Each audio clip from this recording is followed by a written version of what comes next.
The Heir of Redclyffe. By Charlotte M. Yonge. Chapter 1.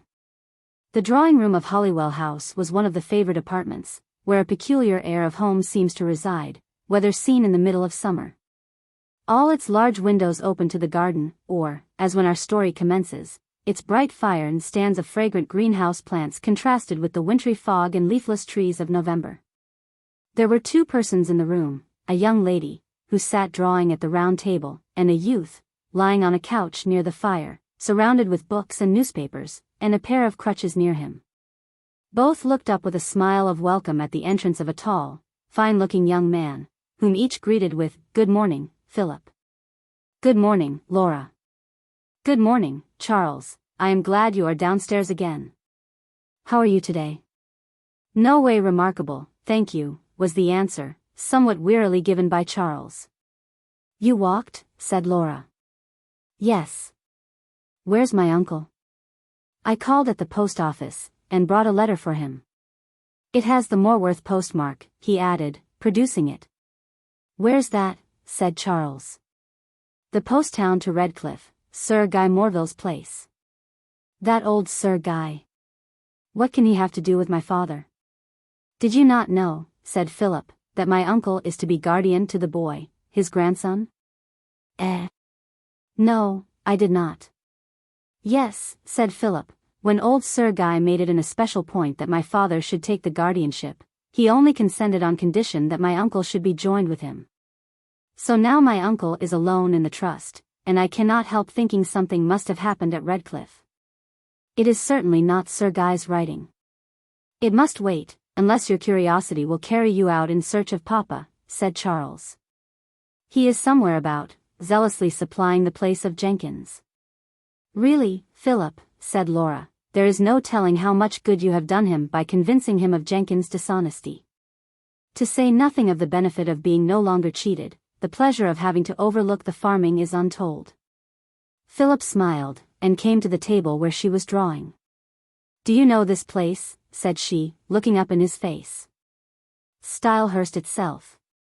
"What is it taken from?" "From this pencil sketch of your sister's, which I found in Mamma's scrapbook.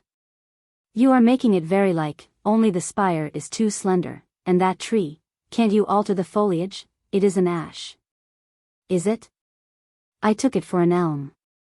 And surely those trees in the foreground should be greener, to throw back the middle distance. That is the peak of South Moor exactly, if it looked further off." She began the alterations, while Philip stood watching her progress, a shade of melancholy gathering on his face. Suddenly, a voice called Laura. "Are you there?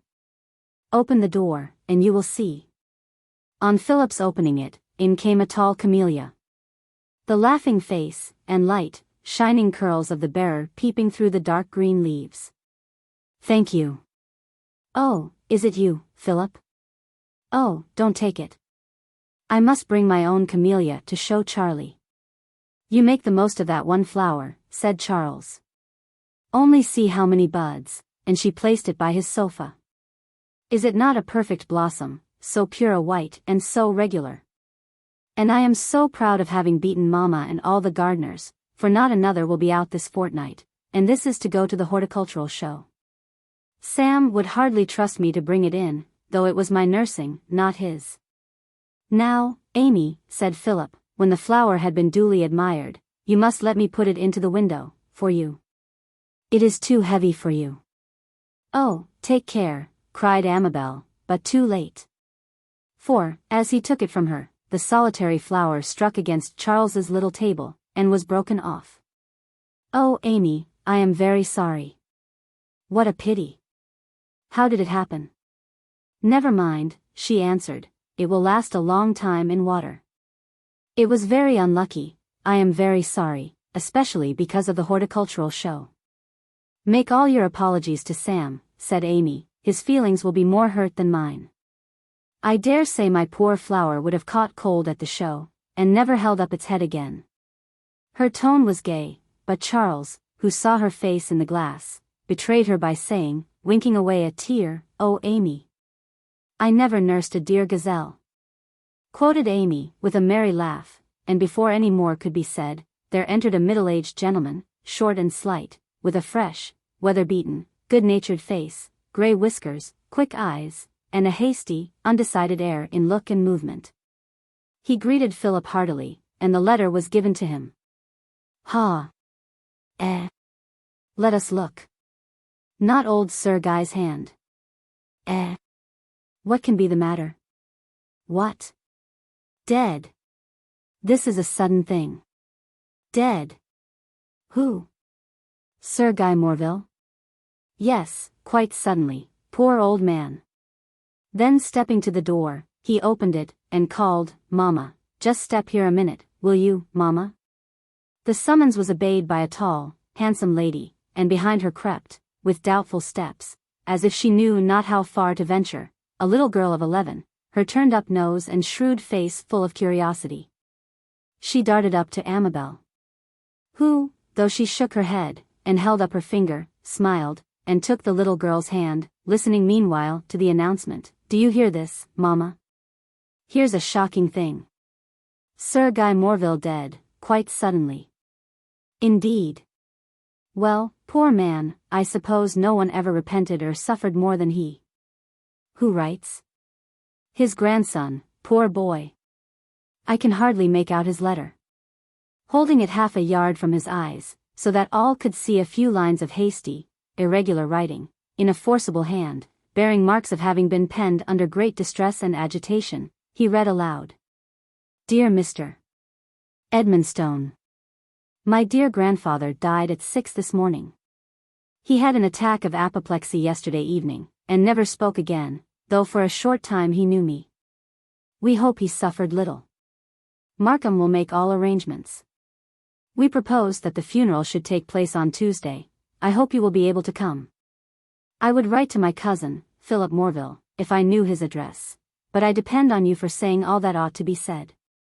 Excuse this illegible letter, I hardly know what I write. Yours, very sincerely, Guy Morville." "Poor fellow," said Philip, "he writes with a great deal of proper feeling." "How very sad for him to be left alone there," said Mrs. Edmonstone. "Very sad, very," said her husband. "I must start off to him at once, yes, at once." "Should you not say so, Philip?" "Certainly. I think I had better go with you.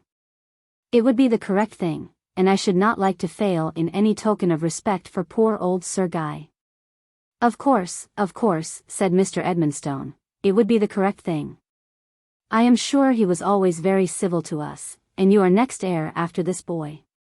Little Charlotte made a sort of jump, lifted her eyebrows, and stared at Amabel. Philip answered, "That is not worth a thought. But since he and I are now the only representatives of the two branches of the house of Morville, it shall not be my fault if the enmity is not forgotten." "Buried in oblivion would sound more magnanimous," said Charles. At which Amabel laughed so uncontrollably, that she was forced to hide her head on her little sister's shoulder. Charlotte laughed too, an imprudent proceeding, as it attracted attention. Her father smiled, saying, half reprovingly, "So you are there, inquisitive pussycat?" And at her mother's question, "Charlotte, what business have you here?" she stole back to her lessons, looking very small, without the satisfaction of hearing her mother's compassionate words. "Poor child." "How old is he?" asked Mr. Edmonstone, returning to the former subject. "He is of the same age as Laura, 17.5, answered Mrs. Edmonstone. "Don't you remember my brother saying what a satisfaction it was to see such a noble baby as she was, after such a poor little miserable thing as the one at Redclyffe?" "He is grown into a fine-spirited fellow," said Philip. "I suppose we must have him here," said Mr. Edmonstone. "Should you not say so, Philip?" "Certainly, I should think it very good for him. Indeed, his grandfather's death has happened at a most favorable time for him. The poor old man had such a dread of his going wrong that he kept him, I know, as tight as a drum, with strictness that I should think very bad for a boy of his impatient temper. It would have been a very dangerous experiment to send him at once among the temptations of Oxford, after such discipline and solitude as he has been used to. Don't talk of it, interrupted Mr. Edmonstone, spreading out his hands in a deprecating manner. We must do the best we can with him, for I have got him on my hands till he is 25. His grandfather has tied him up till then. If we can keep him out of mischief, well and good, if not, it can't be helped. You have him all to yourself, said Charles. I, to my sorrow. If your poor father was alive, Philip should be free of all care. I've a pretty deal on my hands, he proceeded, looking more important than troubled. All that great Redclyffe estate is no sinecure, to say nothing of the youth himself. If all the world will come to me, I can't help it. I must go and speak to the men, if I am to be off to Redclyffe tomorrow. Will you come, Philip? I must go back soon, thank you, replied Philip. I must see about my leave, only we should first settle when to set off. This arranged, Mr. Edmonstone hurried away, and Charles began by saying, Isn't there a ghost at Redclyffe? So it is said, answered his cousin, though I don't think it is certain whose it is. There is a room called Sir Hugh's chamber, over the gateway, but the honour of naming it is undecided between Hugo de Morville, who murdered Thomas a Becket, and his namesake, the first baronet, who lived in the time of William of Orange. When the quarrel began with our branch of the family. Do you know the history of it, aunt? It was about some property, said Mrs. Edmonstone, though I don't know the rights of it. But the Morvilles were always a fiery, violent race, and the enmity once begun between Sir Hugh and his brother, was kept up, generation after generation, in a most unjustifiable way. Even I can remember when the Morvilles of Redclyffe used to be spoken of in our family like a sort of ogres. Not undeservedly, I should think, said Philip. This poor old man, who is just dead, ran a strange career. Stories of his duels and mad freaks are still extant. Poor man. I believe he went all lengths, said Mrs. Edmonstone. What was the true version of that horrible story about his son? Said Philip. Did he strike him? Oh, no. It was bad enough without that. How? Asked Laura. He was an only child, and lost his mother early. He was very ill brought up, and was as impetuous and violent as Sir Guy himself, though with much kindliness and generosity. He was only 19 when he made a runaway marriage with a girl of 16, the sister of a violin player, who was at that time in fashion. His father was very much offended, and there was much dreadfully violent conduct on each side. At last, the young man was driven to seek a reconciliation. He brought his wife to Morworth, and rode to Redclyffe, to have an interview with his father. Unhappily, Sir Guy was giving a dinner to the hunt, and had been drinking. He not only refused to see him, but I am afraid he used shocking language, and said something about bidding him go back to his fiddling brother-in-law.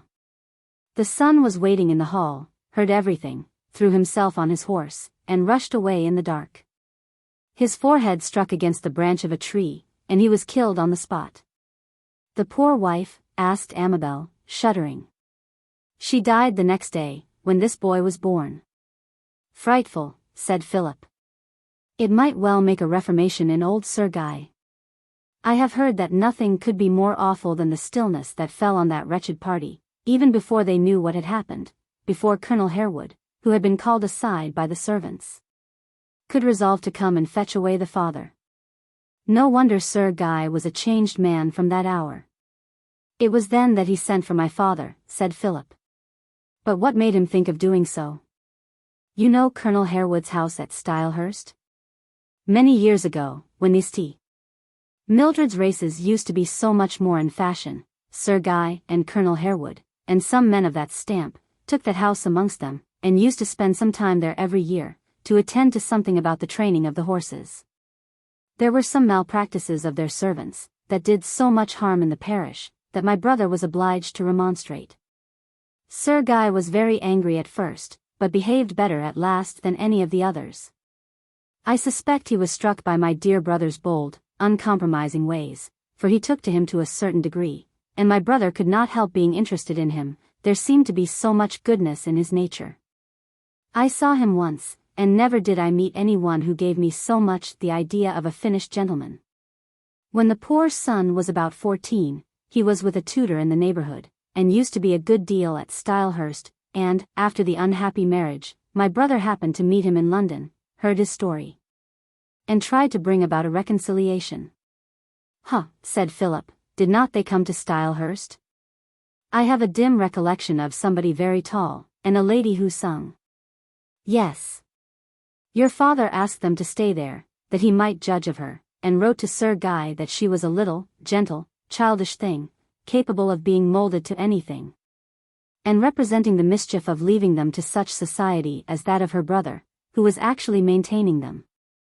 That letter was never answered, but about 10 days or a fortnight after this terrible accident, Colonel Harewood wrote to entreat my brother to come to Redclyffe, saying poor Sir Guy had eagerly caught at the mention of his name. Of course he went at once, and he told me that he never, in all his experience as a clergyman, saw anyone so completely broken down with grief. I found a great many of his letters among my father's papers, said Philip. And it was a very touching one that he wrote to me on my father's death. Those Redclyffe people certainly have great force of character. And was it then he settled his property on my uncle? Said Charles. Yes, said Mrs. Edmonstone. My brother did not like his doing so, but he would not be at rest till it was settled. It was in vain to put him in mind of his grandchild, for he would not believe it could live, and, indeed, its life hung on a thread. I remember my brother telling me how he went to Morworth to see it, for it could not be brought home, in hopes of bringing back a report that might cheer its grandfather, but how he found it so weak and delicate that he did not dare to try to make him take interest in it. It was not till the child was 2 or 3 years old that Sir Guy ventured to let himself grow fond of it. Sir Guy was a very striking person, said Philip. I shall not easily forget my visit to Redclyffe 4 years ago. It was more like a scene in a romance than anything real, the fine old red sandstone house crumbling away in the exposed parts, the arched gateway covered with ivy, the great quadrangle where the sun never shone, and full of echoes. The large hall and black wainscoted rooms, which the candles never would light up. It is a fit place to be haunted. That poor boy alone there, said Mrs. Edmonstone. I am glad you and your uncle are going to him. Tell us about him, said Laura. He was the most incongruous thing there, said Philip. There was a calm, deep melancholy about the old man added to the grand courtesy which showed he had been what old books call a fine gentleman, that made him suit his house as a hermit does his cell, or a knight his castle. But breaking in on this penseroso scene, there was Guy. In what way? Asked Laura. Always in wild spirits, rushing about, playing antics, provoking the solemn echoes with shouting, whooping, singing, whistling. There was something in that whistle of his that always made me angry. How did this suit old Sir Guy? It was curious to see how Guy could rattle on to him, pour out the whole history of his doings, laughing, rubbing his hands, springing about with animation, all with as little answer as if he had been talking to a statue. Do you mean that Sir Guy did not like it?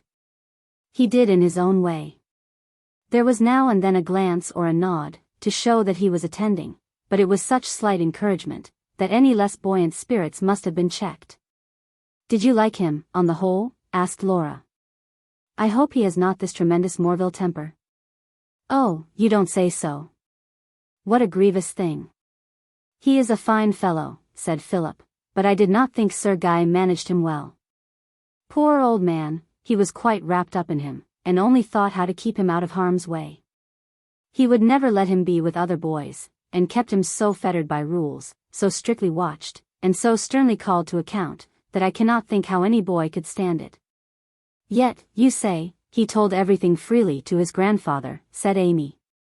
Yes, added her mother, I was going to say that, as long as that went on, I should think all safe.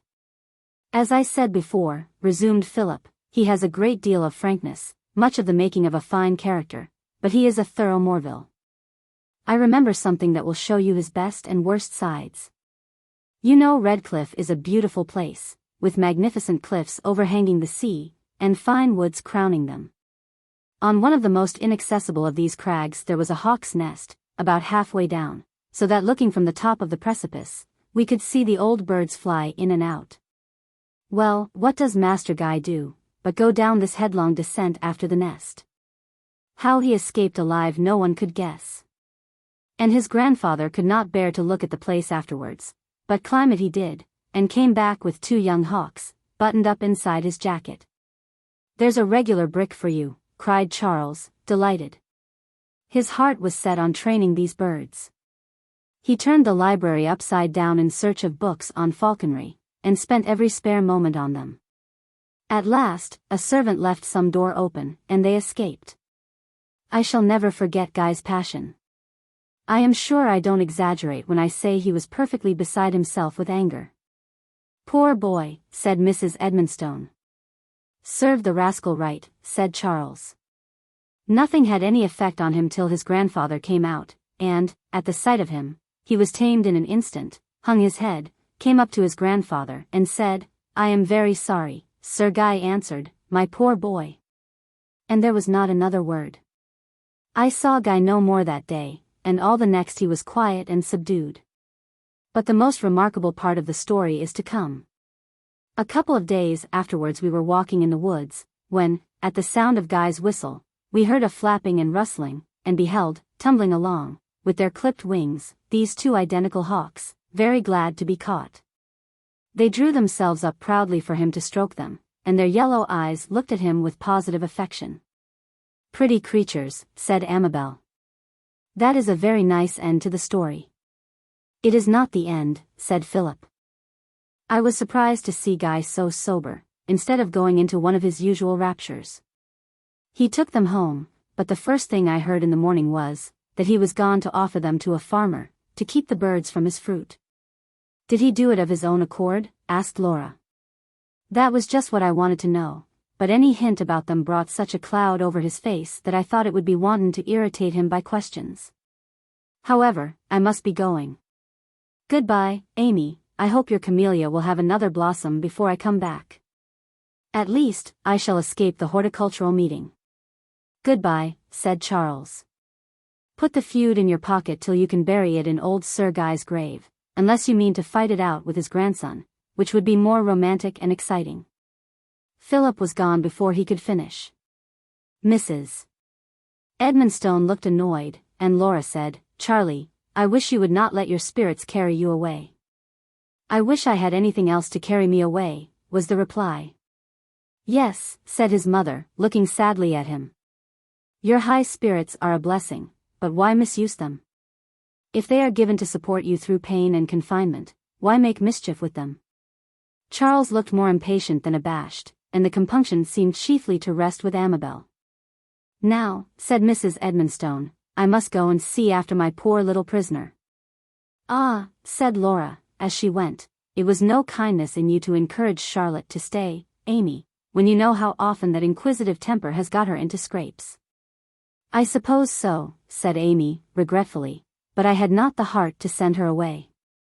"That is just what Philip says, that you only want bones and sinews in your character too."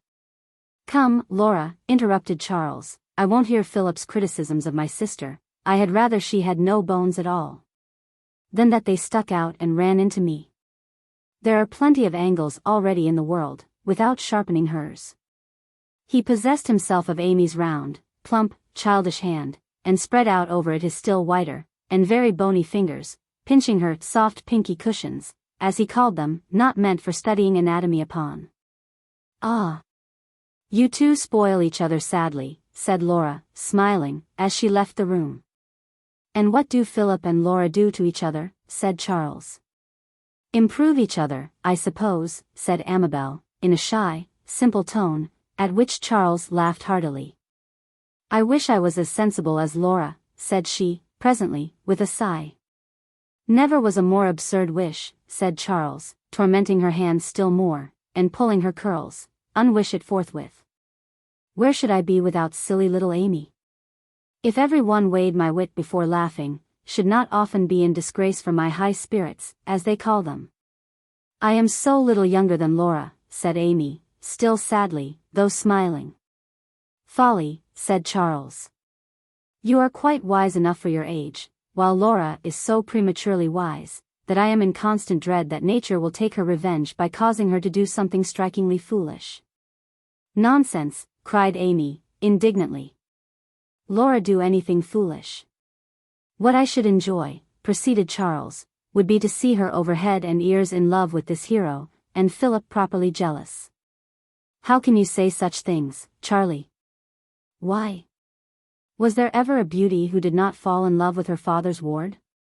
No, but she ought to live alone with her very old father and horribly grim maiden aunt. Very well, Amy, you shall be the maiden aunt. And as Laura returned at that moment, he announced to her that they had been agreeing that no hero ever failed to fall in love with his guardian's beautiful daughter. If his guardian had a beautiful daughter, said Laura, resolved not to be disconcerted. Did you ever hear such barefaced fishing for compliments? Said Charles. But Amabel, who did not like her sister to be teased, and was also conscious of having wasted a good deal of time, sat down to practice. Laura returned to her drawing, and Charles, with a yawn, listlessly turned over a newspaper, while his fair delicate features, which would have been handsome but that they were blanched, sharpened, and worn with pain, gradually lost their animated and rather satirical expression, and assumed an air of weariness and discontent.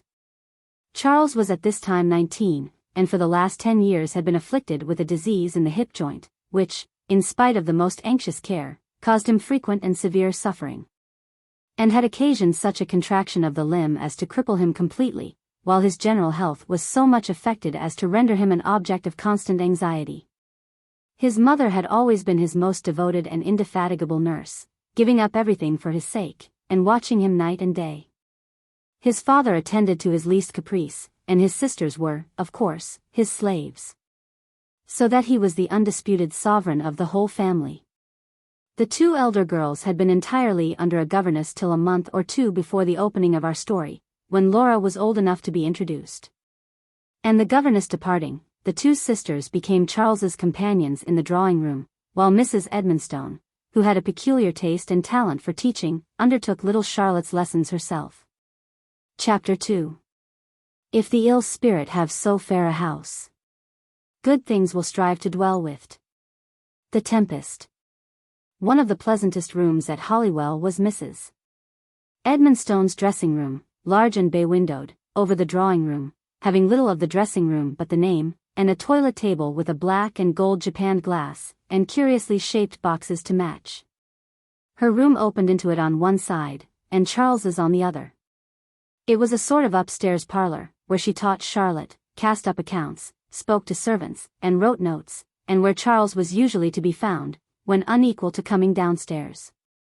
It had an air of great snugness, with its large folding screen, covered with prints and caricatures of ancient date, its bookshelves, its tables, its peculiarly easy armchairs, the great invalid sofa, and the grate, which always lighted up better than any other in the house. In the bright glow of the fire, with the shutters closed and curtains drawn, lay Charles on his couch, one Monday evening, in a gorgeous dressing gown of a Chinese pattern, all over pagodas, while little Charlotte sat opposite to him, curled up on a footstool. He was not always very civil to Charlotte. She sometimes came into collision with him, for she, too, was a pet, and had a will of her own, and at other times she could bore him, but just now they had a common interest, and he was gracious. It is striking 6, so they must soon be here. I wish Mamma would let me go down, but I must wait till after dinner. Then, Charlotte, as soon as you come in, hold up your hands, and exclaim, "What a guy!" There will be a compliment. No, Charlie, I promised Mamma and Laura that you should get me into no more scrapes. Did you? The next promise you make had better depend upon yourself alone. But Amy said I must be quiet, because poor Sir Guy will be too sorrowful to like a racket, and when Amy tells me to be quiet, I know that I must, indeed. Most true, said Charles, laughing. Do you think you shall like Sir Guy? I shall be able to determine, said Charles, sententiously, when I have seen whether he brushes his hair to the right or left. Philip brushes his to the left. Then undoubtedly Sir Guy will brush his to the right. Is there not some horrid story about those Morvilles of Redclyffe? Asked Charlotte. I asked Laura, and she told me not to be curious, so I knew there was something in it, and then I asked Amy, and she said it would be no pleasure to me to know. Ah! I would have you prepared. Why, what is it? Oh! Dear Charlie! Are you really going to tell me? Did you ever hear of a deadly feud? I have read of them in the history of Scotland. They went on hating and killing each other forever. There was one man who made his enemies' children eat out of a pig trough, and another who cut off his head. His own? No, his enemies, and put it on the table, at breakfast, with a piece of bread in its mouth. Very well. Whenever Sir Guy serves up Philip's head at breakfast, with a piece of bread in his mouth, let me know. Charlotte started up. Charles, what do you mean? Such things don't happen now. Nevertheless, there is a deadly feud between the two branches of the House of Morville. But it is very wrong, said Charlotte, looking frightened. Wrong? Of course it is. Philip won't do anything wrong. But how will they ever get on? Don't you see? It must be our serious endeavor to keep the peace, and prevent occasions of discord. Do you think anything will happen? It is much to be apprehended, said Charles, solemnly. At that moment the sound of wheels was heard, and Charlotte flew off to her private post of observation, leaving her brother delighted at having mystified her. She returned on tiptoe. Papa and Sir Guy are come, but not Philip. I can't see him anywhere. Ah, you have not looked in Sir Guy's greatcoat pocket. I wish you would not plague me so. You are not in earnest? The pettish inquiring tone was exactly what delighted him. And he continued to tease her in the same style till Laura and Amabel came running in with their report of the stranger. He is come, they cried, with one voice. Very gentlemanlike, said Laura. Very pleasant looking, said Amy. Such fine eyes. And so much expression, said Laura. Oh! The exclamation, and the start which accompanied it, were caused by hearing her father's voice close to the door, which had been left partly open. Here is poor Charles, it said, come in, and see him. Get over the first introduction, Guy? And before he had finished, both he and the guest were in the room, and Charlotte full of mischievous glee at her sister's confusion. Well, Charlie, boy, how goes it, was his father's greeting. Better, eh? Sorry not to find you downstairs, but I have brought Guy to see you. Then, as Charles sat up and shook hands with Sir Guy, he continued, a fine chance for you, as I was telling him, to have a companion always at hand, a fine chance? Charlie? I am not so unreasonable as to expect anyone to be always at hand, said Charles, smiling, as he looked up at the frank, open face, and lustrous hazel eyes turned on him with compassion at the sight of his crippled, helpless figure. And with a bright, cordial promise of kindness. As he spoke, a pattering sound approached, the door was pushed open, and while Sir Guy exclaimed, "Oh, Bustle! Bustle! I am very sorry," there suddenly appeared a large beautiful spaniel, with a long silky black and white coat, jetty curled ears, tan spots above his intelligent eyes, and tan legs, fringed with silken waves of hair. But crouching and looking beseeching at meeting no welcome, while Sir Guy seemed much distressed at his intrusion. "Oh, you beauty!" cried Charles. "Come here, you fine fellow." Bustle only looked wistfully at his master, and moved nothing but his feather of a tail. "Ah! I was afraid you would repent of your kindness," said Sir Guy to Mr. Edmonstone. Not at all," was the answer. "Mamma never objects to indoor pets, Amy?" "A tender subject, Papa," said Laura, "poor Pepper." Amy, ashamed of her disposition to cry at the remembrance of the dear departed rough terrier, bent down to hide her glowing face, and held out her hand to the dog, which at last ventured to advance. Still creeping with his body curved till his tail was foremost, looking imploringly at his master, as if to entreat his pardon. "Are you sure you don't dislike it?" inquired Sir Guy, of Charles. "Oh no. Here, you fine creature. Come, then, behave like a rational dog, since you're come," said Sir Guy. And Bustle, resuming the deportment of a spirited and well-bred spaniel, no longer crouched and curled himself into the shape of a comma, but bounded, wagged his tail, thrust his nose into his master's hand, and then proceeded to reconnoiter the rest of the company, paying especial attention to Charles, putting his forepaws on the sofa, and rearing himself up to contemplate him with a grave, polite curiosity. That was very diverting. "Well, old fellow," said Charles, "did you ever see the like of such a dressing gown? Are you satisfied? Give me your paw, and let us swear an eternal friendship." "I am quite glad to see a dog in the house again," said Laura, and, after a few more compliments, Bustle and his master followed Mr. Edmonstone out of the room. "One of my father's well-judged proceedings," murmured Charles. "That poor fellow had rather have gone a dozen miles further than have been lugged in here. Really, if Papa chooses to inflict such dressing gowns on me, he should give me notice before he brings men and dogs to make me their laughing stock." "An unlucky moment," said Laura. "Will my cheeks ever cool?" "Perhaps he did not hear," said Amabel, consolingly. "You did not ask about Philip," said Charlotte, with great earnestness. "He is staying at Thorndale, and then going to St. Mildred's," said Laura. "I hope you are relieved," said her brother, and she looked in doubt whether she ought to laugh. "And what do you think of Sir Guy?"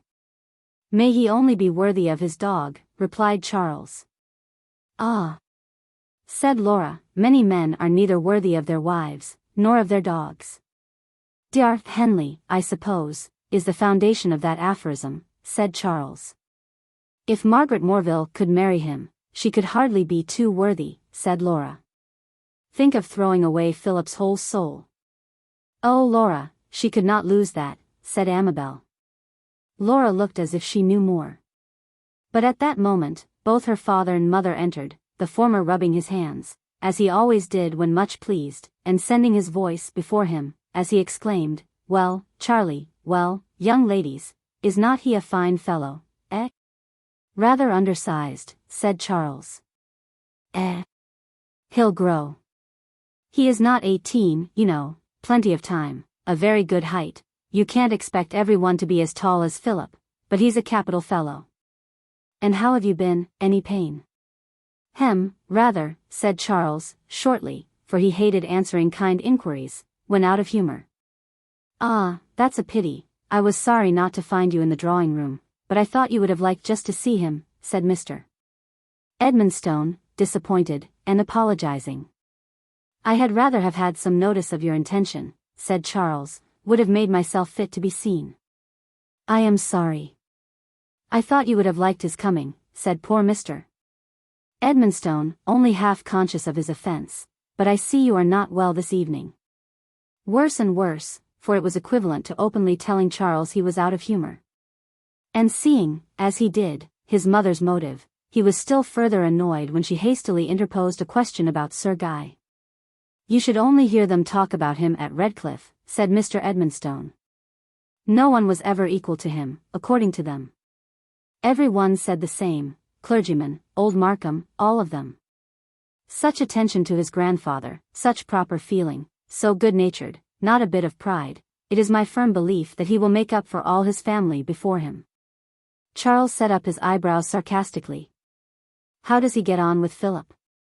inquired Laura. "Excellently. Just what could be wished.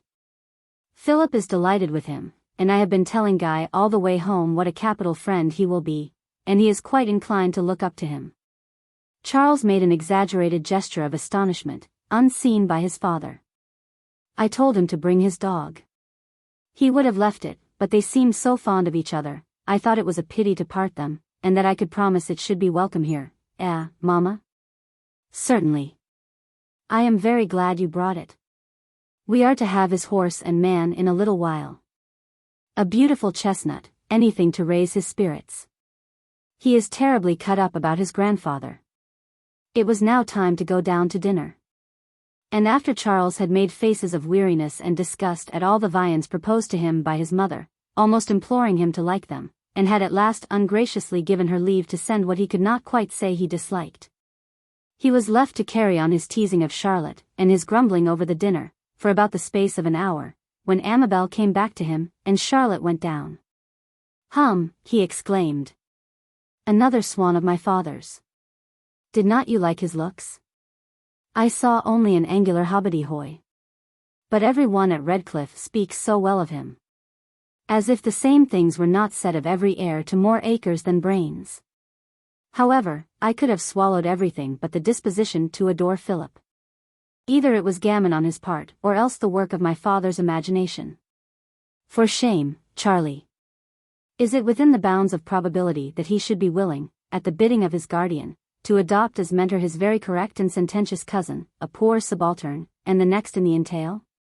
Depend upon it, it is a fiction created either by Papa's hopes or Philip's self-complacency, or else the unfortunate youth must have been brought very low by straight-lacing and milk and water. Mr. Thorndale is willing to look up to Philip. I don't think the Thorndale swan very much better than a tame goose, said Charles, but the coalition is not so monstrous in his case, since Philip was a friend of his own picking and choosing. And so his father's adoption did not succeed in repelling him. But that Morville should receive this young man's companion, on the word of a guardian whom he never set eyes on before, is too incredible, utterly mythical, I assure you, Amy. And how did you get on at dinner? Oh, the dog is the most delightful creature I ever saw, so sensible and well-mannered. It was of the man that I asked. He said hardly anything, and sometimes started if Papa spoke to him suddenly. He winced as if he could not bear to be called Sir Guy, so Papa said we should call him only by his name, if he would do the same by us. I am glad of it, for it seems more friendly, and I am sure he wants to be comforted. Don't waste your compassion, my dear, few men need it less. With his property, those moors to shoot over, his own master, and with health to enjoy it, there are plenty who would change with him for all your pity, my silly little Amy. Surely not, with that horrible ancestry. All very well to plume oneself upon. I rather covet that ghost myself. Well, if you watched his face, I think you would be sorry for him. I am tired of the sound of his name. 1/5 of November is enough in the year. Here, find something to read to me among that trumpery. Amy read till she was summoned to tea, when she found a conversation going on about Philip, on whose history Sir Guy did not seem fully informed. Philip was the son of Archdeacon Morville, Mrs. Edmonstone's brother, an admirable and superior man, who had been dead about 5 years. He left 3 children, Margaret and Fanny, 25 and 23 years of age, and Philip, just 17. The boy was at the head of his school, highly distinguished for application and good conduct. He had attained every honor there open to him, won golden opinions from all concerned with him, and made proof of talents which could not have failed to raise him to the highest university distinctions. He was absent from home at the time of his father's death, which took place after so short an illness, that there had been no time to summon him back to Stylehurst. Very little property was left to be divided among the 3. And as soon as Philip perceived how small was the provision for his sisters, he gave up his hopes of university honors, and obtained a commission in the army. On hearing this, Sir Guy started forward. Noble, he cried, and yet what a pity. If my grandfather had but known it. Ah! I was convinced of that, broke in Mr. Edmonstone, and so, I am sure, was Philip himself. But in fact he knew we should never have given our consent, so he acted quite by himself, wrote to Lord Thorndale, and never said a word, even to his sisters, till the thing was done. I never was more surprised in my life. One would almost envy him the opportunity of making such a sacrifice, said Sir Guy, yet one must lament it. It was done in a hasty spirit of independence, said Mrs. Edmonstone. I believe if he had got a fellowship at Oxford, it would have answered much better. And now that poor Fanny is dead, and Margaret married, there is all his expensive education thrown away, and all for nothing, said Mr. Edmonstone. Ah, said Mrs. Edmonstone, he planned for them to go on living at Stylehurst, so that it would still have been his home. It is a great pity, for his talent is thrown away, and he is not fond of his profession. You must not suppose, though, that he is not a practical man, said Mr. Edmonstone.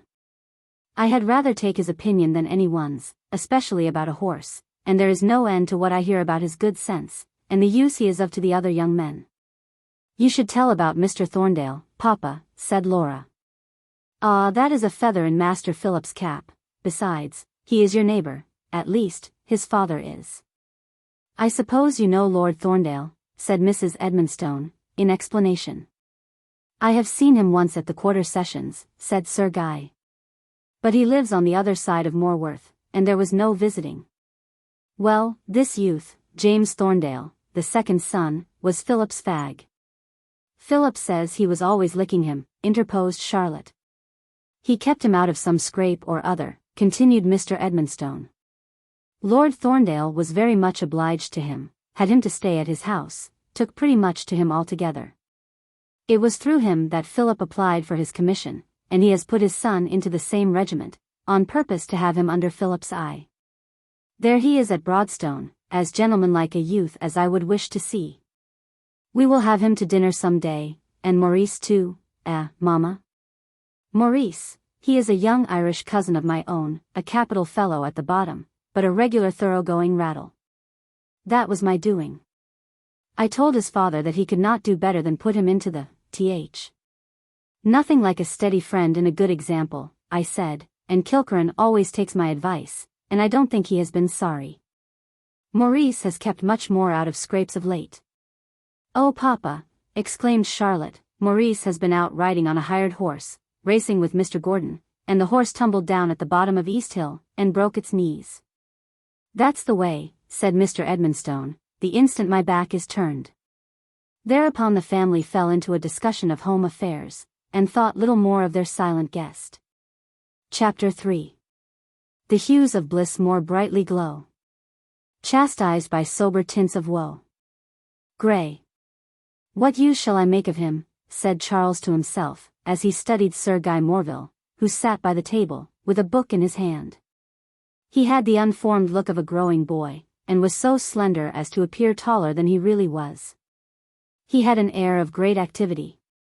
And though he sat leaning back, there was no lounging in his attitude, and at the first summons he roused up with an air of alert attention that recalled to mind the eager head of a listening greyhound. He had no pretension to be called handsome. His eyes were his best feature. They were very peculiar, of a light hazel, darker towards the outside of the iris, very brilliant, the whites tinted with blue, and the lashes uncommonly thick and black. The eyebrows were also very dark, and of a sharply defined angular shape, but the hair was much lighter, loose, soft, and wavy. The natural fairness of the complexion was shown by the whiteness of the upper part of the forehead, though the rest of the face, as well as the small taper hands, were tanned by sunshine and sea breezes, into a fresh, hardy brown, glowing with red on the cheeks. What use shall I make of him, proceeded Charles's thoughts. He won't be worth his salt if he goes on in this way. He has got a graver specimen of literature there than I ever saw Philip himself read on a weekday. He has been puritanized till he is good for nothing. I'll trouble myself no more about him. He tried to read, but presently looked up again. Plague. I can't keep my thoughts off him. That sober look does not sit on that sunburnt face as if it were native to it. Those eyes don't look as if the Redclyffe spirit was extinguished. Mrs. Edmonstone came in, and looking round, as if to find some occupation for her guest, at length devised setting him to play at chess with Charles. Charles gave her an amiable look, expressing that neither liked it. But she was pretty well used to doing him good against his will, and trusted to its coming right in time. Charles was a capital chess player, and seldom found anyone who could play well enough to afford him much real sport, but he found Sir Guy more nearly a match than often fell to his lot. It was a bold dashing game, that obliged him to be on his guard, and he was once so taken by surprise as to be absolutely checkmated. His ill humor evaporated, he was delighted to find an opponent worth playing with, and henceforth there were games almost every morning or evening, though Sir Guy seemed not to care much about them, except for the sake of pleasing him. When left to himself, Guy spent his time in reading or in walking about the lanes alone. He used to sit in the bay window of the drawing-room with his book. But sometimes, when they least expected it, the girls would find his quick eyes following them with an air of amused curiosity, as Amabel waited on Charles and her flowers, or Laura Drew wrote letters, and strove to keep down the piles of books and periodicals under which it seemed as if her brother might some day be stifled, a vain task, for he was sure to want immediately whatever she put out of his reach. Laura and Amabel both played and sung, the former remarkably well, and the first time they had any music after the arrival of Sir Guy, his look of delighted attention struck everyone. He ventured nearer, stood by the piano when they practiced, and at last joined in with a few notes of so full and melodious a voice, that Laura turned round in surprise, exclaiming, "You sing better I than any of us." He colored. "I beg your pardon," he said, "I could not help it, I know nothing of music." "Really?" said Laura, smiling incredulously. "I don't even know the notes." "Then you must have a very good ear. Let us try again." The sisters were again charmed and surprised, and Guy looked gratified, as people do at the discovery of a faculty which they are particularly glad to possess. It was the first time he appeared to Brighton, and Laura and her mother agreed that it would do him good to have plenty of music, and to try to train that fine voice. He was beginning to interest them all greatly by his great helpfulness and kindness to Charles, as he learnt the sort of assistance he required, as well as by the silent grief that showed how much attached he must have been to his grandfather. On the first Sunday, Mrs. Edmonstone, coming into the drawing-room at about 5:30, found him sitting alone by the fire, his dog lying at his feet. As he started up, she asked if he had been here in the dark ever since church time. "I have not wanted light," he answered with a sigh, long, deep, and irrepressible, and as she stirred the fire, the flame revealed to her the traces of tears. She longed to comfort him, and said, "This Sunday twilight is a quiet time for thinking." "Yes," he said, "how few Sundays ago," and there he paused. "Ah! You had so little preparation." "None." That very morning he had done business with Markham, and had never been more clear and collected. "Were you with him when he was taken ill?" asked Mrs. Edmonstone, perceiving that it would be a relief to him to talk. "No, it was just before dinner. I had been shooting, and went into the library to tell him where I had been. He was well then, for he spoke, but it was getting dark, and I did not see his face. I don't think I was 10 minutes dressing, but when I came down, he had sunk back in his chair. I saw it was not sleep, I rang, and when Arnaud came, we knew how it was." His voice became low with strong emotion. "Did he recover his consciousness?" "Yes, that was the comfort," said Guy, eagerly. "It was after he had been bled that he seemed to wake up. He could not speak or move, but he looked at me, or, I don't know what I should have done." The last words were almost inaudible from the gush of tears that he vainly struggled to repress, and he was turning away to hide them, when he saw that Mrs. Edmonstone's were flowing fast. "You had great reason to be attached to him," said she, as soon as she could speak. Indeed I had. And after a long silence, "He was everything to me, everything from the first hour I can recollect. He never let me miss my parents. How he attended to all my pleasures and wishes, how he watched and cared for me, and bore with me, even I can never know." He spoke in short half-sentences of intense feeling, and Mrs. Edmonstone was much moved by such affection in one said to have been treated with an excess of strictness, much compassionating the lonely boy, who had lost every family tie in one. "When the first pain of the sudden parting has passed," said she, "you will like to remember the affection which you knew how to value." "If I had but known," said Guy. "But there was I, hasty, reckless, disregarding his comfort, rebelling against, oh, what would I not give to have those restraints restored?" "It is what we all feel in such losses," said Mrs. Edmonstone. "There is always much to wish otherwise. But I am sure you can have the happiness of knowing you were his great comfort." It was what I ought to have been. She knew that nothing could have been more filial and affectionate than his conduct, and tried to say something of the kind, but he would not listen. "That is worst of all," he said, "and you must not trust what they say of me. They would be sure to praise me, if I was anything short of a brute." A silence ensued, while Mrs. Edmonstone was trying to think of some consolation. Suddenly Guy looked up, and spoke eagerly. "I want to ask something, a great favor, but you make me venture. You see how I am left alone, you know how little I can trust myself. Will you take me in hand, let me talk to you, and tell me if I am wrong, as freely as if I were Charles? I know it is asking a great deal, but you knew my grandfather, and it is in his name." She held out her hand. And with tears answered, "Indeed I will, if I see any occasion. You will let me trust to you to tell me when I get too vehement?" Above all, when you see my temper failing? Thank you, you don't know what a relief it is. But you must not call yourself alone. You are one of us now. Yes, since you have made that promise, said Guy. And for the first time she saw the full beauty of his smile, a sort of sweetness and radiance of which eye and brow partook almost as much as the lips. It alone would have gained her heart. I must look on you as a kind of nephew, she added, kindly. I used to hear so much of you from my brother.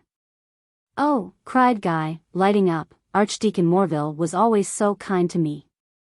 I remember him very well. Ah. I wish, there she paused, and added, tête-à-tête, it is not right to wish such things, and Philip is very like his father. I am very glad his regiment is so near. I want to know him better. You knew him at Redclyffe, when he was staying there? Yes, said Guy, his color rising, but I was a boy then, and a very foolish, headstrong one. I am glad to meet him again. What a grand-looking person he is. We are very proud of him, said Mrs. Edmonstone, smiling. I don't think there has been an hour's anxiety about him since he was born. The conversation was interrupted by the sound of Charles's crutches slowly crossing the hall. Guy sprang to help him to his sofa, and then, without speaking, hurried upstairs. Mamma, tête-à-tête with the silent one, exclaimed Charles. I will not tell you all I think of him, said she, leaving the room. Soliloquized Charles. That means that my lady mother has adopted him, and thinks I should laugh at her, or straightway set up a dislike to him, knowing my contempt for heroes and hero worship. It's a treat to have Philip out of the way, and if it was but possible to get out of hearing of his perfection, I should have some peace. If I thought this fellow had one spice of the kind, I'd never trouble my head about him more. And yet I don't believe he has such a pair of hawk's eyes for nothing. The hawk's eyes, as Charles called them, shone brighter from that day forth, and their owner began to show more interest in what passed around. Laura was much amused by a little conversation she held with him one day when a party of their younger neighbors were laughing and talking nonsense round Charles's sofa. He was sitting a little way off in silence, and she took advantage of the loud laughing to say, You think this is not very satisfactory? And as he gave a quick glance of inquiry, Don't mind saying so. Philip and I often agree that it is a pity spend so much time in laughing at nothing, at such nonsense. It is nonsense? Listen, no don't, it is too silly. Nonsense must be an excellent thing if it makes people so happy, said Guy thoughtfully. Look at them, they are like, not a picture, that has no life, but a dream, or, perhaps a scene in a play. Did you never see anything like it? Oh, no. All the morning calls I ever saw were formal, every one stiff, and speaking by rote, or talking politics. How glad I used to be to get on horseback again. But to see these, why, it is like the shepherd's glimpse at the pixies. As one reads a new book, or watches what one only half understands, a rook's parliament, or a gathering of seafowl on the shag rock. A rook's parliament? The people at home call it a rook's parliament when a whole cloud of rooks settle on some bare, wide common, and sit there as if they were consulting, not feeding, only stalking about, with drooping wings, and solemn, black cloaks. You have found a flattering simile, said Laura, as you know that rooks never open their mouths without cause. Guy had never heard the riddle, but he caught the pun instantly, and the clear merry sound of his hearty laugh surprised Charles, who instantly noted it as another proof that was some life in him. Indeed, each day began to make it evident that he had, on the whole, rather a superabundance of animation than otherwise. He was quite confidential with Mrs. Edmonstone, on whom he used to lavish, with boyish eagerness, all that interested him, carrying her the passages in books that pleased him, telling her about Redclyffe's affairs, and giving her his letters from Markham, the steward. His head was full of his horse, Deloraine, which was coming to him under the charge of a groom, and the consultations were endless about the means of transport, Mr. Edmonstone almost as eager about it as he was himself. He did not so quickly become at home with the younger portion of the family, but his spirits rose every day. He whistled as he walked in the garden, and Bustle, instead of pacing soberly behind him, now capered, nibbled his pockets, and drew him into games of play which Charles and Amabel were charmed to overlook from the dressing-room window. There was Guy leaping, bounding, racing, rolling the dog over, tripping him up, twitching his ears, tickling his feet, catching at his tail, laughing at Bustle's springs, contortions, and harmless open-mouthed attacks. While the dog did little less than laugh too, with his intelligent amber eyes, and black and red mouth. Charles began to find a new interest in his listless life in the attempt to draw Guy out, and make him give one of his merry laughs. In this, however, he failed when his wit consisted in allusions to the novels of the day, of which Guy knew nothing. One morning he underwent a regular examination, ending in, "Have you read anything? I am afraid I am very ignorant of modern books." "Have you read the ancient ones?" asked Laura. "I've had nothing else to read." "Nothing to read but ancient books," exclaimed Amabel, with a mixture of pity and astonishment. "Sanchoniathon, Manetho, Berosus, and Ocellus Lucanus," said Guy, smiling. "There, Amy," said Charles, "if he has the Vicar of Wakefield among his ancient books, you need not pity him." "It is like Philip," said Laura. "He was brought up on the old standard books, instead of his time being frittered away on the host of idle modern ones." "He was free to concentrate his attention on Sir Charles Grandison," said Charles. "How could anyone do so?" said Guy. "How could anyone have any sympathy with such a piece of self-satisfaction?" "Who could?" Laura," said Charles. "I never read it," said Laura, suspecting malice.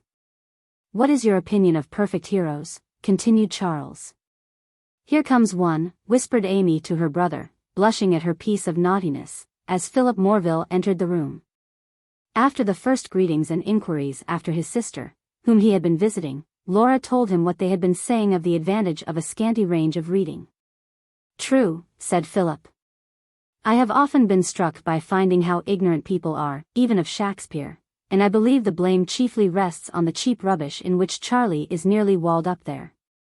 "Aye," said Charles, "and who haunts that rubbish at the beginning of every month?" "I suppose to act as pioneer, though whether anyone but Laura heeds his warnings, remains to be proved." "Laura does heed?" asked Philip, well pleased. "I made her read me the part of Dombey that hurts women's feelings most, just to see if she would go on, the part about little Paul, and I declare, I shall think the worse of her ever after, she was so stony-hearted. That to this day she does not know whether he is dead or alive." "I can't quite say I don't know whether he lived or died," said Laura, "for I found Amy in a state that alarmed me, crying in the greenhouse, and I was very glad to find it was nothing worse than little Paul." "I wish you would have read it," said Amy, and looking shyly at Guy, she added, "Won't you?" "Well done, Amy," said Charles. In the very face of the young man's companion. "Philip does not really think it wrong," said Amy. "No," said Philip. "Those books open fields of thought, and as their principles are negative, they are not likely to hurt a person well armed with the truth." "Meaning," said Charles, "that Guy and Laura have your gracious permission to read Dombey when Laura has a cold or toothache." "And I," said Guy. "I am not sure about the expediency for you," said Philip. "It would be a pity to begin with Dickens, when there is so much of a higher grade equally new to you. I suppose you do not understand Italian?" "No," said Guy, abruptly, and his dark eyebrows contracted. Philip went on. "If you did, I should not recommend you the translation of I Promessi Sponsi, one of the most beautiful books in any language. You have it in English, I think, Laura." Laura fetched it. Guy, with a constrained thank you, was going to take it up rather as if he was putting a force upon himself, when Philip more quickly took the first volume, and eagerly turned over the pages. "I can't stand this," he said. "Where is the original?" It was soon produced, and Philip, finding the beautiful history of Fra Cristoforo, began to translate it fluently and with an admirable choice of language that silenced Charles's attempts to interrupt and criticize. Soon Guy, who had at first lent only reluctant attention, was entirely absorbed, his eyebrows relaxed, a look of earnest interest succeeded, his countenance softened, and when Fra Cristoforo humbled himself, exchanged forgiveness and received il pain del perdono, tears hung on his eyelashes. The chapter was finished, and with a smothered exclamation of admiration, he joined the others in begging Philip to proceed. The story thus read was very unlike what it had been to Laura and Amy, when they puzzled it out as an Italian lesson, or to Charles, when he carelessly tossed over the translation in search of Don Abbondio's humors. And thus between reading and conversation, the morning passed very agreeably. At luncheon, Mr. Edmonstone asked Philip to come and spend a day or two at Holywell, and he accepted the invitation for the next week. "I will make Thorndale drive me out if you will give him a dinner." Of course," said Mr. Edmonstone, "we shall be delighted. We were talking of asking him, a day or two ago, Mamma?" "Thank you," said Philip. A family party is an especial treat to him, laying a particular stress on the word family party, and looking at his aunt. At that moment the butler came in, saying, "Sir Guy's servant is come, and has brought the horse, sir." "Deloraine come!" cried Guy, springing up.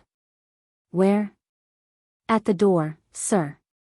Guy darted out, Mr. Edmonstone following. In another instant, however, Guy put his head into the room again. "Mrs. Edmonstone, won't you come and see him?" "Philip, you have not seen Deloraine."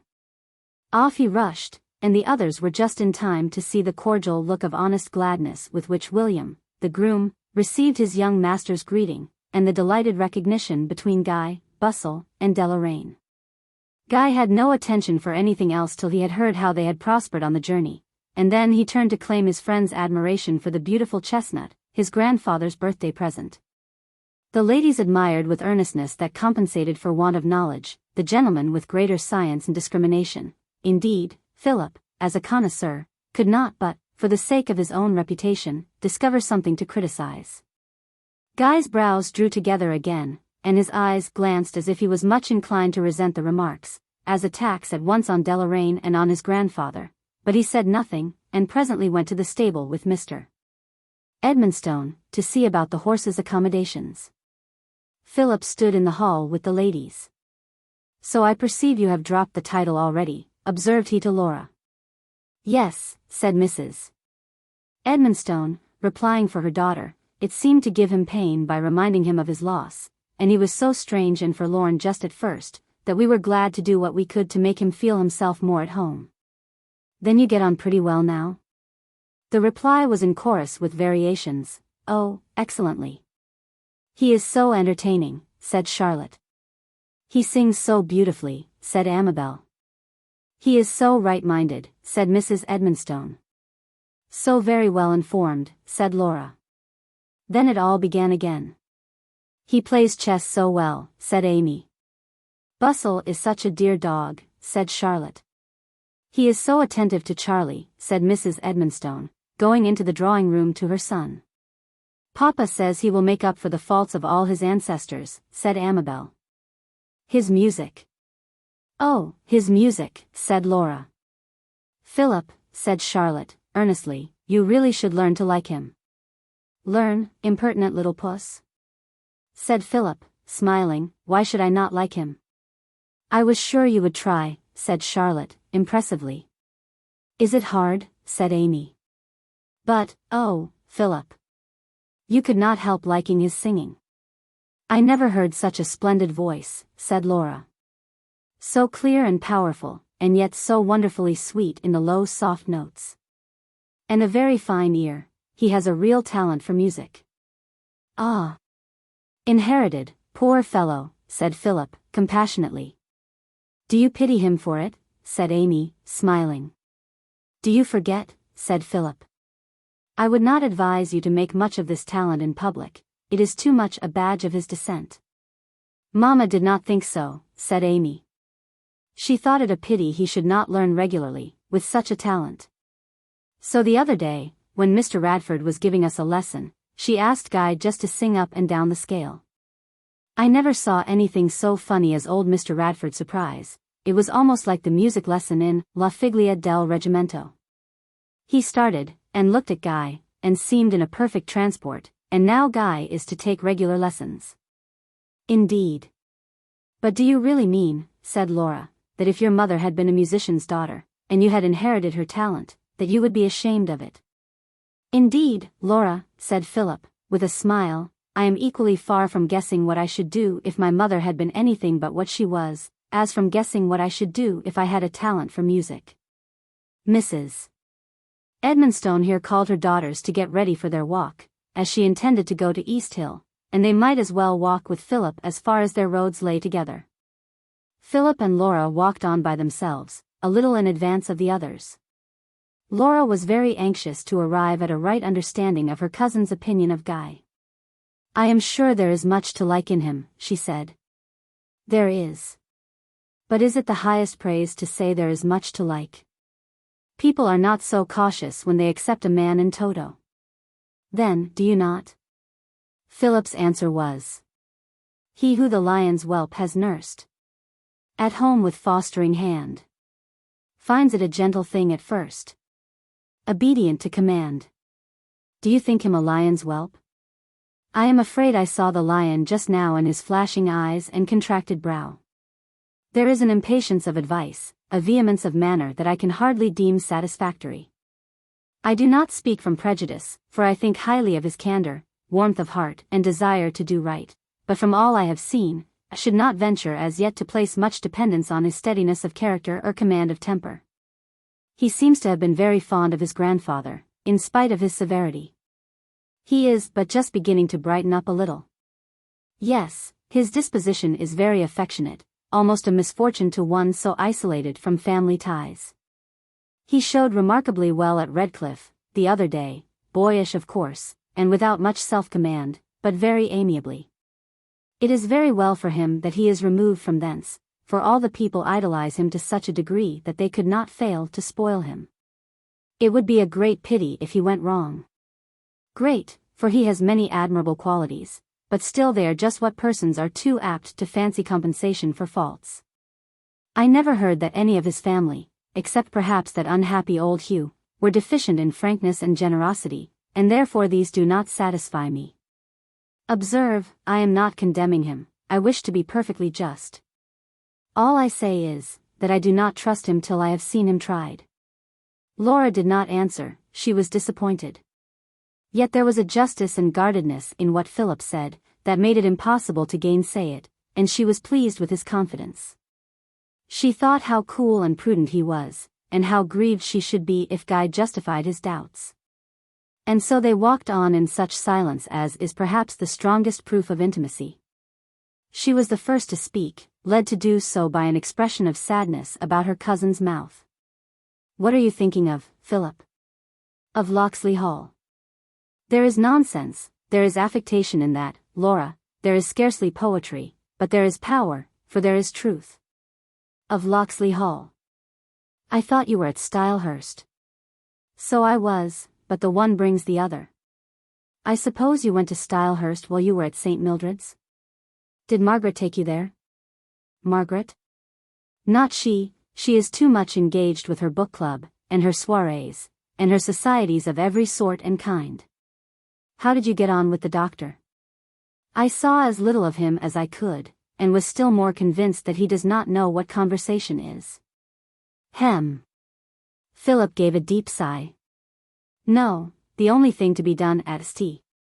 Mildred's is to walk across the moors to Stylehurst. It is a strange thing to leave that tumult of gossip, and novelty, and hardness, and to enter on that quiet autumnal old world, with the yellow leaves floating silently down, just as they used to do. And the atmosphere of stillness round the green churchyard. Gossip, repeated Laura. Surely not with Margaret? Literary, scientific gossip is worse than gossip in a primary sense, without pretension. I am glad you had Stylehurst to go to. How was the old sexton's wife? Very well. Trotting about on her pattens as merrily as ever. Did you go into the garden? Yes, Fanny's ivy has entirely covered the south wall, and the acacia is so tall and spreading, that I long to have the pruning of it. Old Will keeps everything in its former state. They talked on of the old home, till the stern bitter look of regret and censure had faded from his brow, and given way to a softened melancholy expression. Chapter 4. A fig for all dactyls, a fig for all spondees. A fig for all dunces and domini grandees. Scott. How glad I am, exclaimed Guy, entering the drawing-room. Wherefore? Inquired Charles. I thought I was too late, and I am very glad to find no one arrived, and Mr. and Mrs. Edmonstone not come down. But where have you been? I lost my way on the top of the down. I fancied someone told me there was a view of the sea to be had there. And can't you exist without a view of the sea? Guy laughed. Everything looks so dull, it is as if the view was dead or imprisoned, walled up by wood and hill, and wanting that living ripple, heaving and struggling. And your fine rocks, said Laura. I wish you could see the shag stone, a great island mass, sloping on one side, precipitous on the other, with the spray dashing on it. If you see it from ever so far off, there is still that white foam coming and going, a glancing speck, like the light in an eye. Hark! A carriage. The young man and the young man's companion, said Charles. How can you, said Laura. What would anyone suppose Mr. Thorndale to be? Not Philip's valet, said Charles, if it is true that no man is a hero to his valet de chambre, whereas, what is not Philip to the Honourable James Thorndale? Philip, Alexander, and Bucephalus into the bargain, suggested Amy, in her demure, frightened whisper, sending all but Laura into a fit of laughter, the harder to check because the steps of the parties concerned were heard approaching. Mr. Thorndale was a quiet individual, one of those of whom there is least to be said, so complete a gentleman that it would have been an insult to call him gentlemanlike. Agreeable and clever rather than otherwise, good-looking, with a high-bred air about him, so that it always seemed strange that he did not make more impression. A ring at the front door almost immediately followed their arrival. Encore? Asked Philip, looking at Laura with a sort of displeased surprise. Unfortunately, yes, said Laura, drawing aside. One of my uncle's family parties, said Philip. I wish I had not brought Thorndale. Laura, what is to be done to prevent the tittering that always takes place when Amy and those Harpers are together? Some game, said Laura. He signed approval. But she had time to say no more, for her father and mother came down, and some more guests entered. It was just such a party that continually grew up at Holywell, for Mr. Edmonstone was so fond of inviting, that his wife never knew in the morning how many would assemble at her table in the evening. But she was used to it, and too good a manager even to be called so. She liked to see her husband enjoy himself in his good-natured, open-hearted way. The change was good for Charles, and thus it did very well, and there were few houses in the neighborhood more popular than Holywell. The guests this evening were Maurice de Courcy, a wild young Irishman, all noise and nonsense, a great favorite with his cousin, Mr. Edmonstone, two Miss Harpers, daughters of the late clergyman, good-natured, second-rate girls, Dr. Mayerne, Charles's kind old physician, the friend and much-loved counsellor at Holywell, and the present vicar, Mr. Ross with his daughter Mary. Mary Ross was the greatest friend that the Miss Edmonstones possessed, though, she being 25, they had not arrived at perceiving that they were on the equal terms of young ladyhood. She had lost her mother early, and had owed a great deal to the kindness of Mrs. Edmonstone, as she grew up among her numerous elder brothers. She had no girlhood. She was a boy till 14, and then a woman, and she was scarcely altered since the epoch of that transition, the same in likings, tastes, and duties. Papa was all the world to her, and pleasing him had much the same meaning now as then. Her brothers were like playfellows, her delights were still a lesson in Greek from Papa, a schoolchildren's feast, a game at play, a new book. It was only a pity other people did not stand still too. Papa, indeed, had never grown sensibly older since the year of her mother's death, but her brothers were whiskered men, with all the cares of the world, and no holidays. The schoolgirls went out to service, and were as a last year's brood to an old hen. The very children she had fondled were young ladies, as old, to all intents and purposes, as herself, and here were even Laura and Amy Edmonstone fallen into that bad habit of growing up. Though little Amy had still much of the kitten in her composition, and could play as well as Charlotte or Mary herself, when they had the garden to themselves. Mary took great pains to amuse Charles, always walking to see him in the worst weather, when she thought other visitors likely to fall, and chatting with him as if she was the idlest person in the world. Though the quantity she did at home and in the parish would be too amazing to be recorded. Spirited and decided, without superfluous fears and fineries, she had a firm, robust figure, and a rosy, good-natured face, with a manner that, though perfectly feminine, had in it an air of strength and determination. Holywell was a hamlet, 2 miles from the parish church of East Hill, and Mary had thus seen very little of the Edmonstones' guest, having only been introduced to him after church on Sunday. The pleasure on which Charles chiefly reckoned for that evening was the talking him over with her when the ladies came in from the dining-room. The Miss Harpers, with his sisters, gathered round the piano, and Mrs. Edmonstone sat at Charles's feet, while Mary knitted and talked. "So you get on well with him? He is one of those people who are never in the way, and yet you never can forget their presence," said Mrs. Edmonstone. "His manners are quite the pink of courtesy," said Mary. "Like his grandfather's," said Mrs. Edmonstone, "that old-school deference and attention is very chivalrous, and sits prettily and quaintly on his high spirits and animation. I hope it will not wear off." "A vain hope," said Charles. "At present he is like that German myth, Caspar Hauser, who lived till 20 in a cellar. It is lucky for Mamma that, in his green state, he is courtly instead of bearish. Lucky for you, too, Charlie, he spoils you finely. He has the rare perfection of letting me know my own mind. I never knew what it was to have my own way before." "Is that your complaint, Charlie?" "What next?" said Mary. "So you think I have my way, do you, Mary? That is all envy, you see, and very much misplaced. Could you guess what a conflict it is every time I am helped up that mountain of a staircase, or the slope of my sofa is altered? Last time Philip stayed here, every step cost an argument, till at last, through sheer exhaustion, I left myself a dead weight on his hands, to be carried up by main strength. And after all, he is such a great, strong fellow, that I am afraid he did not mind it, so next time I crutched myself down alone, and I hope that did provoke him." "Sir Guy is so kind that I am ashamed," said Mrs. Edmonstone. "It seems as if we had brought him for the sole purpose of waiting on Charles." "Half his heart is in his horse," said Charles. "Never had man such delight in the brute creation." "They have been his chief playfellows," said Mrs. Edmonstone. "The chief of his time was spent in wandering in the woods or on the beach, watching them and their ways." "I fairly dreamt of that Elysium of his last night," said Charles, "a swamp half frozen on a winter's night, full of wild ducks. Here, Charlotte, come and tell Mary the role of Guy's pets."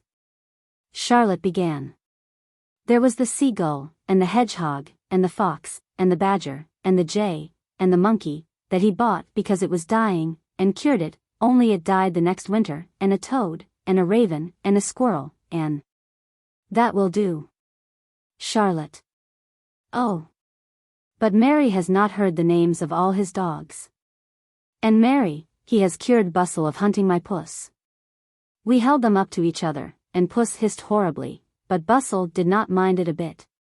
And the other day, when Charles tried to set him at her, he would not take the least notice. "Now, Charlotte," said Charles, waving his hand, with a provoking mock politeness, "have the goodness to return to your friends." Tea over, Laura proposed the game of definitions. "You know it, Philip," said she, "you taught us." "Yes, I learned it of your sisters, Thorndale," said Philip. "Oh, pray let us have it." "It must be charming," exclaimed Miss Harper, on this recommendation. "Definitions," said Charles, contemptuously. "Darth Johnson must be the hand for them." "They are just the definitions not to be found in Johnson," said Mr. Thorndale. "Our standing specimen is adversity, which may be differently explained according to your taste, as, a toad with a precious jewel in its head, or, the test of friendship." "The spirit of words," said Guy, looking eager and interested. "Well, we'll try," said Charles, "though I can't say it sounds to me promising. Come, Maurice, define an Irishman."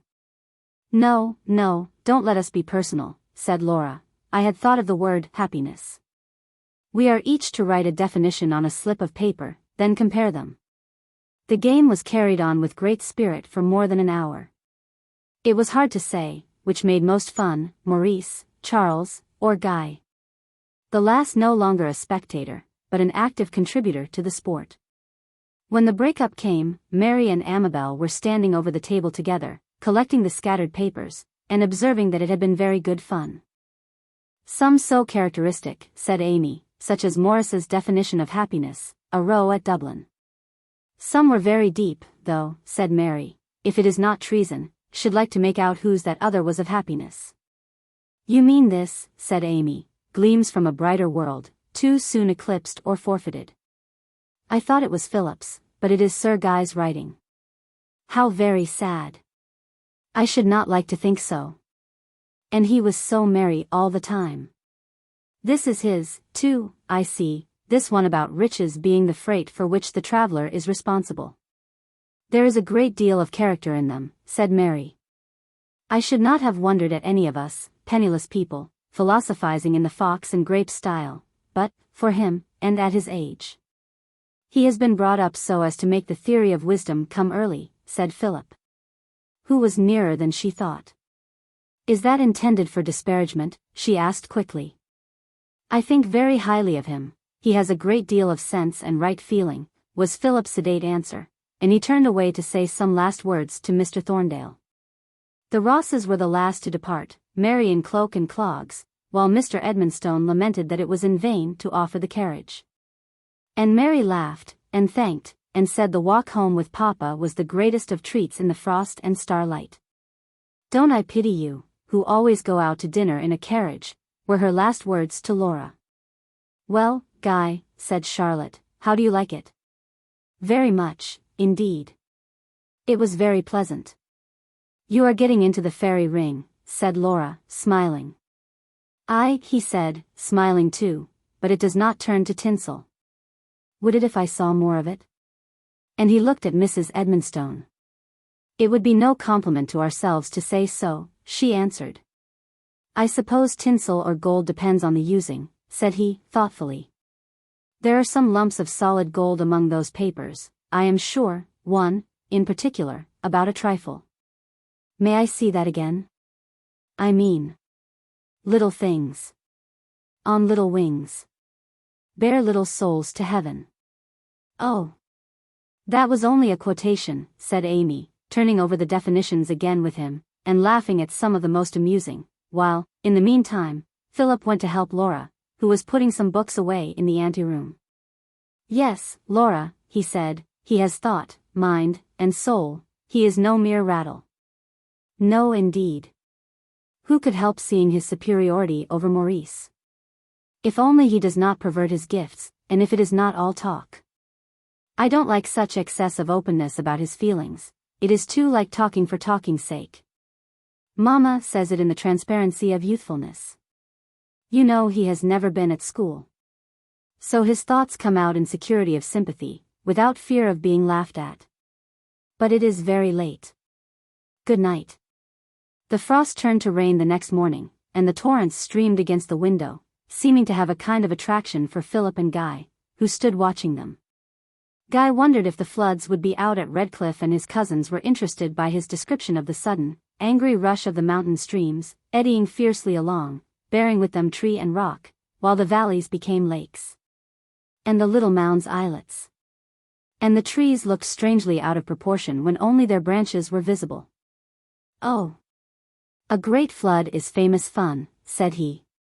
Surely, said Philip, I have heard a legend of your being nearly drowned in some flood. Yes, said Guy, I had a tolerable ducking. Oh, tell us about it, said Amy. I have a curiosity to hear a personal experience of drowning, said Charles. Come, begin at the beginning. I was standing watching the tremendous force of the stream, when I saw an unhappy old ram floating along, bleeding so piteously, and making such absurd, helpless struggles, that I could not help pulling off my coat and jumping in after him. It was very foolish, for the stream was too strong, I was 2 years younger then. Moreover, the beast was very heavy, and not at all grateful for any kind intentions, and I found myself sailing off to the sea, with the prospect of a good many rocks before long. But just then an old tree stretched out its friendly arms through the water. It stopped the sheep, and I caught hold of the branches, and managed to scramble up, while my friend got entangled in them with his wool. Omni quum proteus picus egit altos. Vizier Montes. Quoted Philip. Ovium edi summa, genus hasit ulmo. Added Guy. Ovium, exclaimed Philip, with a face of horror. Don't you know that O in ovis is short? Do anything but take liberties with Horace. Get out of the tree first, Guy, said Charles, for at present your history seems likely to end with a long ohone. Well, Triton, not Proteus, came to the rescue at last, said Guy, laughing. I could not stir, and the tree bent so frightfully with the current that I expected every minute we should all go together, so I had nothing for it but to halloo as loud as I could. No one heard but Triton, the old Newfoundland dog, who presently came swimming up, so eager to help, poor fellow, that I thought he would have throttled me or hurt himself in the branches. I took off my handkerchief and threw it to him, telling him to take it to Arnaud, who I knew would understand it as a signal of distress. Did he? How long had you to wait? I don't know. It seemed long enough before a most welcome boat appeared, with some men in it, and Triton in an agony. They would never have found me but for him, for my voice was gone. Indeed, the next thing I remember was lying on the grass in the park, and Markham saying, "Well, sir, if you do wish to throw away your life, let it be for something better worth saving than Farmer Holt's vicious old ram." In the language of the great Mr. Toots, said Charles, I am afraid you got very wet. Were you the worse for it? Said Amy. Not in the least. I was so glad to hear it was Holt's. For you must know that I had behaved very ill to Farmer Holt. I had been very angry at his beating our old hound, for, as he thought, worrying his sheep. Not that Dart ever did, though. And was the ram saved? Yes, and next time I saw it, it nearly knocked me down. Would you do it again? Said Philip. I don't know. I hope you had a medal from the Humane Society, said Charles. That would have been more proper for Triton. Yours should have been an ovation, said Charles, cutting the O absurdly short and looking at Philip. Laura saw that the spirit of teasing was strong in Charles this morning and suspected that he wanted to stir up what he called the deadly feud, and she hastened to change the conversation by saying, You quite impressed Guy with your translation of Fra Cristoforo. Indeed, I must thank you for recommending the book, said Guy. How beautiful it is. I am glad you entered into it, said Philip. It has every quality that a fiction ought to have. I never read anything equal to The Repentance of the Nameless Man. Is he your favorite character? Said Philip, looking at him attentively. Oh no, of course not, though he is so grand that one thinks most about him, but no one can be cared about as much as Lucia. Lucia. She never struck me as more than a well-painted peasant girl, said Philip. Oh, cried Guy, indignantly. Then, controlling himself, he continued, she pretends to know more than she is, but she shows the beauty of goodness in itself in a wonderful way. And think of the power of those words of hers over that gloomy, desperate man. Your sympathy with the innominato again, said Philip. Every subject seemed to excite Guy to a dangerous extent, as Laura thought, and she turned to Philip to ask if he would not read to them again. I brought this book on purpose, said Philip. I wish to read you a description of that print from Raphael, you know it, the Madonna di San Sisto? The one you brought to show us, said Amy, with the two little angels. Yes, here is the description, and he began to read. Dwell on the form of the child, more than human in grandeur, seated on the arms of the Blessed Virgin as on an august throne. Note the tokens of divine grace, his ardent eyes, what a spirit, what a countenance is his, yet his very resemblance to his mother denotes sufficiently that he is of us and takes care for us. Beneath are two figures adoring, each in their own manner.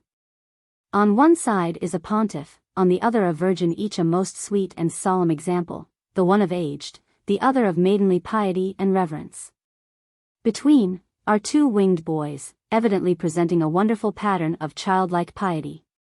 Their eyes, indeed, are not turned towards the Virgin, but both in face and gesture, they show how careless of themselves they are in the presence of God. All were struck by the description. Guy did not speak at first, but the solemn expression of his face showed how he felt its power and reverence.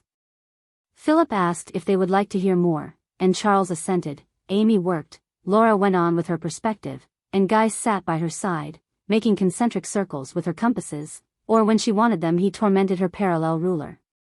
Or cut the pencils, never letting his fingers rest except at some high or deep passage, or when some interesting discussion arose.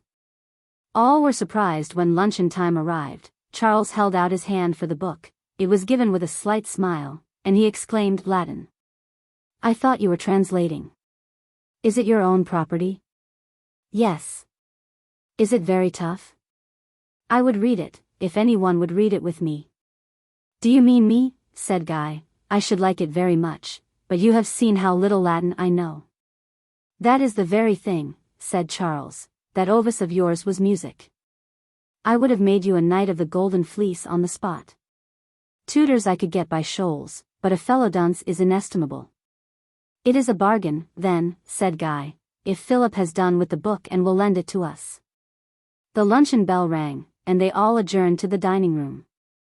Mr. Edmonstone came in when luncheon was nearly over, rejoicing that his letters were done, but then he looked disconsolately from the window, and pitied the weather. Nothing for it but billiards. People might say it was nonsense to have a billiard table in such a house, but for his part he found there was no getting through a wet day without them. Philip must beat him as usual, and Guy might have one of the young ladies to make a fourth. "Thank you," said Guy, "but I don't play." "Not play, eh? Well, we will teach you in the spinning of a ball, and I'll have my little Amy to help me against you and Philip." "No, thank you," repeated Guy, coloring. "I am under a promise." "Ha! Eh? What? Your grandfather?" He could see no harm in such play as this. "For nothing, you understand." "You did not suppose I meant anything else?" "Oh no, of course not," eagerly replied Guy, "but it is impossible for me to play, thank you. I have promised never even to look on at a game at billiards." "Ah, poor man, he had too much reason," uttered Mr. Edmonstone to himself, but catching a warning look from his wife, he became suddenly silent. Guy, meanwhile, sat looking lost in sad thoughts, till, rousing himself, he exclaimed, "Don't let me prevent you." Mr. Edmonstone needed but little persuasion, and carried Philip off to the billiard table in the front hall. "Oh, I am so glad!" cried Charlotte, who had, within the last week, learnt Guy's value as a playfellow. "Now you will never go to those stupid billiards, but I shall have you always, every rainy day. Come and have a real good game at ball on the stairs." She already had hold of his hand, and would have dragged him off at once, had he not waited to help Charles back to his sofa, and in the meantime she tried in vain to persuade her more constant playmate, Amabel, to join the game. Poor little Amy regretted the being obliged to refuse, as she listened to the merry sounds and bouncing balls, sighing more than once at having turned into a grown-up young lady. While Philip observed to Laura, who was officiating as billiard marker, that Guy was still a mere boy. The fates favored Amy at last. For about half after 3, the billiards were interrupted, and Philip, pronouncing the rain to be almost over, invited Guy to take a walk, and they set out in a very grey wet mist. While Charlotte and Amy commenced a vigorous game at battledore and shuttlecock. The grey mist had faded into twilight, and twilight into something like night, when Charles was crossing the hall, with the aid of Amy's arm, Charlotte carrying the crutch behind him, and Mrs. Edmonstone helping Laura with her perspective apparatus, all on their way to dress for dinner. The door opened and in came the two Morvilles. Guy, without even stopping to take off his great coat, ran at once upstairs, and the next moment the door of his room was shut with a bang that shook the house, and made them all start and look at Philip for explanation. "Redclyffe temper," said he, coolly, with a half-smile curling his short upper lip. "What have you been doing to him?" said Charles. "Nothing. At least nothing worthy of such ire. I only entered on the subject of his Oxford life, and advised him to prepare for it, for his education has as yet been a mere farce. He used to go 2 or 3 days in the week to one Potts, a self-educated genius, a sort of superior writing master at the Morworth Commercial School. Of course, though it is no fault of his, poor fellow, he is hardly up to the 5th form, and he must make the most of his time, if he is not to be plucked. I said all this before him as gently as I could, for I knew with whom I had to deal, yet you see how it is. What did he say? Asked Charles. He said nothing, so far I give him credit. But he strode on furiously for the last half-mile, and this explosion is the finale. I am very sorry for him, poor boy. I beg no further notice may be taken of it. Don't you want an arm, Charlie? No thank you, answered Charles, with a little surliness. You had better. It really is too much for Amy, said Philip, making a move as if to take possession of him, as he arrived at the foot of the stairs. Like the camellia, I suppose, he replied. And taking his other crutch from Charlotte, he began determinately to ascend without assistance, resolved to keep Philip a prisoner below him as long as he could, and enjoying the notion of chafing him by the delay. Certainly teasing Philip was a dear delight to Charles, though it was all on trust, as, if he succeeded, his cousin never betrayed his annoyance by look or sign. About a quarter of an hour after, there was a knock at the dressing-room door. Come in, said Mrs. Edmonstone, looking up from her letter-writing, and Guy made his appearance, looking very downcast. I am come, he said, to ask pardon for the disturbance I made just now.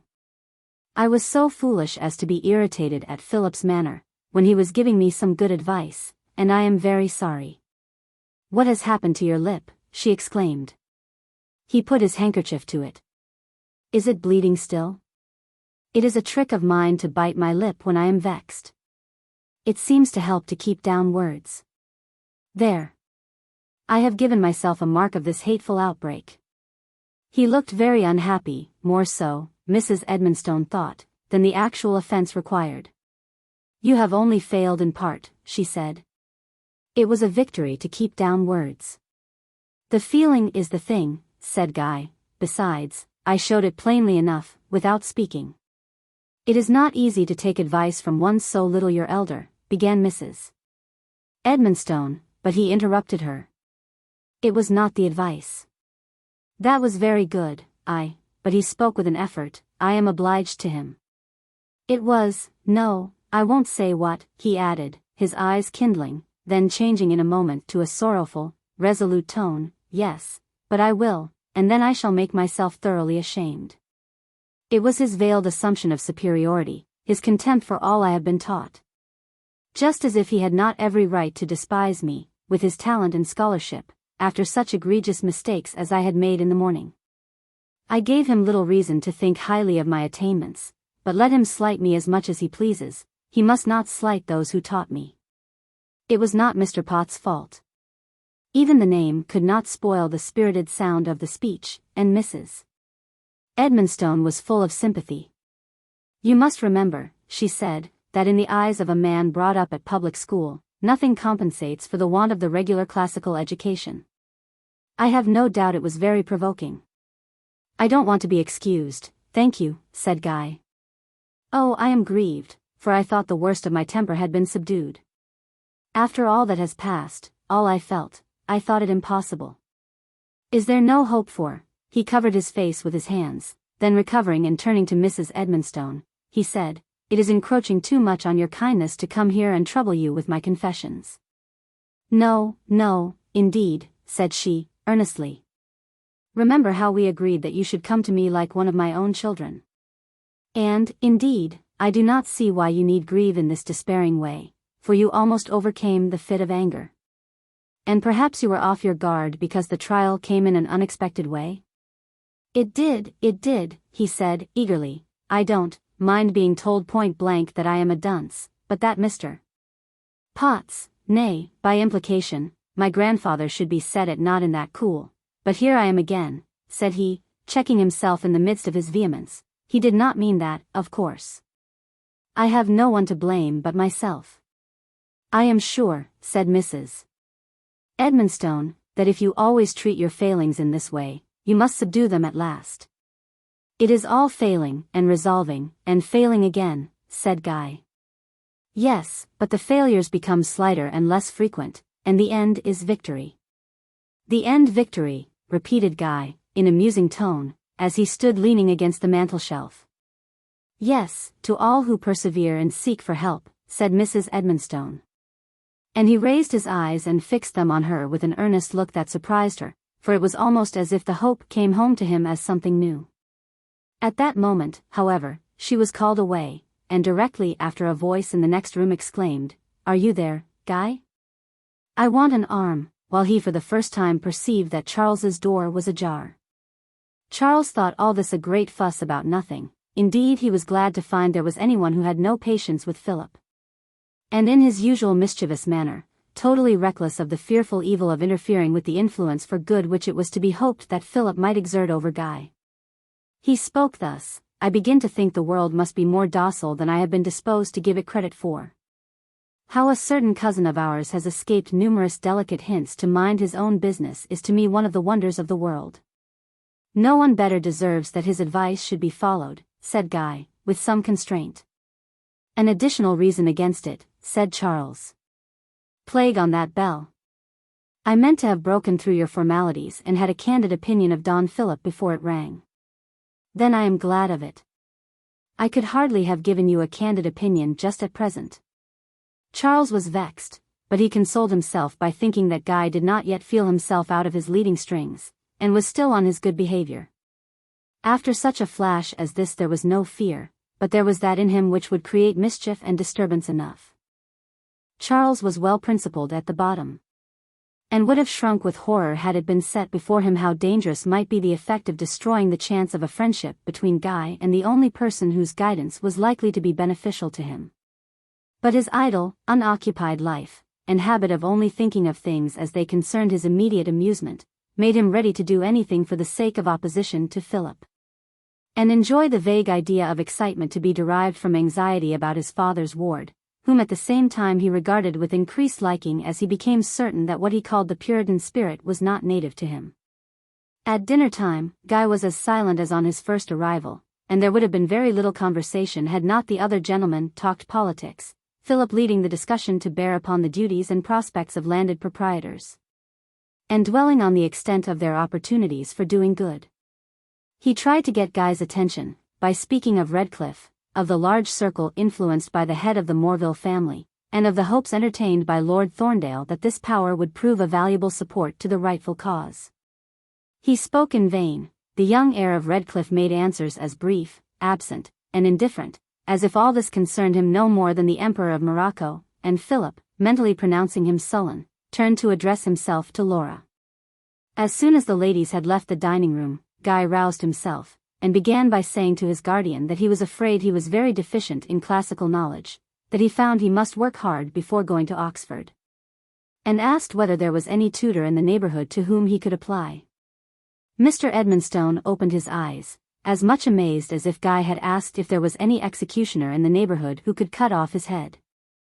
Philip was no less surprised, but he held his peace, thinking it was well Guy bad sense enough to propose it voluntarily, as he would have suggested it to his uncle as soon as there was an opportunity of doing so in private. As soon as Mr. Edmonstone had recollected himself, and pronounced it to be exceedingly proper, and they entered into a discussion on the neighboring curates, and came at last to a resolution that Philip should see whether Mr. Lascelles, a curate of Broadstone, and an old schoolfellow of his own, would read with Guy a few hours in every week.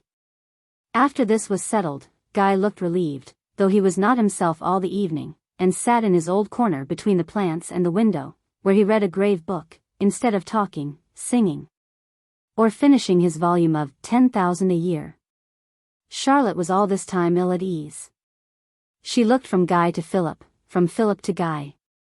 She shut her mouth as if she was forming some great resolve, then colored, and looked confused, rushing into the conversation with something more malapropos than usual, as if on purpose to appear at her ease. At last, just before her bedtime, when the tea was coming in, Mrs. Edmonstone engaged with that, Laura reading, Amy clearing Charles's little table, and Philip helping Mr. Edmonstone to unravel the confused accounts of the late cheating bailiff, Guy suddenly found her standing by him, perusing his face with all the power of her great blue eyes. She started as he looked up, and put her face into Amabel's great myrtle as if she would make it appear that she was smelling to it. "Well, Charlotte," said he, and the sound of his voice made her speak, but in a frightened, embarrassed whisper. Guy, oh. I beg your pardon, but I wanted to. Well, what? Said he, kindly. I wanted to make sure that you are not angry with Philip. You don't mean to keep up the feud, do you? Feud? I hope not, said Guy, too much in earnest to be diverted with her lecture. I am very much obliged to him. Are you really? Said Charlotte, her head a little on one side. I thought he had been scolding you. Scolding was so very inappropriate to Philip's calm, argumentative way of advising, that it became impossible not to laugh. Not scolding, then, said Charlotte. You are too nearly grown up for that, but telling you to learn, and being tiresome. I was so foolish as to be provoked at first, answered Guy, but I hope I have thought better of it, and am going to act upon it. Charlotte opened her eyes wider than ever, but in the midst of her amazement Mrs. Edmonstone called to Guy to quit his leafy screen and come to tea. Philip was to return to Broadstone the next day, and as Mrs. Edmonstone had some errands there that would occupy her longer than Charles liked to wait in the carriage, it was settled that Philip should drive her there in the pony phaeton, and Guy accompany them and drive back. Thus having an opportunity of seeing Philip's print of the Madonna di San Sisto, returning some calls, and being introduced to Mr. Lascelles, whilst she was shopping. They appointed an hour and place of meeting, and kept to it, after which Mrs. Edmonstone took Guy with her to call on Mrs. Dean, the wife of the Colonel. It was currently believed among the young Edmonstones that Mamma and Mrs. Dean never met without talking over Mr. Morville's good qualities, and the present visit proved no exception. Mrs. Dean, a kind, open-hearted, elderly lady, was very fond of Mr. Morville, and proud of him as a credit to the regiment, and she told several traits of his excellent judgment, kindness of heart, and power of leading to the right course. Mrs.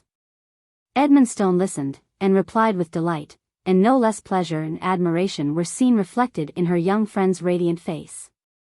Mrs. Edmonstone's first question, as they set out on their homeward drive, was, whether they had seen Mr. Lascelles? Yes, said Guy, I am to begin tomorrow, and go to him every Monday and Thursday. That is prompt. Ah. I have no time to lose, besides I have been leading too smooth a life with you. I want something unpleasant to keep me in order. Something famously horrid, repeated he, smacking the whip with a relish, as if he would have applied that if he could have found nothing else. You think you live too smoothly at Holywell, said Mrs. Edmonstone, hardly able, with all her respect for his good impulses, to help laughing at this strange boy. Yes. Happy, thoughtless, vehement, that is what your kindness makes me. Was it not a proof that I must needs fly out at such a petty provocation? I should not have thought it such a very exciting life, certainly not such as is usually said to lead to thoughtlessness. And we have been even quieter than usual since you came. Ah, you don't know what stuff I am made of, said Guy, gravely, though smiling. Your own home party is enough to do me harm, it is so exceedingly pleasant. Pleasant things do not necessarily do harm. Not to you, not to people who are not easily unsettled, but when I go upstairs, after a talking, merry evening, such as the night before last, I find that I have enjoyed it too much, I am all abroad. I can hardly fix my thoughts, and I don't know what to do, since here I must be, and I can't either be silent, or sit up in my own room. Certainly not, said she, smiling, there are duties of society which you owe even to us dangerous people. No, don't misunderstand me. The fault is in myself. If it was not for that, I could learn nothing but good, said Guy, speaking very eagerly, distressed at her answer. I believe I understand you, said she, marveling at the serious, ascetic temper, coupled with the very high animal spirits. For your comfort, I believe the unsettled feeling you complain of is chiefly the effect of novelty. You have led so very retired a life, that a lively family party is to you what dissipation would be to other people, and, as you must meet with the world some time or other, it is better the first encounter with should be in this comparatively innocent form. Go on watching yourself, and it will do you no harm. Yes, but if I find it does me harm? It would be cowardly to run away, and resistance should be from within. Yet, on the other hand, there is the duty of giving up, wrenching oneself from all that has temptation in it. There is nothing, said Mrs. Edmonstone, that has no temptation in it, but I should think the rule was plain. If a duty such as that of living among us for the present, and making yourself moderately agreeable, involves temptations, they must be met and battled from within. In the same way, your position in society, with all its duties, could not be laid aside because it is full of trial. Those who do such things are faint-hearted, and fail and trust in him who fixed their station, and finds room for them to deny themselves in the trivial round and common task. It is pleasure involving no duty that should be given up, if we find it liable to lead us astray. I see, answered Guy, musingly. And this reading comes naturally, and is just what I wanted to keep the pleasant things from getting a full hold of me. I ought to have thought of it sooner, instead of dawdling a whole month in idleness. Then all this would not have happened. I hope it will be very tough. You have no great love for Latin and Greek? Oh, cried Guy, eagerly, to be sure I delight in Homer and the Georgics, and plenty more. What splendid things there are in these old fellows. But, I never liked the drudgery part of the affair, and now if I am to be set to work to be accurate, and to get up all the grammar and the Greek roots, it will be horrid enough in all conscience. He groaned as deeply as if he had not been congratulating himself just before on the difficulty. Who was your tutor? Asked Mrs. Edmonstone. Mr. Potts, said Guy. He is a very clever man.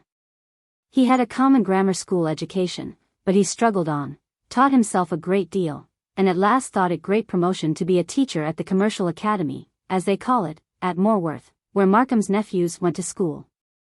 He is very clever, I assure you, and very patient of the hard, wearing life he must have of it there, and oh, so enjoying a new book, or an afternoon to himself. When I was about 8 or 9, I began with him, riding into Morworth 3 times in a week, and I have gone on ever since.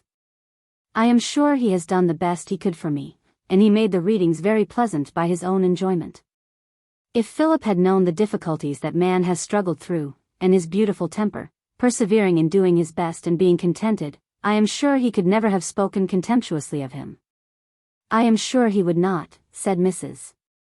Edmonstone. All he meant was, that a person without a university education cannot tell what the requirements are to which a man must come up in these days. Ah, said Guy, laughing, how I wished Mr. Potts had been there to have enjoyed listening to Philip and Mr.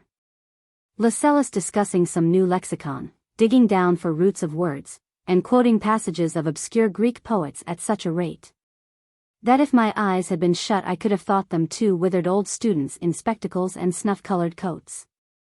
Philip was in his element, said Mrs. Edmonstone, smiling. Really, proceeded Guy, with animation, the more I hear and see of Philip, the more I wonder. What a choice collection of books he has, so many of them school prizes, and how beautifully bound. Ah! That is one of Philip's peculiar ways. With all his prudence and his love of books, I believe he would not buy one unless he had a reasonable prospect of being able to dress it handsomely. Did you see the print?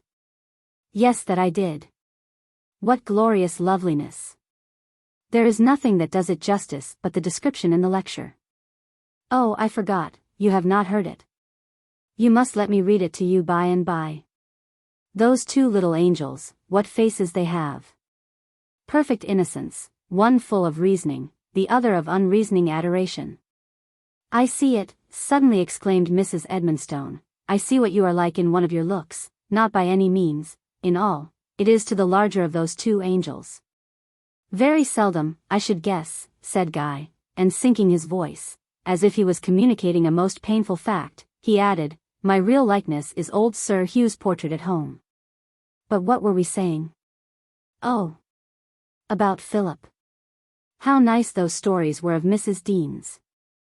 She is very fond of him. To have won so much esteem and admiration, already from strangers, with no prejudice in his favor. It must be entirely his own doing, and well it may. Every time one hears of him, something comes out to make him seem more admirable. You are laughing at me, and I own it is presumptuous to praise, but I did not mean to praise, only to admire. I like very much to hear my nephew praised. I was only smiling at your enthusiastic way. I only wonder I am not more enthusiastic, said Guy. I suppose it is his plain good sense that drives away that sort of feeling, for he is as near heroism in the way of self-sacrifice as a man can be in these days. Poor Philip. If disappointment can make a hero, it has fallen to his share. Ah. Guy, you are brightening and looking like one of my young ladies in hopes of a tale of true love crossed, but it was only love of a sister. The sister for whom he gave up so much?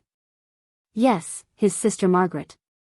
She was 8 or 9 years older, very handsome, very clever, a good deal like him, a pattern elder sister. Indeed, she brought him up in great part after his mother died, and he was devoted to her. I do believe it made the sacrifice of his prospects quite easy to him, to know it was for her sake, that she would live on at Stylehurst, and the change be softened to her. Then came Fanny's illness, and that led to the marriage with Dr. Henley. It was just what no one could object to. He is a respectable man in full practice, with a large income, but he is much older than she is, not her equal in mind or cultivation, and though I hardly like to say so, not at all a religious man. At any rate, Margaret Morville was one of the last people one could bear to see marry for the sake of an establishment. Could her brother do nothing? He expostulated with all his might. But at 19 he could do little with a determined sister of 27, and the very truth and power of his remonstrance must have made it leave a sting. Poor fellow, I believe he suffered terribly, just as he had lost Fanny, too, which he felt very deeply, for she was a very sweet creature, and he was very fond of her. It was like losing both sisters and home at once. Has he not just been staying with Mrs. Henley? Yes. There was never any coolness, as people call it. He is the one thing she loves and is proud of. They always correspond, and he often stays with her. But he owns to disliking the doctor, and I don't think he has much comfort in Margaret herself, for he always comes back more grave and stern than he went. Her house, with all her good wishes, can be no home to him. And so we try to make Holywell supply the place of Stylehurst as well as we can. How glad he must be to have you to comfort him. Philip? Oh no. He was always reserved.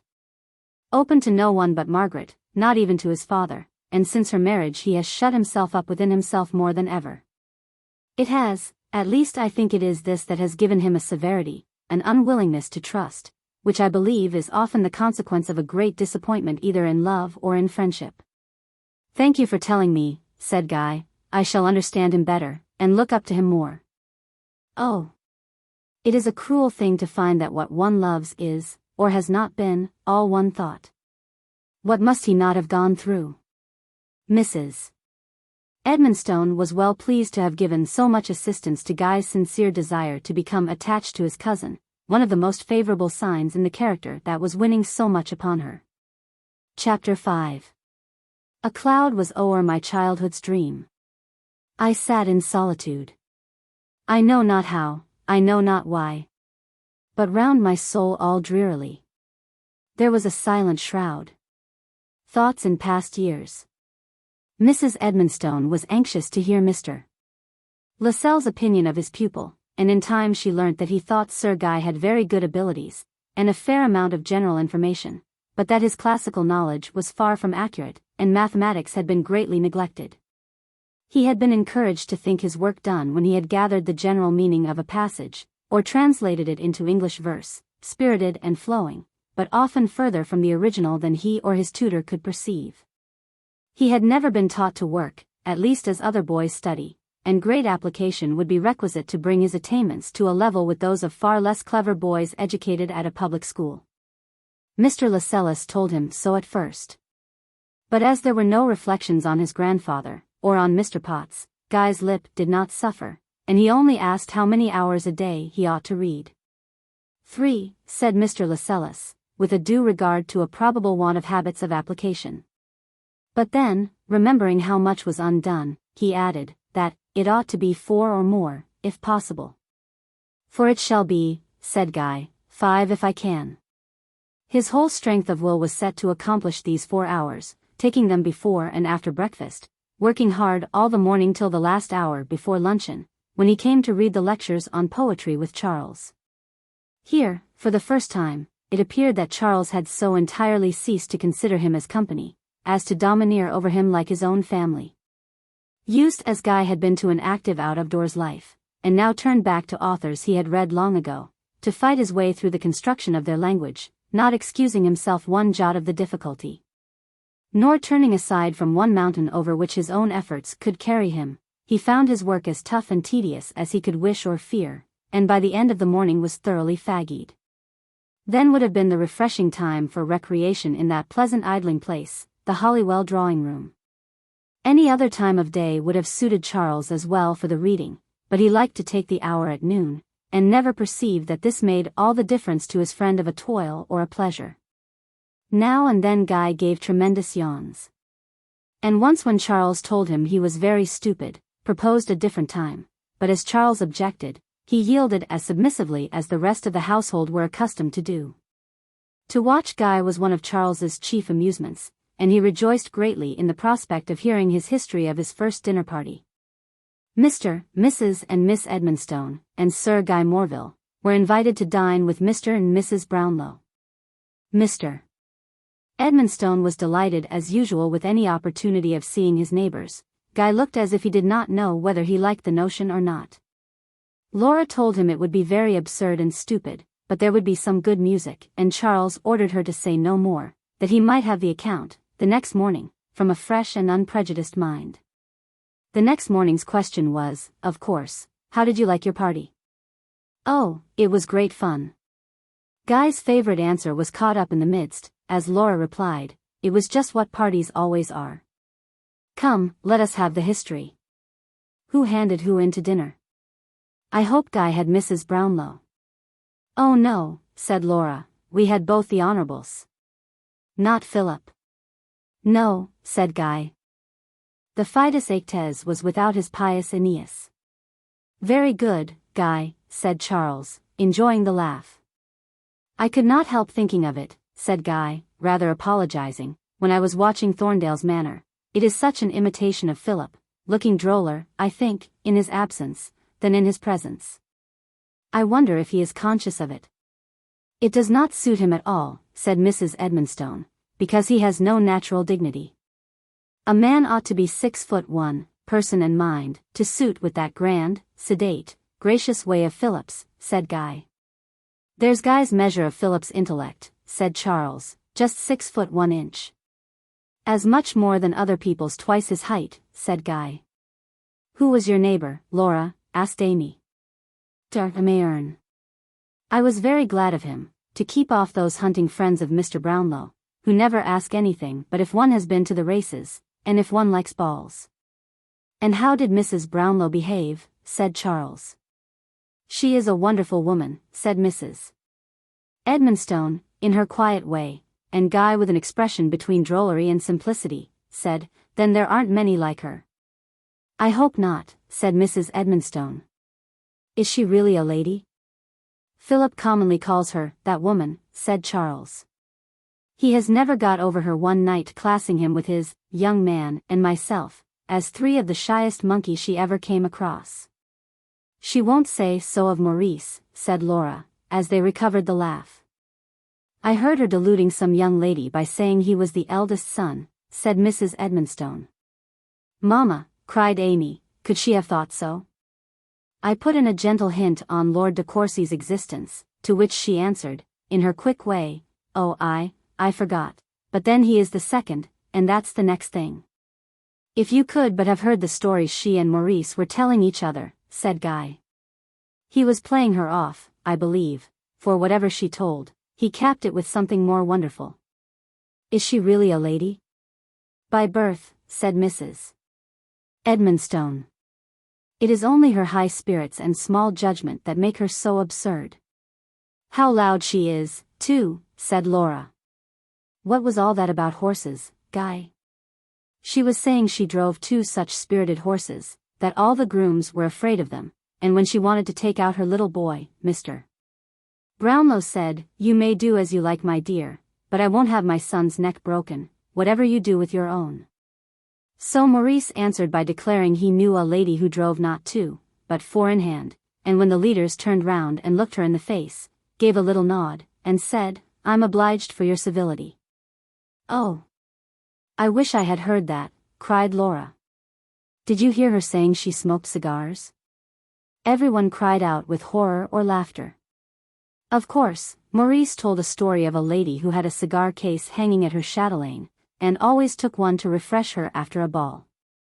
Guy was interrupted by the announcement of his horse, and rode off at once to Mr. Lascelles. On his return he went straight to the drawing-room, where Mrs. Edmonstone was reading to Charles, and abruptly exclaimed, "I told you wrong. She only said she had smoked one cigar." Then perceiving that he was interrupting, he added, "I beg your pardon," and went away. The next evening, on coming in from a solitary skating, he found the younger party in the drawing-room, Charles entertaining the Miss Harpers with the story of the cigars. He hastily interposed. "I told you it was but one. I tried one, and went on. She was preparing an order for Havana. I thought I told you I repeated the conversation incorrectly." "If it is not the letter, it is the spirit," said Charles, vexed at the interference with his sport of amazing the Miss Harpers with outrageous stories of Mrs. Brownlow. "It is just like her," said one of them. "I could believe anything of Mrs. Brownlow." "You must not believe this," said Guy, gently. "I repeated incorrectly what had better have been forgotten, and I must beg my foolish exaggeration to go no further." Charles became sullenly silent. Guy stood thoughtful. And Laura and Amabel could not easily sustain the conversation till the visitors took their leave. "Here's a pother," grumbled Charles, as soon as they were gone. "I beg your pardon for spoiling your story," said Guy. "But it was my fault, so I was obliged to interfere." "Bosh," said Charles. "Who cares whether she smoked 1 or 20? She is Mrs. Brownlow still." "The point is, what was truth?" said Laura.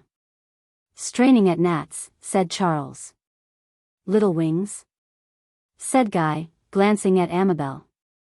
"Have it your one way," said Charles, throwing his head back. "They must be little souls, indeed, that stick at such trash." Guy's brows were contracted with vexation, but Laura looked up very prettily, saying, "Never mind him. We must all honor you for doing such an unpleasant thing." "You will recommend him favorably to Philip," growled Charles. There was no reply, and presently Guy asked whether he would go up to dress. Having no other way of showing his displeasure, he refused, and remained nursing his ill humor, till he forgot how slight the offense had been, and worked himself into a sort of insane desire, half mischievous, half revengeful, to be as provoking as he could in his turn. Seldom had he been more contrary, as his old nurse was wont to call it. No one could please him, and Guy was not allowed to do anything for him. Whatever he said was intended to rub on some sore place in Guy's mind. His mother and Laura's signs made him worse, for he had the pleasure of teasing them, also, but Guy endured it all with perfect temper, and he grew more cross at his failure. Yet, from force of habit, at bedtime, he found himself on the stairs with Guy's arms supporting him. "Good night," said Charles. "I tried hard to poke up the lion tonight, but I see it won't do." This plea of trying experiments was neither absolutely true nor false. But it restored Charles to himself, by saving a confession that he had been out of temper, and enabling him to treat with unwonted indifference the expostulations of father, mother, and Laura. Now that the idea of poking up the lion had once occurred, it became his great occupation to attempt it. He wanted to see some evidence of the fiery temper, and it was a new sport to try to rouse it. One, too, which had the greater relish, as it kept the rest of the family on thorns. He would argue against his real opinion, talk against his better sense, take the wrong side, and say much that was very far from his true sentiments. Guy could not understand at first, and was quite confounded at some of the views he espoused, till Laura came to his help, greatly irritating her brother by hints that he was not in earnest. Next time she could speak to Guy alone, she told him he must not take all Charles said literally. "I thought he could hardly mean it, but why should he talk so? I can't excuse him. I know it is very wrong, and at the expense of truth, and it is very disagreeable of him. I wish he would not, but he always does what he likes, and it is one of his amusements, so we must bear with him, poor fellow." From that time Guy seemed to have no trouble in reining in his temper in arguing with Charles, except once, when the lion was fairly roused by something that sounded like a sneer about King Charles I. His whole face changed, his hazel eye gleamed with light like an eagle's, and he started up, exclaiming, "You did not mean that?" "Ask Strafford," answered Charles, coolly, startled, but satisfied to have found the vulnerable point. "Ungenerous, unmanly," said Guy, his voice low, but quivering with indignation, ungenerous to reproach him with what he so bitterly repented.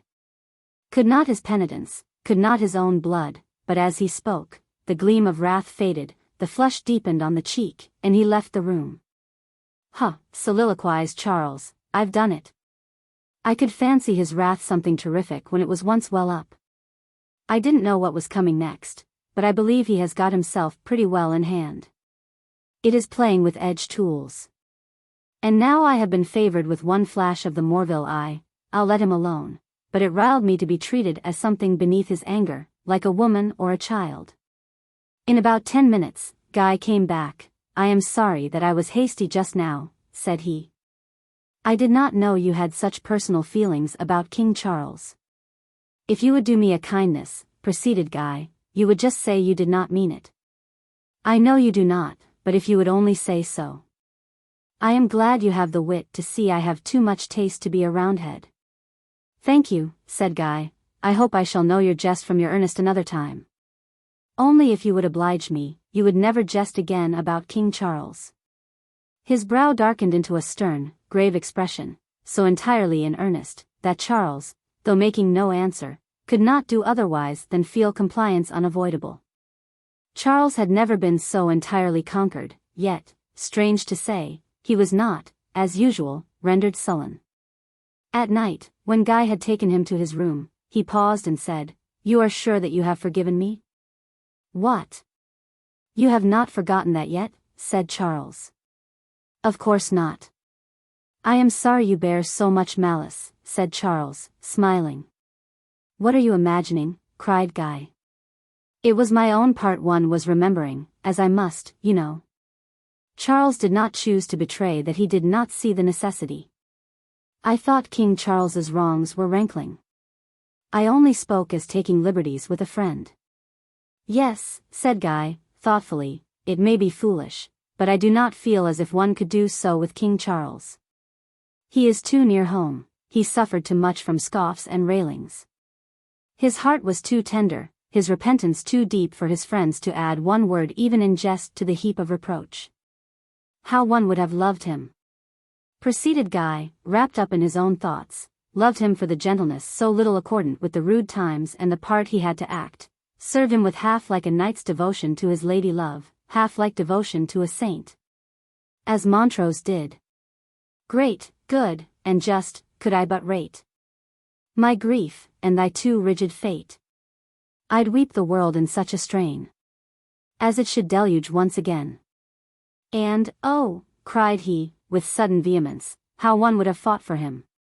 "You would," said Charles. "I should like to see you and Deloraine charging at the head of Prince Rupert's troopers." "I beg your pardon," said Guy, suddenly recalled, and coloring deeply. "I believe I forgot where I was, and have treated you to one of my old dreams in my bodings at home. You may quiz me as much as you please tomorrow. Good night." It was a rhapsody, thought Charles. Yes, it was. I wonder I don't laugh at it, but I was naturally carried along. Fancy that. He did it so naturally. In fact, it was all from the bottom of his heart, and I could not quiz him, no more than Montrose himself. He is a strange article. But he keeps one awake, which is more than most people do. Guy was indeed likely to keep everyone awake just then, for Mr. Edmonstone was going to take him out hunting for the first time, and he was half wild about it. The day came, and half an hour before Mr. Edmonstone was ready, Guy was walking about the hall, checking many an incipient whistle, and telling everyone that he was beforehand with the world, for he had read one extra hour yesterday, and had got through the others before breakfast. Laura thought it very true that, as Philip said, he was only a boy, and moralized to Charlotte on his being the same age as herself, very nearly 18. Mrs. Edmonstone told Charles it was a treat to see anyone so happy, and when he began to chafe at the delay, did her best to beguile the time, but without much success. Guy had ever learned to wait patiently, and had a custom of marching up and down, and listening with his head thrown back, or, as Charles used to call it, prancing in the hall. If Mrs. Edmonstone's patience was tried by the preparation for the hunt in the morning, it was no less her lot to hear of it in the evening. Guy came home in the highest spirits, pouring out his delight to every one, with animation and power of description giving all he said a charm. The pleasure did not lose by repetition, he was more engrossed by it every time. And no one could be more pleased with his ardor than Mr. Edmonstone, who, proud of him and his writing, gave a sigh to past hopes of poor Charles, and promoted the hunting with far more glee than he had promoted the reading. The Redclyffe groom, William, whose surname of Robinson was entirely forgotten in the appellation of William of Deloraine, was as proud of Sir Guy as Mr. Edmonstone could be, but made representations to his master that he must not hunt Deloraine 2 days in the week, and ride him to Broadstone 2 more. Guy then walked to Broadstone. But William was no better pleased, for he thought the credit of Redclyffe compromised, and punished him by reporting Deloraine not fit to be used next hunting day. Mr. Edmonstone perceived that Guy ought to have another hunter. Philip heard of one for sale, and after due inspection all admired, even William, who had begun by remarking that there might be so many screw-looses about a horse, that a man did not know what to be at with them. Philip, who was conducting the negotiation, came to dine at Holywell to settle the particulars.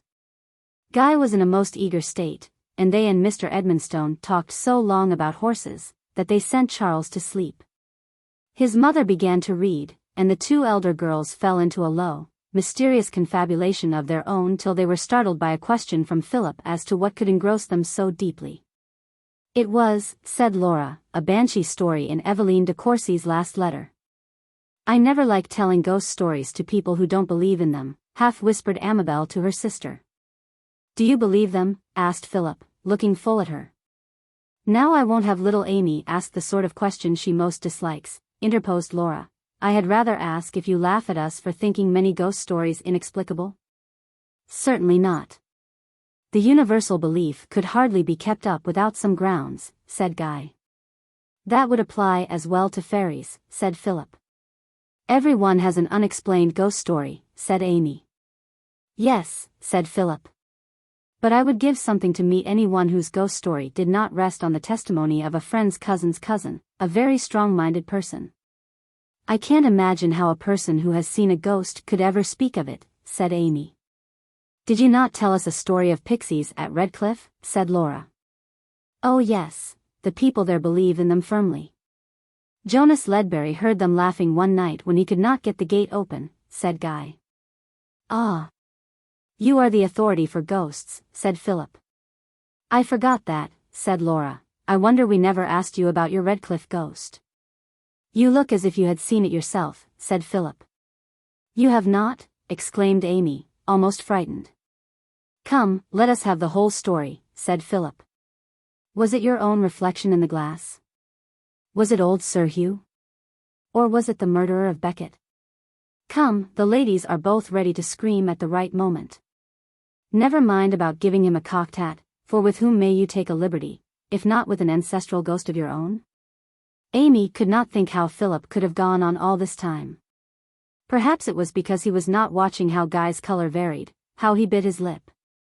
And at last his eyes seemed to grow dark in the middle, and to sparkle with fire, as with a low, deep tone, like distant thunder, conveying a tremendous force of suppressed passion, he exclaimed. Beware of trifling, then breaking off hastened out of the room. What's the matter? Asked Mr. Edmonstone, startled from his nap, and his wife looked up anxiously, but returned to her book, as her nephew replied, Nothing. How could you, Philip? Said Laura. I really believe he has seen it, said Amy, in a startled whisper. He has felt it, Amy, the Morville spirit, said Philip.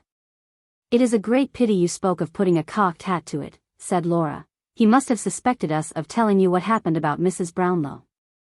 And are you going to do it now? Said her sister in a tone of remonstrance. I think Philip should hear it, said Laura, and she proceeded to relate the story. She was glad to see that her cousin was struck with it. He admired this care to maintain strict truth, and even opened a memorandum book, the sight of which Charles dreaded, and read the following extract: "Do not think of one falsity as harmless, and another as slight, and another as unintended. Cast them all aside. They may be light and accidental, but they are an ugly soot from the smoke of the pit, for all that, and it is better that our hearts should be swept clean of them, without over-care as to which is the largest or blackest." Laura and Amy were much pleased, but he went on to regret that such excellent dispositions should be coupled with such vehemence of character and that unhappy temper. Amy was glad that her sister ventured to hint that he might be more cautious in avoiding collisions. "I am cautious," replied he, quickly and sternly. "I am not to be told of the necessity of exercising forbearance with this poor boy. But it is impossible to reckon on all the points on which he is sensitive." "He is sensitive," said Laura. "I don't mean only in temper, but in everything. I wonder if it is part of his musical temperament to be as keenly alive to all around, as his ear is to every note. A bright day, a fine view, is such real happiness to him. He dwells on every beauty of Redclyffe with such affection. And then, when he reads, Charles says it is like going over the story again himself to watch his face acted in that unconscious manner. He makes all the characters so real in talking them over," said Amy, "and he does not always know how they will end before they begin. I should think it hardly safe for so excitable a mind to dwell much on the world of fiction," said Philip. "Nothing has affected him so much as Sintram," said Laura. "I never saw anything like it. He took it up by chance, and stood reading it while all those strange expressions began to flit over his face, and at last he fairly cried over it so much, that he was obliged to fly out of the room. How often he has read it I cannot tell. I believe he has bought one for himself, and it is as if the engraving had a fascination for him. He stands looking at it as if he was in a dream." "He is a great mystery," said Amy. "All men are mysterious," said Philip, "but he not more than others, though he may appear so to you, because you have not had much experience, and also because most of the men you have seen have been rounded into uniformity like marbles. Their sharp angles rubbed off against each other at school." "Would it be better if there were more sharp angles?" said Laura, thus setting on foot a discussion on public schools, on which Philip had, of course, a great deal to say. Amy's kind little heart was meanwhile grieving for Guy, and longing to see him return, but he did not come till after Philip's departure. He looked pale and mournful, his hair hanging loose and disordered, and her terror was excited lest he might actually have seen his ancestor's ghost, which, in spite of her desire to believe in ghosts, in general, she did not by any means wish to have authenticated. He was surprised and a good deal vexed to find Philip gone, but he said hardly anything, and it was soon bedtime.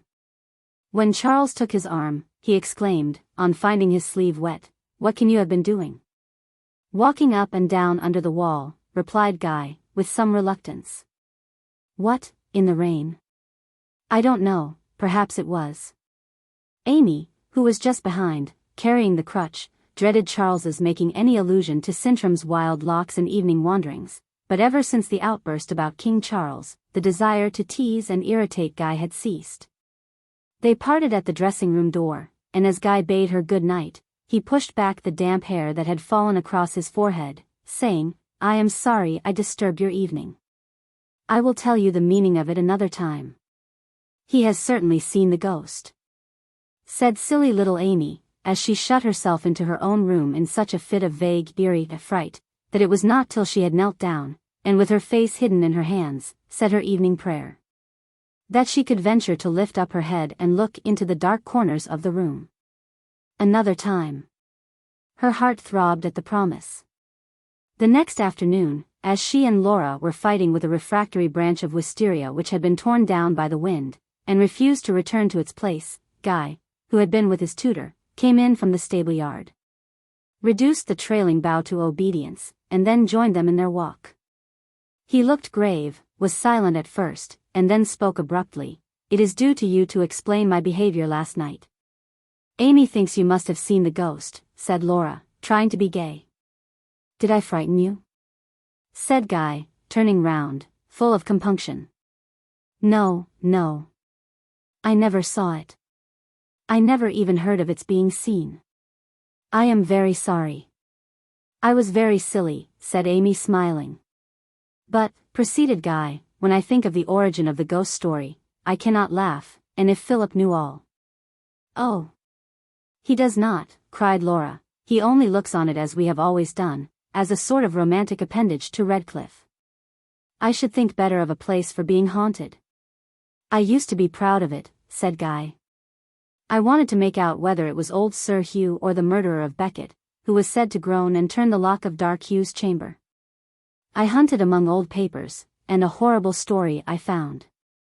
That wretched Sir Hugh, the same who began the quarrel with your mother's family, he was a courtier of Charles II, as bad or worse than any of that crew. What was the quarrel about? Said Laura. He was believed to have either falsified or destroyed his father's will, so as to leave his brother, your ancestor, landless. His brother remonstrated, and he turned him out of doors. The forgery never was proved, but there was little doubt of it. There are traditions of his crimes without number, especially his furious anger and malice. He compelled a poor lady to marry him, though she was in love with another man. Then he was jealous, he waylaid his rival, shut him up in the turret chamber, committed him to prison, and bribed Judge Jeffreys to sentence him. Nay, it is even said he carried his wife to see the execution. He was so execrated that he fled the country. He went to Holland, curried favor with William of Orange, brought his wealth to help him, and that is the deserving action which got him the baronetcy. He served in the army a good many years, and came home when he thought his sins would be forgotten. But do you remember those lines? And Guy repeated them in the low, rigid tone, almost of horror, in which he had been telling the story. On some his vigorous judgments light. In that dread pause, twixt day and night. Life's closing twilight hour. Round some, ere yet they meet their doom, is shed the silence of the tomb. The eternal shadows lower. It was so with him. He lost his senses, and after many actions of mad violence, he ended by hanging himself in the very room where he had imprisoned his victim. Horrible, said Laura. Yet I do not see why, when it is all past, you should feel it so deeply. How should I not feel it, answered Guy. Is it not written that the sins of the fathers shall be visited on the children? You wonder to see me so foolish about Sintram. Well, it is my firm belief that such a curse of sin and death as was on Sintram rests on the descendants of that miserable man. The girls were silent, struck with awe and dismay at the fearful reality with which he pronounced the words. At last, Amy whispered, but Sintram conquered his doom. At the same time Laura gathered her thoughts together, and said, this must be an imagination. You have dwelt on it and fostered it till you believe it, but such notions should be driven away or they will work their own fulfillment. Look at the history of the Morvilles, and see if it be an imagination, said Guy. Crime and bloodshed have been the portion of each has added weight and darkness to the doom which he had handed on. My own poor father, with his early death, was, perhaps, the happiest. Laura saw the idea was too deeply rooted to be treated as a fancy, and she found a better argument. The doom of sin and death is on us all, but you should remember that if you are a Morville, you are also a Christian. He does remember it, said Amy, raising her eyes to his face, and then casting them down, blushing at having understood his countenance, where, in the midst of the gloomy shades, there rested for an instant the gleam which her mother had likened to the expression of Raphael's cherub. They walked on for some time in silence. At last Laura exclaimed, are you really like the portrait of this unfortunate Sir Hugh? Guy made a sign of assent. Oh. It must have been taken before he grew wicked, said Amy. And Laura felt the same conviction, that treacherous revenge could never have existed beneath so open a countenance, with so much of high-mindedness, pure faith and contempt of wrong in every glance of the eagle eye, in the frank expansion of the smooth forehead. They were interrupted by Mr. Edmonstone's hearty voice, bawling across the garden for one of the men. Oh, Guy! Are you there? Cried he, as soon as he saw him. Just what I wanted. Your gun, man. We are going to ferret a rabbit. Guy ran off at full speed in search of his gun, whistling to bustle. Mr. Edmonstone found his man, and the sisters were again alone. "Poor fellow," said Laura. "You will not tell all this to Philip," said Amy. "It would show why he was hurt, and it can be no secret." "I dare say you are right, but I have a feeling against it." "Well, I am glad he had not seen the ghost." The two girls had taken their walk, and were just going in, when, looking round, they saw Philip walking fast and determinedly up the approach, and as they turned back to meet him, the first thing he said was, "Where is Guy?" "Ferreting rabbits with Papa." "What is the matter?" "And where is my aunt?" "Driving out with Charles and Charlotte." "What is the matter?" "Look here. Can you tell me the meaning of this which I found on my table when I came in this morning?" It was a card of Sir Guy Morville, on the back of which was written in pencil, "Dear P. I find hunting and reading don't agree, so take no further steps about the horse. Many thanks for your trouble. G.M." "There," said Philip, "is the result of brooding all night on his resentment." "Oh no," cried Laura, coloring with eagerness, "you do not understand him. He could not bear it last night, because, as he has been explaining to us, that old Sir Hugh's story was more shocking than we ever guessed, and he has a fancy that their misfortunes are a family fate. And he could not bear to hear it spoken of lightly." "Oh. He has been telling you his own story, has he?" Laura's color grew still deeper. "If you had been there," she said, "you would have been convinced." "Why will you not believe that he finds hunting interfere with reading?" "He should have thought of that before," said Philip. "Here have I half bought the horse. I have wasted the whole morning on it, and now I have to leave it on the man's hands. I had a dozen times rather take it myself, if I could afford it. Such a bargain as I had made, and such an animal as you will not see twice in your life." "It is a great pity," said Laura. "He should have known his own mind. I don't like people to give trouble for nothing. Crazy about it last night, and giving it up this morning. A most extraordinary proceeding." "No, no, Laura, this is not simple fickleness, it would be too absurd.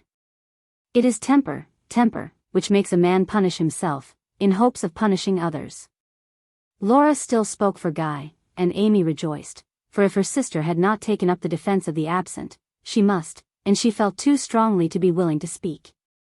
It seemed too absurd for one feeling himself under such a doom to wrangle about a horse, yet she was somewhat amused by the conviction that if Guy had really wished to annoy Philip he had certainly succeeded. There was no coming to an agreement. Laura's sense of justice revolted at the notion of Guy's being guilty of petty spite. While Philip, firm in his preconceived idea of his character, and his own knowledge of mankind, was persuaded that he had imputed the true motive, and was displeased at Laura's attempting to argue the point. He could not wait to see anyone else, as he was engaged to dine out, and he set off again at his quick, resolute pace. "He is very unfair," exclaimed Amy. "He did not mean to be so," said Laura. "And though he is mistaken in imputing such motives, Guy's conduct has certainly been vexatious." They were just turning to go in, when they were interrupted by the return of the carriage. And before Charles had been helped up the steps, their father and Guy came in sight. While Guy went to shut up Bustle, who was too wet for the drawing-room, Mr. Edmonstone came up to the others, kicking away the pebbles before him, and fidgeting with his gloves, as he always did when vexed. "Here's a pretty go," said he. "Here is Guy telling me he won't hunt any more." "Not hunt," cried Mrs. Edmonstone and Charles at once, "and why?" "Oh, something about it's taking his mind from his reading, but that can't be it, impossible, you know. I'd give £10 to know what has vexed him. So keen as he was about it last night, and I vow, one of the best riders in the whole field. Giving up that horse, too, I declare it is a perfect sin. I told him he had gone too far, and he said he had left a note with Philip this morning." "Yes," said Laura, "Philip has just been here about it. Guy left a card, saying, hunting and reading would not agree." "That is an excuse, depend upon it," said Mr. Edmonstone. "Something has nettled him, I am sure. It could not be that Gordon, could it, with his hail-fellow-well-met manner? I thought Guy did not half like it the other day, when he rode up with his hollow Morville. The Morvilles have a touch of pride of their own, mamma?" I should be inclined to believe his own account of himself, said she. I tell you, 'tis utterly against reason, said Mr. Edmonstone, angrily. If he was a fellow like Philip, or James Ross, I could believe it, but he make a bookworm. He hates it, like poison, at the bottom of his heart, I'll answer for it, and the worst of it is, the fellow putting forward such a fair reason one can't, being his guardian, and all, say what one thinks of it oneself. Mamma? Not exactly, said Mrs. Edmonstone, smiling. Well, you take him in hand, Mamma. I dare say he will tell you the rights of it, and if it is only that Gordon, explain it rightly to him, show him 'tis only the man's way. Tell him he treats me so forever, and would the Lord Lieutenant if he was in it. For of that and of that, said Charles, as Amy led him into the drawing-room. You are sure the reading is the only reason, said Amy. He's quite absurd enough for it, said Charles, but absurd was pronounced in a way that made its meaning far from annoying even to Guy's little champion. Guy came in the next moment, and running lightly upstairs after Mrs. Edmonstone, found her opening the dressing-room door, and asked if he might come in. By all means, she said, I am quite ready for one of our twilight talks. I am afraid I have vexed Mr. Edmonstone, began Guy, and I am very sorry. He was only afraid that something might have occurred to vex you, which you might not like to mention to him, said Mrs. Edmonstone, hesitating a little. Me? What could I have done to make him think so? I am angry with no one but myself. The fact is only this, the hunting is too pleasant, it fills up my head all day and all night, and I don't attend rightly to anything else. If I am out in the morning and try to pay for it at night, it will not do. I can but just keep awake and that's all. The Greek letters all seem to be hunting each other, the simplest things grow difficult, and at last all I can think of, is how near the minute hand of my watch is near to the hour I have set myself. So, for the last fortnight, every construing with Mr. Lascelles has been worse than the last. And as to my Latin verses, they were beyond everything shocking, so you see there is no making the two things agree, and the hunting must wait till I grow steadier, if I ever do. Hey go. It is a great bore to be so stupid, for I thought, but it is of no use to talk of it. Mr. Edmonstone would be a very unreasonable guardian, indeed, to be displeased, said his friend, smiling. You say you stopped the purchase of the horse. Why so? Could you not keep him till you are more sure of yourself? Do you think I might? Joyously exclaimed Guy. I'll write to Philip this minute by the post.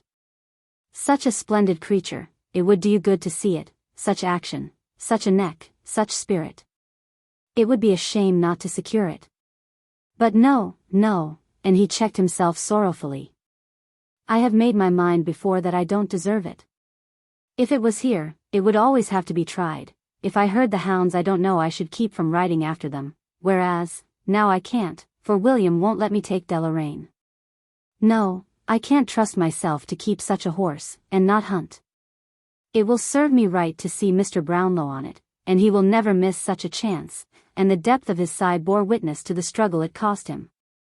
I should not like to use anyone as you use yourself, said Mrs. Edmonstone, looking at him with affectionate anxiety, which seemed suddenly to change the current of his thought, for he exclaimed abruptly, Mrs. Edmonstone, can you tell me anything about my mother? I am afraid not, said she, kindly. You know we had so little intercourse with your family, that I heard little but the bare facts. I don't think, said Guy, leaning on the chimney-piece, that I ever thought much about her till I knew you, but lately I have fancied a great deal about what might have been if she had but lived. It was not Mrs. Edmonstone's way to say half what she felt, and she went on, poor thing. I believe she was quite a child. Only 17 when she died, said Guy. Mrs. Edmonstone went to a drawer, took out 2 or 3 bundles of old letters, and after searching in them by the firelight, said, Ah. Here's a little about her. It is in a letter from my sister-in-law, Philip's mother, when they were staying at Stylehurst. Who? My father and mother, cried Guy eagerly. Did you not know they had been there 3 or 4 days? No, I know less about them than anybody, said he, sadly, but as Mrs. Edmonstone waited, doubtful as to whether she might be about to make disclosures for which he was unprepared, he added, hastily, I do know the main facts of the story. I was told them last autumn, and an expression denoting the remembrance of great suffering came over his face. Then, pausing a moment, he said, I knew Archdeacon Morville had been very kind. He was always interested about your father, said Mrs. Edmonstone. And happening to meet him in London some little time after his marriage, he was pleased with the manner in which he was behaving then, thought, and here, recollecting that she must not speak ill of old Sir Guy, nor palliate his son's conduct, poor Mrs. Edmonstone got into an inextricable confusion, all the worse because the fierce twisting of a pen wiper in Guy's fingers denoted that he was suffering a great trial of patience. She avoided the difficulty thus. It is hard to speak of such things when there is so much to be regretted on both sides, but the fact was, my brother thought your father was harshly dealt with at that time. Of course he had done very wrong. But he had been so much neglected and left to himself, that it seemed hardly fair to visit his offense on him as severely as if he had had more advantages. So it ended in their coming to spend a day or two at Stylehurst. And this is the letter my sister-in-law wrote at the time. Our visitors have just left us, and on the whole I am much better pleased than I expected. The little Mrs.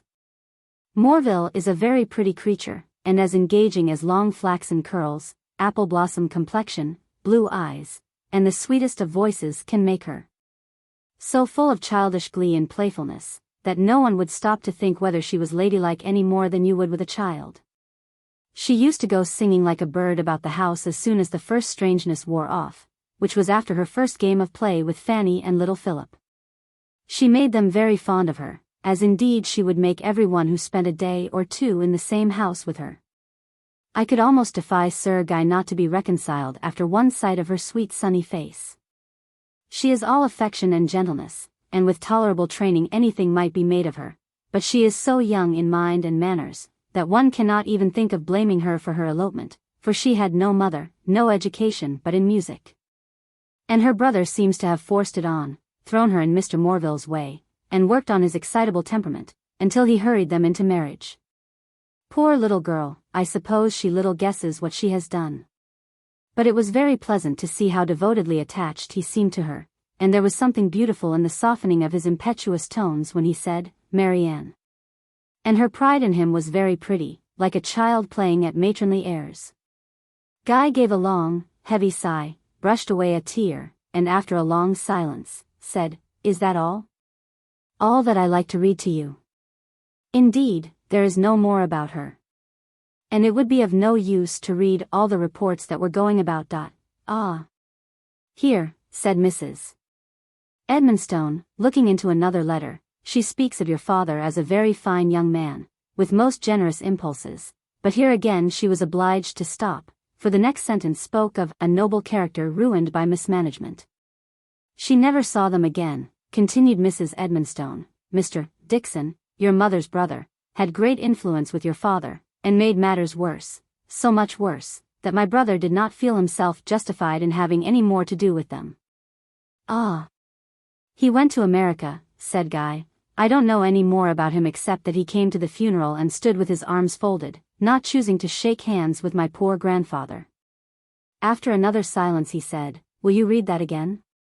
And when he had heard it, he sat shading his brow with his hand, as if to bring the fair, girlish picture fully before his mind, while Mrs. Edmonstone sought in vain among her letters for one which did not speak of the fiery passions ignited on either side, in terms too strong to be fit for his ears. When next he spoke it was to repeat that he had not been informed of the history of his parents till within the last few months. He had, of course, known the manner of their death, but had only lately become aware of the circumstances attending it. The truth was that Guy had grown up peculiarly shielded from evil, but ignorant of the cause of the almost morbid solicitude with which he was regarded by his grandfather. He was a very happy, joyous boy, leading an active, enterprising life, though so lonely as to occasion greater dreaminess and thoughtfulness than usual at such an early age. He was devotedly attached to his grandfather, looking on him as the first and best of human beings, and silencing the belief that Sir Hugh Morville had entailed a doom of crime and sorrow on the family, by a reference to him. as one who had been always good and prosperous. When, however, Guy had reached an age at which he must encounter the influences which had proved so baneful to others of his family, his grandfather thought it time to give him the warning of his own history. The sins, which the repentance of years had made more odious in the eyes of the old man, were narrated. The idleness and insubordination at first, then the reckless pursuit of pleasure, the craving for excitement, the defiance of rule and authority, till folly had become vice, and vice had led to crime. He had fought no fewer than 3 duels, and only one had been bloodless. His misery after the first had well nigh led to a reform. But time had dulled its acuteness, it had been lost in fresh scenes of excitement, and at the next offense rage had swept away such recollections. Indeed, so far had he lost the natural generosity of his character, that his remorse had been comparatively slight for the last, which was the worst of all, since he had forced the quarrel on his victim, Captain Wellwood, whose death had left a wife and children almost destitute. His first awakening to a sense of what his course had been, was when he beheld his only child, in the prime of youth, carried lifeless across his threshold, and attributed his death to his own intemperance and violence. That hour made Sir Guy Morville an old and a broken-hearted man, and he repented as vigorously as he had sinned. From the moment he dared to hope that his son's orphan would be spared, he had been devoted to him, but still mournfully, envying and pitying his innocence as something that could not last. He saw bright blossoms put forth, as the boy grew older. But they were not yet fruits, and he did not dare to believe they ever would be. The strength of will which had, in his own case, been the slave of his passions, had been turned inward to subdue the passions themselves, but this was only the beginning, the trial was not yet come.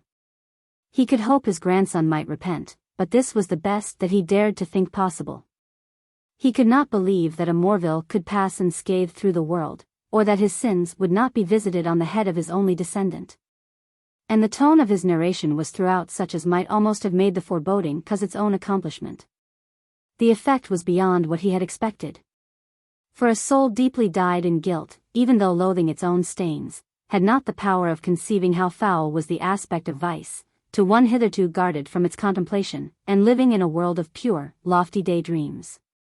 The boy sat the whole time without a word, his face bent down and hidden by his clasped hands, only now and then unable to repress a start or shudder at some fresh disclosure.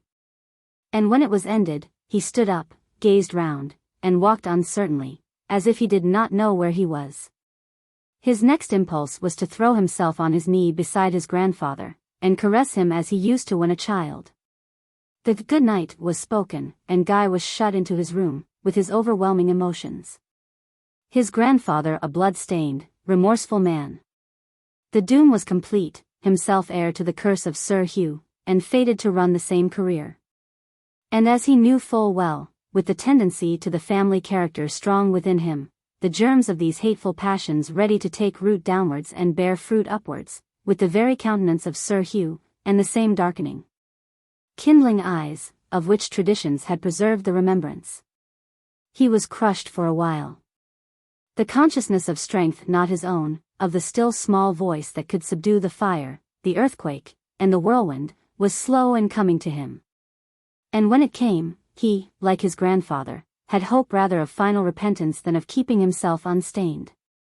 His mind had not recovered the shock when his grandfather died in faith and fear, with good hope of accepted repentance, but unable to convey the assurance of such hope to his grandson. Grief for the only parent he had ever known, and the sensation of being completely alone in the world, were joined to a vague impression of horror at the suddenness of the stroke, and it was long before the influence of Holywell, or the elasticity of his own youthfulness, could rouse him from his depression. Even then it was almost against his will that he returned to enjoyment, unable to avoid being amused, but feeling as if joy was not meant for him, and as if those around were walking in a world of light, where he could scarcely hope to tread a few uncertain steps. In this despondency was Guy's chief danger, as it was likely to make him deem a struggle with temptation fruitless, while his high spirits and powers of keen enjoyment increased the peril of recklessness in the reaction. It was Mrs. Edmonstone who first spoke with him cheerfully of a successful conflict with evil, and made him perceive that his temptations were but such as is common to man. She had given him a clue to discover when and how to trust himself to enjoy. The story of Sintram had stirred him deeply, and this very day, Amy's words, seemingly unheeded and unheard, had brought home to him the hope and encouragement of that marvelous tale. They had helped him in standing, looking steadfastly upwards, and treading down not merely evil, but the first token of coming evil, regardless of the bruises he might inflict on himself. Well for him if he was constant. Such was Guy's inner life. His outward life, frank and joyous, has been shown, and the two flowed on like a stream, pure as crystal, but into which the eye cannot penetrate from its depth. The surface would be sometimes obscured by cloud or shade, and reveal the somber wells beneath. But more often the sunshine would penetrate the inmost recesses, and make them glance and sparkle, showing themselves as clear and limpid as the surface itself. Chapter 6. Can piety the discord heal? Or stanch the death feud's enmity? Scott. It must not be supposed that such a history of Guy's mind was expressed by himself, or understood by Mrs. Edmonstone, but she saw enough to guess at his character, perceive the sort of guidance he needed, and be doubly interested in him. Much did she wish he could have such a friend as her brother would have been, and hope that nothing would prevent a friendship with her nephew. The present question about the horse was, she thought, unfortunate, since, though Guy had exercised great self-denial, it was no wonder Philip was annoyed. Mr. Edmonstone's vexation was soon over. As soon as she had persuaded him that there had been no offence, he strove to say with a good grace, that it was very proper, and told Guy he would be a thorough bookworm and tremendous scholar, which Guy took as an excellent joke. Philip had made up his mind to be forbearing, and to say no more about it. Laura thought this a pity, as they could thus never come to an understanding. But when she hinted it, he wore such a dignified air of not being offended, that she was much ashamed of having tried to direct one so much better able to judge. On his side Guy had no idea the trouble he had caused. So, after bestowing his thanks in a gay, off-hand way, which Philip thought the worst feature of the case, he did his best to bring Hecuba back into his mind, drive the hunters out of it, and appease the much-aggrieved William of Deloraine. When all William's manoeuvres resulted in his master's not hunting at all, he was persuaded it was Mr. Edmonstone's fault, compassionate Sir Guy with all his heart, and could only solace himself by taking Deloraine to exercise where he was most likely to meet the hounds. He further chose to demonstrate that he was not Mr.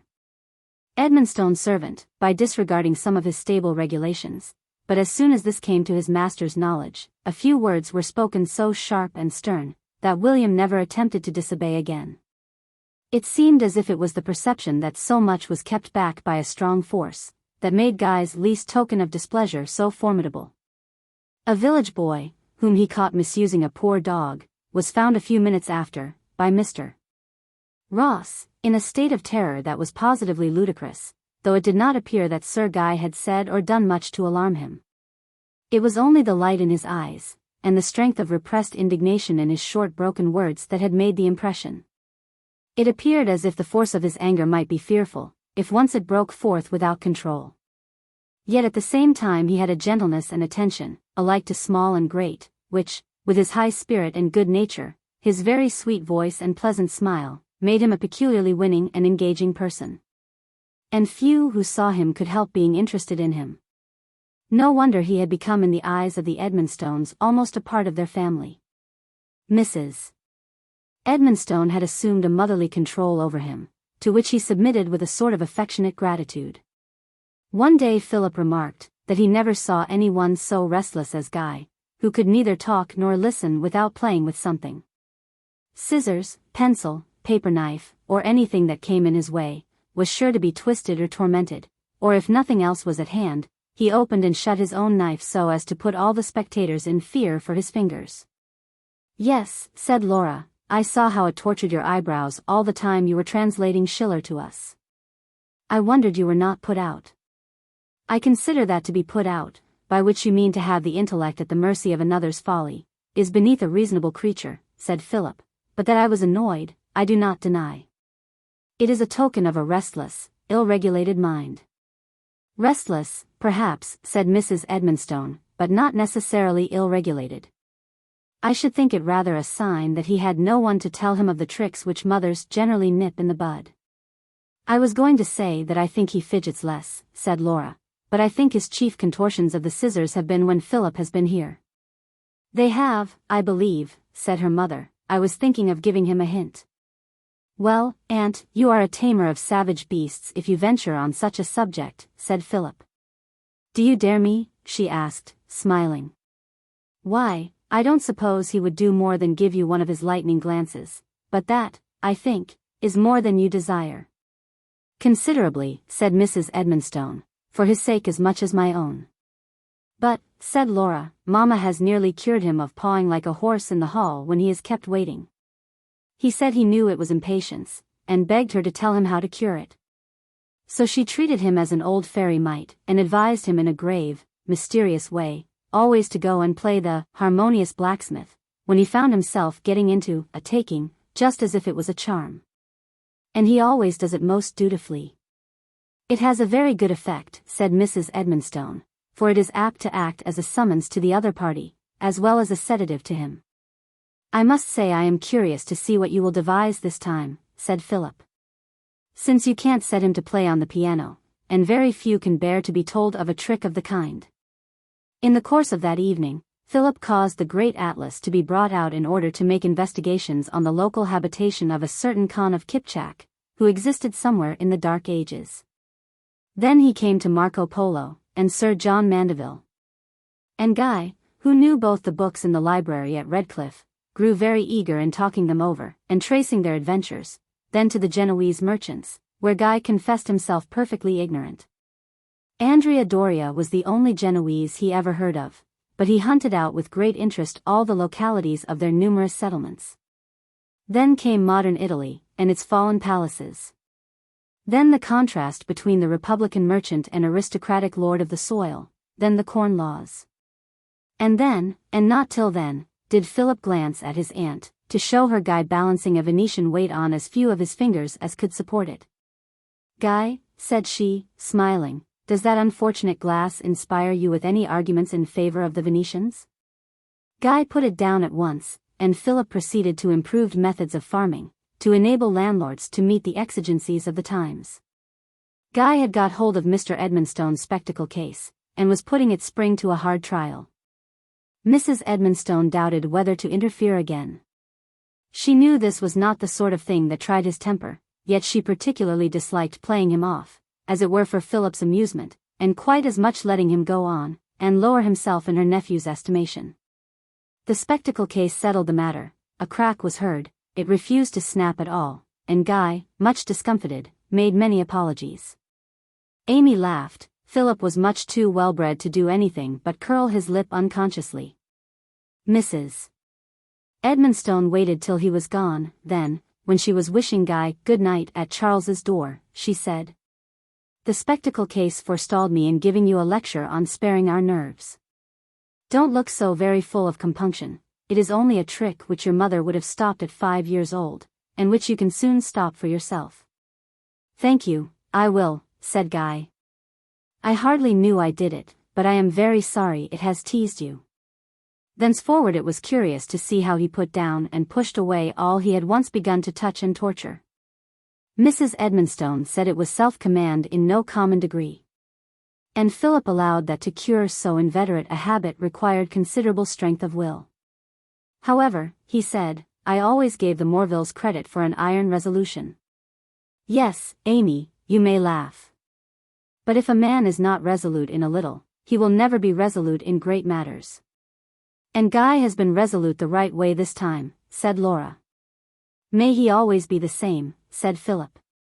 Philip had undertaken, on his way back to Broadstone, to conduct Charlotte to East Hill, where she was to spend the day with a little niece of Mary Ross. She presently came down, her bonnet strings tied in a most resolute-looking bow, and her little figure drawn up so as to look as womanly as possible for her first walk alone with Philip. She wished the party at home goodbye. And as Amy and Laura stood watching her, they could not help laughing to see her tripping feet striving to keep step, her blue veil discreetly composed and her little head turned up, as if she was trying hard to be on equal terms with the tall cousin, who meanwhile looked graciously down from his height, patronizing her like a very small child. After some space, Amy began to wonder what they could talk about, or whether they would talk at all. But Laura said there was no fear of Charlotte's tongue ever being still, and Charles rejoined. Don't you know that Philip considers it due to himself that his audience should never be without conversation suited to their capacity? Nonsense, Charlie. Nay, I give him credit for doing it as well as it is in nature of things for it to be done. The strongest proof I know of his being a superior man, is the way he adapts himself to his company. He lays down the law to us, because he knows we are all born to be his admirers. He calls Thorndale his dear fellow and conducts him like a mentor, but you may observe how different he is with other people, Mr. Ross, for instance. It is not showing off, it is just what the pattern hero should be with the pattern clergyman.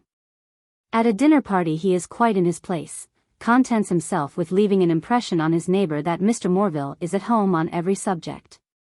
And that he is the right thing with his brother officers is sufficiently proved, since not even Maurice either hates or quizzes him.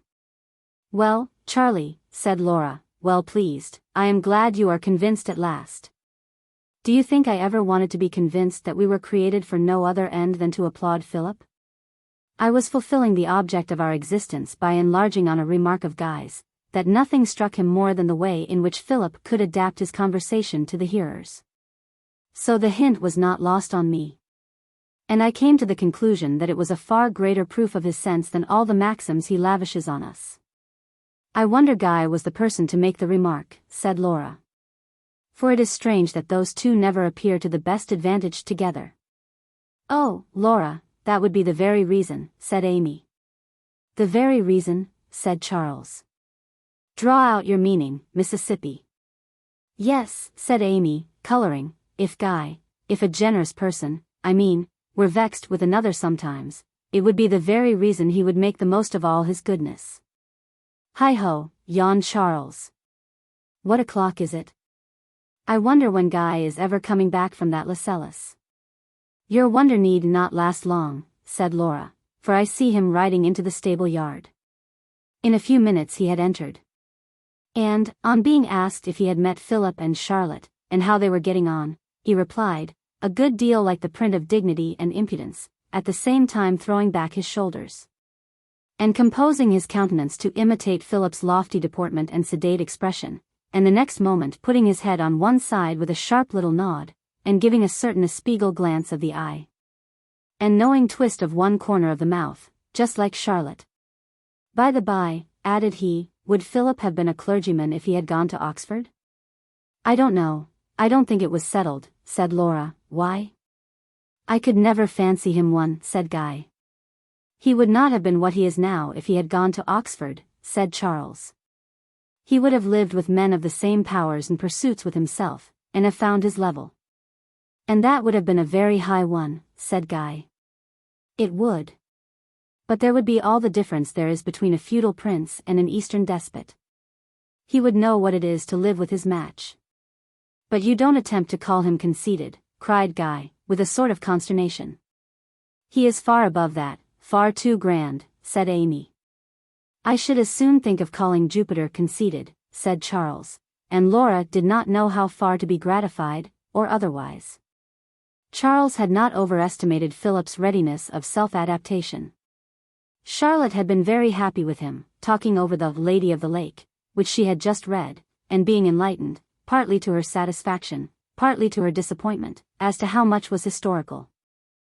He listened good-naturedly to a fit of rapture, and threw in a few, not too many, discreet words of guidance to the true principles of taste. And next told her about an island, in a pond at Stylehurst, which had been by turns Ellen's Isle and Robinson Crusoe's. It was at this point in the conversation that Guy came in sight, riding slowly, his reins on his horse's neck, whistling a slow, melancholy tune, his eyes fixed on the sky, and so lost in musings that he did not perceive them till Philip arrested him by calling out, "That is a very bad plan. No horse is to be trusted in that way, especially such a spirited one." Guy started, and gathered up his reins, owning it was foolish. "You look only half disenchanted yet," said Philip. "Has Lascelles put you into what my father's old gardener used to call a stud?" "Nothing so worthy of a stud," said Guy, smiling and coloring a little. "I was only dreaming over a picture of ruin." The steed is vanished from the stall. No serf is seen in Hassan's hall. The lonely spider's thin grey pall waves, slowly widening o'er the wall. Byron, exclaimed Philip. I hope you are not dwelling on him. Only a volume I found in my room. Oh, the GR, said Philip. Well, there is no great damage done, but it is bad food for excitable minds. Don't let it get hold of you. Very well. And there was a cloud, but it cleared in a moment, and, with a few gay words to both, he rode off at a quick pace. Foolish fellow, muttered Philip, looking after him. After some space of silence, Charlotte began in a very grave tone. Philip. Well? Philip. Another well, and another long pause. Philip, I don't know whether you'll be angry with me. Certainly not, said Philip, marveling at what was coming. Guy says he does not want to keep up the feud, and I wish you would not. What do you mean? The deadly feud, said Charlotte. What nonsense is this, said Philip. Surely, oh Philip, there always was a deadly feud between our ancestors, and the Redclyffe Morvilles, and it was very wrong, and ought not to be kept up now. It is not I that keep it up. Is it not, said Charlotte. But I am sure you don't like Guy. And I can't think why not, unless it is the deadly feud, for we are all so fond of him. Laura says it is a different house since he came. Said Philip. Charlotte, you did well to make me promise not to be angry with you, by which, I presume, you mean displeased. I should like to know what put this notion into your head. Charlie told me, almost whispered Charlotte, hanging down her head. And what? I can't hear. Charlotte was a good deal frightened. But either from firmness, or from the female propensity to have the last word, or it might be the spirit of mischief, she got out, you have made me quite sure of it yourself. She was so alarmed at having said this, that had it not been undignified, she would have run quite away, and never stopped till she came to East Hill. Matters were not mended when Philip said authoritatively, and as if he was not in the least bit annoyed, which was the more vexatious, what do you mean, Charlotte? She had a great mind to cry, by way of getting out of the scrape. But having begun as a counsellor and peacemaker, it would never do to be babyish. And on his repeating the question, she said, in a tone which she could not prevent from being lachrymose, you make Guy almost angry, you tease him, and when people praise him, you answer as if it would not last. And it is very unfair of you, concluded she, with almost a sob. Charlotte, replied Philip, much more kindly than she thought she deserved, after the reproach that seemed to her so dreadfully naughty, you may dismiss all fear of deadly feud, whatever you may mean by it. Charles has been playing tricks on you. You know, my little cousin, that I am a Christian, and we live in the 19th century. Charlotte felt as if annihilated at the aspect of her own folly. He resumed, you misunderstood me. I do think Guy very agreeable. He is very attentive to Charles, very kind to you, and so attractive, that I don't wonder you like him. But those who are older than you see that he has faults, and we wish to set him on his guard against them. It may be painful to ourselves, and irritating to him, but depend upon it, it is the proof of friendship. Are you satisfied, my little cousin? She could only say humbly, I beg your pardon. You need not ask pardon. Since you had the notion, it was right to speak, as it was to me, one of your own family. When you are older, you need never fear to speak out in the right place. I am glad you have so much of the right sort of feminine courage, though in this case you might have ventured to trust to me. So ended Charlotte's anxieties respecting the deadly feud, and she had now to make up her mind to the loss of her playfellow, who was to go to Oxford at Easter, when he would be just 18, his birthday being the 28th of March. Both her playmates were going, Bustle as well as Guy, and it was at first proposed that Deloraine should go too, but Guy bethought himself that Oxford would be a place of temptation for William. And not choosing to trust the horse to any one else, resolved to leave both at Holywell. His grandfather had left an allowance for Guy, until his coming of age, such as might leave no room for extravagance, and which even Philip pronounced to be hardly sufficient for a young man in his position. You know, said Mr. Edmonstone, in his hesitating, good-natured way, if ever you have occasion sometimes for a little more, you need only apply to me. Don't be afraid, anything rather than run into debt. You know me, and 'tis your own. This shall do, said Guy, in the same tone as he had fixed his hours of study. Each of the family made Guy a birthday present. As an outfit for Oxford, Mr. Edmonstone gave him a set of studs, Mrs. Edmonstone a Christian Year, Amabel copied some of his favorite songs, Laura made a drawing of Sintram, Charlotte worked a kettle holder, with what was called by courtesy a likeness of bustle. Charles gave nothing, professing that he would do nothing to encourage his departure. You don't know what a bore it is to lose the one bit of quicksilver in the house, said he, yawning. I shall only drag on my existence till you come back. You, Charles, the maker of fun, said Guy, amazed. It is a case of flint and steel, said Charles, but be it owing to who it will, we have been alive since you came here. You have taken care to be remembered. We have been studying you, or laughing at you, or wondering what absurdity was to come next. I am very sorry, that is, if you are serious. I hoped at least I appeared like other people. I'll tell you what you appear like. Just what I would be if I was a free man. Never say that, Charlie. Nay, wait a bit. I would never be so foolish. I would never give my sunny mornings to Euripides. I would not let the best hunter in the county go when I had wherewithal to pay for him. You would not have such an ill-conditioned self to keep in rule. After all, continued Charles, yawning, it is no great compliment to say I am sorry you are going. If you were an Ethiopian serenader, you would be a loss to me. It is something to see anything beyond this old drawing-room, and the same faces doing the same things every day. Laura poking over her drawing, and meditating upon the last entry in Philip's memorandum book, and Amy at her flowers or some nonsense or other, and Charlotte and the elders all the same. And a lot of stupid people dropping in and a lot of stupid books to read, all just alike. I can tell what they are like without looking in. Charles yawned again, sighed, and moved wearily. Now, there came some life and freshness with you. You talk of Redclyffe, and your brute creation there, not like a book, and still less like a commonplace man. You are innocent and unsophisticated, and take new points of view. You are something to interest oneself about. Your coming in is something to look forward to. You make the singing not such mere milk and water. Your reading the prelections is an additional landmark to time, besides the mutton of today succeeding the beef of yesterday. Hi-ho. I'll tell you what, Guy. Though I may carry it off with a high hand, 'tis no joke to be a helpless log all the best years of a man's life, nay, for my whole life, for at the very best of the contingencies the doctors are always flattering me with, I should make but a wretched crippling affair of it. And if that is the best hope they give me, you may guess it is likely to be a pretty deal worse. Hope. I've been hoping these 10 years, and much good has it done me. I say, Guy, he proceeded, in a tone of extreme bitterness, though with a sort of smile, the only wonder is that I don't hate the very sight of you. There are times when I feel as if I could bite some men, that tomfool Maurice de Courcy, for instance, when I hear him rattling on, and think.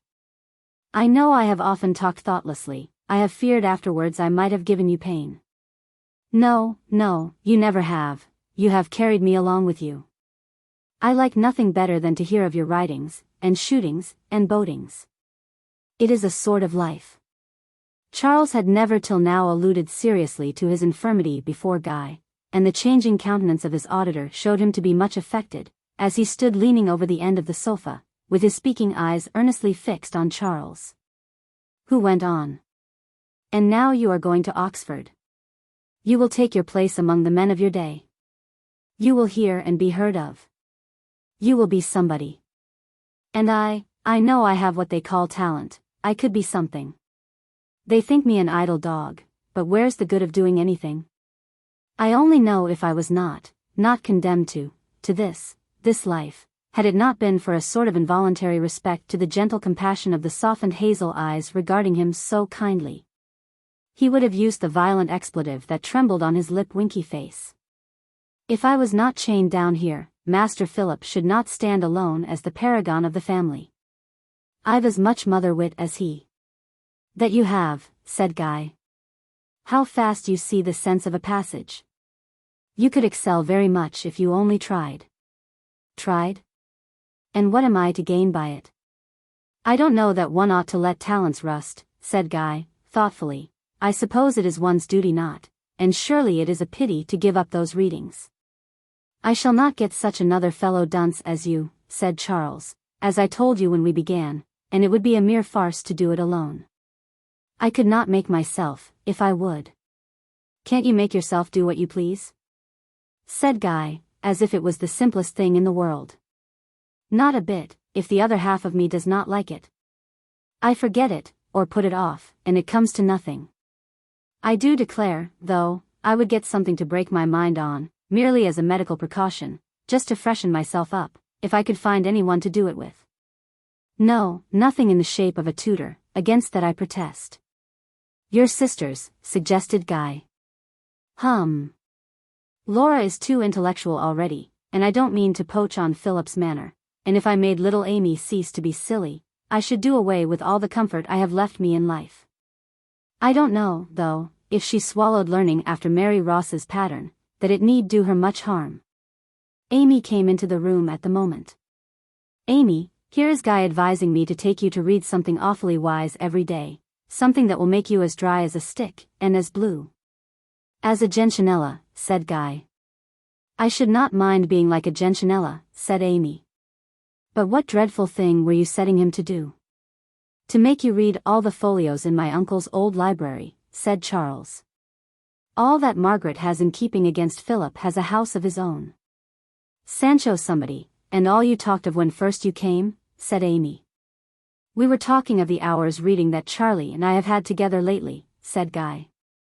I was thinking how Charlie would miss that hour, said Amy. And we shall be very sorry not to have you to listen to. Well, then, Amy, suppose you read with me? Oh, Charlie, thank you. Should you really like it? Cried Amy, coloring with delight. I have always thought it would be so very delightful if you would read with me, as James Ross used with Mary, only I was afraid of tiring you with my stupidity. Oh, thank you. So it was settled, and Charles declared that he put himself on honor to give a good account of their doings to Guy, that being the only way of making himself steady to his resolution. But he was perfectly determined not to let Philip know anything about the practice he had adopted, since he would by no means allow him to guess that he was following his advice. Charles had certainly grown very fond of Guy, in spite of his propensity to admire Philip, satisfying himself by maintaining that, after all, Guy only tried to esteem his cousin because he thought it a point of duty. Just as children think it right to admire the good boy in a story book. But that he was secretly fretted and chafed by his perfection. No one could deny that there were often occasions when little misunderstandings would arise, and that, but for Philip's coolness and Guy's readiness to apologize, they might often have gone further. But at the same time no one could regret these things more than Guy himself, and he was willing and desirous to seek Philip's advice and assistance when needed. In especial, he listened earnestly to the counsel which was bestowed on him about Oxford, and Mrs. Edmonstone was convinced that no one could have more anxiety to do right and avoid temptation. She had many talks with him in her dressing-room, promising to write to him, as did also Charles. And he left Holywell with universal regrets, most loudly expressed by Charlotte, who would not be comforted without a lock of Bustle's hair, which she would have worn round her neck if she had not been afraid that Laura would tell Philip. He goes with excellent intentions, said Philip, as they watched him from the door. I do hope he will do well, said Mrs. Edmonstone. I wish he may, said Philip. The agreeableness of his whole character makes one more anxious. It is very dangerous. His name, his wealth, his sociable, gay disposition, that very attractive manner, all are so many perils, and he has not that natural pleasure in study that would be of itself a preservative from temptation. However, he is honestly anxious to do right, and has excellent principles. I only fear his temper and his want of steadiness. Poor boy, I hope he may do well. Chapter 7. Pray, good shepherd, what fair swain is this that dances with your daughter? He sings several times faster than you'll tell money. He utters them as he had eaten ballads, and all men's Ears grow to his tunes. Winter's Tale. It was a glorious day in June, the sky of pure deep dazzling blue, the sunshine glowing with brightness, but with cheerful freshness in the air that took away all sultriness, the sun tending westward in his long day's career, and casting welcome shadows from the tall firs and horse chestnuts that shaded the lawn. A long rank of haymakers, men and women, proceeded with their rakes, the white shirt sleeves, straw bonnets, and ruddy faces, radiant in the bath of sunshine, while in the shady end of the field were idler haymakers among the fragrant piles. Charles half lying on the grass, with his back against a tall haycock. Mrs. Edmonstone sitting on another, book in hand, Laura sketching the busy scene, the sun glancing through the checkered shade on her glossy curls. Philip stretched out at full length, hat and necktie off, luxuriating in the cool repose after a dusty walk from Broadstone. And a little way off, Amabel and Charlotte pretending to make hay, but really building nests with it, throwing it at each other, and playing as heartily as the heat would allow. They talked and laughed, the rest were too hot, too busy, or too sleepy for conversation, even Philip being tired into enjoying the dolce far niente. And they basked in the fresh breezy heat and perfumy hay with only now and then a word, till a cold, black, damp nose was suddenly thrust into Charles's face, a red tongue began licking him, and at the same moment Charlotte, screaming, "There he is!" raced headlong across the swaths of hay, to meet Guy, who had just ridden into the field. He threw Deloraine's rein to one of the haymakers, and came bounding to meet her, just in time to pick her up as she put her foot into a hidden hole, and fell prostrate. In another moment he was in the midst of the whole party, who crowded round and welcomed him as if he had been a boy returning from his first half-year's schooling. And never did little schoolboy look more holiday-like than he, with all the sunshine of that June day reflected, as it were, in his glittering eyes and glowing face, while Bustle escaping from Charles's caressing arm, danced round, wagging his tail in ecstasy, and claiming his share of the welcome. Then Guy was on the ground by Charles, rejoicing to find him out there, and then, some dropping into their former nests on the hay, some standing round. They talked fast and eagerly in a confusion of sound that did not subside for the first 10 minutes so as to allow anything to be clearly heard. The first distinct sentence was Charlotte's, "Bustle, darling old fellow, you are handsomer than ever." "What a delicious day," next exclaimed Guy, following Philip's example, by throwing off hat and necktie. "A spontaneous tribute to the beauty of the day," said Charles. "Really it is so ultra-splendid as to deserve notice," said Philip, throwing himself completely back, and looking up. "One cannot help reveling in that deep blue," said Laura. "Tomorrow'll be the happiest time of all the glad new year," hummed Guy. "Ah, you will teach us all now," said Laura, "after your grand singing lessons." "Do you know what is in store for you, Guy?" said Amy. "Oh. Haven't you heard about Lady Kilkerran's ball?" "You are to go, Guy," said Charlotte. "I am glad I am not. I hate dancing." "And I know as much about it as Bustle," said Guy, catching the dog by his forepaws, and causing him to perform an uncouth dance. "Never mind, they will soon teach you," said Mrs. Edmonstone. "Must I really go?" "He begins to think it's serious," said Charles. "Is Philip going?" exclaimed Guy, looking as if he was taken by surprise. "He is going to say something about dancing being a healthful recreation for young people," said Charles. "You'll be disappointed," said Philip. "It is much too hot to moralize." "Apollo unbends his bow," exclaimed Charles. "The captain yields the field." "Ah! Captain Morville, I ought to have congratulated you," said Guy. "I must come to Broadstone early enough to see you on parade." "Come to Broadstone? You aren't still bound to Mr. Lascelles," said Charles. "If he has time for me," said Guy. "I am too far behind the rest of the world to afford to be idle this vacation." "That's right, Guy," exclaimed Philip, sitting up, and looking full of approval. "With so much perseverance, you must get on at last. How did you do in collections?" "Tolerably, thank you." "You must be able to enter into the thing now," proceeded Philip.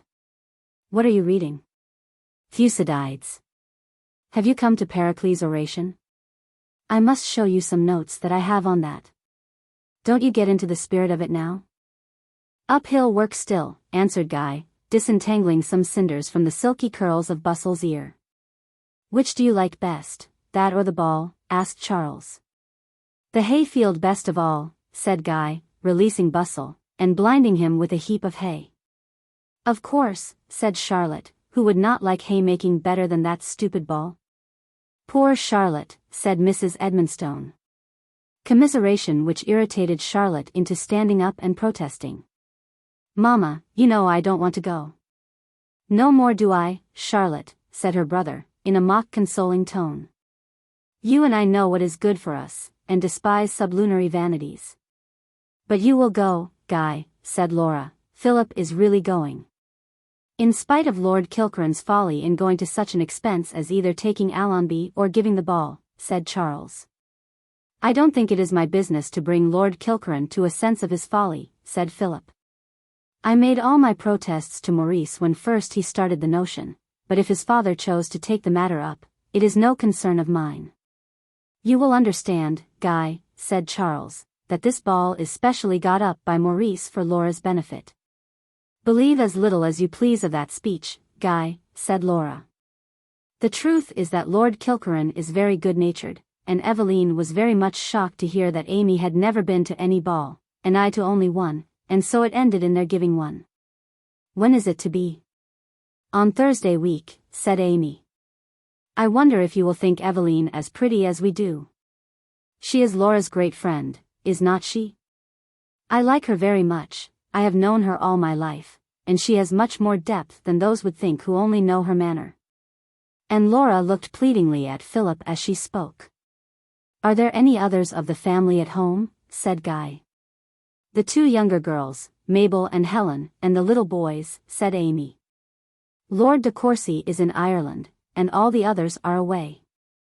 Lord de Courcy is the wisest man of the family, and sets his face against absenteeism, said Philip, so he is never visible here. But you aren't going to despise it, I hope, Guy, said Amy, earnestly. It will be so delightful. And what fun we shall have in teaching you to dance. Guy stretched himself, and gave a quaint grunt. Never mind, Guy, said Philip, very little is required. You may easily pass in the crowd. I never learnt. Your ear will guide you, said Laura. And no one can stay at home, since Mary Ross is going, said Amy. Aveline was always so fond of her, that she came and forced a promise from her by telling her she should come with Mamma, and have no trouble. You have not seen Allonby, said Laura. There are such Van Dykes, and among them, such a King Charles. Is not that the picture, said Charles, before which Amy. Oh don't, Charlie.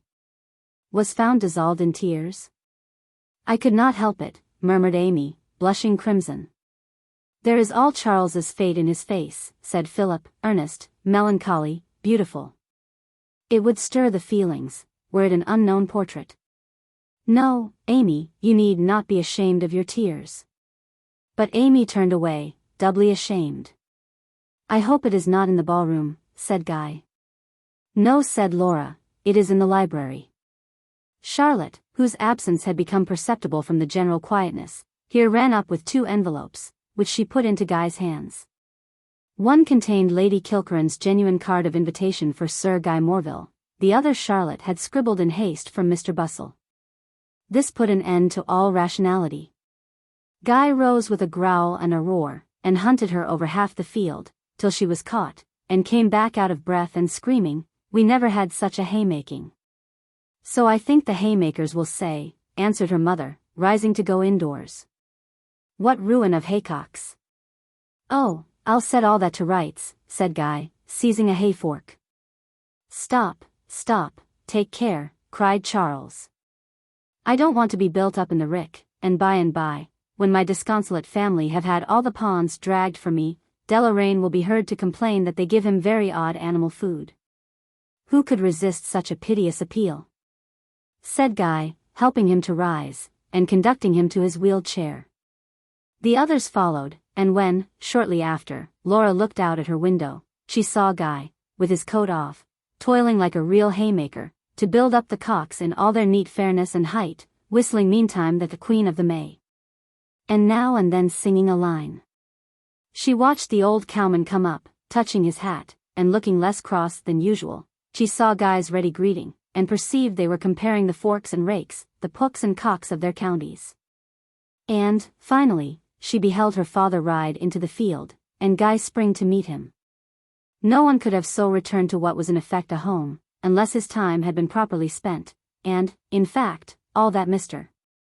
Edmonstone or Philip could hear of him, was so satisfactory, that Philip pronounced that the first stage of the trial had been passed irreproachably, and Laura felt and looked delighted at this sanction to the high estimation in which she held him. His own account of himself to Mrs. Edmonstone would not have been equally satisfactory if she had not had something else to check it with. It was given by degrees, and at many different times, chiefly as they walked round the garden in the twilight of the summer evenings, talking over the many subjects mentioned in the letters which had passed constantly. It seemed as if there were very few to whom Guy would ever give his confidence, but that once bestowed, it was with hardly any reserve, and that was his great relief and satisfaction to pour out his whole mind, where he was sure of sympathy.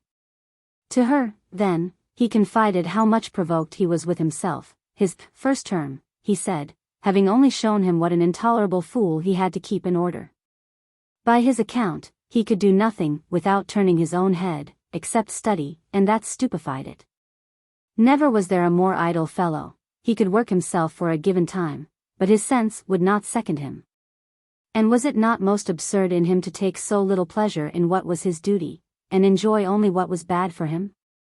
He had tried boating, but it had distracted him from his work.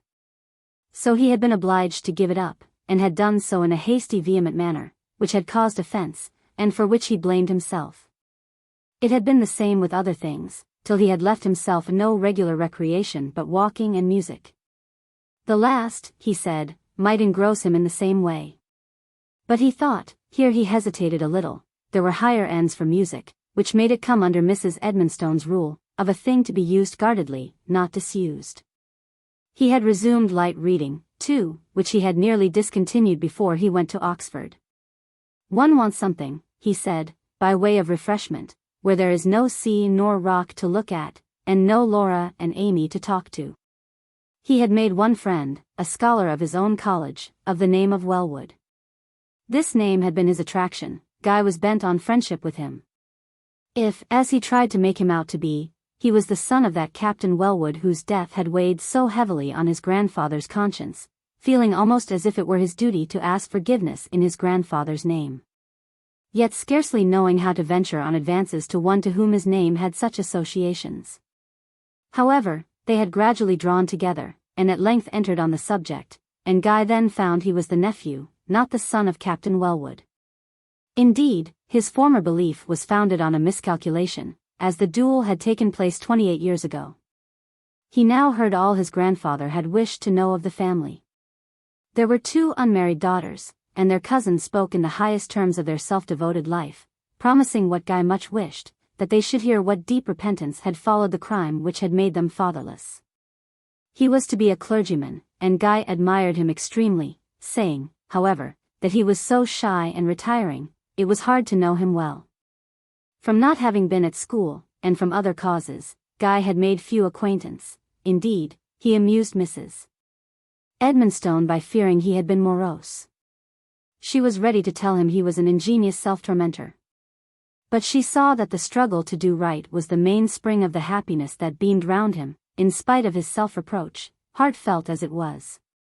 She doubted whether persons more contented with themselves were as truly joyous, and was convinced that, while thus combating lesser temptations, the very shadow of what are generally alone considered as real temptations would hardly come near him. If it had not been for these talks, and now and then a thoughtful look, she would have believed him one of the most light-hearted and merriest of beings. He was more full of glee and high spirits than she had ever seen him. He seemed to fill the whole house with mirth, and keep every one alive by his fun and frolic, as blithe and untiring as Maurice de Courcy himself, though not so wild. Very pleasant were those summer days, reading, walking, music, gardening. Did not they all work like very labourers at the new arbour in the midst of the laurels, where Charles might sit and see the spires of Broadstone? Work they did, indeed. Charles looking on from his wheeled chair, laughing to see Guy sawing as if for his living and Amy hammering gallantly, and Laura weaving osiers, and Charlotte flying about with messages.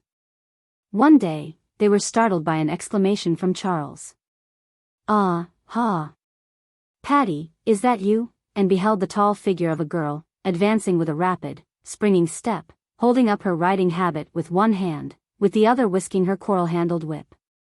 There was something distinguished in her air, and her features, though less fine than Laura's, were very pretty, by the help of laughing dark blue eyes, and very black hair, under her broad hat and little waving feather. She threatened Charles with her whip, calling out, "Aunt Edmonstone said I should find you here." "What is the fun now?" "Arbor building," said Charles. "Don't you see the head carpenter?" "Sir Guy?" whispered she to Laura, looking up at him, where he was mounted on the roof, thatching it with reed, the sunshine full on his glowing face and white shirt sleeves. "Here," said Charles, as Guy swung himself down with a bound, his face much redder than sun and work had already made it. "Here's another wild Irisher for you." "Sir Guy Morville, Lady Aveline de Courcy," began Laura. But Lady Aveline cut her short, frankly holding out her hand, and saying, "You are almost a cousin, you know." "Oh, don't leave off. Do give me something to do." "That hammer, Amy, pray, Laura, don't you remember how dearly I always loved hammering?" "How did you come?" said Laura. "With Papa, 'tis his visit to Sir Guy." "No, don't go," as Guy began to look for his coat, "he is only impending. He is gone on to Broadstone, but he dropped me here, and will pick me up on his way back. Can't you give me something to do on the top of that ladder?" "I should like it mightily, it looks so cool and airy." "How can you, Eva?" whispered Laura, reprovingly.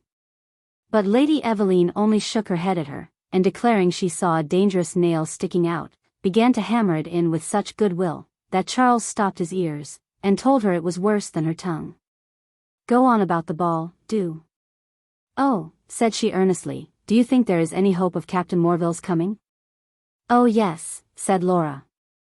"I am so glad. That is what Papa is gone to Broadstone about. Maurice said he had given him such a lecture, that he would not be the one to think of asking him, and Papa must do it himself, for if he sets his face against it, it will spoil it all." "You may make your mind easy," said Charles, "the captain is lenient, and looks on the ball as a mere development of Irish nature. He has been consoling Guy on the difficulties of dancing." "Can't you dance?" said Lady Aveline, looking at him with compassion. "Such is my melancholy ignorance," said Guy. "We have been talking of teaching him," said Laura. "Talk? Will that do it?" cried Lady Aveline, springing up. "We will begin this moment. Come out on the lawn." "Here, Charles," wheeling him along. "No, thank you, I like it," as Guy was going to help her. "There, Charles, be fiddler, go on, tum-tum, tea. That'll do. Amy, Laura, be ladies. I'm the other gentleman," and she stuck on her hat in military style, giving it a cock. She actually set them quadrilling in spite of adverse circumstances, dancing better, in her habit, than most people without one, till Lord Kilkerne arrived. While he was making his visit, she walked a little apart, arm in arm with Laura. "I like him very much," she said, "he looks up to anything. I had heard so much of his steadiness, that it is a great relief to my mind to see him so unlike his cousin. Aveline. No disparagement to the captain, only I am so dreadfully afraid of him. I am sure he thinks me such an unmitigated goose. Now, doesn't he? If you would but take the right way to make him think otherwise, dear Eva, and show the sense you really have. That is just what my fear of him won't let me do. I would not for the world let him guess it, so there is nothing for it but sauciness to cover one's weakness. I can't be sensible with those that won't give me credit for it. But you'll mind and teach Sir Guy to dance. He has so much spring in him, he deserves to be an Irishman." In compliance with this injunction, there used to be a clearance every evening. Charles turned into the bay window out of the way, Mrs. Edmonstone at the piano, and the rest figuring away, the partnerless one, called Puss in the Corner, being generally Amabel, while Charlotte, disdaining them all the time, used to try to make them imitate her dancing master's graces, causing her father to perform such caricatures of them, as to overpower all with laughing. Mr. Edmonstone was half Irish. His mother, Lady Mabel Edmonstone, had never thoroughly taken root in England, and on his marriage, had gone with her daughter to live near her old home in Ireland. The present Earl of Kilkerran was her nephew, and a very close intercourse had always been kept up between the families, Mr. and Mrs. Edmonstone being adopted by their younger cousins as uncle and aunt, and always so called. The house at Allonby was in such confusion, that the family there expected to dine nowhere on the day of the ball, and the Holywell party thought it prudent to secure their dinner at home, with Philip and Mary Ross, who were to go with them. By special desire, Philip wore his uniform, and while the sisters were dressing Charlotte gave him a thorough examination, which led to a talk between him and Mary on accoutrements and weapons in general. But while deep in some points of chivalrous armor, Mary's waist was pinched by two mischievous hands, and a little fluttering white figure danced around her. "Oh, Amy! What do you want with me?" "Come and be trimmed up," said Amy. "I thought you told me I was to have no trouble." "I am dressed," said Mary, looking complacently at her full folds of white muslin. "No more you shall, but you promised to do as you were told." And Amy fluttered away with her. "Do you remember," said Philip, "the comparison of Rose Flammock dragging off her father, to a little carved cherub trying to uplift a solid monumental hero?" "Oh, I must tell Mary," cried Charlotte. But Philip stopped her, with orders not to be a silly child. "It is a pity Amy should not have her share," said Charles. "The comparison to a Dutch cherub?" asked Guy. "She is more after the pattern of the little things on little wings, in your blotting book," said Charles, certain lines in the predicament of the cherubs of painters, heads et proeterea nihil. "Oh, Guy, do you write verses?" cried Charlotte. "Some nonsense," muttered Guy, out of countenance. "I thought I had made away with that rubbish. Where is it?" "In the blotting book in my room," said Charles. "I must explain that the book is my property, and was put into your room when Mamma was beautifying it for you, as new and strange company. On its return to me, at your departure, I discovered a great accession of blots and sailing vessels, beside the aforesaid little things. I shall resume my own property," said Guy, departing in haste. Charlotte ran after him, to beg for a sight of it, and Philip asked Charles what it was like. "A romantic incident," said Charles, "just fit for a novel. A Petrarch leaving his poems about in blotting books." Charles used the word Petrarch to stand for a poet, not thinking what lady's name he suggested, and he was surprised at the severity of Philip's tone as he inquired, "Do you mean anything, or do you not?" Perceiving with delight that he had perplexed and teased, he rejoiced in keeping up the mystery. Is it a tender subject with you, too?" Philip rose, and standing over him, said, in a low but impressive tone, "I cannot tell whether you are trifling or not, but you are no boy now, and can surely see that this is no subject to be played with. If you are concealing anything you have discovered, you have a great deal to answer for. I can hardly imagine anything more unfortunate than that he should become attached to either of your sisters." "Et pourquoi?" asked Charles, coolly. "I see," said Philip, retreating to his chair, and speaking with great composure, "I did you injustice by speaking seriously." Then, as his uncle came into the room, he asked some indifferent question, without betraying a shade of annoyance. Charles meanwhile congratulated himself on his valor in keeping his counsel, in spite of so tall a man in scarlet.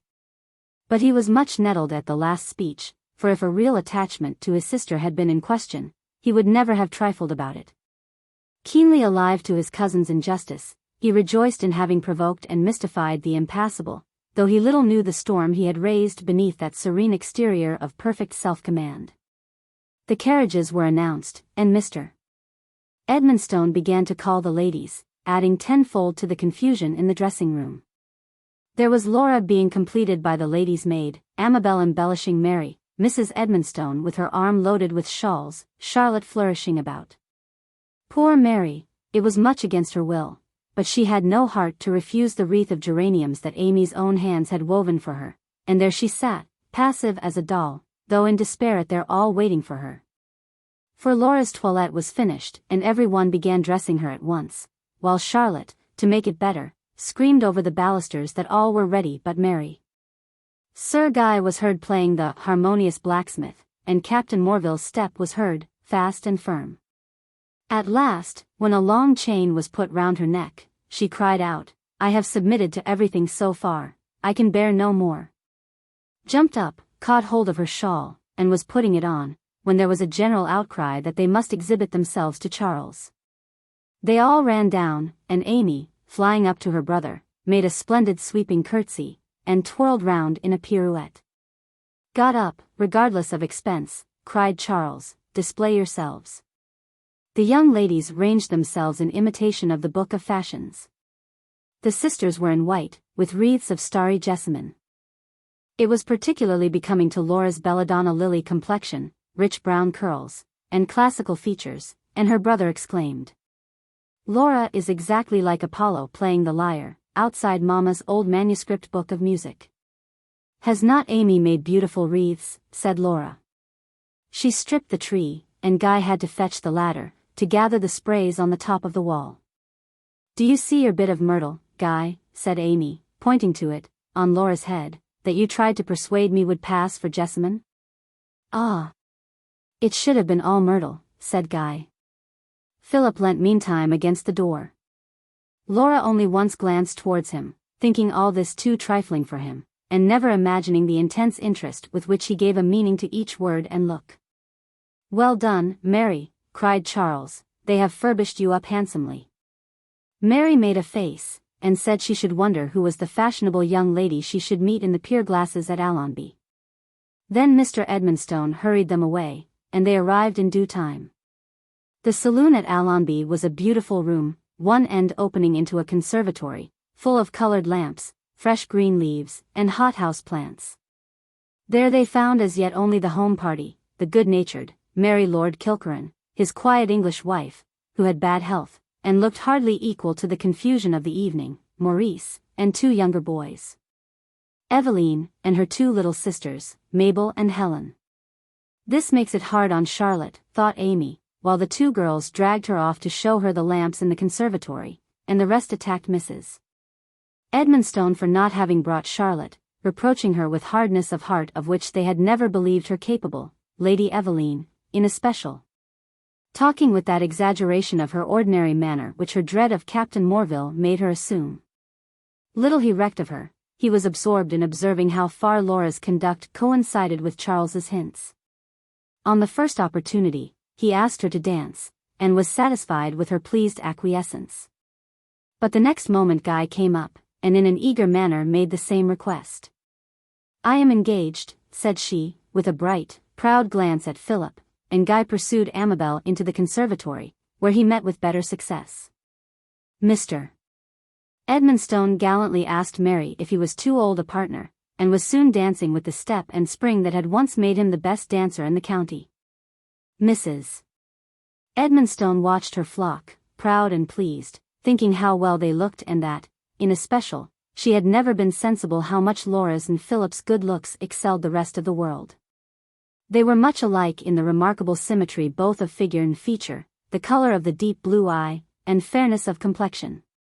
"It is curious," thought Mrs.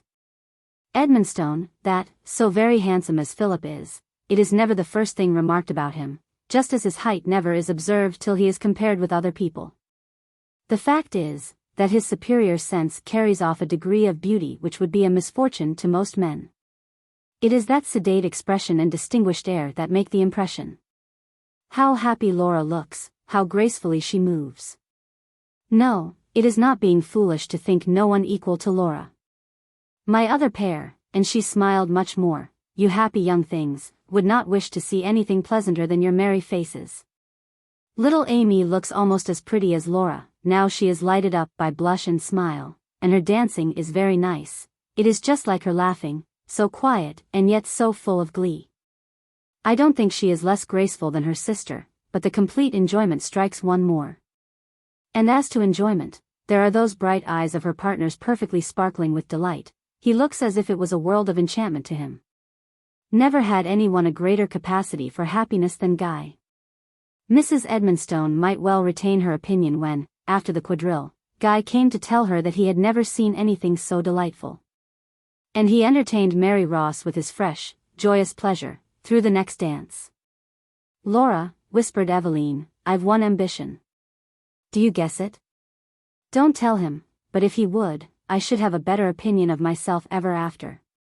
I'm afraid he'll depreciate me to his friend, and really with Mr. Thorndale, I was no more foolish than a ball requires." Lady Aveline hoped in vain. Captain Morville danced with little Lady Helen, a child of 11, who was enchanted at having so tall a partner, then, after standing still for some time, chose his cousin Amabel. "You are a good partner and neighbor," said he, giving her his arm. "You don't want young lady talk. Should you not have asked Mary? She has been sitting down this long time. Do you think she cares for such a sport as dancing?" Amy made no answer. "You have been well off. You were dancing with Thorndale just now." "Yes. It was refreshing to have an old acquaintance among so many strangers. And he is so delighted with Aveline, but what is more, Philip, that Mr. Vernon, who is dancing with Laura, told Maurice he thought her the prettiest and most elegant person here." "Laura might have higher praise," said Philip, "for hers is beauty of countenance even more than of feature." "If only." "If," said Amy. "Look round, Amy, and you will see many a face which speaks of intellect wasted, or, if cultivated, turned aside from its true purpose, like the double blossom, which bears leaves alone." "Ah! You forget you are talking to silly little Amy." "I can't see all that. I had rather think people as happy and good as they look. Keep your childlike temper as long as you can, all your life, perhaps, for this is one of the points where it is folly to be wise." "Then you only meant things in general? Nothing about Laura?" "Things in general," repeated Philip, bright promises blighted or thrown away. But he spoke absently, and his eye was following Laura. Amy thought he was thinking of his sister, and was sorry for him. He spoke no more, but she did not regret it, for she could not moralize in such a scene, and the sight and the dancing were pleasure enough.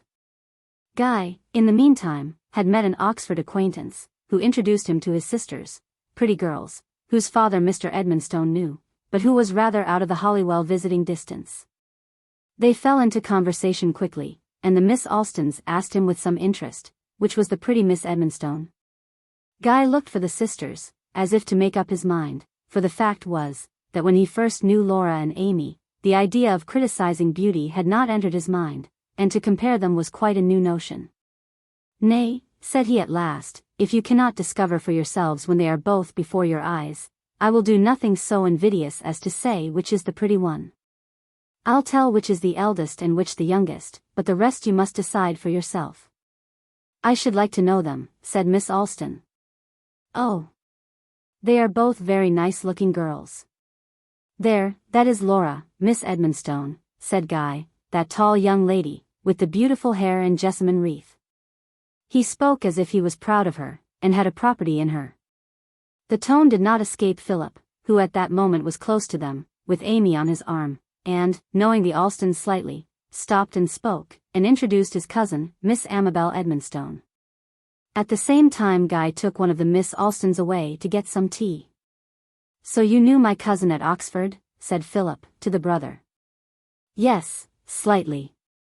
What an amusing fellow he is." "There is something very bright, very unlike other people about him," said Miss Alston. "How does he get on? Is he liked?" "Why, yes, I should say so, on the whole, but it is rather as my sister says, he is not like other people." "In what respect?" "Oh, I can hardly tell. He is a very pleasant person, but he ought to have been at school. He is a man of crotchets." "Hard-working?" "Very, he makes everything give way to that. He is a capital companion when he is to be had, but he lives very much to himself. He is a man of one friend, and I don't see much of him." Another dance began. Mr. Alston went to look for his partner. Philip and Amy moved on in search of ice. "Hum," said Philip to himself, causing Amy to gaze up at him. but he was musing too intently for her to venture on a remark. She was thinking that she did not wonder that strangers deemed Guy crotchety, since he was so difficult to understand. And then she considered whether to take him to see King Charles, in the library, and concluded that she would wait, for she felt as if the martyr king's face would look on her too gravely to suit her present tone. Philip helped her to ice, and brought her back to her mother's neighborhood without many more words. He then stood thoughtful for some time, entered into conversation with one of the elder gentlemen, and, when that was interrupted, turned to talk to his aunt. Lady Aveline and her two cousins were for a moment together. "What is the matter, Eva?" said Amy, seeing a sort of dissatisfaction on her bright face. "The roc's egg," said Laura, smiling. "The queen of the evening can't be content." "No, you are the queen, if the one thing can make you so, the one thing wanting to me." "How absurd you are, Eva, when you say you are so afraid of him, too." "That is the very reason. I should get a better opinion of myself. Besides, there is nobody else so handsome. I declare I'll make a bold attempt." "Oh! You don't think of such a thing," cried Laura, very much shocked. "Never fear," said Aveline, "faint heart, you know." And with a nod, a flourish, of her bouquet, and an arch smile at her cousin's horror, she moved on, and presently they heard her exclaiming, gaily, "Captain Morville, I really must scold you. You are setting a shocking example of laziness. Aunt Edmonstone, how can you encourage such proceedings? Indolence is the parent of vice, you know." Philip smiled just as much as the occasion required, and answered, "I beg your pardon, I had forgotten my duty. I'll attend to my business better in future." And turning to a small, shy damsel, who seldom met with a partner, he asked her to dance. Aveline came back to Laura with a droll disappointed gesture. "Insult to injury," said she, disconsolately. "Of course," said Amy, "he could not have thought you wanted to dance with him, or you would not have gone to stir him up. Well, then, he was very obtuse. Besides, you are engaged." "Oh yes, to Mr. Thorndale. But who would be content with the squire when the knight disdains her?" Mr. Thorndale came to claim Aveline at that moment. It was the second time she had danced with him, and it did not pass unobserved by Philip, nor the long walk up and down after the dance was over. At length his friend came up to him and said something warm in admiration of her. "She is very Irish," was Philip's answer, with a cold smile, and Mr. Thorndale stood uncomfortable under the disapprobation, attracted by Aveline's beauty and grace, yet so unused to trust his own judgment apart from Morville's, as to be in an instant doubtful whether he really admired or not. "You have not been dancing with her," he said, presently. "No, she attracts too many to need the attention of a nobody like myself." That "too many," seeming to confound him with the vulgar herd, made Mr. Thorndale heartily ashamed of having been pleased with her. Philip was easy about him for the present, satisfied that admiration had been checked, which, if it had been allowed to grow into an attachment, would have been very undesirable. The suspicions Charles had excited were so full in Philip's mind, however, that he could not as easily set it at rest respecting his cousin. Guy had 3 times asked her to dance, but each time she had been engaged.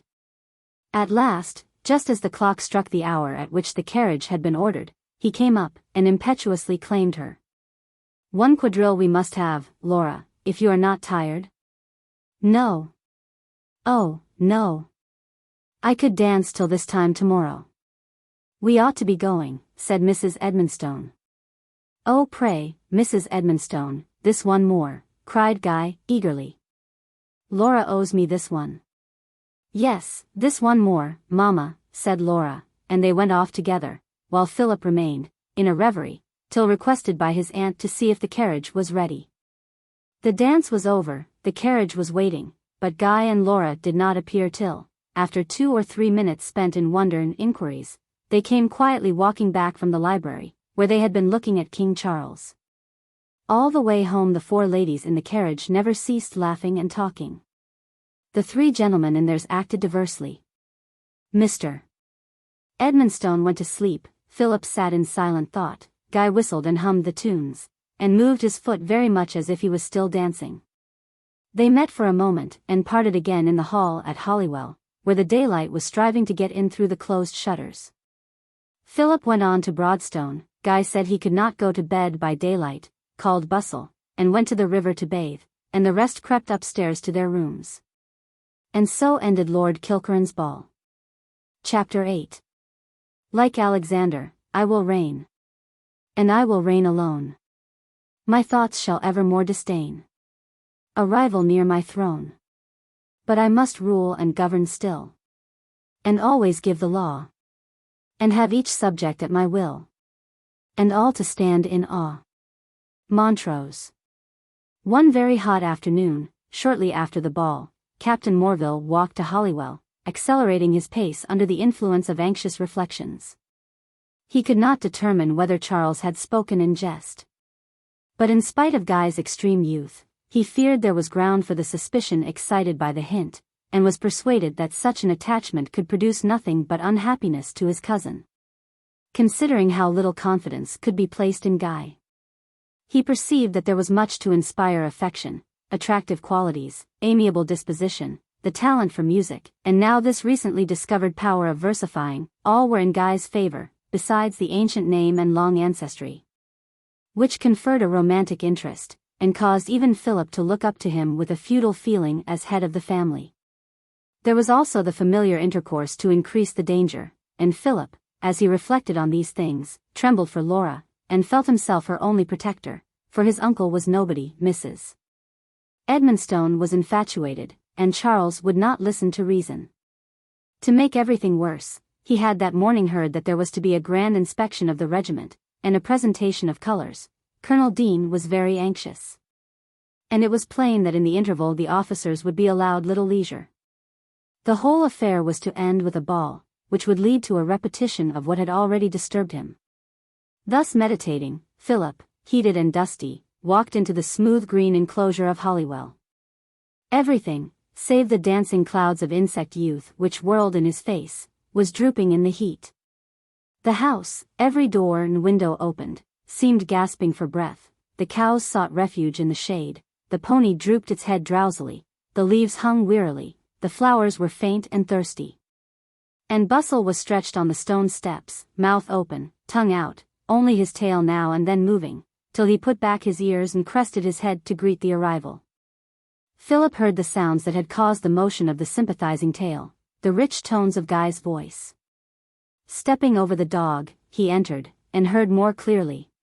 Two loving hearts may sever, for sorrow fails them never. And then another voice. Who knows not love in sorrow's night? He knows not love in light. In the drawing room, cool and comfortable in the green shade of the Venetian blinds of the bay window, stood Laura, leaning on the piano, close to Guy, who sat on the music stool, looking thoroughly at home in his brown shooting coat and loosely tied handkerchief. Any one but Philip would have been out of temper, but he shook hands as cordially as usual, and would not even be the first to remark on the heat.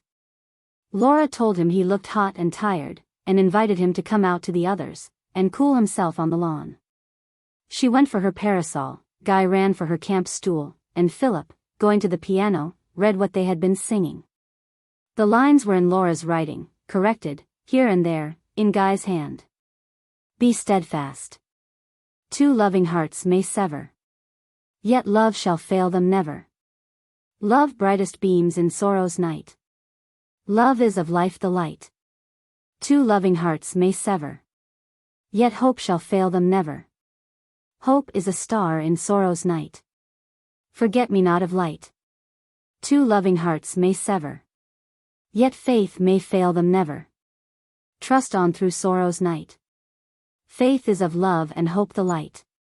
Two loving hearts may sever, for sorrow fails them never. Who knows not love in sorrow's night? He knows not love in light. Philip was by no means pleased. However, it was in anything but a sentimental manner that Guy, looking over him, said, for sever, read, be separated, but A wouldn't rhyme. I translated it into prose, and Guy made it verse, said Laura. I hope you approve of our performance.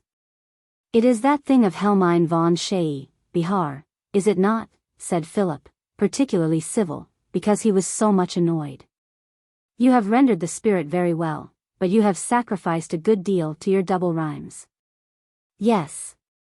Those last lines are not troubled with any equality of feet, said Guy, but the repetition is half the beauty. It put me in mind of those lines of Burns. Had we never loved so kindly? Had we never loved so blindly? Never met and never parted. We had ne'er been broken-hearted. But there is a trust in these that is more touching than that despair. Yes, the despair is ready, to wish the love had never been, said Laura. It does not see the star of trust. Why did you use that word, trust, only once, Guy? I did not want to lose the three, faith, hope, love, faith keeping the other two alive. My doubt was whether it was right to have that analogy. Surely, said Guy, eagerly, that analogy must be the best part of earthly love. Here Charlotte came to see if Guy and Laura meant to sing all the afternoon, and they went out. They found the others in the arbor, and Charlotte's histories of its construction gave Philip little satisfaction. They next proceeded to talk over the ball. Ah, said Philip, balls are the fashion just now. What do you say, Amy? He was more inclined to patronize her than anyone else. To the gaieties we are going to provide for you. You? Are you going to have your new colors? Oh. You are not going to give us a ball? Well. That is fun, cried Guy. What glory Maurice de Courcy must be in. He is gone to Allenby, said Philip, to announce it, saying, he must persuade his father to put off their going to Brighton. Do you think he will succeed? Hardly, said Laura. Poor Lady Kilkerran was so knocked up by their ball, that she is the more in want of sea air. Oh, mamma, Eva must come and stay here. That she must, said Mrs. Edmonstone, that will make it easy. She is the only one who will care about the ball. Philip was obliged to conceal his vexation, and to answer the many eager questions about the arrangements. He stayed to dinner, and as the others went indoors to dress, he lingered near Charlotte, assuming, with some difficulty, an air of indifference, and said, well, Charlotte, did you tease Guy into showing you those verses? Oh yes, said Charlotte, with what the French call un air capable. Well, what were they? That I mustn't tell. They were very pretty, but I've promised. Promised what? Never to say anything about them. He made it a condition with me, and I assure you, I am to be trusted. Right, said Philip, I'll ask no more. It would be of no use, said Charlotte, shaking her head, as if she wished he would prove her further. Philip was in hopes of being able to speak to Laura after dinner, but his uncle wanted him to come and look over the plans of an estate adjoining Redclyffe, which there was some idea of purchasing. Such an employment would in general have been congenial. But on this occasion, it was only by a strong force that he could chain his attention, for Guy was pacing the terrace with Laura and Amabel, and as they passed and repassed the window, he now and then caught sounds of repeating poetry. In this Guy excelled. He did not read aloud well, he was too rapid, and eyes and thoughts were apt to travel still faster than the lips, thus producing a confusion. But no one could recite better when a passage had taken strong hold of his imagination, and he gave it the full effect of the modulations of his fine voice, conveying in its inflections the impressions which stirred him profoundly. He was just now enchanted with his first reading of Thalaba, where he found all manner of deep meanings, to which the sisters listened with wonder and delight. He repeated, in a low, awful, thrilling tone, that made Amy shudder, the lines in the 7th book, ending with, who comes from the bridal chamber? It is Azrael, angel of death. You have not been so taken up with any book since Sintram, said Laura. It is like Sintram, he replied. Like it? So it seems to me. A strife with the powers of darkness, the victory, forgiveness, resignation, death. Thou know'st the secret wishes of my heart. Do with me as thou wilt, thy will is best. I wish you would not speak as if you were Thalaba yourself, said Amy, you bring the whole Dom Daniel round us. I am afraid he is going to believe himself Thalaba as well as Sintram, said Laura. But you know Southey did not see all this himself, and did not understand it when it was pointed out. Don't tell us that, said Amy. Nay. I think there is something striking in it, said Guy then, with a sudden transition, but is not this ball famous? And their talk was of balls and reviews till 9 o'clock, when they were summoned to tea. On the whole, Philip returned to Broadstone by no means comforted.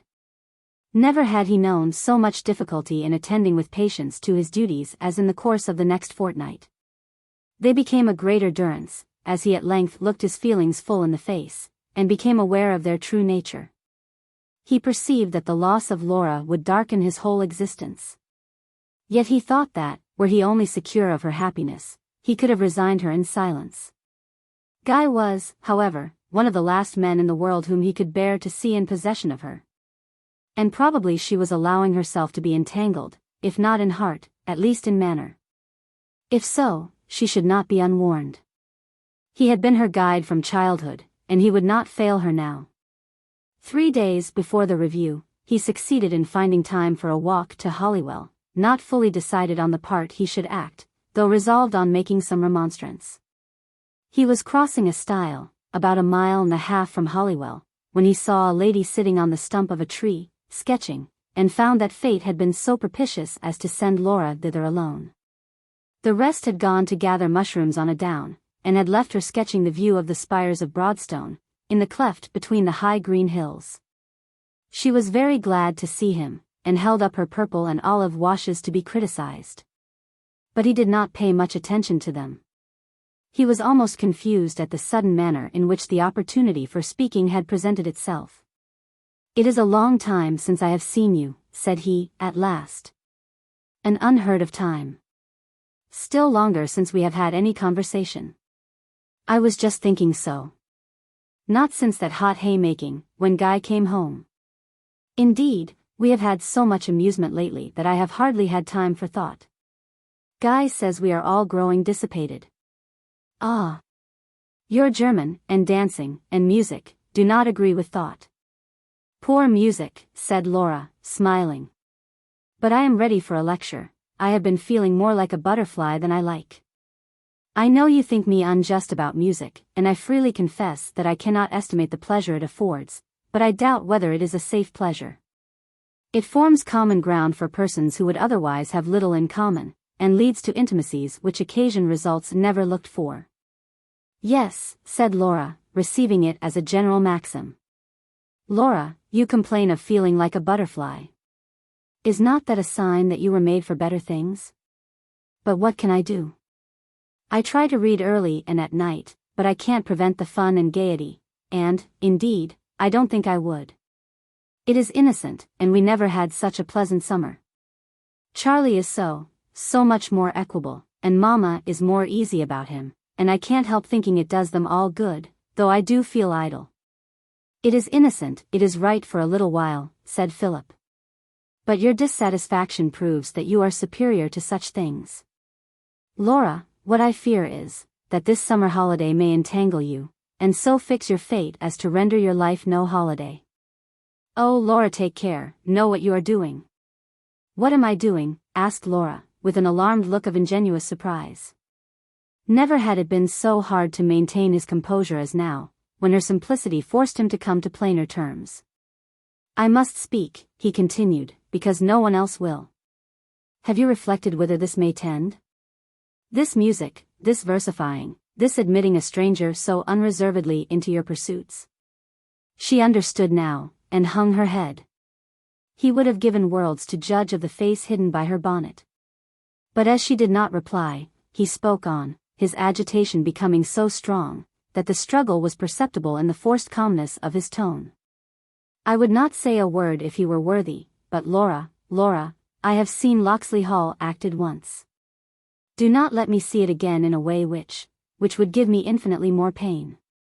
The faltering of his voice, so resolutely subdued, touched her extremely, and a thrill of exquisite pleasure glanced through her, on hearing confirmed what she had long felt, that she had taken Margaret's place, nay, as she now learnt, that she was even more precious to him.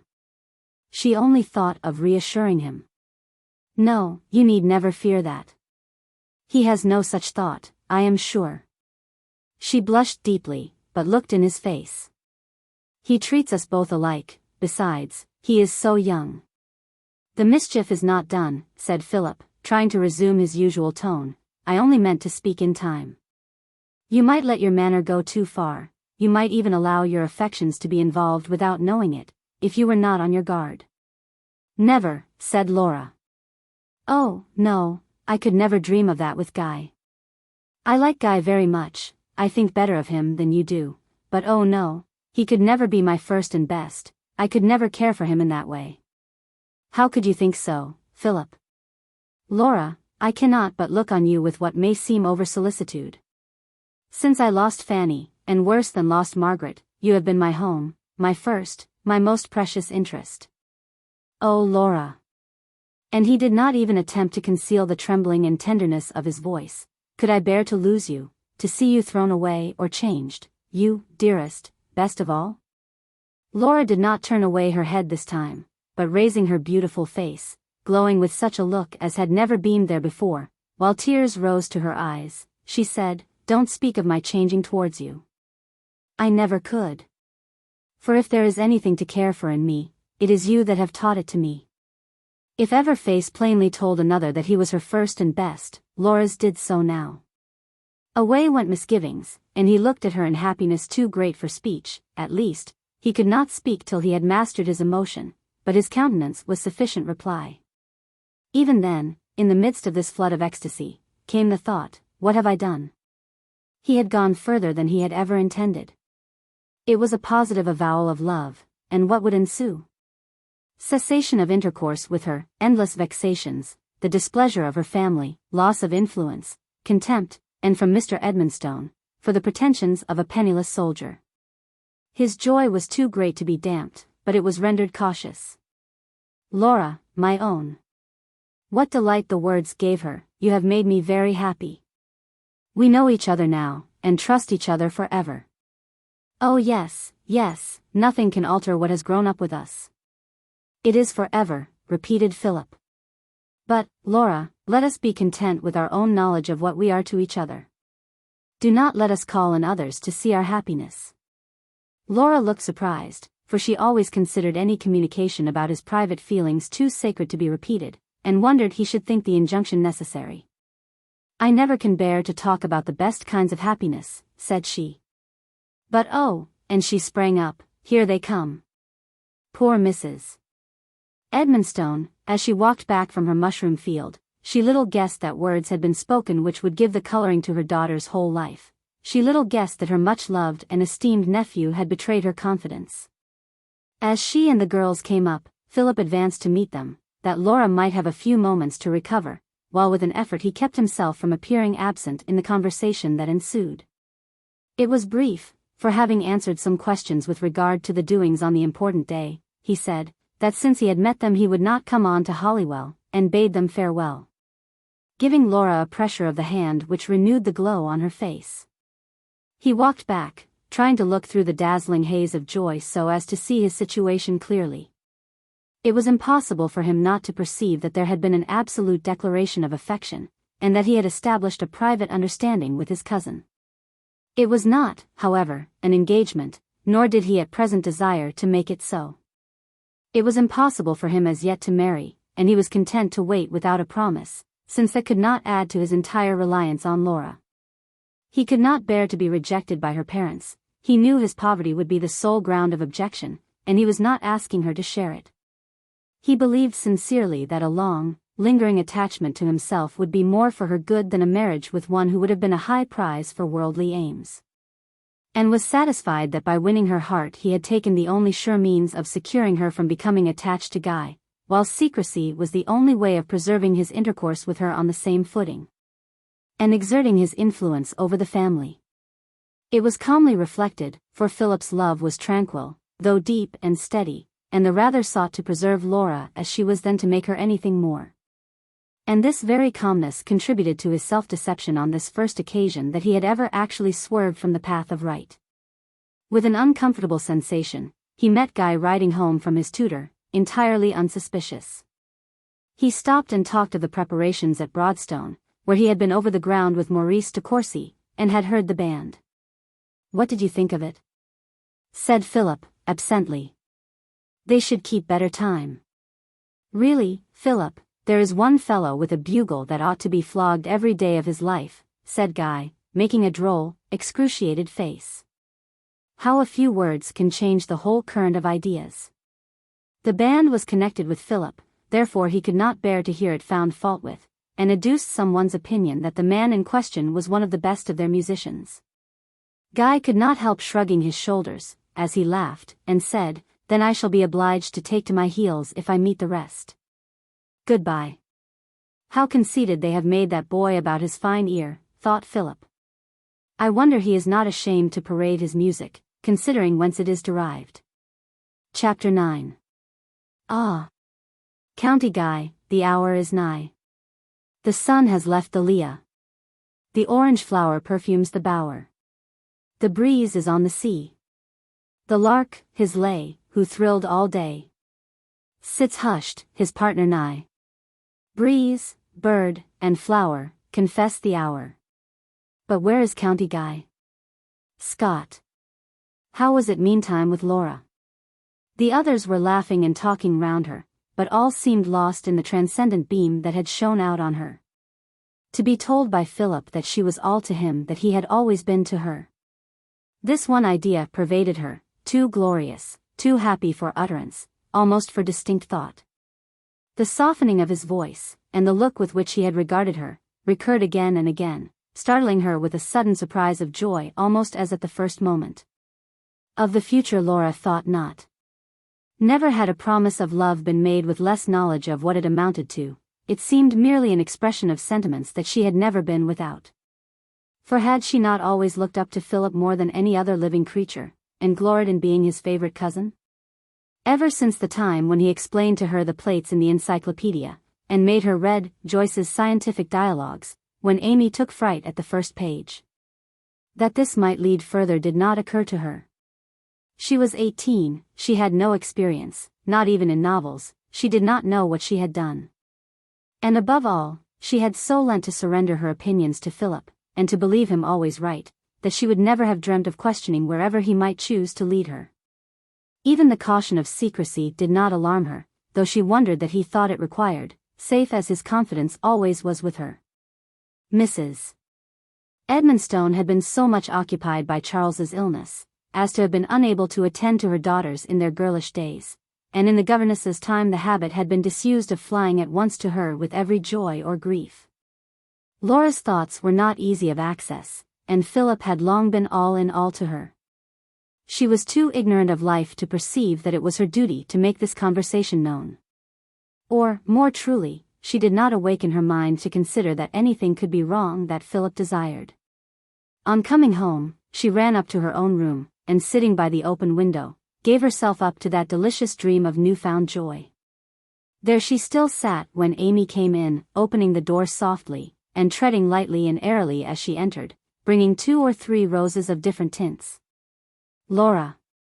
Not begun to dress? Is it time? Shall I answer you according to what Philip calls my note of time, and tell you the pimpernels are closed, and the tigridias dropping their leaves? It would be a proper answer for you. You look as if you were in fairyland. Is Papa come home? Long ago. And Guy too. Why, where could you have been, not to have heard Guy and Aveline singing the Irish melodies?" "In a trance," said Laura, starting up, and laughing, with a slight degree of constraint, which caused Amy, who was helping her to dress, to exclaim, "Has anything happened, Laura?" "What should have happened?"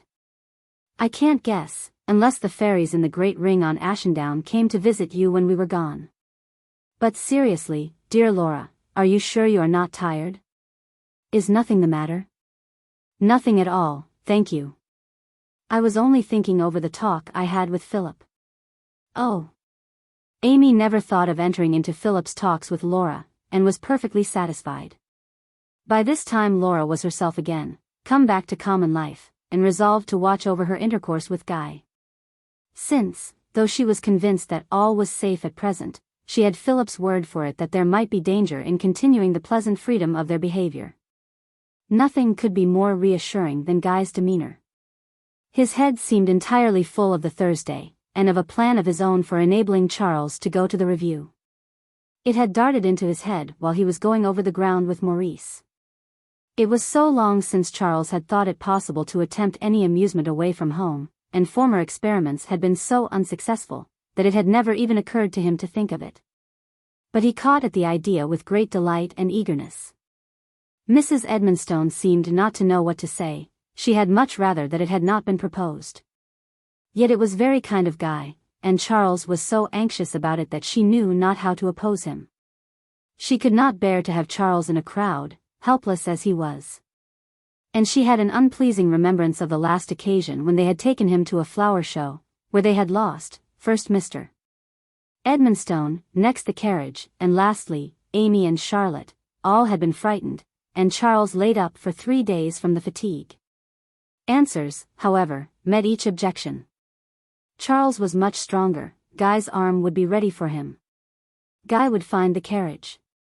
Philip would be there to help, besides Maurice, and whenever Charles was tired, Guy would take him home at once, without spoiling anyone's pleasure. "Except your own," said Mrs. Edmonstone. "Thank you. But this would be so delightful." "Ah," said Charles, "it would be as great a triumph as the dogs that caught the hare with the clog round his neck, the dogs, I mean." "If you will but trust me with him," said Guy, turning on her all the pleading eloquence of his eyes, "you know he can get in and out of the pony carriage quite easily." "As well as walk across the room," said Charles. "I would drive him in it, and tell William to ride in and be at hand to hold the pony or take it out, and the tent is so near, that you could get to the breakfast, unless the review had been enough for you. I paced the distance to make sure, and it is no further than from the garden door to the cherry tree." "That is nothing," said Charles. "And William shall be in waiting to bring the pony the instant you are ready, and we can go home independently of everyone else." "I thought," interposed Mrs. Edmonstone, "that you were to go to the mess dinner. What is to become of that?" "Oh," said Charles, "that will be simply a bore, and he may rejoice to be excused from going the whole hog. To be sure, I had rather dine in peace at home." Mrs. Edmonstone was not happy, but she had great confidence in Guy. And her only real scruple was, that she did not think it fair to occupy him entirely with attendance on her son. She referred it to Papa, which, as everyone knew, was the same as yielding the point, and consoled herself by the certainty that to prevent it would be a great disappointment to both the youths. Laura was convinced that to achieve the adventure of Charles at the review, was at present at least a matter of far more prominence with Guy than anything relating to herself. All but Laura and her mother were wild about the weather, especially on Wednesday, when there was an attempt at a thunderstorm. Nothing was studied but the sky. And the conversation consisted of prognostications, reports of rises and falls of the glass, of the way weathercocks were turning, or about to turn, of swallows flying high or low, red sunsets, and halos round the moon, until at last Guy, bursting into a merry laugh, begged Mrs. Edmonstone's pardon for being such a nuisance, and made a vow, and kept it, that be the weather what it might, he would say not another word about it that evening. It deserved to be neglected, for he had not been able to settle to anything all day. He might have said for many days before, for since the last ball, and still more since Lady Aveline had been at Holywell, it had been one round of merriment and amusement.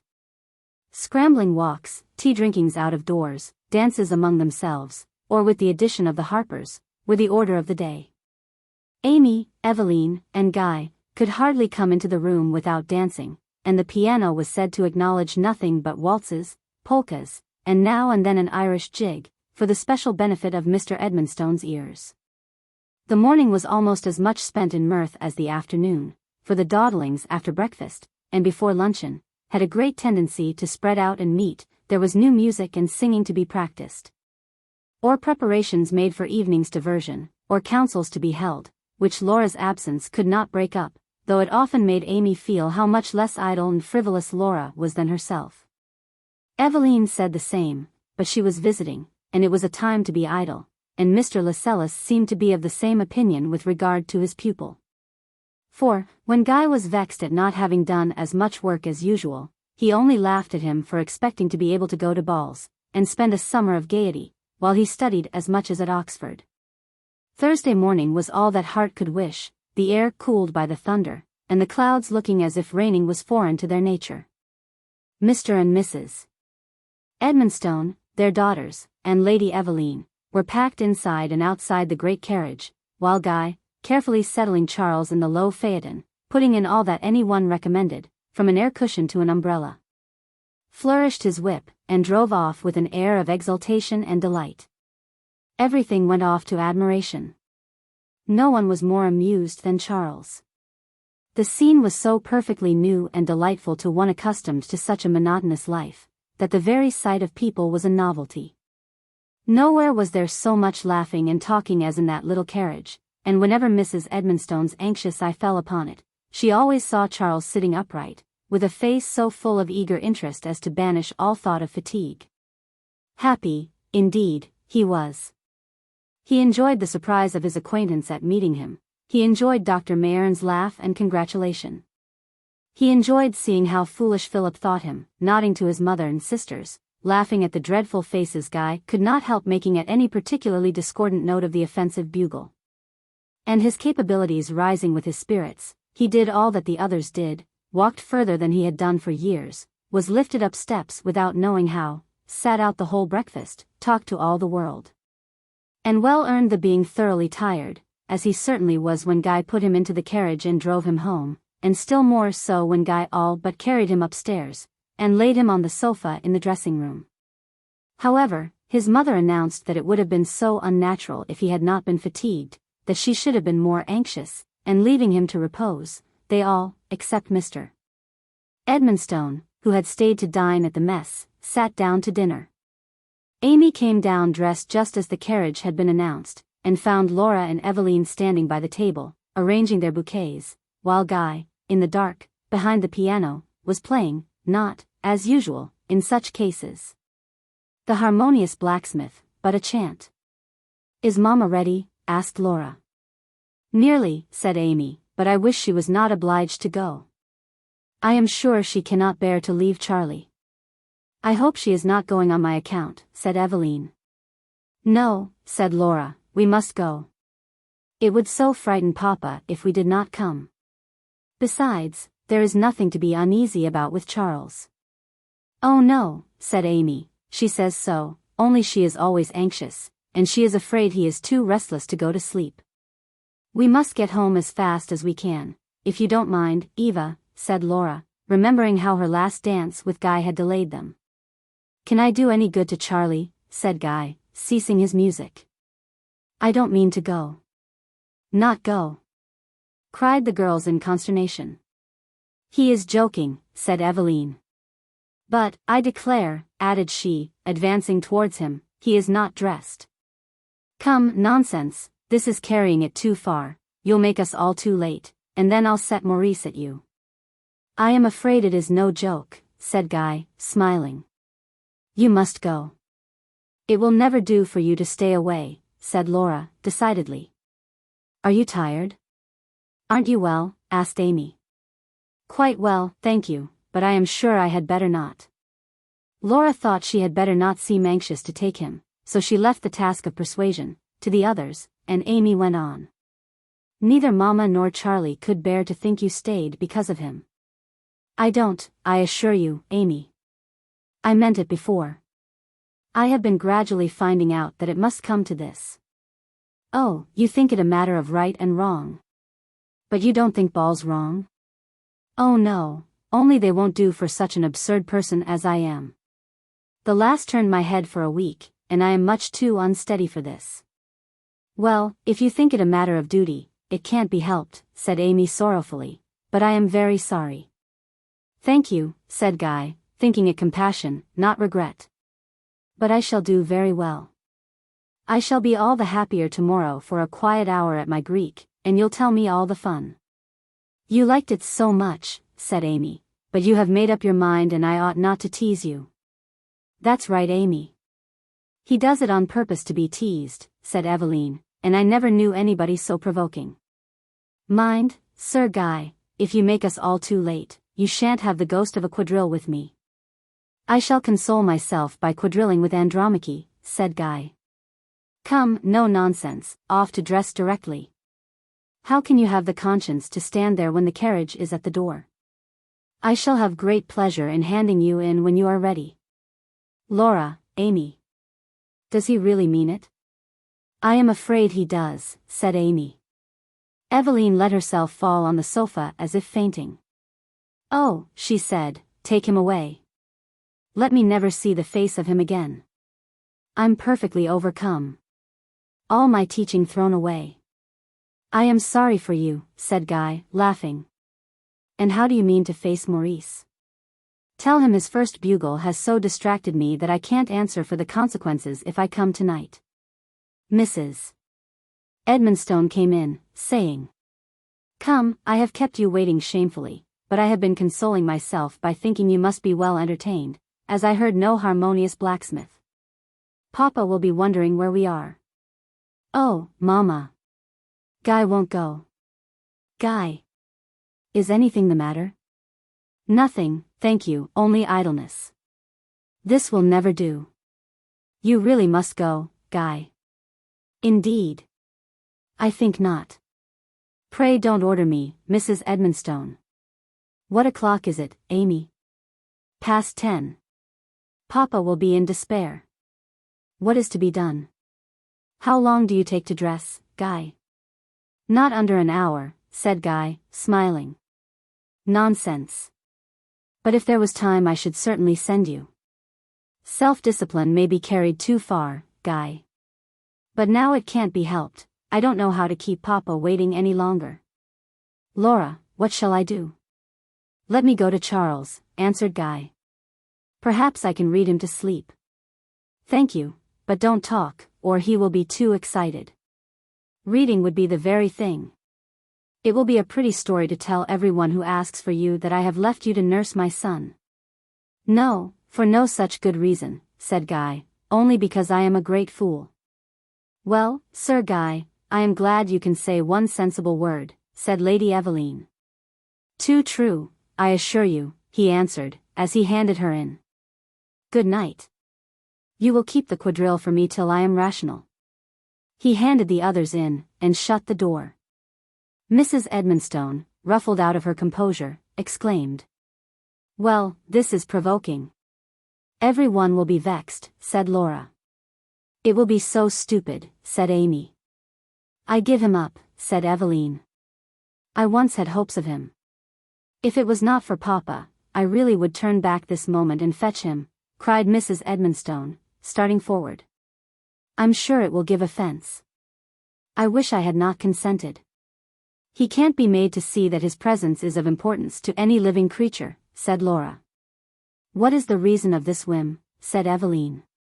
No, Aveline, it is not whim, said Laura. It is because he thinks dissipation makes him idle.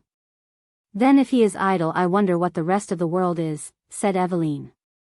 I am sure we all ought to stay at home too. I think so, said Amy. I know I shall feel all night as if I was wrong to be there. I am angry, said Mrs. Edmonstone. And yet I believe it is a great sacrifice. Yes, Mamma, after all are looking forward to it, said Amy. Oh. Yes, and her voice lost its piteous tone, it is a real sacrifice. If he was not a mere boy, I should say a lover's quarrel was at the bottom of it, said Aveline. Depend upon it, Laura, it is all your fault. You only danced once with him at our ball, and all this week you have played for us, as if it was on purpose to cut him. Laura was glad of the darkness, and her mother, who had a particular dislike to jokes of this sort, went on, if it were only ourselves I should not care, but there are so many who will fancy it caprice, or worse. The only comfort is, said Amy, that it is Charlie's gain. I hope they will not talk, said Mrs. Edmonstone. But Charlie will never hold his tongue. He will grow excited, and not sleep all night. Poor Mrs. Edmonstone. Her trials did not end here, for when she replied to her husband's inquiry for Guy, Mr. Edmonstone said offence had already been taken at his absence from the dinner. He would not have had this happen for £50. She ought not to have suffered it, but it was all her nonsense about Charles, and as to not being late, she should have waited till midnight rather than not have brought him. In short, he said as much more than he meant, as a man in a pet is apt to say, and nevertheless Mrs. Edmonstone had to look as amiable and smiling as if nothing was the matter. The least untruthful answer she could frame to the inquiries for Sir Guy Morville was, that young men were apt to be lazy about balls, and this sufficed for good-natured Mrs. Dean, but Maurice poured out many exclamations about his ill behavior, and Philip contented himself with the mere fact of his not being there, and made no remark. Laura turned her eyes anxiously on Philip. They had not met since the important conversation on Ashen Down, and she found herself looking with more pride than ever at his tall, noble figure, as if he was more her own, but the calmness of feeling was gone. She could not meet his eye, nor see him turn towards her without a start and tremor for which she could not render herself a reason. And her heart beat so much that it was at once a relief and a disappointment that she was obliged to accept her other cousin as her first partner. Philip had already asked Lady Aveline, for he neither wished to appear too eager in claiming Laura, nor to let his friend think he had any dislike to the Irish girl. Aveline was much pleased to have him for her partner, and told herself she would be on her good behavior. It was a polka, and there was not much talk, which, perhaps, was all the better for her. She admired the review, and the luncheon, and spoke of Charles without any sauciness, and Philip was condescending and agreeable. "I must indulge myself in abusing that stupid cousin of yours," said she. "Did you ever know a man of such wonderful crotchets?" "This is a very unexpected one," said Philip. "It came like a thunderclap. I thought till the last moment he was joking, for he likes dancing so much. He was the life of our ball, and how could any one suppose he would fly off at the last moment? He seems rather to enjoy doing things suddenly." "I tell Laura she has affronted him," said Aveline, laughing. "She has been always busy of late when we have wanted her, and I assure her his pride has been piqued. Don't you think that is an explanation, Captain Morville?" It was Captain Morville's belief, but he would not say so. "Isn't Laura looking lovely?" Aveline went on. "I am sure she is the beauty of the night." She was pleased to see Captain Morville's attention gained. "She is even better dressed than at our ball, those Venetian pins suit the form of her head so well. Her beauty is better than almost anyone's, because she has so much countenance." "True," said Philip. "How proud Maurice looks of having her on his arm. Does not he? Poor Maurice. He is desperately in love with her, as is shown by his pining melancholy." Aveline laughed with her clear hearty laugh. "I see you know what we mean by being desperately in love. No," she added more gravely, "I am very glad it is only that kind of desperation. One could not think of Maurice and Laura together. He does not know the best part of Laura." Aveline was highly flattered by Captain Morville conducting her a second time round the room, instead of at once restoring her to her aunt. He secured Laura next, and leading her away from her own party, said, "Laura, have you been overdoing it?" "It is not that," said Laura, wishing she could keep from blushing. "It is the only motive that could excuse his extraordinary behavior. Surely you know he says that he is growing unsettled. It is part of his rule of self-discipline. Absurd, exaggerated, incredible.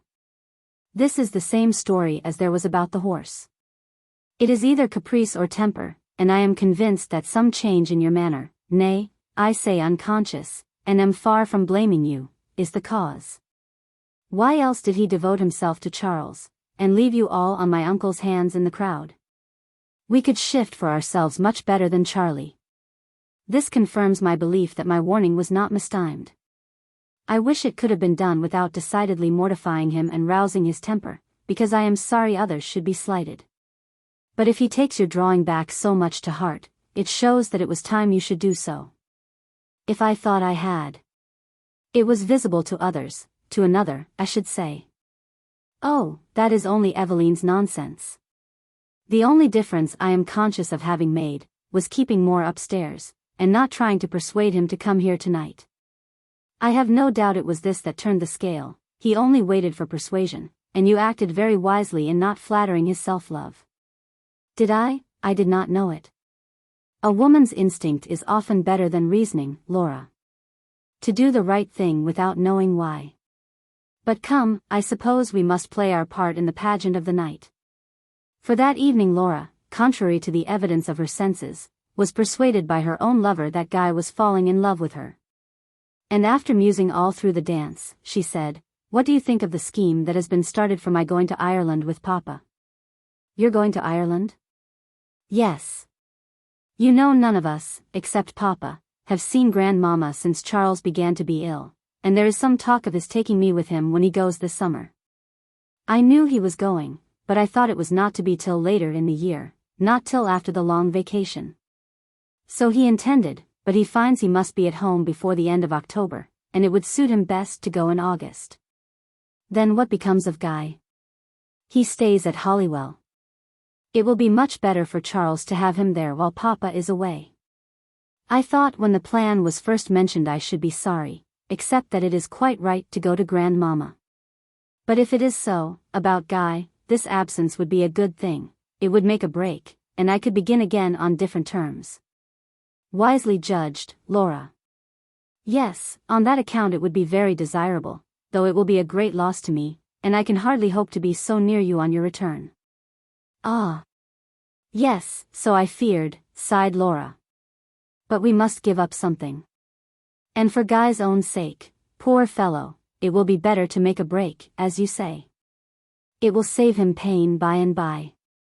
I dare say Papa will consult you about when his journey is to be. His only doubt was whether it would do to leave Guy so long alone, and if you say it would be safe, it would decide him at once. I see little chance of mischief.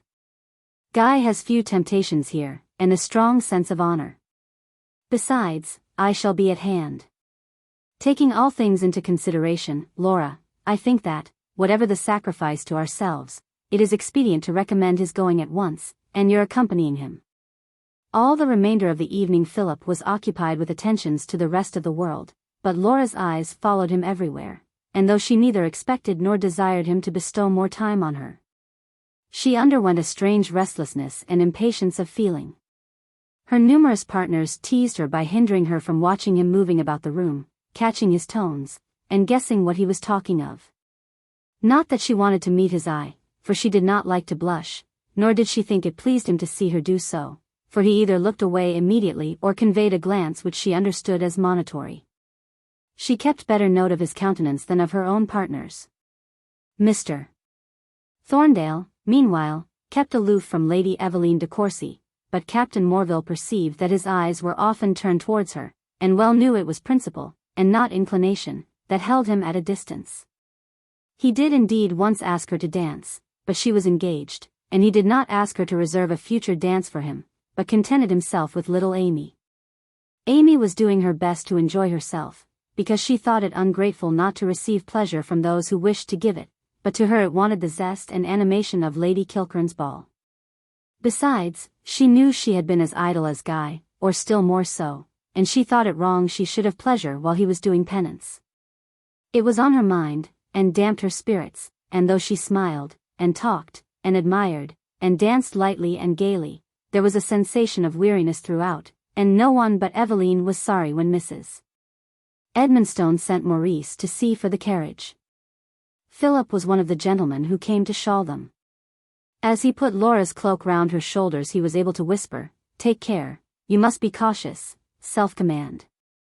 Laura, though blushing and shrinking the moment before, was braced by his words and tone to attempt all he wished.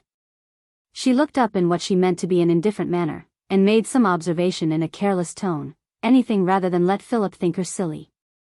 After what he had said, was she not bound more than ever to exert herself to the utmost, that he might not be disappointed in her? She loved him only the better for what others might have deemed a stern coldness of manner, for it made the contrast of his real warmth of affection more precious. She mused over it, as much as her companion's conversation would allow, on the road home. They arrived. Mrs. Edmonstone peeped into Charles's room, announced that he was quietly asleep, and they all bade each other good night, or good morning, and parted. Chapter 10. Leonora. Yet often with respect he speaks of thee. Tasso. Thou meanest with forbearance, prudent, subtle. 'Tis that annoys me, for he knows to use language so smooth and so conditional, that seeming praise from him is actual blame. Gerda's Tasso. When the Holywell party met at breakfast, Charles showed himself by no means the worse for his yesterday's experiment.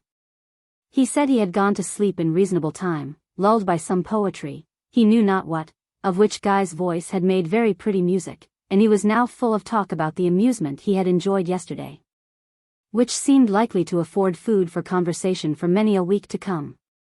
After all the care Guy had taken of him, Mrs. Edmonstone could not find it in her heart to scold, and her husband, having spent his vexation upon her, had none left to bestow on the real culprit. So when Guy, with his bright morning face, and his hair hanging shining and wet round it, opened the dining-room door, on his return from bathing in the river, Mr. Edmonstone's salutation only conveyed that humorous anger that no one cares for.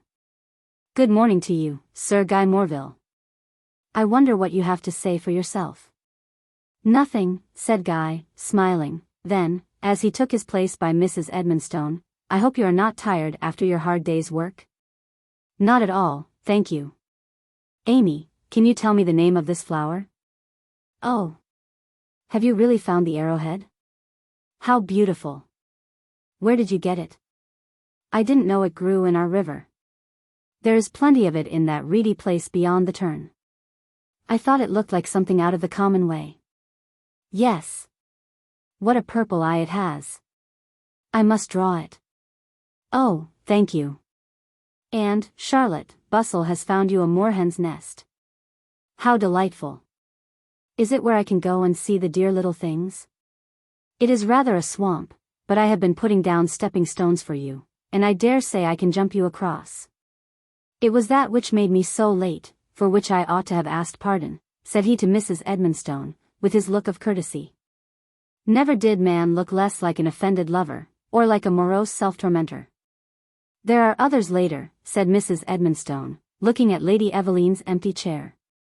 "So you think that is all you have to ask pardon for," said Mr. Edmonstone. "I advise you to study your apologies, for you are in pretty tolerable disgrace." "Indeed, I am very sorry," said Guy, with such a change of countenance that Mr. Edmonstone's good nature could not bear to see it. "Oh, 'tis no concern of mine. It would be going rather the wrong way, indeed, for you to be begging my pardon for all the care you've been taking of Charlie, but you had better consider what you have to say for yourself before you show your face at Broadstone." "No?" said Guy, puzzled for a moment, but quickly looking relieved, and laughing. "What? Broadstone in despair for want of me? And we perfectly exhausted with answering questions as to what was become of Sir Guy." "Dreadful," said Guy, now laughing heartily, in the persuasion that it was all a joke. "Oh, Lady Aveline, good morning. You are come in good time to give me the story of the ball, for no one else tells me one word about it." "Because you don't deserve it," said she. "I hope you have repented by this time. If you want to make me repent, you should give me a very alluring description." "I shan't say one word about it. I shall send you to Coventry, as Maurice and all the regiment mean to do," said Aveline, turning away from him with a very droll arch manner of offended dignity. "Here, here. Aveline send any one to Coventry," cried Charles. "See what the regiment say to you." When I am sent to Coventry?" "Oh, Patty, Patty," cried Charles, and there was a general laugh. "Laura seems to be doing it in good earnest without announcing it," added Charles, when the laugh was over, which is the worst sign of all. "Nonsense, Charles," said Laura, hastily. Then, afraid she had owned to annoyance, she blushed and was angry with herself for blushing. "Well, Laura, do tell me who your partners were?" "Very provoking," thought Laura, "that I cannot say what is so perfectly natural and ordinary, without my foolish cheeks tingling. He may think it is because he is speaking to me." So she hurried on, Maurice first, then Philip, and then showed, what Amy and Aveline thought, strange oblivion of the rest of her partners. They proceeded into the history of the ball. And Guy thought no more of his offences till the following day, when he went to Broadstone. Coming back, he found the drawing-room full of visitors, and was obliged to sit down and join in the conversation, but Mrs. Edmonstone saw he was inwardly chafing, as he betrayed by his inability to remain still, the twitchings of his forehead and lip, and a tripping and stumbling of the words on his tongue. She was sure he wanted to talk to her, and longed to get rid of Mrs. Brownlow, but the door was no sooner shut on the visitors, than Mr. Edmonstone came in, with a long letter for her to read and comment upon. Guy took himself out of the way of the consultation, and began to hurry up and down the terrace, until, seeing Amabel crossing the field towards the little gate into the garden, he went to open it for her. She looked up at him, and exclaimed, "Is anything the matter?" "Nothing to signify," he said, "I was only waiting for your mother. I have got into a mess, that is all." "I am sorry," began Amy, there resting in the doubt whether she might inquire further, and intending not to burthen him with her company any longer than till she reached the house door, but Guy went on. "No, you have no occasion to be sorry. It is all my own fault, at least, if I was clear how it is my fault, I should not mind it so much. It is that ball. I am sure I had not the least notion anyone would care whether I was there or not. I am sure we missed you very much. You are all so kind, beside, I belong in a manner you, but what could it signify to anyone else? And here I find that I have vexed everyone." "Ah," said Amy, "Mamma said she was afraid it would give offense. I ought to have attended to her. It was a fit of self-will in managing myself," said Guy, murmuring low, as if trying to find the real indictment, "yet I thought it a positive duty, wrong every way." "What has happened?" said Amy, turning back with him, though she had reached the door. "Why, the first person I met was Mr. Gordon, and he spoke like your father, half in joke, and I thought entirely so. He said something about all the world being in such a rage, that I was a bold man to venture into Broadstone. Then, while I was at Mr. Lascelles, in came Dr. Mayerne. 'We missed you at the dinner,' he said, 'and I hear you shirked the ball, too.' I told him how it was, and he said he was glad, that was all, and advised me to go and call on Colonel Dean and explain. I thought that the best way, indeed, I meant it before, and was walking to his lodgings when Maurice de Courcy met me. 'Ha!' he cries out, 'Morville. I thought at least you would have been laid up for a month with the typhus fever. As a friend, I advise you to go home and catch something, for it is the only excuse that will serve you. I am not quite sure that it will not be high treason for me to be seen speaking to you.' I tried to get at the rights of it, but he is such a harum-scarum fellow there was no succeeding. Next I met Thorndale, who only bowed and passed on the other side of the street, sign enough how it was with Philip, so I thought it best to go at once to the captain, and get a rational account of what was the matter." "Did you?" said Amy, who, though concerned and rather alarmed, had been smiling at the humorous and expressive tones with which he could not help giving effect to his narration. "Yes. Philip was at home, and very, very gracious," suggested Amy, as he hesitated for a word. "Just so. Only the vexatious thing was, that we never could succeed in coming to an understanding. He was ready to forgive. But I could not disabuse him of an idea, where he picked it up I cannot guess, that I had stayed away out of pique. He would not even tell me what he thought had affronted me, though I asked him over and over again to be only straightforward. He declared I knew." "How excessively provoking," cried Amy. "You cannot guess what he meant?" "Not the least in the world. I have not the most distant suspicion. It was of no use to declare I was not offended with anyone. He only looked in that way of his, as if he knew much better than I did myself, and told me he could make allowances. Worse than all.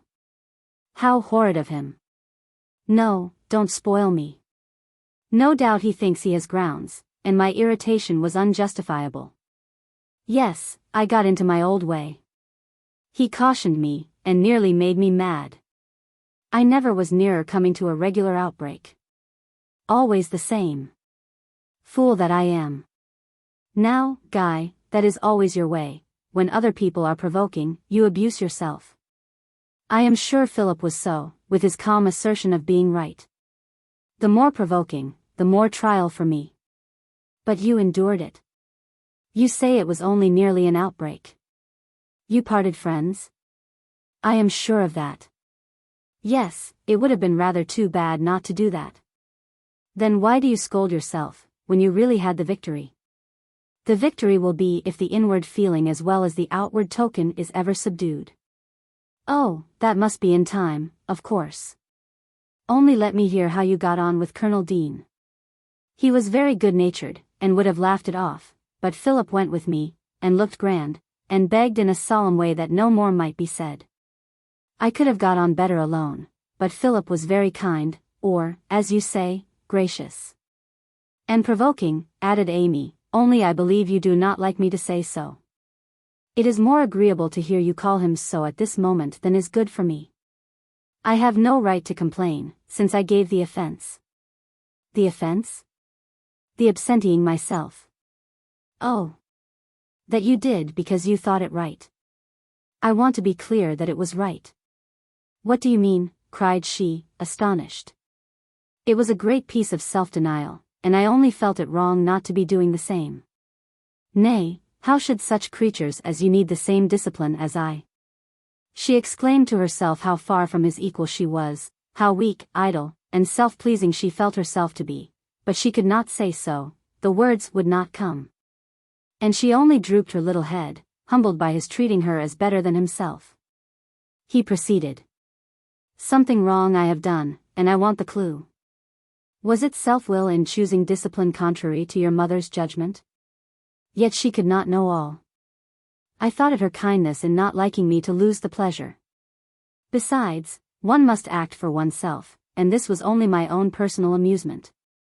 Yes, said Amy, timidly hesitating. Well? Said he, with the gentle, deferential tone that contrasted with his hasty, vehement self-accusations. Well, and he waited, though not so as to hurry or frighten her, but to encourage, by showing her words had weight. I was thinking of one thing, said Amy. Is it not sometimes right to consider whether we ought to disappoint people who want us to be pleased? There it is, I believe, said Guy, stopping and considering, then going on with a better satisfied air. That is a real rule. Not to be so bent on myself as to sacrifice other people's feelings to what seems best for me. But I don't see whose pleasure I interfered with. Amy could have answered, mine, but the maidenly feeling checked her again, and she said, we all thought you would like it. And I had no right to sacrifice your pleasure. I see. The pleasure of giving pleasure to others is so much the best there is on earth, that one ought to be passive rather than interfere with it. Yes, said Amy, just as I have seen Mary Ross let herself be swung till she was giddy, rather than disappoint Charlotte and Helen, who thought she liked it. If one could get to look at everything with as much indifference as the swinging. But it is all selfishness. It is as easy to be selfish for one's own good as for one's own pleasure, and I dare say, the first is as bad as the other. I was thinking of something else, said Amy. I should think it more like the holly tree in Southey. Don't you know it? The young leaves are sharp and prickly, because they have so much to defend themselves from, but as the tree grows older, it leaves off the spears, after it has won the victory. Very kind of you, and very pretty, Amy, said he, smiling. But, in the meantime, it is surely wrong to be more prickly than is unavoidable, and there is the perplexity. Selfish. Oneself the first object. That is the root. Guy, if it is not impertinent to ask, I do wish you would tell me one thing. Why did you think it wrong to go to that ball? Said Amy, timidly. I don't know that I thought it wrong to go to that individual ball, said Guy.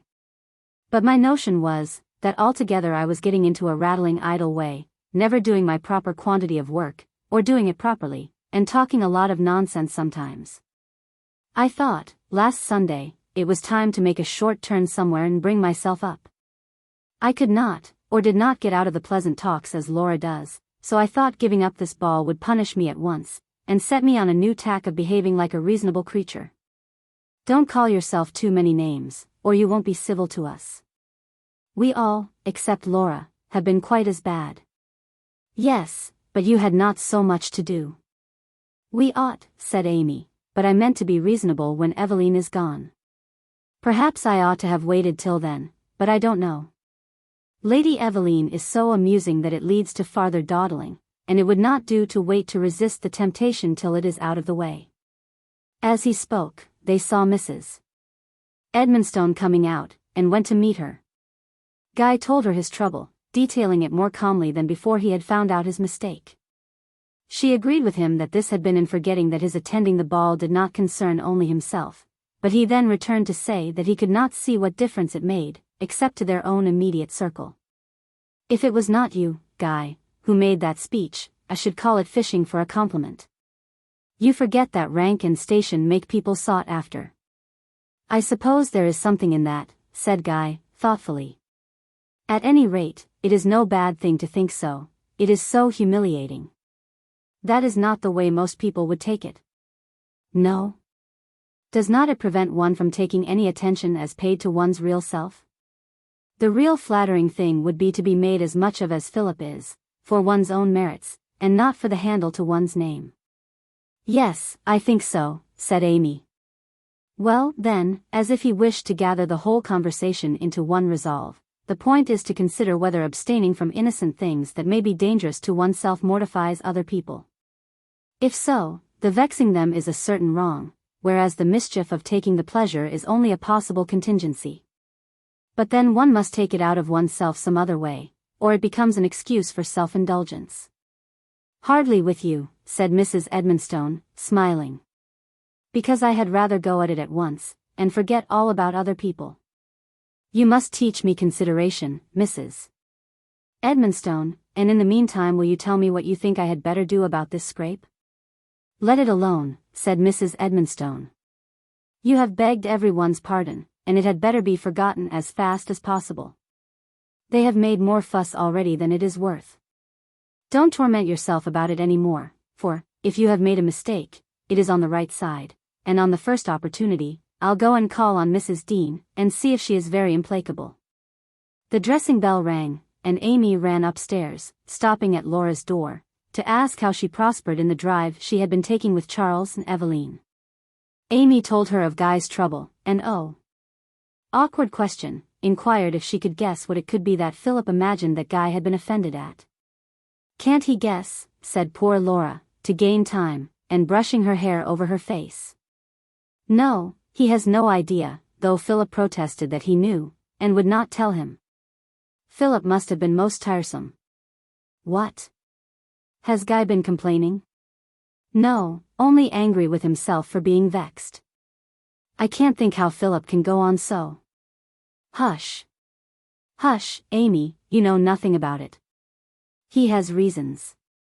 I know, said Amy, indignantly, but what right has he to go on mistrusting? If people are to be judged by their deeds, no one is so good as Guy, and it is too bad to reckon up against him all his ancestors have done. It is wolf and lamb, indeed. He does not, cried Laura. He never is unjust. How can you say so, Amy? Then why does he impute motives, and not straightforwardly tell what he means? It is impossible in this case, said Laura. Do you know what it is? Yes, said Laura, perfectly truthful, and feeling herself in a dreadful predicament. And you can't tell me? I don't think I can. Nor Guy? Not for worlds, cried Laura, in horror. Can't you get Philip to tell him? Oh no, no. I can't explain it, Amy, and all that can be done is to let it die away as fast as possible. It is only the route about it that is of consequence. It is very odd, said Amy, but I must dress, and away she ran, much puzzled, but with no desire to look into Philip's secrets. Laura rested her head on her hand, sighed, and wondered why it was so hard to answer. She almost wished she had said Philip had been advising her to discourage any attachment on Guy's part, but then Amy might have laughed, and asked why. No. No. Philip's confidence was in her keeping, and cost her what it might, she would be faithful to the trust. There was now a change. The evenings were merry, but the mornings were occupied. Guy went off to his room, as he used to do last winter. Laura commenced some complicated perspective, or read a German book with a great deal of dictionary. Amy had a book of history, and practiced her music diligently. Even Charles read more to himself, and resumed the study with Guy and Amy. Lady Aveline joined in everyone's pursuits, enjoyed them, and lamented to Laura that it was impossible to be rational at her own home. Laura tried to persuade her that there was no need, that she should be on the level of the society round her, and it ended in her spending an hour in diligent study every morning, promising to continue it when she went home. While Laura made such sensible comments that Aveline admired her more than ever. And she, knowing that some were second-hand from Philip, others arising from his suggestions, gave him all the homage paid to herself, as a tribute to him who reigned over her whole being. Yet she was far from happy. Her reserve towards Guy made her feel stiff and guarded. She had a craving for Philip's presence, with a dread of showing it, which made her uncomfortable. She wondered he had not been at Holywell since the bail, for he must know that she was going to Ireland in a fortnight, and was not likely to return till his regiment had left Broadstone. An interval passed long enough for her not to be alone in her surprise at his absenting himself before he at length made his appearance, just before luncheon, so as to miss the unconstrained morning hours he used so much to enjoy. He found Guy, Charles, and Amy, deep in Butler's analogy. "Are you making poor little Amy read that?" said he. "Bravo," cried Charles. "He is so disappointed that it is not Pickwick that he does not know what else to say." "I don't suppose I take much in," said Amy, "but I like to be told what it means." "Don't imagine I can do that," said Guy.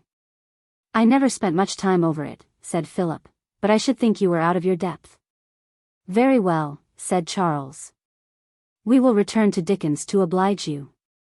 "It is your pleasure to wrest my words," replied Philip, in his own calm manner, though he actually felt hurt, which he had never done before.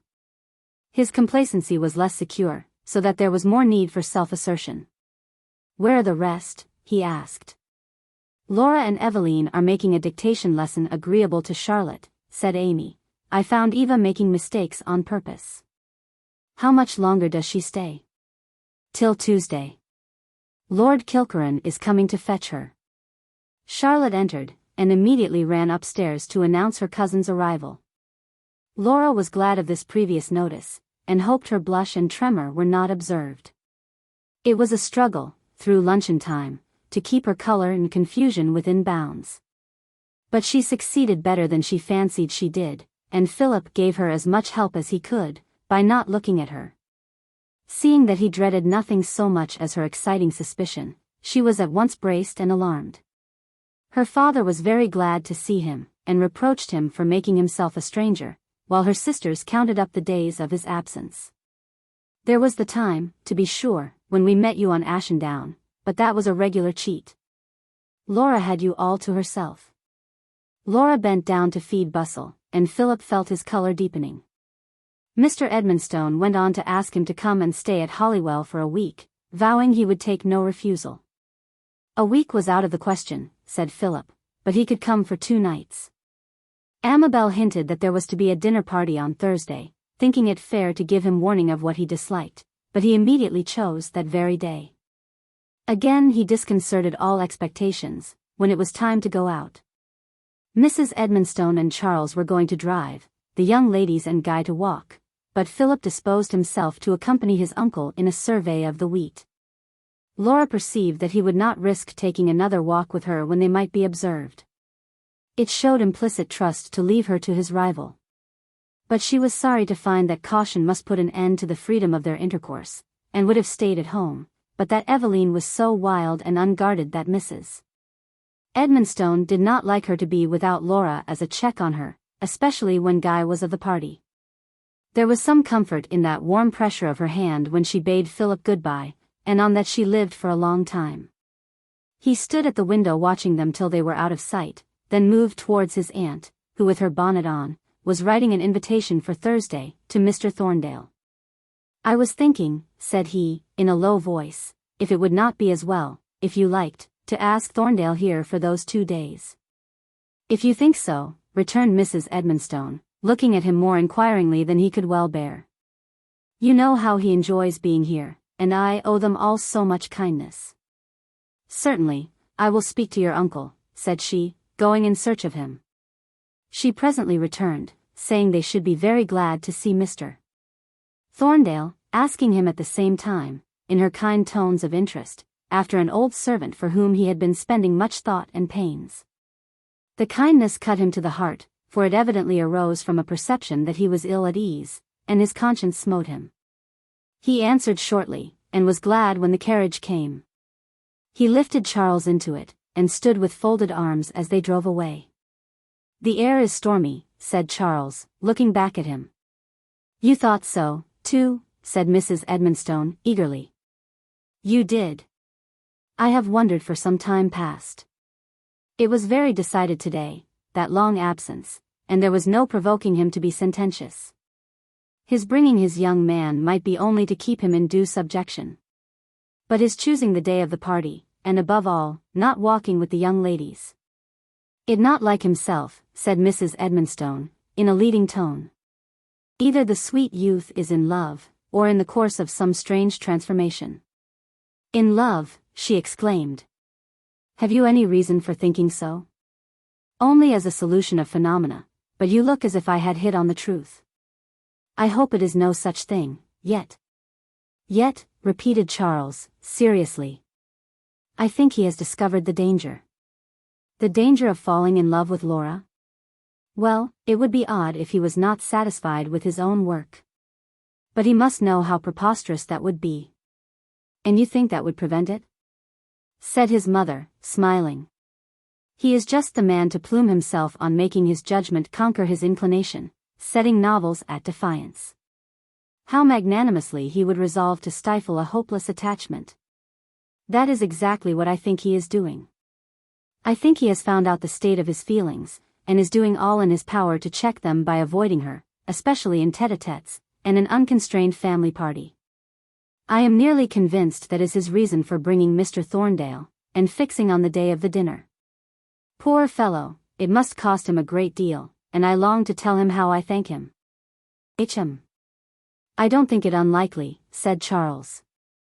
"It agrees with what happened the evening of the Kilkerran ball, when he was ready to eat me up for saying something he fancied was a hint of a liking of Guy's for Laura. It was a wild mistake, for something I said about Petrarch, forgetting that Petrarch suggested Laura, but it put him out to a degree, and he made all manner of denunciations on the horror of Guy's falling in love with her. Now, as far as I see, Guy is much more in love with you, or with Deloraine, and the idea argues far more that the captain himself is touched. Depend upon it, Charlie, it was this that led to his detecting the true state of the case. Ever since that he has kept away. It is noble. And what do you think about Laura? Poor child. I doubt if it was well to allow so much intimacy, yet I don't see how it could have been helped. So you think she is in for it? I hope not. But she has not been herself of late. I think she misses what she has been used to from him, and thinks him estranged, but I trust it goes no further. I see she is out of spirits. I wish I could help her, dear girl, but the worst of all would be to let her guess the real name and meaning of all this, so I can't venture to say a word. She is very innocent of novels, said Charles, and that is well. It would be an unlucky business to have our poor beauty either sitting, like Patience, on a monument, or cocked up on a baggage wagon. But that will never be. Philip is not the man to have a wife in barracks. He would have her like his books, in Morocco, or not at all. He would never involve her in discomforts. He may be entirely trusted, and as long as he goes on as he has begun, there is no harm done. Laura will cheer up, will only consider him as her cousin and friend, and never know he has felt more for her. Her going to Ireland is very fortunate. It has made me still more glad that the plan should take place at once. And you say, nothing to nobody? Of course not.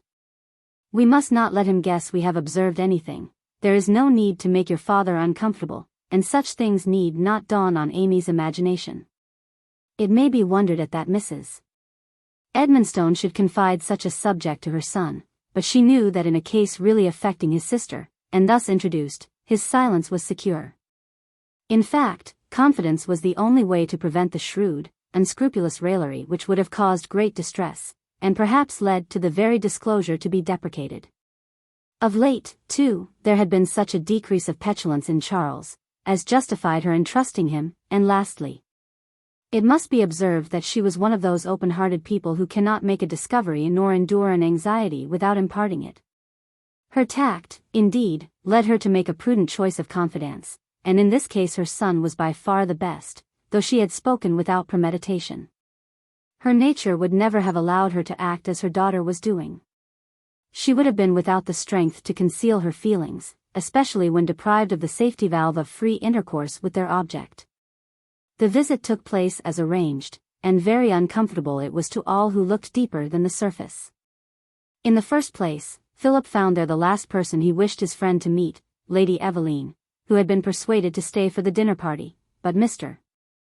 Thorndale was, as Charles would have said, on his good behavior, and, ashamed of the fascination her manners exercised over him, was resolved to resist it, answered her gay remarks with brief sentences and stiff smiles, and consorted chiefly with the gentlemen. Laura was grave and silent, trying to appear unconscious, and only succeeding in being visibly constrained. Philip was anxious and stern in his attempts to appear unconcerned, and even Guy was not quite as bright and free as usual, being puzzled as to how far he was forgiven about the ball. Amabel could not think what had come to every one, and tried in vain to make them sociable. In the evening they had recourse to a game, said to be for Charlotte's amusement, but in reality to obviate some of the stiffness and constraint. Yet even this led to awkward situations. Each person was to set down his or her favorite character in history and fiction, flower, virtue, and time at which to have lived, and these were all to be appropriated to the writers. The first read was Lily of the Valley, Truth, Joan of Arc, Padre Cristoforo, The Present Time. Amy, exclaimed Guy. I see you are right, said Charles, but tell me your grounds. Padre Cristoforo, was the answer. Fancy little Amy choosing Joan of Arc, said Aveline, she who is afraid of a tolerable-sized grasshopper. I should like to have been Joan's sister, and heard her tell about her visions, said Amy. You would have taught her to believe them, said Philip. Taught her, cried Guy. Surely you take the high view of her. I think, said Philip, that she is a much injured person, as much by her friends as her enemies. But I don't pretend to enter either enthusiastically or philosophically into her character. What was it that made Guy's brow contract, as he began to strip the feather of a pen, till, recollecting himself, he threw it from him with a dash, betraying some irritation, and folded his hands. Lavender, read Charlotte. What should make any one choose that? Cried Aveline. I know, said Mrs. Edmonstone, looking up. I shall never forget the tufts of lavender round the kitchen garden at Stylehurst. Philip smiled. Charlotte proceeded, and Charles saw Laura's color deepening as she bent over her work. Lavender, steadfastness, Strafford, Cordelia in King Lear, The Late War. How funny, cried Charlotte. For here the next, honeysuckle, steadfastness, Lord Strafford, Cordelia, The Present Time. Why, Laura, you must have copied it from Philip's. Laura neither looked nor spoke. Philip could hardly command his countenance as Aveline laughed, and told him he was much flattered by those becoming blushes. But here Charles broke in, Come, make haste, Charlotte, don't be all night about it.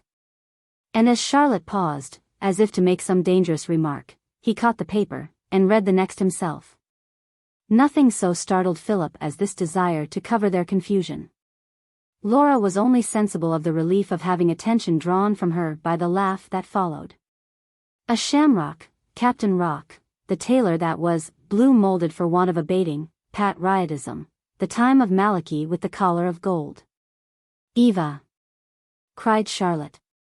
Nonsense, said Aveline, I am glad I know your tastes, Charles. They do you honor. More than yours do, if these are yours, said Charles, reading them contemptuously. Rose, Generosity, Charles Edward, Catherine Satan, The Civil Wars. You had better not have disowned Charlie's, Lady Aveline, said Guy. Nay, do you think I would put up with such a set as these? Retorted Charles. I am not fallen so low as the essence of young ladyism. What can you find to say against them? Said Aveline. Nothing, said Charles, no one ever can find anything to say for or against young ladies' tastes. You seem to be rather in the case of the tailor yourself, said Guy, ready to do battle, if you could but get any opposition. Only tell me, said Amy, how you could wish to live in the civil wars? Oh, because they would be so entertaining. There's Patty, genuine Patty at last, exclaimed Charles. Depend upon it, the conventional young lady won't do, Eva. After much more discussion, and 1 or 2 more papers, came Guy's, the last. Heather, truth, King Charles, Sir Galahad, the present time. Sir, how much? Exclaimed Charles. Don't you know him? Said Guy. Sir Galahad, the knight of the Siege Perilous, who won the St. Grail. What language is that? Said Charles. What? Don't you know the Morte d'Arthur? I thought every one did. Don't you, Philip? I once looked into it. It is very curious, in classical English, but it is a book no one could read through. Oh, cried Guy, indignantly. Then, but you only looked into it. If you had lived with its 2 fat volumes, you could not help delighting in it. It was my boating book for at least 3 summers. That accounts for it, said Philip. A book so studied in boyhood acquires a charm apart from its actual merits. But it has actual merits. The depth, the mystery, the allegory, the beautiful characters of some of the knights. You look through the medium of your imagination, said Philip, but you must pardon others for seeing a great sameness of character and adventure, and for disapproving of the strange mixture of religion and romance. You've never read it, said Guy, striving to speak patiently. A cursory view is sufficient to show whether a book will repay the time spent in reading it. A cursory view enable one to judge better than making it your study? Philip? Said Charles. It is no paradox. The actual merits are better seen by an unprejudiced stranger than by an old friend who lends them graces of his own devising. Charles laughed, Guy pushed back his chair, and went to look out at the window. Perhaps Philip enjoyed thus chafing his temper, for after all he had said to Laura, it was satisfactory to see his opinion justified, so that he might not feel himself unfair. It relieved his uneasiness lest his understanding with Laura should be observed. It had been in great peril that evening, for as the girls went up to bed, Aveline gaily said, Why, Laura, have you quarrelled with Captain Morville? How can you say such things, Eva? Good night. And Laura escaped into her own room. What's the meaning of it, Amy? Pursued Aveline. Only a stranger makes us more formal, said Amy. What an innocent you are. It is of no use to talk to you, said Aveline, running away. No, but Eva, said Amy, pursuing her, don't go off with a wrong fancy. Charles has teased Laura so much about Philip, that of course it makes her shy of him before strangers. And it would never have done to laugh about their choosing the same things when Mr. Thorndale was there. I must be satisfied, I suppose. I know that is what you think, for you could not say any other. But what do you think? Said Amy, puzzled. I won't tell you, little innocents, it would only shock you. Nothing you really thought about Laura could shock me, said Amy. I don't mean what you might say in play. Well, then, shall you think me in play or earnest when I say that I think Laura likes Philip very much? In play, said Amy. For you know that if we had not got our own Charlie to show us what a brother is, we should think of Philip as just the same as a brother. A brother. You are pretending to be more simple than you really are, Amy. Don't you know what I mean? Oh, said Amy, her cheeks lighting up, that must be only play, for he has never asked her. Ah, but suppose she was in the state just ready to be asked? No, that could never be, for he could never ask her. Why not, little Amy? Because we are cousins, and everything, said Amy, confused. Don't talk any more about it, Eva, for though I know it is all play, I don't like it, and Mamma would not wish me to talk of such things. And don't you laugh about it, dear Eva, pray. For it only makes everyone uncomfortable. Pray. Amy had a very persuasive way of saying pray, and Aveline thought she must yield to it. Besides, she respected Laura and Captain Morville too much to resolve to laugh at them, whatever she might do when her fear of the captain made her saucy. Mrs. Edmonstone thought it best on all accounts to sit in the drawing-room the next morning. But she need not have taken so much pains to chaperone her young ladies, for the gentlemen did not come near them. Laura was more at ease in manner, though very far from happy, for she was restlessly eager for a talk with Philip.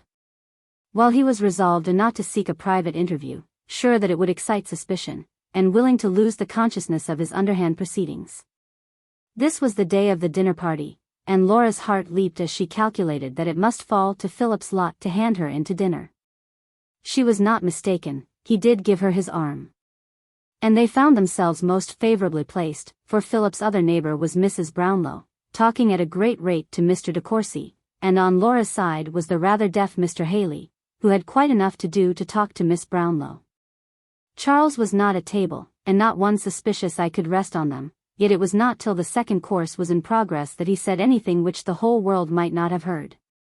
Something had passed about Canterbury, and its distance from Holywell. "I can be here often," said Philip. "I am glad. If you can only be guarded, and I think you are becoming so. Is this a time to speak of?" "Oh, don't. It is the only time. No one is attending, and I have something to say to you." Overpowering her dire confusion, in obedience to him, she looked at the Ypern and listened. "You have acted prudently. You have checked," and he indicated Guy, "without producing more than moderate annoyance. You have only to guard your self-possession." "It is very foolish," she murmured. "Ordinary women say so, and rest contented with the folly. You can do better things." There was a thrill of joy at finding him conversing with her as his own. It overcame her embarrassment and alarm, and wishes he would not choose such a time for speaking. "How shall I," said she. "Employ yourself. Employ and strengthen your mind. How shall I, and without you? Find something to prevent you from dwelling on the future. That drawing is dreamy work, employing the fingers and leaving the mind free. I have been trying to read, but I cannot fix my mind. Suppose you take what will demand attention. Mathematics, algebra. I will send you my first book of algebra, and it will help you to work down many useless dreams and anxieties." "Thank you. Pray do, I shall be very glad of it. You will find it give a power and stability to your mind, and no longer have to complain of frivolous occupation." "I don't feel frivolous now," said Laura, sadly. "I don't know why it is that everything is so altered. I am really happier, but my light heart is gone." "You have but now learnt the full powers of your soul, Laura. You have left the world of childhood, with the gay feelings which have no depth." "I have what is better," she whispered. "You have, indeed. But those feelings must be regulated, and strengthening the intellect strengthens the governing power." Philip, with all his sense, was mystifying himself, because he was departing from right, the only true good sense. His right judgment in all things was becoming obscured, so he talked metaphysical jargon, instead of plain practical truth, and thought he was teaching Laura to strengthen her powers of mind, instead of giving way to dreams. When he was only leading her to stifle meditation, and thus securing her complete submission to himself. She was happier after this conversation, and better able to pay attention to the guests, nor did she feel guilty when obliged to play and sing in the evening, for she knew he must own that she could do no otherwise. Lady Aveline gave, however, its brilliancy to the party. She had something wonderfully winning and fascinating about her, and Philip owned to himself that it took no small resolution on the part of Mr. Thorndale to keep so steadily aloof from the party in the bay window, where she was reigning like a queen, and inspiring gaiety like a fairy. She made Guy sing with her. It was the first time he had ever sung, except among themselves, as Mrs. Edmonstone had never known whether he would like to be asked, but Aveline refused to sing some of the Irish melodies unless he would join her, and without making any difficulty he did so. Mrs. Brownlow professed to be electrified, and Aveline, declaring that she knew she sung like a peacock, told Mrs. Brownlow that the thing to hear was Sir Guy singing glees with Laura and Amy. Of course, they were obliged to sing. Mrs. Brownlow was delighted, and as she had considerable knowledge of music, they all grew eager, and Philip thought it very foolish of Guy to allow so much of his talent and enthusiasm to display themselves. When all the people were gone, and the home party had wished each other good night, Philip lingered in the drawing room to finish a letter. Guy, after helping Charles upstairs, came down a few moments after, to fetch something which he had forgotten. Philip looked up. "You contributed greatly to the entertainment this evening," he said. Guy colored, not quite sure that this was not said sarcastically, and provoked with himself for being vexed. "You think one devoid of the sixth sense has no right to speak," said Philip. "I can't expect all to think it, as I do, one of the best things in this world or out of it," said Guy, speaking quickly. "I know it is so felt by those who understand its secrets," said Philip. "I would not depreciate it. So you may hear me patiently, Guy. I only meant to warn you that it is often the means of bringing persons into undesirable intimacies, from which they cannot disentangle themselves as easily as they enter them." A flush crossed Guy's cheek, but it passed, and he simply said, "I suppose it may. Good night."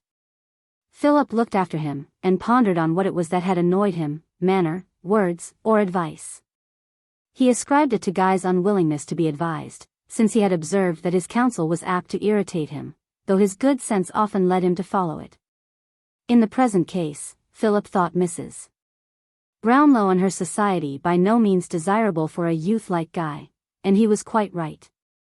Philip and his friend went the next morning, and in the afternoon Laura received the book of algebra, a very original first gift from a lover. It came openly, with a full understanding that she was to use it by his recommendation. Her mother and brother both thought they understood the motive, which one thought very wise, and the other very characteristic. Lord Kilkerran and Lady Aveline also departed. Aveline very sorry to go, though a little comforted by the prospect of seeing Laura so soon in Ireland, where she would set her going in all kinds of irrationalities, reading, and school teaching, and everything else. "I," said Charles, when all were out of hearing but his mother, "and I shrewdly suspect the comfort would be still greater if it was Sir Guy Morville who was coming." "It would be no bad thing," said his mother. "Aveline is a nice creature with great capabilities." "Capabilities. But will they ever come to anything?" "In a few years," said Mrs. Edmonstone. "And he is a mere boy at present, so there is plenty of time for both to develop themselves." "Most true, Madam Mere. But it remains to be proved whether the liking for Sir Guy, which has taken hold of my Lady Aveline, is strong enough to withstand all the coquetting with young Irishmen, and all the idling at Kilkerran. I hope she has something better to be relied on than the liking for Sir Guy. You may well do so, for I think he has no notion of throwing off his allegiance to you, his first and only love. He liked very well to make fun with Eva. But he regarded her rather as a siren, who drew him off from his Latin and Greek. Yes, I am ashamed of myself for such a fit of matchmaking. Forget it, Charlie, as fast as you can. Chapter 11. This world's wealth, when I think o't. Its pride, and the lave o't. Fie, fie on silly coward man. That he should be the slave o't. Burns. In another week Mr. Edmonstone and his eldest daughter were to depart on their Irish journey. Laura, besides the natural pain in leaving home, was sorry to be no longer near Philip, especially as it was not likely that he would be still at Broadstone on their return. Yet she was so restless and dissatisfied, that any change was welcome, and the fear of betraying herself almost took away the pleasure of his presence. He met them at the railway station at Broadstone, where Mr. Edmonstone, finding himself much too early, recollected something he had forgotten in the town, and left his daughter to walk up and down the platform under Philip's charge. They felt it a precious interval, but both were out of spirits, and could hardly profit by it. "You will be gone long before we come back," said Laura. "In a fortnight or 3 weeks, probably. But you will still be able to come to Holywell now and then?" "I hope so.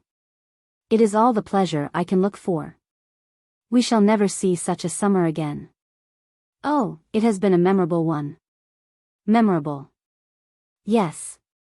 It has given me an assurance that compensates for all I have lost, yet it has made me feel, more than ever before, how poverty withers a man's hopes. Oh Philip, I always thought your poverty a great, noble thing. You thought like a generous-tempered girl who has known nothing of its effects. And do you know that Guy says the thing to be proud of is of holding the place you do, without the aid of rank or riches. I would not have it otherwise, I would not for worlds that my father had acted otherwise, said Philip. You understand that, Laura? Of course I do. But when Guy speaks of my holding the place I do, you little know what it is to feel that powers of usefulness are wasted, to know I have the means of working my way to honor and distinction, such as you would rejoice in, Laura. To have it all within, yet feel it thrown away. Locksley Hall, again, every door is barred with gold, and opens but to golden keys. I wish there was anything to be done, said Laura. It is my profession that is the bar to everything. I have sold the best years of my life, and for what? To see my sister degrade herself by that marriage. That is the real grief, said Laura.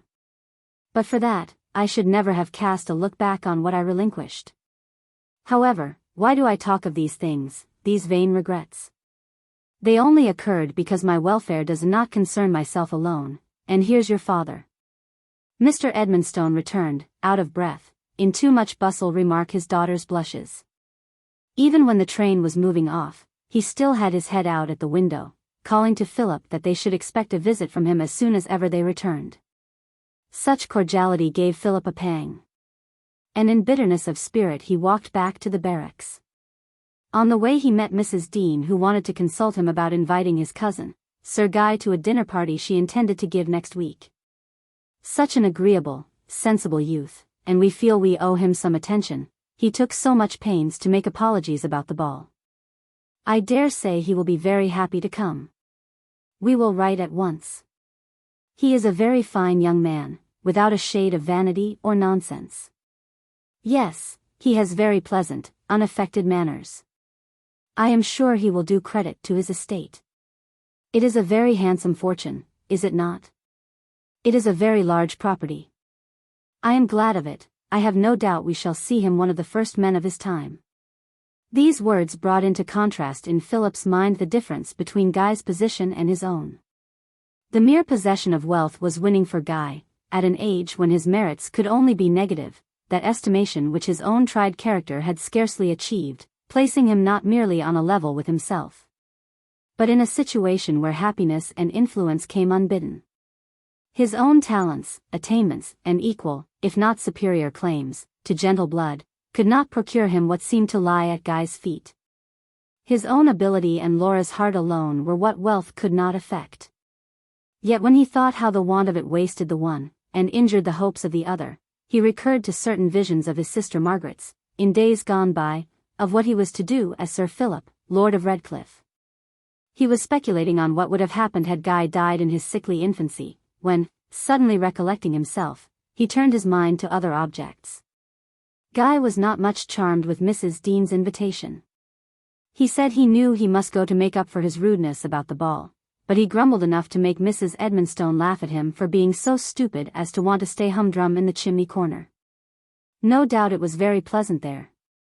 There was that peculiar snugness which belongs to a remnant of a large party, when each member of it feels bound to prevent the rest from being dull. Guy devoted himself to Charles more than ever, and in the fear that he might miss the late variety of amusement, exerted even more of his powers of entertainment than Lady Aveline had called forth. There were grave readings in the mornings, and long walks in the afternoons, when he dragged Charles, in his chair, into many a place he had never expected to see again, and enabled him to accompany his mother and sisters in many a delightful expedition. In the evening there was music, or light reading, especially poetry, as this was encouraged by Mrs. Edmonstone, in the idea that it was better that so excitable and enthusiastic a person as Guy should have his objects of admiration tested by Charles's love of ridicule. Mr. Edmonstone had left to Guy the office of keeping the 1st of September, one which he greatly relished. Indeed, when he thought of his own deserted manners, he was heard to exclaim, in commiseration for the neglect, "Poor partridges." The Holywell shooting was certainly not like that at Redclyffe, where he could hardly walk out of his own grounds, whereas here he had to bear in mind so many boundaries, that Philip was expecting to have to help him out of some direful scrape. He had generally walked over the whole extent, and assured himself that the birds were very wild, and Bustle the best of dogs, before breakfast, so as to be ready for all the occupations of the day. He could scarcely be grateful when the neighbors, thinking it must be very dull for him to be left alone with Mrs. Edmonstone and her crippled son, used to ask him to shoot or dine. He always lamented at first, and ended by enjoying himself. One night, he came home, in such a state of eagerness, that he must needs tell his good news, and, finding no one in the drawing room, he ran upstairs, opened Charles's door, and exclaimed, "There's to be a concert at Broadstone." Then perceiving that Charles was fast asleep, he retreated noiselessly, reserving his rejoicings till morning, when it appeared that Charles had heard, but had woven the announcement into a dream. This concert filled Guy's head. His only grief was that it was to be in the evening, so that Charles could not go to it, and his wonder was not repressed at finding that Philip did not mean to favour it with his presence, since Guy would suffice for squire to Mrs. Edmonstone and her daughters. In fact, Philip was somewhat annoyed by the perpetual conversation about the concert, and on the day on which it was to take place resolved on making a long expedition to visit the ruins of an old abbey, far out of all reports of it. As he was setting out, he was greeted, in a very loud voice, by Mr. Gordon. "Hallo, Morville. How are you? So you have great doings tonight, I hear." And he had only just forced himself from him, when he was again accosted, this time in a hasty, embarrassed manner. "I beg your pardon, sir, but the ties of relationship." He drew himself up as if he was on parade, faced round, and replied with an emphatic "sir," as he behold a thin, foreign-looking man, in a somewhat flashy style of dress, who, bowing low, repeated breathlessly, "I beg your pardon, Sir Guy Morville, I believe." "Captain Morville, sir." "I beg your pardon, I mistook." "A thousand pardons," and he retreated, while Philip, after a moment's wonder, pursued his walk. The Holywell party entered Broadstone in a very different temper, and greatly did they enjoy the concert, both for themselves and for each other. In the midst of it, while Amy was intent on the Italian words of a song, Guy touched her hand, and pointed to a line in the program. "Solo on the violin. Mr. S. B. Dixon." She looked up in his face with an expression full of inquiry. But it was no time for speaking, and she only saw how the color mantled on his cheek when the violinist appeared, and how he looked down the whole time of the performance, only now and then venturing a furtive though earnest glance. He did not say anything till they were seated in the carriage, and then astonished Mrs. Edmonstone by exclaiming, "It must be my uncle, I am sure it must. I'll ride to Broadstone the first thing tomorrow, and find him out." "Your uncle?" exclaimed Mrs. Edmonstone. "I never thought of that." "S. B. Dixon," said Guy. "I know his name is Sebastian. It cannot be any one else. You know he went to America. How curious it is. I suppose there is no fear of his being gone before I can come in tomorrow." "I should think not. Those musical people keep late hours. I would go before breakfast. Perhaps it would be best to go to old Redford, he will know all about him. Or to the music shop. I am so glad. It is the very thing I always wished." "Did you?" said Mrs. Edmonstone to herself. "I can't say everyone would be of your mind, but I can't help liking you the better for it. I wish the man had kept further off. I wish Mr. Edmonstone was at home. I hope no harm will come of it. I wonder what I ought to do. Shall I caution him?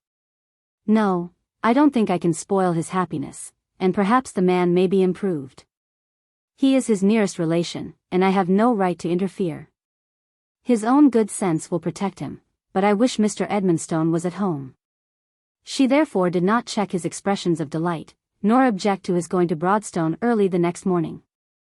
He had just dismounted before the inn-yard, when a boy put a note into his hand, and he was so absorbed in its contents, that he did not perceive Philip till after 2 greetings had passed unheard.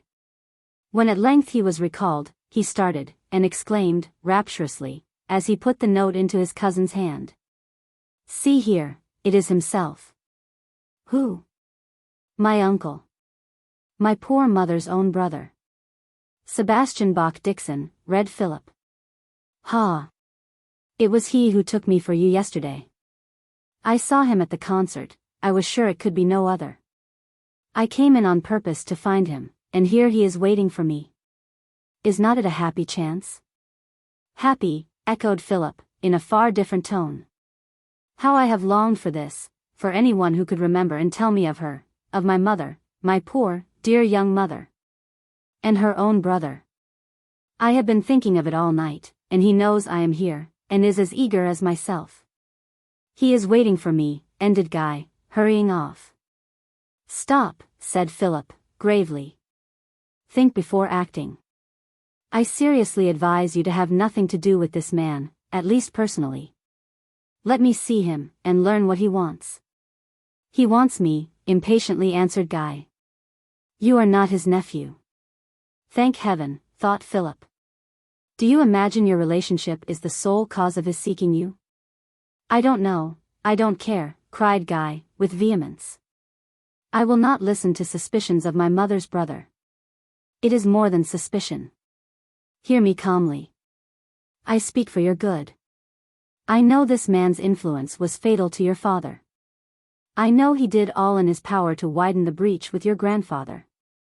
"That was 18 years ago," said Guy, walking on, biting his lip in a fiery fit of impatience. "You will not hear. Remember that his position and associates render him no fit companion for you. Nay, listen patiently. You cannot help the relationship. I would not have you do otherwise than assist him. Let him not complain of neglect, but be on your guard. He will either seriously injure you, or be a burden for life." "I have heard you so far, I can hear no more," said Guy, no longer restraining his impetuosity. "He is my uncle, that I know, I care for nothing else. Position, nonsense. What has that to do with it? I will not be set against him." He strode off, but in a few moments turned back, overtook Philip, said, "Thank you for your advice. I beg your pardon for my hastiness. You mean kindly, but I must see my uncle." And, without waiting for an answer, he was gone. In short space he was in the little parlor of the music shop, shaking hands with his uncle, and exclaiming, "I am so glad. I hoped it was you. It is very noble-hearted. I might have known it would be so with the son of my dearest sister and of my generous friend," cried Mr. Dickson, with eagerness that had a theatrical air, though it was genuine feeling that filled his eyes with tears. "I saw your name last night," continued Guy. "I would have tried to speak to you at once, but I was obliged to stay with Mrs. Edmonstone, as I was the only gentleman with her." "Ah! I thought it possible you might not be able to follow the dictate of your own heart, but this is a fortunate conjuncture, in the absence of your guardian." Guy recollected Philip's remonstrance, and it crossed him whether his guardian might be of the same mind, but he felt confident in having told all to Mrs. Edmonstone. "How did you know I was here?" he asked. "I learnt it in a most gratifying way. Mr. Redford, without knowing our connection, for on that I will always be silent, mentioned that the finest tenor he had ever known, in an amateur, belonged to his pupil, Sir Guy Morville. You can imagine my feelings at finding you so near, and learning that you had inherited your dear mother's talent and taste." The conversation was long, for there was much to hear. Mr. Dickson had kept up a correspondence at long intervals with Markham, from whom he heard that his sister's child survived, and was kindly treated by his grandfather. And inquiring again on the death of old Sir Guy, learnt that he was gone to live with his guardian, whose name and residence Markham had not thought fit to divulge. He had been much rejoiced to hear his name from the music master, and he went on to tell how he had been misled by the name of Morville into addressing the captain, who had a good deal of general resemblance to Guy's father, a fine tall young man, of the same upright, proud deportment. He supposed he was the son of the Archdeacon, and remembering how strongly his own proceedings had been discountenanced at Stylehurst, had been much disconcerted, and deeming the encounter a bad omen, had used more caution in his advances to his nephew. It was from sincere affection that he sought his acquaintance, though very doubtful as to the reception he might meet, and was both delighted and surprised at such unembarrassed, open-hearted affection. The uncle and nephew were not made to understand each other. Sebastian Dickson was a man of little education, and when, in early youth, his talents had placed him high in his own line, he had led a careless, extravagant life. Though an evil friend, and fatal counselor, he had been truly attached to Guy's father, and the secret engagement, and runaway marriage with his beautiful sister, had been the romance of his life, promoted by him with no selfish end. He was a proud and passionate man, and resenting Sir Guy's refusal to receive his sister as a daughter, almost as much as Sir Guy was incensed at the marriage, had led his brother-in-law to act in a manner which cut off the hope of reconciliation, and obliged Archdeacon Morville to give up his cause. He had gloried in supporting his sister and her husband, and enabling them to set the old baronet at defiance. But young Morville's territorial pride could not brook that he should be maintained, and especially that his child, the heir of Redclyffe, should be born while he was living at the expense of a musician. This feeling, aided by a yearning for home, and a secret love for his father, mastered his resentment. He took his resolution, quarreled with Dixon, and carried off his wife, bent with desperation on forcing his father into receiving her. Sebastian had not surmounted his anger at this step when he learnt its fatal consequences. Ever since that time, nothing had prospered with him. He had married and sunk himself lower, and though he had an excellent engagement, the days were past when he was the fashion, and his gains and his triumphs were not what they had been.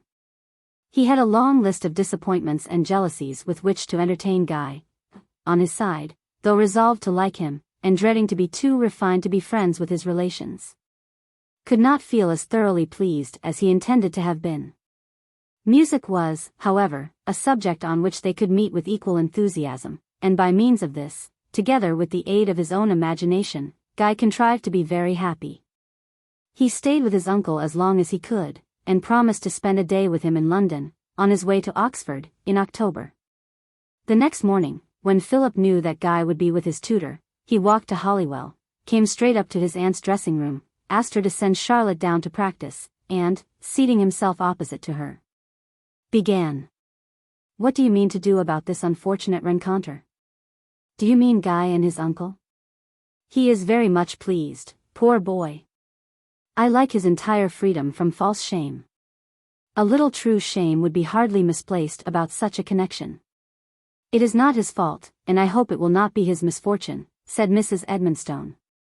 "That it will certainly be," replied Philip, "if we are not on our guard, and, indeed, if we are, there is little to be done with one so wilful. I might as well have interfered with the course of a whirlwind. No, no, Philip, he is too candid to be wilful. I cannot be of your opinion, when I have seen him rushing into this acquaintance in spite of the warnings he must have had here, to say nothing of myself. Nay, there I must defend him, though you will think me very unwise. I could not feel that I ought to withhold him from taking some notice of so near a relation." Philip did think her so unwise, that he could only reply, gravely, "We must hope it may produce no evil effects." "How?" she exclaimed, much alarmed. "Have you heard anything against him? You remember, of course, that Guy's father was regularly the victim of this Dixon." "Yes, yes, but he has had enough to sober him." "Do you know nothing more?" said Mrs. Edmonstone, growing nervously anxious lest she had been doing wrong in her husband's absence. "I have been inquiring about him from old Redford, and I should judge him to be a most dangerous companion. As, indeed, I could have told from his whole air, which is completely that of a roue." "You have seen him, then?" "Yes. He paid me the compliment of taking me for Sir Guy, and of course made off in dismay when he discovered on whom he had fallen. I have seldom seen a less creditable-looking individual." "But what did Mr. Redford say? Did he know of the connection?" "No, I am happy to say he did not. The fellow has decency enough not to boast of that." "Well, Redford did not know much of him personally. He said he had once been much thought of, and had considerable talent and execution, but taste changes, or he has lost something, so that, though he stands tolerably high in his profession, he is not a leader. So much for his musical reputation.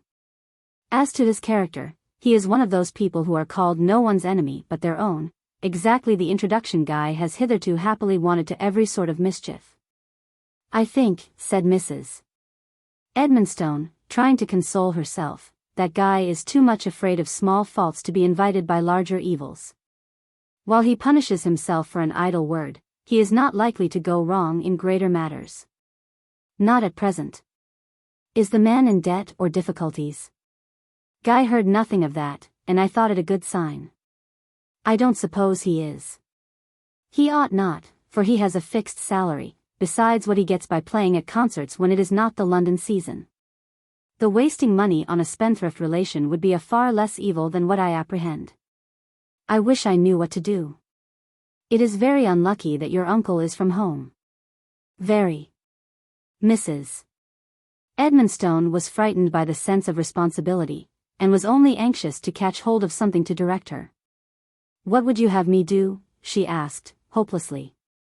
Speak seriously to Guy. He must attend to you, he cannot fly out with a woman as he does with me. Show him the evils that must result from such an intimacy. If Dixon was in distress, would not say a word, for he would be bound to assist him, but as it is, the acquaintance can serve no purpose but degrading Guy, and showing him the way to evil. Above all, make a point of his giving up visiting him in London. That is the sure road to evil. A youth of his age, under the conduct of a worn-out roue, connected with the theatres. I can hardly imagine anything more mischievous. Yes, yes. I will speak to him, said Mrs. Edmonstone, perfectly appalled. She promised, but she found the fulfillment difficult, in her dislike of vexing Guy, her fear of saying what was wrong, and a doubt whether the appearance of persecuting Mr. Dixon was not the very way to prevent Guy's own good sense from finding out his true character, so she waited, hoping Mr. Edmonstone might return before Guy went to Oxford, or that he might write decisively. Mrs. Edmonstone might have known her husband better than to expect him to write decisively when he had neither herself nor Philip at his elbow. The same post had brought him a letter from Guy, mentioning his meeting with his uncle, and frankly explaining his plans for London, another from Philip, calling on him to use all his authority to prevent this intercourse, and a third from his wife. Bewildered between them, he took them to his sister, who, being as puzzle-headed as himself, and only hearing his involved history of the affair, confused him still more. So he wrote to Philip, saying he was sorry the fellow had turned up, but he would guard against him. He told Guy he was sorry to say that his uncle used to be a sad scamp, and he must take care, or it would be his poor father's story over again. And to Mrs. Edmonstone he wrote that it was very odd that everything always did go wrong when he was away. He thought these letters a great achievement, but his wife's perplexity was not materially relieved. After considering a good while, she at length spoke to Guy, but it was not at a happy time, for Philip, despairing of her, had just taken on himself to remonstrate, and had angered him to the verge of an outbreak. Mrs. Edmonstone, as mildly as she could, urged on him that such intercourse could bring him little satisfaction, and might be very inconvenient, that his uncle was in no distress, and did not require assistance. And that it was too probable that in seeking him out he might meet with persons who might unsettle his principles, in short, that he had much better give up the visit to London. This is Philip's advice, said Guy. It is. But. Guy looked impatient, and she paused. You must forgive me, he said, if I follow my own judgment. If Mr. Edmonstone chose to lay his commands on me, I suppose I must submit, but I cannot see that I am bound to obey Philip. Not to obey, certainly, but his advice. He is prejudiced and unjust, said Guy. I don't believe that my uncle would attempt to lead me into bad company. And surely you would not have me neglect or look coldly on one who was so much attached to my parents.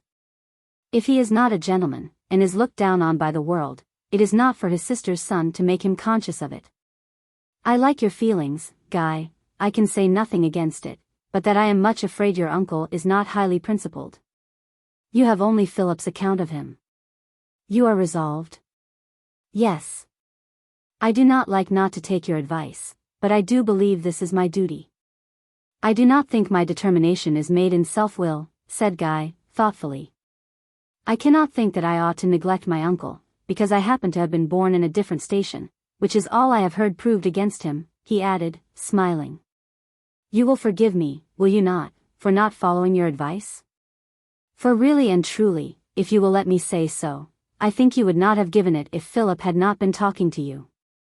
Mrs. Edmonstone confessed, with a smile, that perhaps it was so, but said she trusted much to Philip's knowledge of the world. Guy agreed to this, though still declaring Philip had no right to set him against his uncle, and there the discussion ended. Guy went to London. Philip thought him very willful, and his aunt very weak, and Mr. Edmonstone, on coming home, said it could not be helped, and he wished to hear no more about the matter. Chapter 12. Her playful smile, her buoyance wild, bespeak the gentle, mirthful child. But in her forehead's broad expanse, her chastened tones, her thoughtful glance, is mingled with the child's light glee, the modest maiden's dignity. One summer's day, 2 years after the ball and review, Mary Ross and her father were finishing their early dinner, when she said, "If you don't want me this afternoon, Papa, I think I shall walk to Holywell. You know Aveline de Courcy is there." "No, I did not." "What has brought her?" "As Charles expresses it, she has over-polkied herself in London, and is sent here for quiet and country air. I want to call on her, and to ask Sir Guy to give me some idea as to the singing the children should practice for the school feast." "Then you think Sir Guy will come to the feast?" "I reckon on him to conceal all the deficiencies in the children's singing." "He won't desert you, as he did Mrs. Brownlow?" "Oh, Papa! You surely did not think him to blame in that affair?" "Honestly, Mary, if I thought about the matter at all, I thought it a pity he should go so much to the Brownlows. I believe I could tell you the history, if you thought it worth while. And though it may be gossip, I should like you to do justice to Sir Guy." "Very well, though I don't think there is much danger of my doing otherwise. I only wondered he should become intimate there at all. I believe Mrs. Edmonstone thinks it right he should see as much of the world as possible, and not be always at home in their own set. Fair and proper. You know she has shown him all the people she could, had Aveline staying there, and the Miss Nortons, and hunted him out to parties, when he had rather have been at home. I thought he was fond of society. I remember your telling me how amused you were with his enjoyment of his first ball." "Ah! He was 2 years younger then, and all was new. He seems to me too deep and sensitive not to find more pain than pleasure in commonplace society. I have sometimes seen that he cannot speak either lightly or harshly of what he disapproves, and people don't understand him. I was once sitting next him, when there was some talking going on about an elopement. He did not laugh, looked almost distressed, and at last said in a very low voice, to me, 'I wish people would not laugh about such things.' He is an extraordinary mixture of gaiety of heart and seriousness." Well, when Mrs. Brownlow had her nieces with her, and was giving those musical parties, his voice made him valuable, and Mrs. Edmonstone told him he ought to go to them. I believe he liked it at first, but he found there was no end to it. It took up a great deal of time, and was a style of thing altogether that was not desirable. Mrs. Edmonstone thought at first his reluctance was only shyness and stay-at-home nonsense, that ought to be overcome. But when she had been there, and saw how Mrs. Brownlow beset him, and the unpleasant fuss they made about his singing, she quite came round to his mind, and was very sorry she had exposed him to so much that was disagreeable. "Well, Mary, I am glad to hear your account. My impression arose from something Philip Morville said. Captain Morville never can approve of anything Sir Guy does. It is not like Charles. How improved Charles Edmonstone is! He has lost that spirit of repining and sarcasm, and lives as if he had an object. Yes, he employs himself now, and teaches Amy to do the same. You know, after the governess went, we were afraid little Amy would never do anything but wait on Charles, and idle in her pretty gentle way. But when he turned to better things so did she, and her mind has been growing all this time. Perhaps you don't see it, for she has not lost her likeness to a kitten, and looks all demure silence with the elders, but she takes in what the wise say. She is a very good little thing. And I dare say will not be the worse for growing up slowly. Those 2 sisters are specimens of fast and slow growth. Laura has always seemed to be so much more than 1 year older than Amy, especially of late. She is more like 25 than 20. I wonder if she overworks herself. But how we have lingered over our dinner. By 3:30, Mary was entering a copse which led into Mr. Edmonstone's field, when she heard gay tones, and a snatch of one of the sweetest of old songs. Weep no more, lady, lady, weep no more. Thy sorrow is in vain. For violets plucked, the sweetest showers, will ne'er make grow again. A merry, clear laugh followed, and a turn in the path showed her Guy, Amy, and Charlotte, busy over a sturdy stalk of eglantine. Guy, little changed in these 2 years, not much taller, and more agile than robust, was lopping vigorously with his great pruning knife, Amabel nursing a bundle of drooping rose branches, Charlotte, her bonnet in a garland of wild sweetbriar, holding the matting and continually getting entangled in the long thorny wreaths. "And here comes the Friar of Orders Grey, to tell you so," exclaimed Guy, as Mary, in her grey dress, came on them. "Oh, that is right, dear good friar," cried Amy. "We are so busy," said Charlotte. "Guy has made Mr. Markham send all these choice buds from Redclyffe." "Not from the park," said Guy, "we don't deal much in gardening, but Markham is a great florist, and these are his bounties." "And are you cutting that beautiful wild rose to pieces?" "Is it not a pity?" said Amy. "We have used up all the stalks in the garden, and this is to be transplanted in the autumn." "She has been consoling it all the time by telling it is for its good," said Guy. "Cutting off wild shoots, and putting in better things. I never said anything so pretty, and, after all, I don't know that the grand roses will be equal to these purple shoots and blushing buds with long whiskers." So Sir Guy was singing about the violets plucked to comfort you. "But you must not leave off, I want to see how you do it. I am gardener enough to like to look on. We have only 2 more to put in."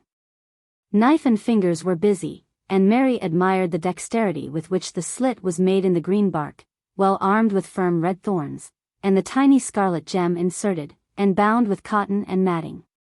At the least critical parts of the work, she asked after the rest of the party, and was answered that Papa had driven Charles out in the pony carriage, and that Laura and Aveline were sitting on the lawn, reading and working with Mamma. Aveline was better, but not strong, or equal to much exertion in the heat.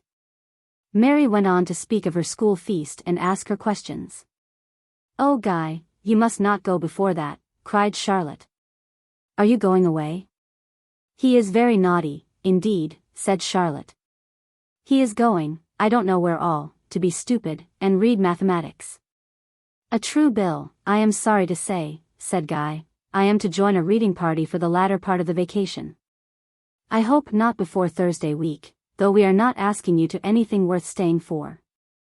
"Oh, surely you need not go before that," said Amy. "Need you?" "No. I believe I may stay till Friday, and I should delight in the feast, thank you, Miss Ross, I want to study such things." "A bit more matting, Amy, if you please." "There, I think that will do." "Excellently. Here is its name. See how neatly Charlie has printed it, Mary. Is it not odd, that he prints so well when he writes so badly? The 7 Sisters. There, fair sisterhood, grow and thrive, till I come to transplant you in the autumn." "Are there any more?" "No, that is the last. Now, Mary, let us come to Mamma."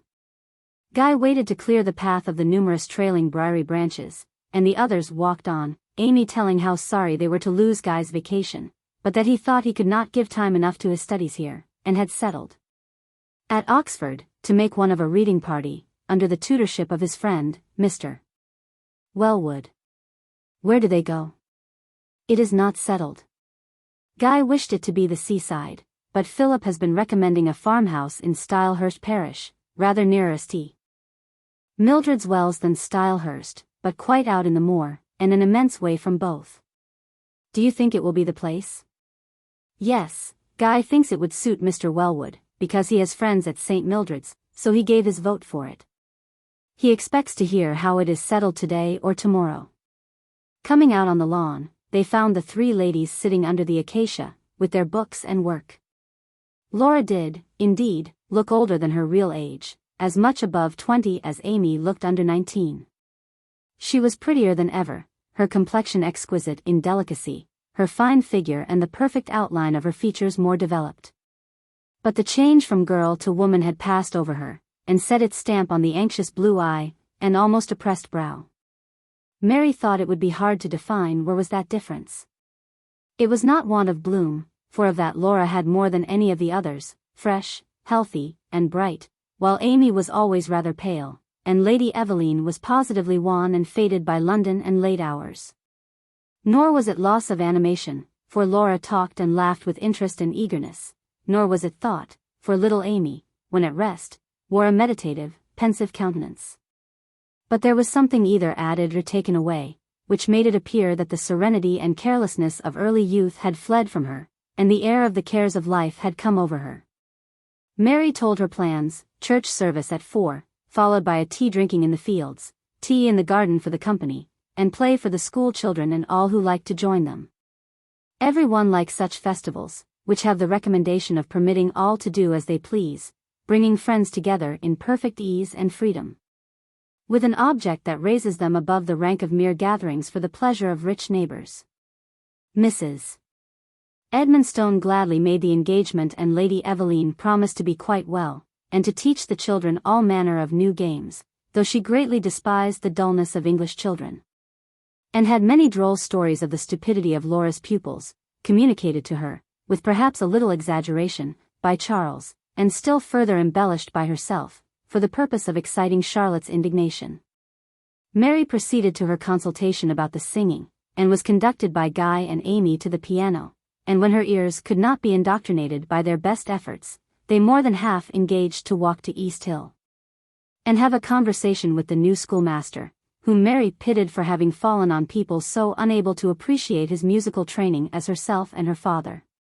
The whole party walked back with her as far as the shade lasted, and at the end of the next field she turned, saw them standing round the stile, thought what happy people they were, and then resumed her wonder whither Laura's youthfulness had flown. The situation of Philip and Laura had not changed. His regiment had never been at any great distance from Holywell, and he often came, venturing more as Laura learnt to see him with less trepidation. He seldom or never was alone with her. But his influence was as strong as ever, and look, word, and gesture, which she alone could understand, told her what she was to him, and revealed his thoughts. To him she was devoted, all her doings were with a view to please him, and deserve his affection. He was her world, and sole object. Indeed, she was sometimes startled by perceiving that tenderly as she loved her own family, all were subordinate to him. She had long since known the true name of her feelings for him. She could not tell when or how the certainty had come, but she was conscious that it was love that they had acknowledged for one another, and that she only lived in the light of his love. Still she did not realize the evil of concealment. It was so deep a sensation of her innermost heart, that she never could imagine revealing it to any living creature, and she had besides so surrendered her judgment to her idol, that no thought could ever cross her that he had enjoined what was wrong. Her heart and soul were his alone, and she left the future to him without an independent desire or reflection. All the embarrassments and discomforts which her secret occasioned her were met willingly for his sake, and these were not a few, though time had given her more self-command, or, perhaps, more properly speaking, had hardened her. She always had a dread of tête-à-têtes and conversations over novels, and these were apt to be unavoidable when Aveline was at Holywell. The twilight wanderings on the terrace were a daily habit, and Aveline almost always paired with her. On this evening in particular, Laura was made very uncomfortable by Aveline's declaring that it was positively impossible and unnatural that the good heroine of some novel should have concealed her engagement from her parents. Laura could not help saying that there might be many excuses. Then, afraid that she was exciting suspicion, changed the subject in great haste, and tried to make Aveline come indoors, telling her she would tire herself to death, and vexed by her cousin's protestations that the fresh cool air did her good. Besides, Aveline was looking with attentive eyes at another pair who were slowly walking up and down the shady walk that bordered the grass plot, and now and then standing still to enjoy the subdued silence of the summer evening, and the few distant sounds that marked the perfect lull. "How calm, how beautiful," murmured Amabel. "It only wants the low solemn surge and ripple of the tide, and its dash on the rocks," said Guy. "If ever there was music, it is there." But it makes one think what the ear must be that can take in the whole of those harmonics. How I should like to hear it. And see it. Oh, Amy. To show you the sunny sea, the sense of breadth and vastness in that pale clear horizon line, and the infinite number of fields of light between you and it, and the free feelings as you stand on some high crag. The wind blowing in your face across half the globe, and the waves dashing far below. I am growing quite thirsty for the sea. You know, Papa said something about your taking your reading party to Redclyffe. True, but I don't think Markham would like it, and it would put old Mrs. Drew into no end of a fuss. Not like to have you? Oh yes, I should be all very well, but if they heard I was bringing 3 or 4 men with me, they would think them regular wild beasts. They would be in an awful fright. Besides, it is so long since I have been at home, that I don't altogether fancy going there till I settle there for good. Ah! It will be sad going there at first. And it has not been my duty yet. But you will be glad when you get there? Shan't I? I wonder if anyone has been to shoot the rabbits on the Shag Rock. They must have quite overrun it by this time. But I don't like the notion of the first day. There is not only the great change, but a stranger at the vicarage. Do you know anything about the new clergyman? I believe Mrs. Ashford is a connection of Lady Thorndale's. Yes, Thorndale calls them pattern people, and I have no doubt they will do great good in the parish. I am sure we want some enlightenment, for we are a most primitive race, and something beyond Jenny Robinson's dame school would do us no harm. Here Mr. Edmonstone called from the window that they must come in. Mrs. Edmonstone thought deeply that night. She had not forgotten her notion that Aveline was attracted by Guy's manners, and had been curious to see what would happen when Aveline was sent to Holywell for country air. She had a very good opinion of Lady Aveline. Since the former visit, she had shown more spirit of improvement, and laid aside many little follies. She had put herself under Laura's guidance, and tamed down into what gave the promise of a sensible woman, more than anything that had hitherto been observed in her, and little addicted to matchmaking as Mrs. Edmonstone was. She could not help thinking that Eva was almost worthy of her dear Guy. She never could expect to find anyone she should think quite worthy of him. He was too like one of her own children for that, and on the other hand, how delighted Lord and Lady Kilkerran would be. It was a very pretty castle in the air, but in the midst of it, the notion suddenly darted into Mrs. Edmonstone's head, that while she was thinking of it, it was Amy, not Aveline, who was constantly with Guy. Reading and music, roses, botany, and walks on the terrace. She looked back, and it was still the same. Last Easter vacation, how they used to study the stars in the evening, to linger in the greenhouse in the morning nursing the geraniums, and to practice singing over the schoolroom piano, how, in a long walk, they always paired together. And how they seemed to share every pursuit or pleasure. Now Mrs. Edmonstone was extremely fond of Guy, and trusted him entirely, but she thought she ought to consider how far this should be allowed. Feeling that he ought to see more of the world, she had sent him as much as she could into society, but it had only made him cling closer to home. Still he was but 20, it was only a country neighborhood, and there was much more for him to see before he could fairly be supposed to know his own mind. She knew he would act honorably. But she had a horror of letting him entangle himself with her daughter before he was fairly able to judge of his own feelings. Or, if this was only behaving with a brother's freedom and confidence, Mrs. Edmonstone felt it was not safe for her poor little Amy, who might learn so to depend on him as to miss him grievously when this intimacy ceased, as it must when he settled at his own home.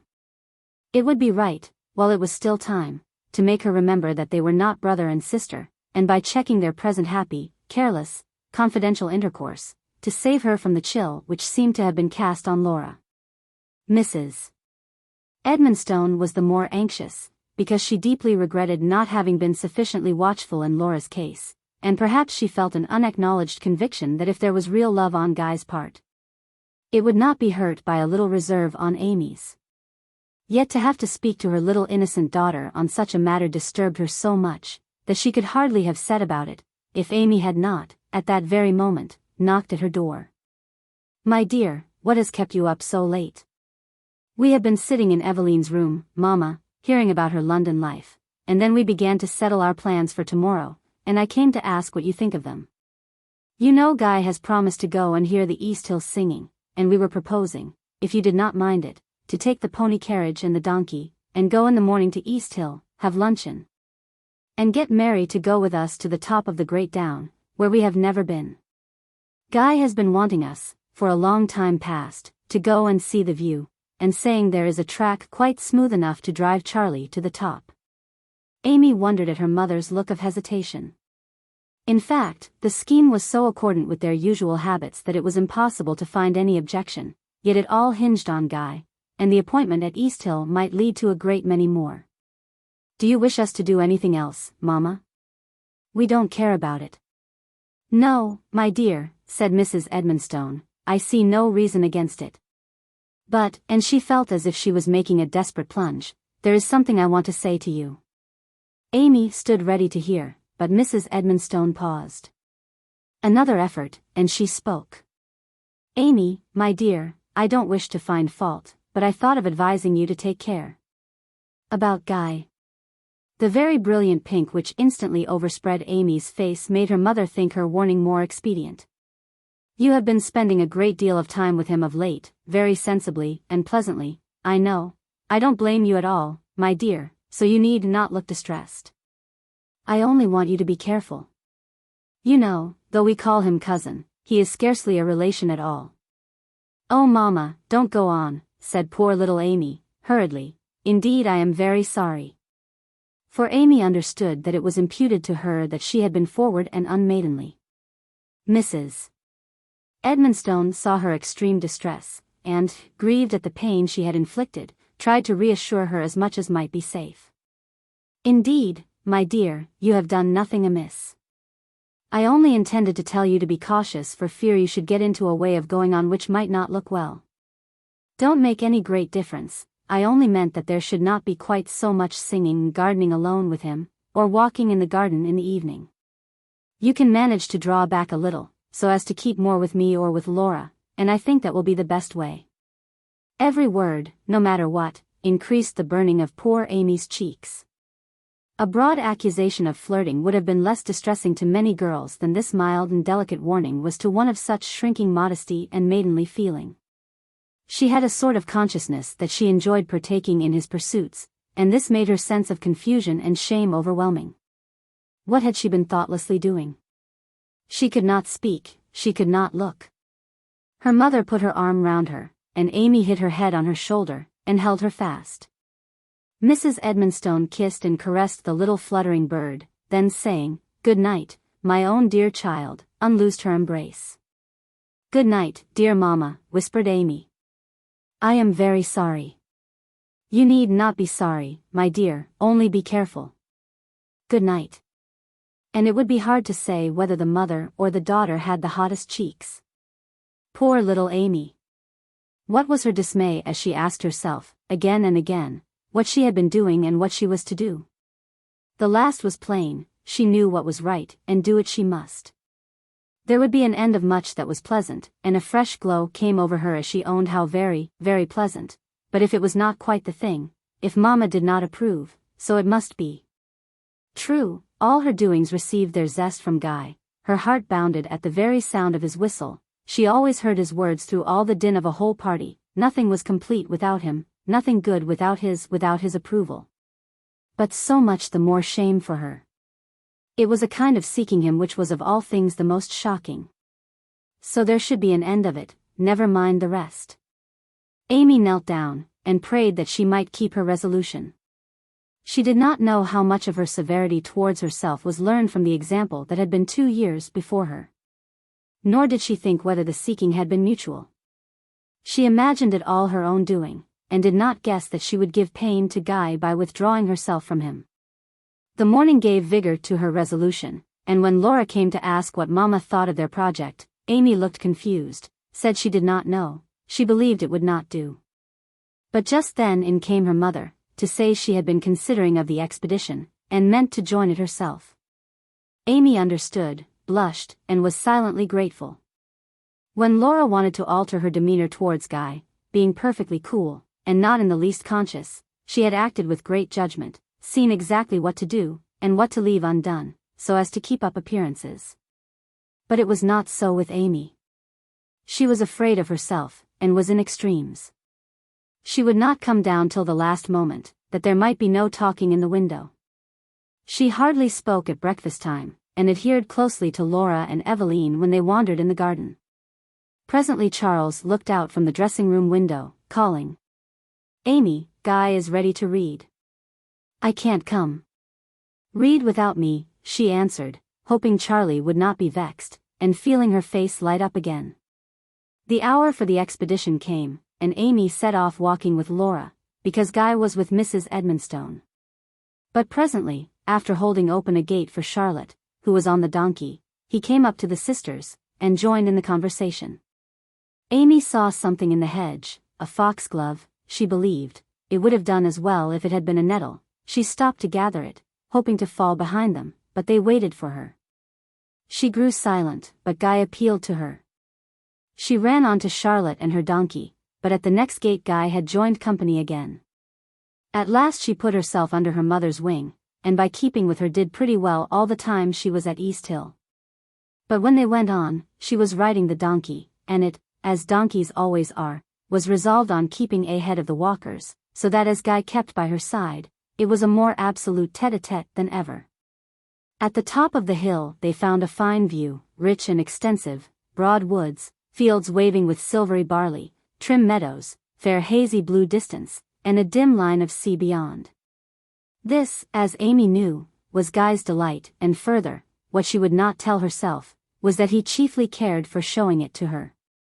It was so natural to call him to admire everything beautiful, and ask if it was equal to Redclyffe, that she found herself already turning to him to participate in his pleasure, as he pointed out all that was to be seen. But she recollected, blushed, and left her mother to speak. He had much to show.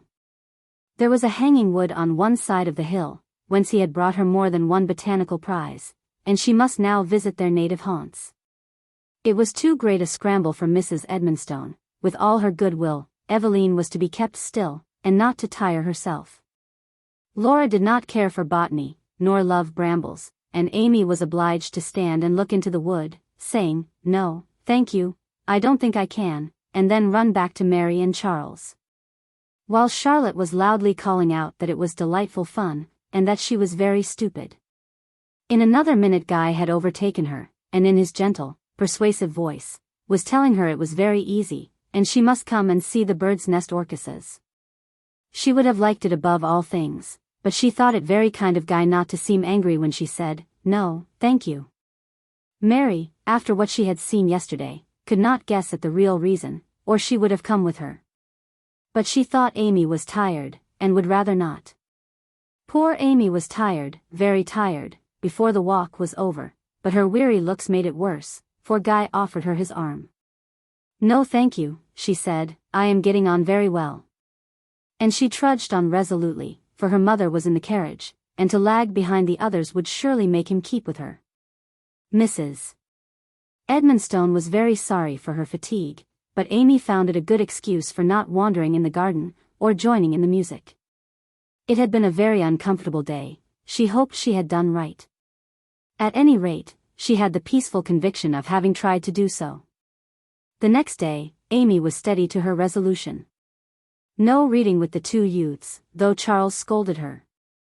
Sitting in her room till Guy was gone out, going indoors as soon as she heard him return, and in the evening staying with Charles when her sisters and cousins went out, but this did not answer, for Guy came and sat by them. She moved away as soon as possible, but the more inclined she was to linger, the more she thought she ought to go, so murmuring something about looking for Laura, she threw on her scarf, and sprung to the window. Her muslin caught on the bolt, she turned, Guy was already disentangling it, and she met his eye. It was full of anxious, pleading inquiry, which to her seemed upbraiding, and, not knowing what to do, she exclaimed, hurriedly, "Thank you. No harm done," and darted into the garden, frightened to feel her face glowing and her heart throbbing. She could not help looking back to see if he was following. No, he was not attempting it. He was leaning against the window, and on she hastened, the perception dawning on her that she was hurting him. He might think her rude, unkind, capricious, he who had always been so kind to her, and when he was going away so soon. But it is right. It must be done, said little Amy to herself, standing still, now that she was out of sight. If I was wrong before, I must bear it now, and he will see the rights of it sooner or later. The worst of all would be my not doing the very most right to please anybody. Besides, he can't really care for missing silly little Amy when he has Mama and Charlie. And he is going away, so it will be easier to begin right when he comes back. Be that as it may, it must be done. I'll get Charlie to tell me what he was saying about the painted glass. Chapter 13. Oh, thou child of many prayers. Life hath quicksands, life hath snares. Care and age come unawares. Like the swell of some sweet tune. Morning rises into noon. May glides onward into June. Longfellow. What is the matter with Amy? What makes her so odd? Asked Charles, as his mother came to wish him good night. Poor little dear. Don't take any notice, was all the answer he received, and seeing that he was to be told no more, he held his peace. Laura understood without being told. She, too, had thought Guy and Amy were a great deal together, and combining various observations, she perceived that her mother must have given Amy a caution. She therefore set herself, like a good sister, to shelter Amy as much as she could, save her from awkward situations, and, above all, to prevent her altered manner from being remarked. This was the less difficult, as Aveline was subdued and languid, and more inclined to lie on the sofa and read than to look out for mirth.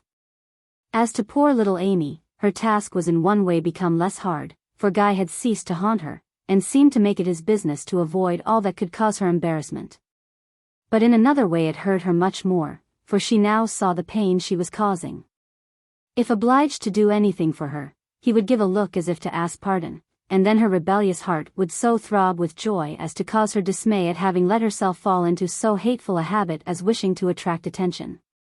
What a struggle it was not to obey the impulse of turning to him for the smile with which he would greet anything in conversation that interested them both, and how wrong she thought it not to be more consoled when she saw him talking to Aveline. Or to any of the others, as if he was doing very well without her. This did not often happen. He was evidently out of spirits, and thoughtful, and Amy was afraid some storm might be gathering respecting Mr. Sebastian Dixon, about whom there always seemed to be some uncomfortable mystery. Mrs. Edmonstone saw everything, and said nothing. She was very sorry for them both, but she could not interfere, and could only hope she had done right, and protected Amy as far as she was able.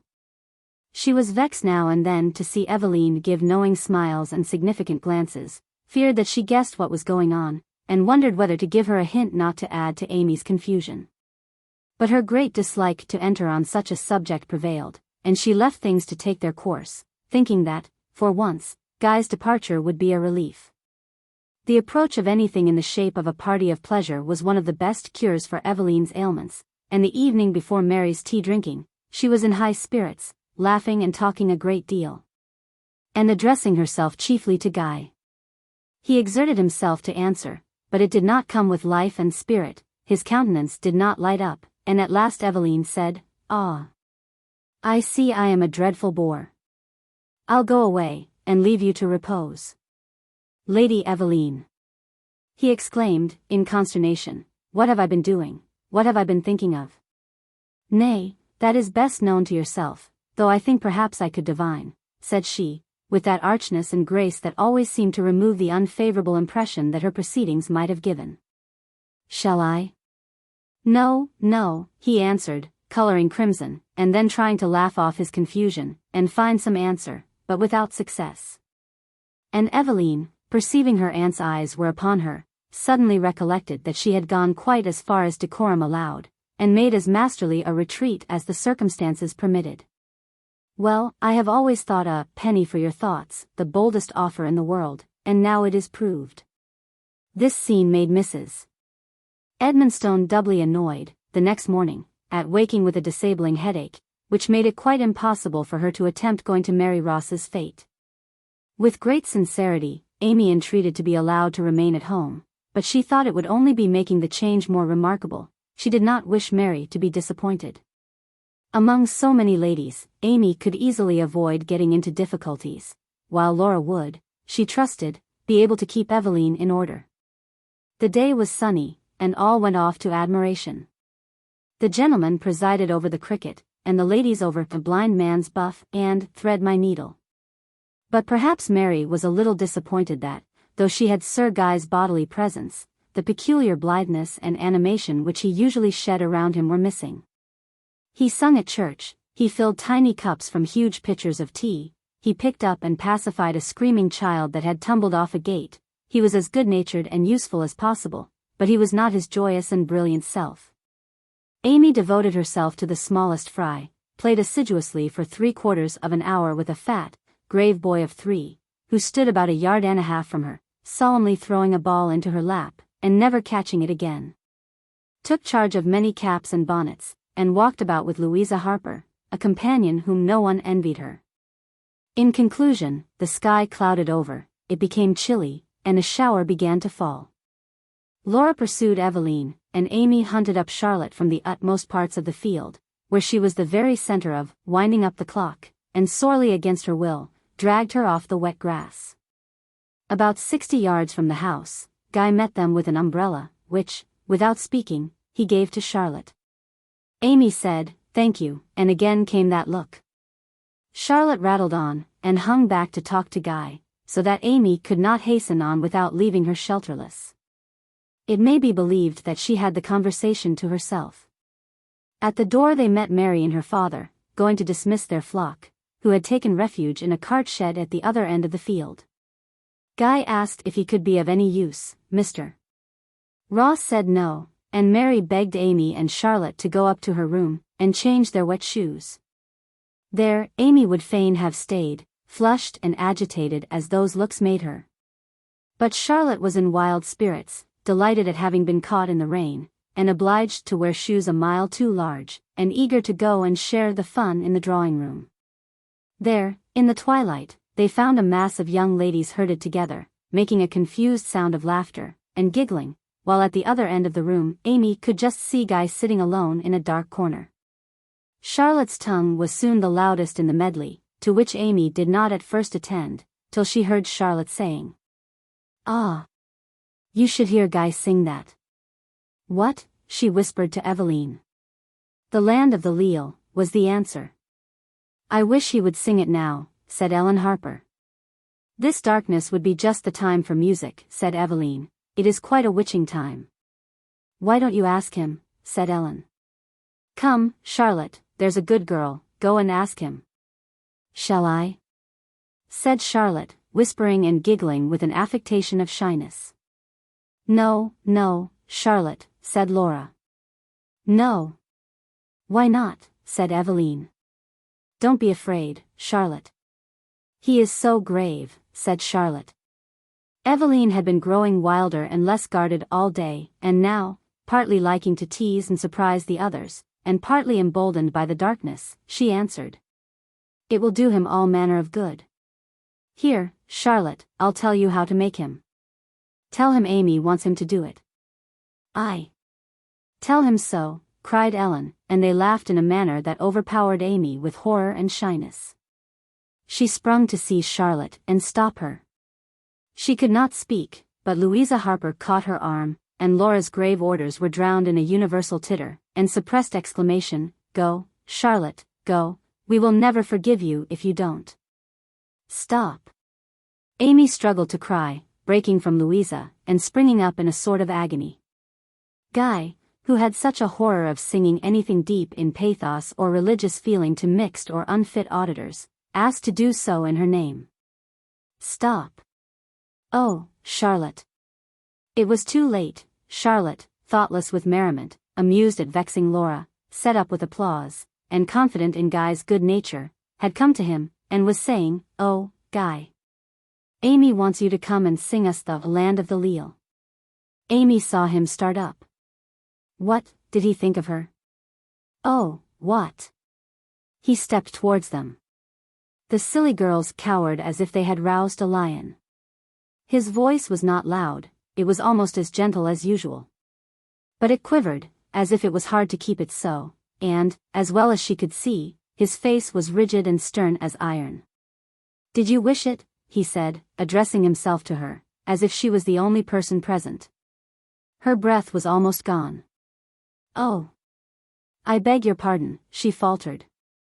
She could not exculpate herself. She saw it looked like an idle, almost like an indecorous trick, unkind, everything abhorrent to her and to him, especially in the present state of things. His eyes were on her, his head bent towards her. He waited for an answer. "I beg your pardon," was all she could say.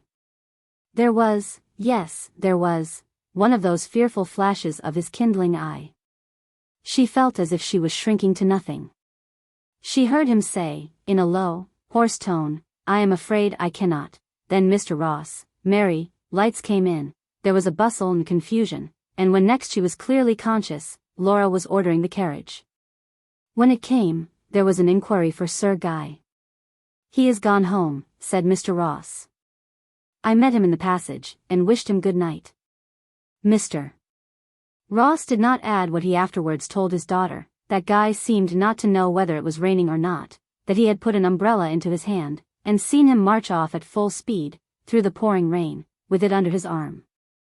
The ladies entered the carriage. Amy leant back in her corner. Laura forbore to scold either Aveline or Charlotte till she could have them separately. Aveline was silent, because she was dismayed at the effect she had produced, and Charlotte, because she knew there was a scolding impending over her. They found no one in the drawing-room but Mr. Edmonstone and Charles, who said they had heard the door open, and Guy run upstairs, but they supposed he was wet through, as he had not made his appearance. It was very inhospitable in the girls not to have made room for him in the carriage. Amy went to see how her mother was, longing to tell her whole trouble, but found her asleep, and was obliged to leave it till the morrow. Poor child, she slept very little, but she would not go to her mother before breakfast, lest she should provoke the headache into staying another day. Guy was going by the train at 12 o'clock, and she was resolved that something should be done. So, as soon as her father had wished Guy goodbye, and ridden off to his justice meeting, she entreated her mother to come into the dressing-room, and hear what she had to say. "Oh, Mamma! The most dreadful thing has happened." And, hiding her face, she told her story, ending with a burst of weeping as she said how Guy was displeased. And well he might be. That after all that has vexed him this week, should tease him with such a trick. "Oh, Mamma, what must he think?" "My dear, there was a good deal of silliness, but you need not treat it as if it was so very shocking." "Oh, but it hurt him. He was angry, and now I know how it is. He is angry with himself for being angry. Oh, how foolish I have been. What shall I do?" "Perhaps we can let him know it was not your fault," said Mrs. Edmonstone, thinking it might be very salutary for Charlotte to send her to confess. "Do you think so?" cried Amy, eagerly. "Oh, that would make it all comfortable. Only it was partly mine, for not keeping Charlotte in better order, and we must not throw it all on her and Aveline." "You think we may tell him?" "I think he ought not to be allowed to fancy you let your name be so used." A message came for Mrs. Edmonstone, and while she was attending to it, Amy hastened away, fully believing that her mother had authorized her to go and explain it to Guy, and ask his pardon. It was what she thought the natural thing to do, and she was soon by his side, as she saw him pacing, with folded arms, under the wall. Much had lately been passing in Guy's mind. He had gone on floating on the sunny stream of life at Holywell, too happy to observe its especial charm till the change in Amy's manner cast a sudden gloom over all. Not till then did he understand his own feelings, and recognize in her the being he had dreamt of. Amy was what made Holywell precious to him. Sternly as he was wont to treat his impulses, he did not look on his affection as an earth-born fancy, liable to draw him from higher things, and, therefore, to be combated. He deemed her rather a guide and guard whose love might arm him, soothe him, and encourage him. Yet he had little hope, for he did not do justice to his powers of inspiring affection. No one could distrust his temper and his character as much as he did himself, and with his ancestry and the doom he believed attached to his race, with his own youth and untried principles, with his undesirable connections, and the reserve he was obliged to exercise regarding them, he considered himself as objectionable a person as could well be found, as yet untouched by any positive crime. And he respected the Edmonstones too much to suppose that these disadvantages could be counterbalanced for a moment by his position. Indeed, he interpreted Amy's coolness by supposing that there was a desire to discourage his attentions. No poor tutor or penniless cousin ever felt he was doing a more desperate thing in confessing an attachment than did Sir Guy Morville when he determined that all should be told, at the risk of losing her forever, and closing against himself the doors of his happy home. It was not right and fair by her parents, he thought, so to regard their daughter, and live in the same house with his sentiments unavowed, and as to Amy herself. If his feelings had reached such a pitch of sensitiveness that he must needs behave like an angry lion, because her name had been dragged into an idle joke, it was high time it should be explained. Unpropitious as the moment might be for declaring his attachment, when he had manifested such a temper as any woman might dread. Thus he made up his mind that, come of it what might, he would not leave Holywell that day till the truth was told. Just as he was turning to find Mrs. Edmonstone and put his fate to the touch, a little figure stood beside him, and Amy's own sweet, low tones were saying, imploringly, "Guy, I wanted to tell you how sorry I am you were so teased last night." "Don't think of it," said he, taken extremely by surprise. "It was our fault, I could not stop it. I should have kept Charlotte in better order, but they would not let her hear me. I knew it was what you disliked particularly, and I was very sorry." I was. But no matter now. Amy, he added earnestly, may I ask you to walk on with me a little way? I must say something to you. Was this what Mamma objected to? Oh no. Amy felt she must stay now, and, in truth, she was glad it was right, though her heart beat faster, as Guy, pulling down a long, trailing branch of noisette rose, and twisting it in his hand, paused for a few moments. Then spoke collectedly, and without hesitation, though with the tremulousness of subdued agitation, looking the while not at her, but straight before him. You ought to be told why your words and looks have such effect on me as to make me behave as I did last night. Shame on me for such conduct. I know it's evil, and how preposterous it must make what I have to tell you. I don't know how long it has been, but almost ever since I came here, a feeling has been growing up in me towards you, such as I can never have for anyone else. The flame rushed into Amy's cheeks, and no one could have told what she felt, as he paused again, and then went on speaking more quickly, as if his emotion was less under control. If ever there is to be happiness for me on earth, it must be through you, as you, for the last 3 years, have been all my brightness here. What I feel for you is beyond all power of telling you, Amy. But I know full well all there is against me. I know I am untried, and how can I dare to ask one born to brightness and happiness to share the doom of my family? Amy's impulse was that anything shared with him would be welcome. But the strength of the feeling stifled the power of expression, and she could not utter a word. It seems selfish even to dream of it, he proceeded, yet I cannot help it. To feel that I had your love to keep me safe, to know that you watched for me, prayed for me, were my own, my Verena, oh Amy. It would be more joy than I have ever dared to hope for. But mind, he added, after another brief pause, would not even ask you to answer me now, far less to bind yourself, even if it were possible. I know my trial is not come. And were I to render myself, by positive act, unworthy even to think of you, it would be too dreadful to have entangled you, and made you unhappy. No. I speak now, because I ought not to remain here with such feelings unknown to your father and mother. At that moment, close on the other side of the box tree clump, were heard the wheels of Charles's garden chair, and Charlotte's voice talking to him, as he made his morning tour round the garden. Amy flew off, like a little bird to its nest, and never stopped till, breathless and crimson, she darted into the dressing-room, threw herself on her knees, and with her face hidden in her mother's lap, exclaimed in panting, half-smothered whispers, which needed all Mrs. Edmonstone's intuition to make them intelligible. "Oh Mamma, he says he loves me." Perhaps Mrs. Edmonstone was not so very much surprised.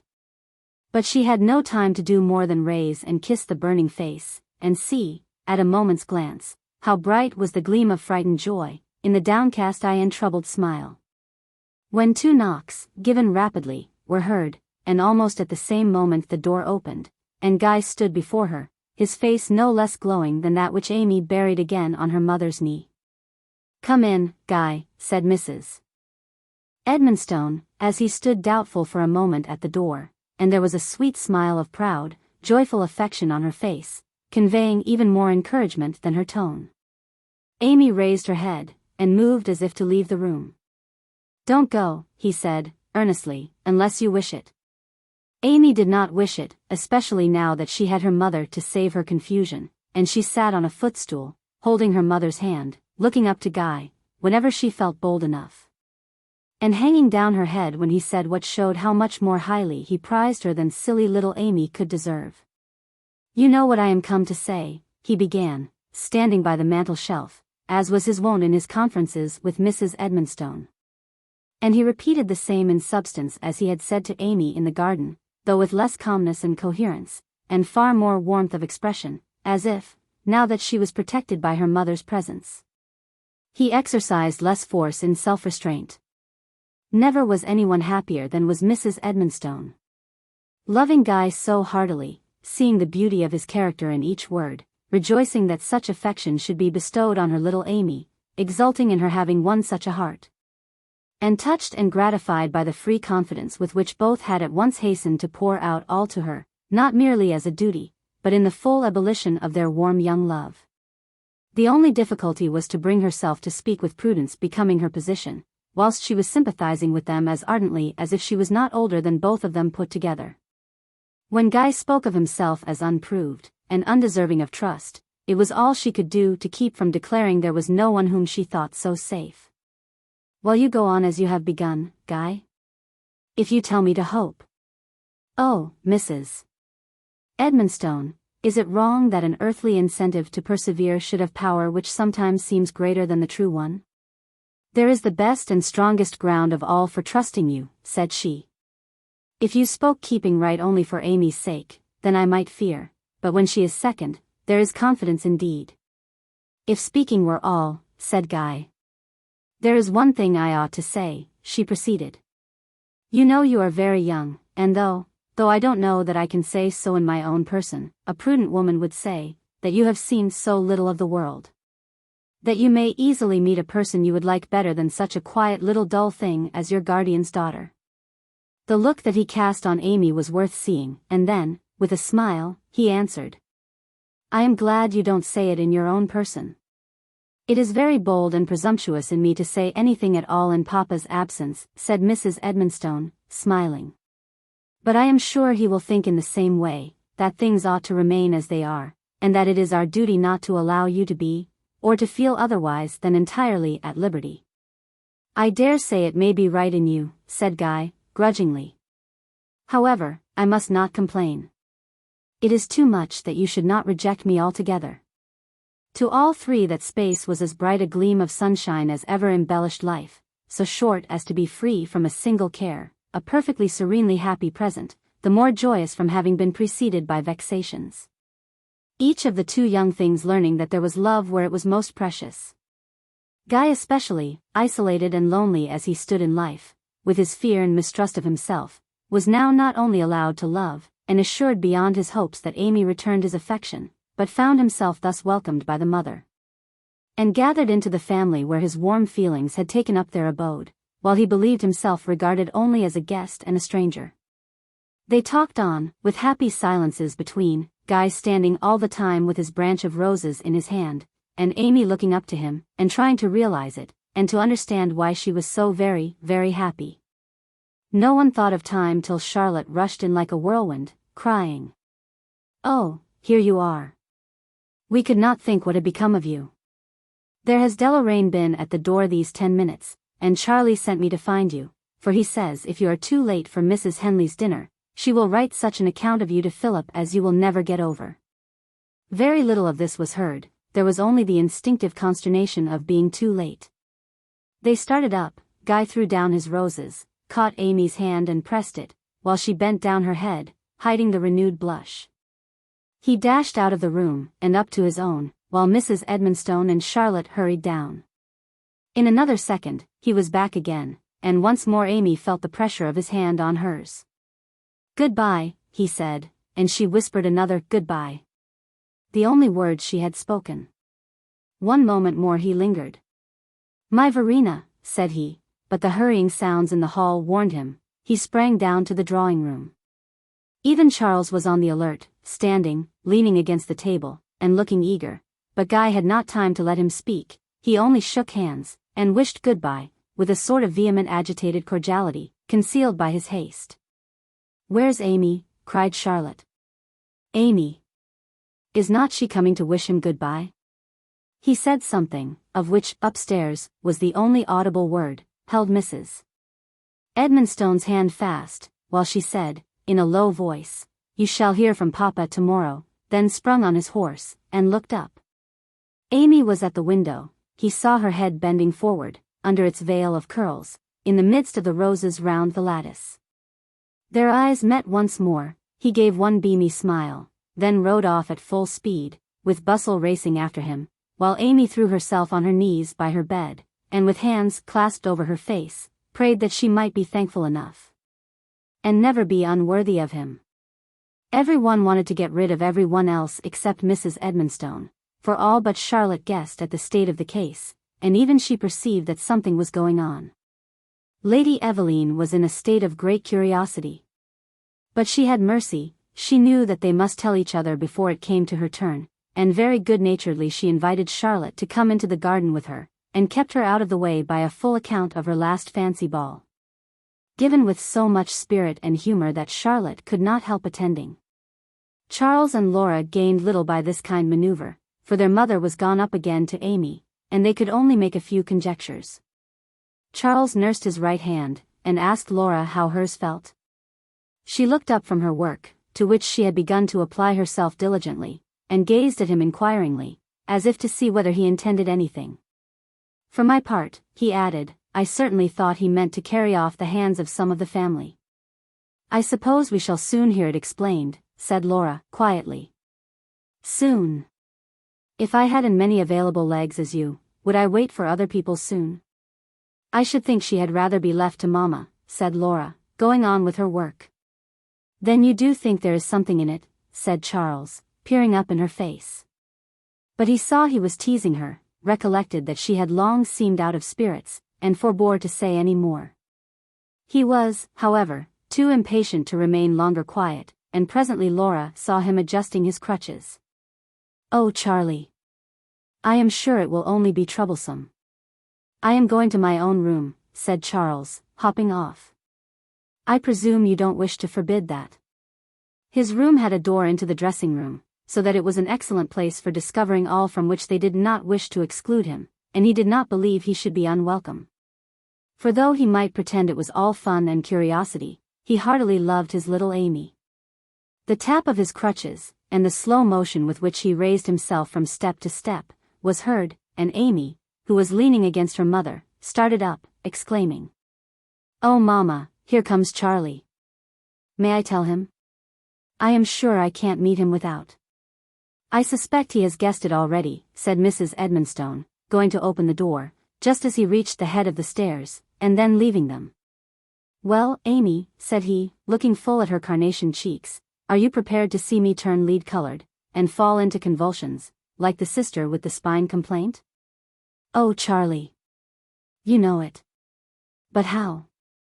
Amy was helping him to the sofa, laid him down, and sat by him on the old footstool. He put his arm round her neck, and she rested her head on his shoulder. "Well, Amy, I give you joy, my small woman," said he, talking the more nonsense because of the fullness in his throat, "and I hope you give me credit for amazing self-denial in so doing." "Oh, Charlie, dear Charlie." And she kissed him. She could not blush more, poor little thing, for she had already reached her utmost capability of redness. "It is no such thing." "No such thing? What has turned you into a turkey cock all at once, or what made him nearly squeeze off my unfortunate fingers?" "No such thing, indeed. I mean, it is not that. We are so very young, and I am so silly." "Is that his reason? You must make me so much better and wiser." "Oh, if I could but be good enough. For that matter, I don't think anyone else would be good enough to take care of such a silly little thing. But what is that it is, or is not? Nothing now, only when we are older. At least, Papa has not heard it. Provided my father gives his consent, as the Irish young lady added to all her responses through the marriage service. But tell me all you like, for you will have lovers' secrets now, Amy. Mrs. Edmonstone had, meantime, gone down to Laura.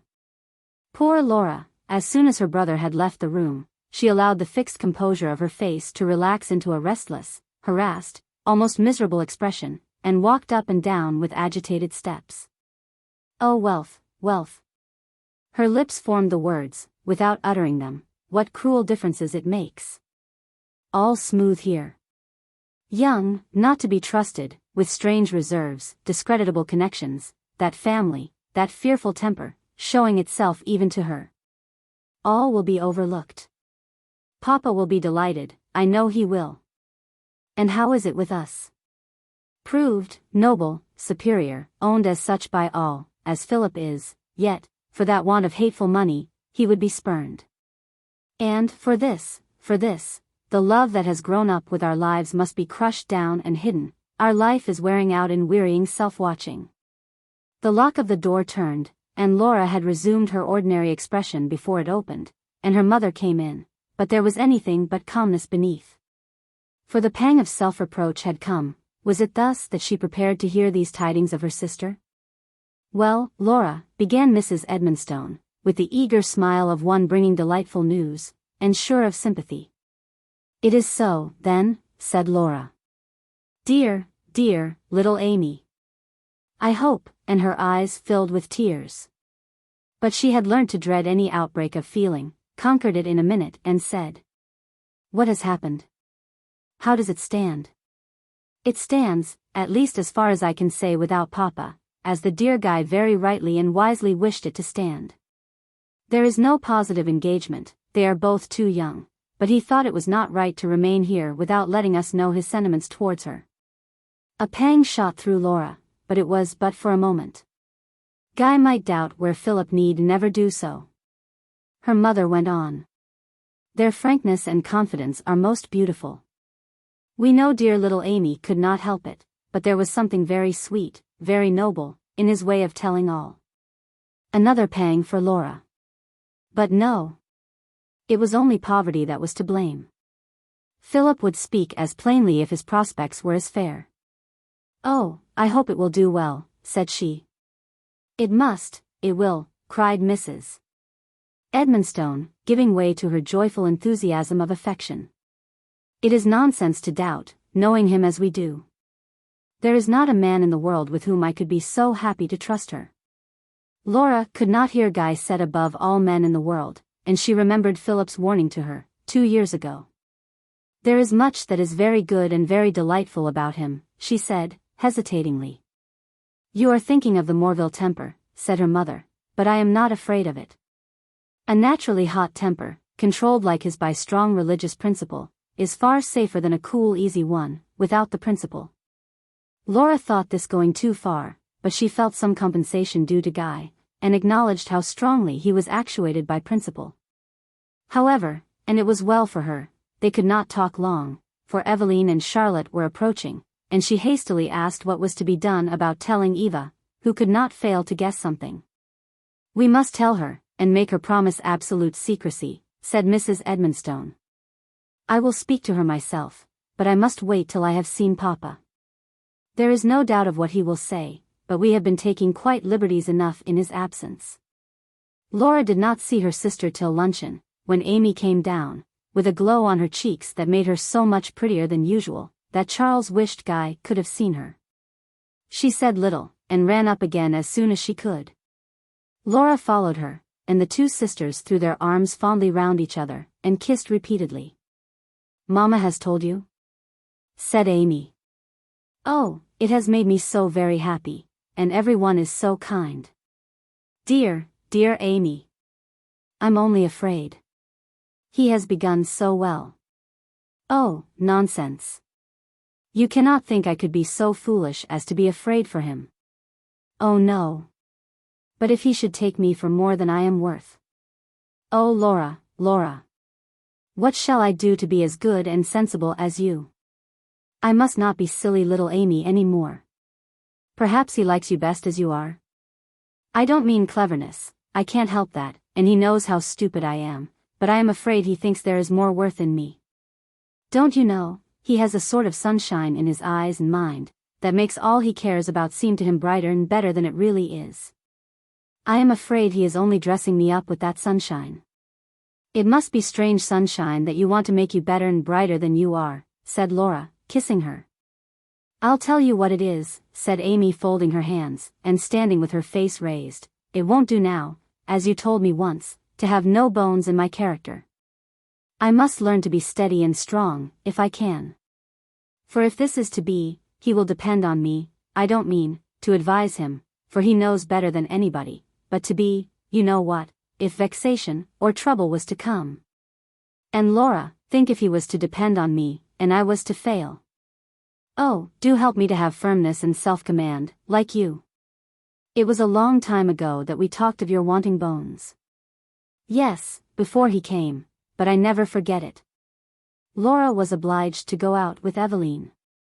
All went their different ways. And Amy had the garden to herself to cool her cheeks in. But this was a vain operation, for a fresh access of burning was brought on while Laura was helping her to dress for dinner, when her father's quick step sounded in the passage. He knocked at her door, and as she opened it, he kissed her on each cheek, and throwing his arm round her, exclaimed, "Well, Miss Amy, you have made a fine morning's work of it. A pretty thing, for young ladies to be accepting offers while Papa is out of the way." Laura. Amy knew this was a manifestation of extreme delight, but it was not very pleasant to Laura. "So you have made a conquest," proceeded Mr. Edmonstone. "And I heartily wish you joy of it, my dear. He is as amiable and good-natured a youth as I would wish to see, and I should say the same if he had not a shilling in the world." Laura's heart bounded. But she knew, whatever her father might fancy, the reality would be very different if Guy were as poor as Philip. "I shall write to him this very evening," he continued, "and tell him, if he has the bad taste to like such a silly little white thing, I am not the man to stand in his way." Amy? Shall I tell him so?" "Tell him what you please, dear Papa." What I please. Suppose I say we can't spare our little one, and he may go about his business? I'm not afraid of you, Papa. Come, she's a good little thing, shan't be teased. Laura? What do you think of it, our beauty, to see your younger sister impertinent enough to set up a lover, while your pink cheeks are left in the lurch?" Laura, not being wont to make playful repartees, her silence passed unnoticed. Her feelings were mixed, but perhaps the predominant one was satisfaction that it was not for her pink cheeks that she was valued. It had occurred to Mrs. Edmonstone that it was a curious thing, after her attempt at scheming for Aveline, to have to announce to her that Guy was attached to her own daughter. Nay, after the willingness Aveline had manifested to be gratified with any attention Guy showed her, it seemed doubtful for a moment whether the intelligence would be pleasing to her. However, Aveline was just the girl to like men better than women, and never to be so happy as when on the verge of flirting. It would probably have been the same with any other youth that came in her way, and Guy might fully be acquitted of doing more than paying her the civilities which were requisite from him to any young lady visitor. He had, 2 years ago, when a mere boy, idled, laughed, and made fun with her, but his fear of trifling away his time had made him draw back, before he had involved himself in what might have led to anything further. And during the present visit, no one could doubt that he was preoccupied with Amy. At any rate, it was right that Aveline should know the truth, in confidence, if only to prevent her from talking of any surmises she might have. Mrs. Edmonstone was set at ease in a moment. Aveline was enchanted, danced round and round the room, declared they would be the most charming couple in the world. She had seen it all along. She was so delighted they had come to an understanding at last. Poor things, they were so miserable all last week, and she must take credit to herself for having done it all. Was not her aunt very much obliged to her? "My dear Eva," exclaimed Mrs. Edmonstone, into whose mind the notion never entered that any one could boast of such a proceeding as hers last night. But the truth was that Aveline, feeling slightly culpable, was delighted that all had turned out so well, and resolved to carry it off with a high hand. To be sure. Poor little Amy. When she looked ready to sink into the earth, she little knew her obligations to me. Was not it the cleverest thing in the world? It was just the touch they wanted, the very thing. My dear, I am glad I know that you are sometimes given to talking nonsense, said Mrs. Edmonstone, laughing. And you won't believe me serious?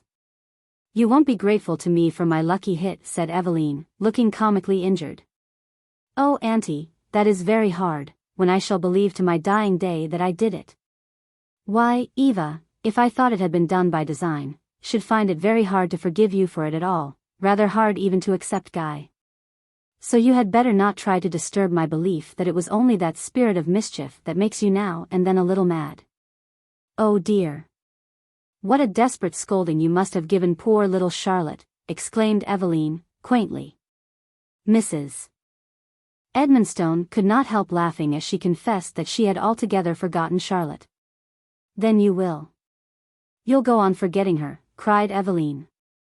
She only did what she was told, and did not know the malice of it.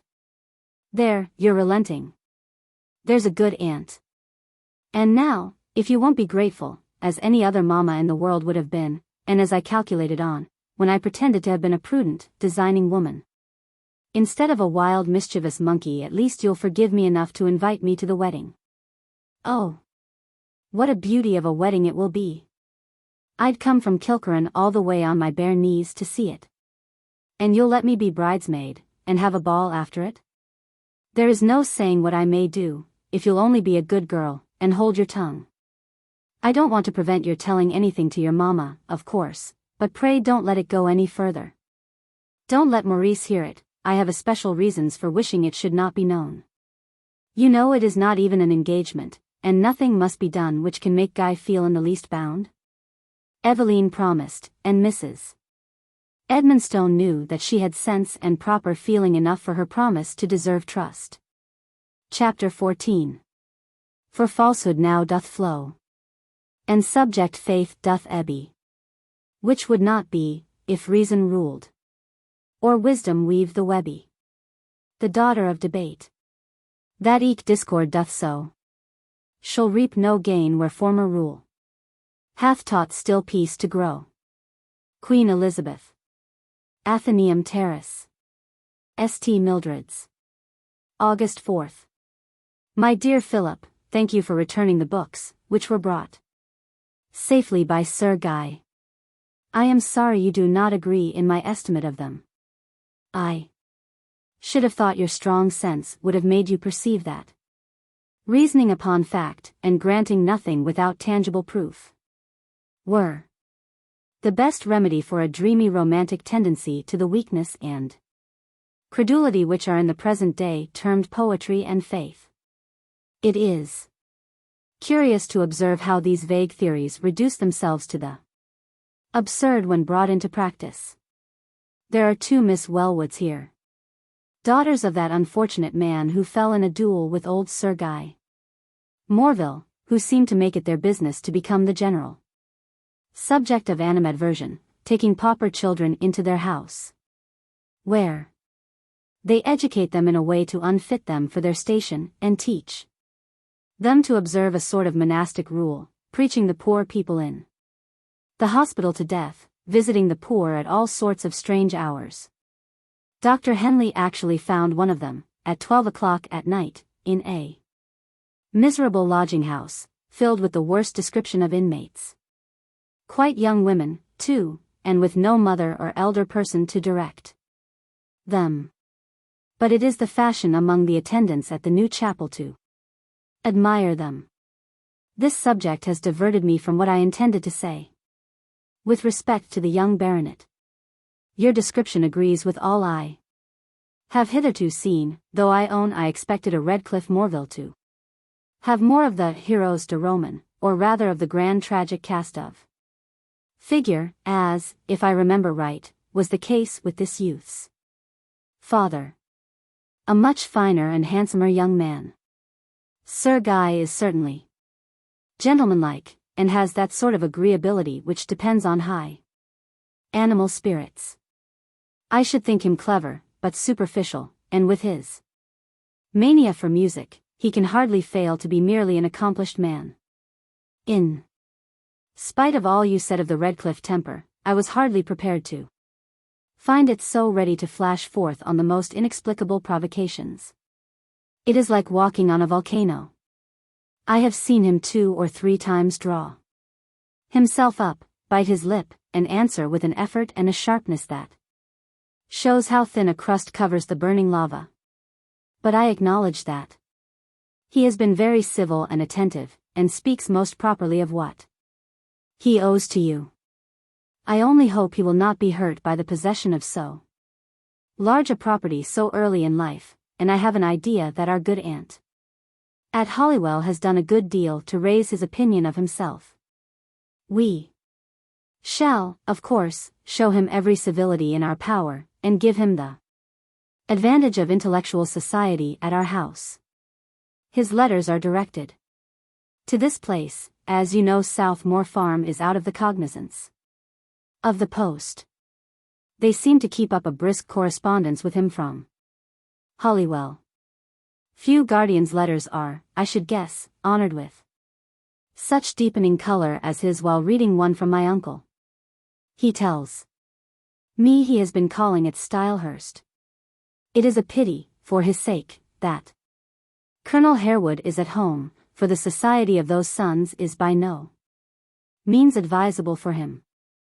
I can hardly expect to offer him what is likely to be as agreeable to him as the conversation and amusements of Edward and Tom Harewood, who are sure to be at home for the St. Mildred's races. I hear Tom has been getting into fresh scrapes at Cambridge. Your affectionate sister, Margaret Henley. Athenaeum Terrace, St. Mildred's, September 6th. My dear Philip, no one can have a greater dislike than myself to what is called mischief-making, therefore I leave it entirely to you to make what use you please of the following facts, which have fallen under my notice. Sir Guy Morville has been several times at St. Mildred's, in company with Tom Harewood, and more than once alone with some strange, questionable-looking people. And not many days ago, my maid met him coming out of a house in one of the low streets, which it is hard to assign a motive for his visiting. This, however, might be accident, and I should never have thought of mentioning it, but for a circumstance that occurred this morning. I had occasion to visit Gray's Bank, and while waiting in conversation with Mr. Gray, a person came in whom I knew to be a notorious gambler, and offered a check to be changed. As it lay on the counter, my eye was caught by the signature. It was my uncle's. I looked again, and could not be mistaken. It was a draft for £30 on Drummond, dated the 12th of August, to Sir Guy Morville, signed C. Edmonstone, and endorsed in Sir Guy's own writing, with the name of John White. In order that I might be certain that I was doing the poor young man no injustice, I outstayed the man, and asked who he was. When Mr. Gray confirmed me in my belief that it was one Jack White, a jockeying sort of man who attends all the races in the country, and makes his livelihood by betting and gambling. And now, my dear brother, make what use of this fact you think fit, though I fear there is little hope of rescuing the poor youth from the fatal habits which are hereditary in his family, and must be strong indeed not to have been eradicated by such careful training as you say he has received. I leave it entirely to you, trusting in your excellent judgment, and only hoping you will not bring my name forward, grieving much at having to be the first to communicate such unpleasant tidings, which will occasion so much vexation at Holywell. Your affectionate sister, Margaret Henley. Captain Morville was alone when he received the latter of these letters. At first, A look divided between irony and melancholy passed over his face, as he read his sister's preface and her hearsay evidence, but, as he went farther, his upper lip curled, and a sudden gleam, as of exultation in a verified prophecy, lighted his eye, shading off quickly, however, and giving place to an iron expression of rigidity and sternness, the compressed mouth, coldly fixed eye, and sedate brow, composed into a grave severity that might have served for an impersonation of stern justice. He looked through the letter a second time, folded it up, put it in his pocket, and went about his usual affairs, but the expression did not leave his face all day. And the next morning he took a day ticket by the railway to Broadstone, where, as it was the day of the petty sessions, he had little doubt of meeting Mr. Edmonstone. Accordingly, he had not walked far down the High Street, before he saw his uncle standing on the step of the post office, opening a letter he had just received. "Ha! Philip, what brings you here?" "The very man I wanted." "Coming to Holywell?" "No, thank you, I go back this evening," said Philip, and, as he spoke, he saw that the letter which Mr. Edmonstone held, and twisted with a hasty, nervous movement, was in Guy's writing. "Well, I am glad you are here, at any rate. Here is the most extraordinary thing. What possesses the boy I cannot guess. Here's Guy writing to me for, what do you think? To send him £1,000. "Hem," said Philip in an expressive tone, yet, as if he was not very much amazed. "No explanation, I suppose?" "No, none at all. Here, see what he says yourself." "No." "Yes, you may," added Mr. Edmonstone, with a rapid glance at the end of the letter, a movement, first to retain it, and then following his first impulse, with an unintelligible murmuring. Philip read. Southmore, September 7th. My dear Mr. Edmonstone, you will be surprised at the request I have to make you, after my resolution not to exceed my allowance. However, this is not for my own expenses, and it will not occur again. I should be much obliged to you to let me have £1,000, in what manner you please, only I should be glad if it were soon. I am sorry I am not at liberty to tell you what I want it for, but I trust to your kindness. Tell Charlie I will write to him in a day or two, but, between our work, and walking to St. Mildred's for the letters, which we cannot help doing every day, the time for writing is short. Another month, however, and what a holiday it will be. Tell Amy she ought to be here to see the purple of the hills in the early morning, it almost makes up for having no sea. The races have been making St. Mildred's very gay. Indeed, we laugh at Wellwood for having brought us here, by way of a quiet place. I never was in the way of so much dissipation in my life. Yours very affectionately, Guy Morville. Well, what do you think of it? What would you do in my place, Philip? What can he want of it, said Mr. Edmonstone, tormenting his riding whip, and looking up to study his nephew's face, which, with stern gravity in every feature, was bent over the letter, as if to weigh every line. Philip, repeated Mr. Edmonstone, several times, without obtaining an answer. This is no place for discussion, at last said Philip, deliberately returning the letter. Come into the reading room. We shall find no one there at this hour. Here we are. Well, began Mr. Edmonstone, fretted by his coolness to the extreme of impatience. What do you think of it?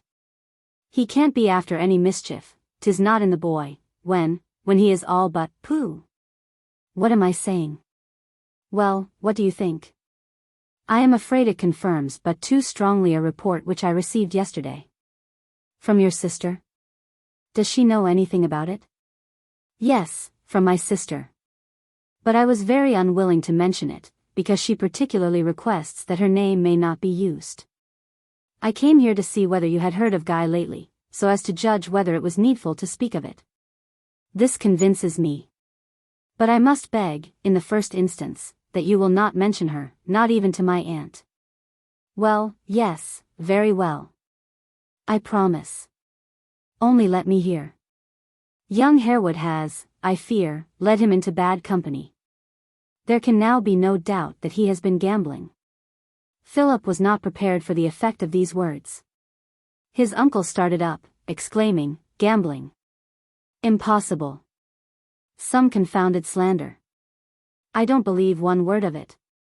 I won't hear such things said of him," he repeated, stammering with passion, and walking violently about the room. This did not last long. There was something in the unmoved way in which Philip waited till he had patience to listen, which gradually mastered him. His angry manner subsided, and, sitting down, he continued the argument, in a would-be composed voice. "It is utterly impossible. Remember, he thinks himself bound not so much as to touch a billiard cue. I could have thought it impossible, but for what I have seen of the way in which promises are eluded by persons too strictly bound," said Philip. "The moral force of principle is the only efficient pledge." "Principle! I should like to see who has better principles than Guy," cried Mr. Edmonstone. "You have said so yourself, 50 times, and your aunt has said so, and Charles. I could as soon suspect myself." He was growing vehement, but again Philip's imperturbability repressed his violence, and he asked, "Well, what evidence have you?" "Mind, I am not going to believe it without the strongest. I don't know that I would believe my own eyes against him." "It is very sad to find such confidence misplaced," said Philip. "Most sincerely do I wish this could be proved to be a mistake. But this extraordinary request corroborates my sister's letter too fully." "Let me hear," said Mr. Edmonstone feebly. Philip produced his letter, without reading the whole of it. For he could not bear the appearance of gossip and prying, and would not expose his sister, so he pieced it out with his own words, and made it sound far less discreditable to her. It was quite enough for Mr. Edmonstone. The accuracy of the details seemed to strike him dumb, and there was a long silence, which he broke by saying, with a deep sigh, "Who could have thought it? Poor little Amy!" "Amy?" exclaimed Philip. "Why, I did not mean to have said anything of it, I am sure, but they did it among them," said Mr. Edmonstone, growing ashamed, under Philip's eye, as of a dreadful piece of imprudence. "I was out of the way at the time, but I could not refuse my consent, you know, as things stood then." "Do you mean to say that Amy is engaged to him?" "Why, no, not exactly engaged, only on trial, you understand, to see if he will be steady. I was at Broadstone, 'twas mamma settled it all. Poor little thing, she is very much in love with him, I do believe, but there's an end of everything now." "It is very fortunate this has been discovered in time," said Philip. "Instead of pitying her, I should rejoice in her escape." "Yes," said Mr. Edmonstone, ruefully. "Who could have thought it?" "I am afraid the mischief is of long standing," proceeded Philip, resolved, since he saw his uncle so grieved, to press him strongly, thinking that to save Amy from such a marriage was an additional motive. He could hardly have arrived at losing as much as £1,000, all at once, in this month at St. Mildred's. "Depend upon it, that painful as it may be at present, there is great reason, on her account, to rejoice in the discovery." "You say he has never before applied to you for money?" "Not a farthing beyond his allowance, except this unlucky £30, for his additional expense of the tutor and the lodging. You remember, however, that he has always seemed short of money, never appeared able to afford himself any little extra expense. You have noticed it, I know. You remember, too, how unsatisfactory his reserve about his proceedings in London has been, and how he has persisted in delaying there, in spite of all warnings. The work, no doubt, began there, under the guidance of his uncle, and now this Mildred's races and Tom Harewood have continued it. I wish he had never set foot in the place. Nay, for Amy's sake, the exposure is an advantage, if not for his own. The course must have been long since begun. But he contrived to avoid what could lead to inquiry, till he has at length involved himself in some desperate scrape.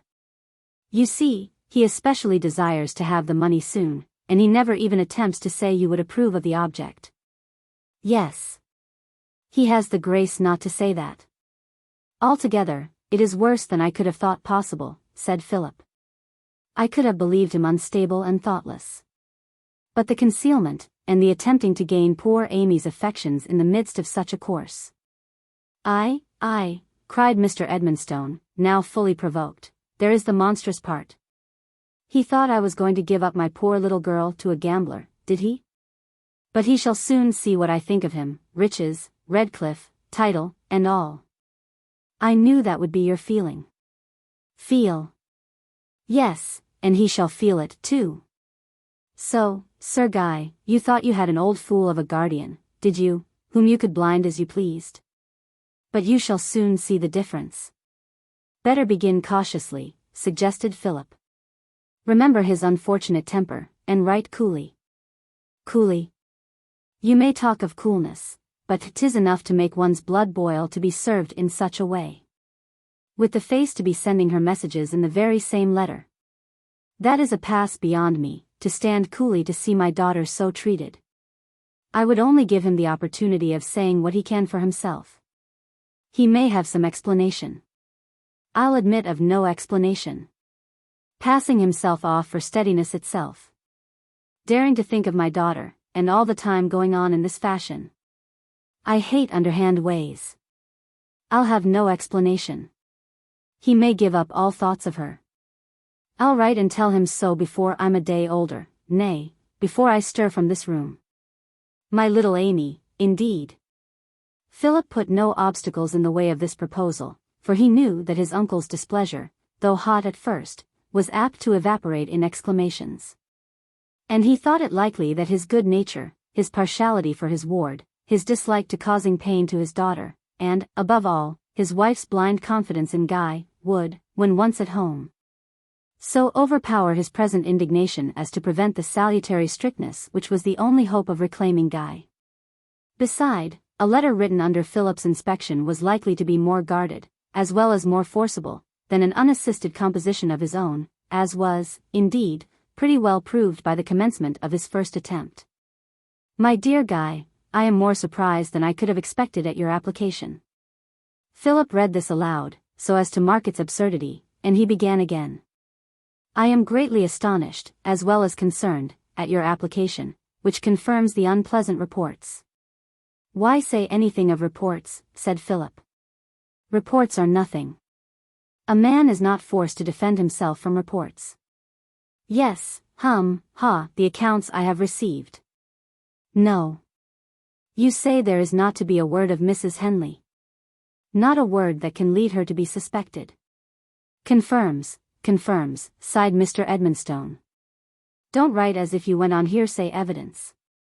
Speak of proofs, irrefragable proofs, and then you convict him at once, without power of eluding you. So Mr. Edmonstone proceeded to write, that the application confirmed the irrefragable proofs, then laughed at himself, and helplessly begged Philip to give him a start. It now stood thus. Your letter of this morning has caused me more concern than surprise, as it unhappily only adds confirmation to the intelligence already in my possession. That either from want of resolution to withstand the seductions of designing persons, or by the impetuosity and instability of your own character, you have been led into the ruinous and degrading practice of gambling. And that from hence proceed the difficulties that occasion your application to me for money. I am deeply grieved at thus finding that neither the principles which have hitherto seemed to guide you, nor the pledges which you used to hold sacred, nor, I may add, the feelings you have so recently expressed towards a member of my family, have been sufficient to preserve you from yielding to a temptation which could never be presented to the mind of any one whose time was properly occupied in the business of his education. Is that all I am to say about her? Exclaimed Mr. Edmonstone, after the atrocious way the fellow has treated her in? Since it is, happily, no engagement, I cannot see how you can, with propriety, assume that it is one, by speaking of breaking it off. Besides, give him no ground for complaint, or he will take refuge in believing himself ill-used. Ask him if he can disprove it, and when he cannot, it will be time enough to act further. But wait, sir, as the pen was moving over the paper, impatient to dash forward. You have not told him yet of what you accuse him. Philip meditated a few moments, then produced another sentence. I have no means of judging how long you have been following this unhappy course. I had rather believe it is of recent adoption, but I do not know how to reconcile this idea with the magnitude of your demand, unless your downward progress has been more rapid than usual in such beginnings. It would, I fear, be quite vain for me to urge upon you all the arguments and reasons that ought to have been present to your mind, and prevented you from taking the first fatal step. I can only entreat you to pause, and consider the ruin and degradation to which this hateful vice almost invariably conducts its victims, and consistently with my duty as your guardian. Everything in my power shall be done to extricate you from the embarrassments in which you have involved yourself. But, in the first place, I make it a point that you treat me with perfect confidence, and make a full, unequivocal statement of your proceedings, above all, that you explain the circumstances occasioning your request for this large sum. Remember, I say, complete candor on your part will afford the only means of rescuing you from difficulties, or of in any degree restoring you to my good opinion. So far the letter had proceeded slowly, for Philip was careful and deliberate in composition, and while he was weighing his words, Mr. Edmonstone rushed on with something unfit to stand, so as to have to begin over again. At last, the town clock struck 5. Philip started, declaring that if he was not at the station in 5 minutes, he should lose the train. Engaged to come to Holywell on the day an answer might be expected, and hastened away, satisfied by having seen 2 sheets nearly filled, and having said there was nothing more but to sign, seal, and send it. Mr. Edmonstone had, however, a page of notepaper more, and it was with a sensation of relief that he wrote. I wish, from the bottom of my heart, that you could clear yourself. If a dozen men had sworn it till they were black in the face, would not have believed it of you that you could serve us in such a manner, after the way you have been treated at home. And to dare to think of my daughter with such things on your mind. I could never have believed it, but for the proofs Philip has brought, and I am sure he is as sorry as myself. Only tell the whole truth, and I will do my best to get you out of the scrape. Though all else must be at an end between us, I am your guardian still, and I will not be harsh with you. He posted his letter, climbed up his tall horse, and rode home, rather heavy-hearted. But his wrath burning out as he left Broadstone behind him. He saw his little Amy gay and lively, and could not bear to sadden her. So he persuaded himself that there was no need to mention the suspicions till he had heard what Guy had to say for himself. Accordingly, he told no one but his wife. And she, who thought Guy as unlikely to gamble as Amy herself, had not the least doubt that he would be able to clear himself, and agreed that it was much better to keep silence for the present. Chapter 15. 'Tis not unknown to you, Antonio, how much I have disabled mine estate, by something showing a more swelling port than my faint means would grant continuance. Merchant of Venice. St. Mildred's was a fashionable summer resort, which the virtues of a mineral spring, and the reputation of Dr. Henley, had contributed to raise to a high degree of prosperity. It stood at the foot of a magnificent range of beautifully formed hills, where the crescents and villas, white and smart, showed their own insignificance beneath the purple peaks that rose high above them. About 10 miles distant, across the hills, was Stylehurst, the parish of the late Archdeacon Morville, and the native place of Philip and his sister Margaret. It was an extensive parish, including a wide tract of the hilly country. And in a farmhouse in the midst of the moorland, midway between St. Mildred's and the village of Stylehurst, had Mr. Wellwood fixed himself with his 3 pupils. Guy's first visit was of course to Mrs. Henley, and she was, on her side, prepared by her brother to patronize him as Philip would have done in her place. Her patronage was valuable in her own circle, her connections were good, the Archdeacon's name was greatly respected. She had a handsome and well-regulated establishment, and this, together with talents which, having no family, she had cultivated more than most women have time to do, made her a person of considerable distinction at St. Mildred's. She was, in fact, the leading lady of the place, the manager of the book club, in the chair at all the charitable committees, and the principal person in society, giving literary parties, with a degree of exclusiveness that made admission to them a privilege. She was a very fine woman, handsomer at 32 than in her early bloom, her height little less than that of her tall brother, and her manner and air had something very distinguished. The first time Guy saw her, he was strongly reminded both of Philip and of Mrs. Edmonstone, but not pleasingly. She seemed to be her aunt, without the softness and motherly affection, coupled with the touch of naivete that gave Mrs. Edmonstone her freshness, and lovableness, and her likeness to her brother included that decided, self-reliant air, which became him well enough, but which did not sit as appropriately on a woman. Guy soon discovered another resemblance, for the old, unaccountable impatience of Philip's conversation, and relief in escaping from it, haunted him before he had been a quarter of an hour in Mrs. Henley's drawing-room.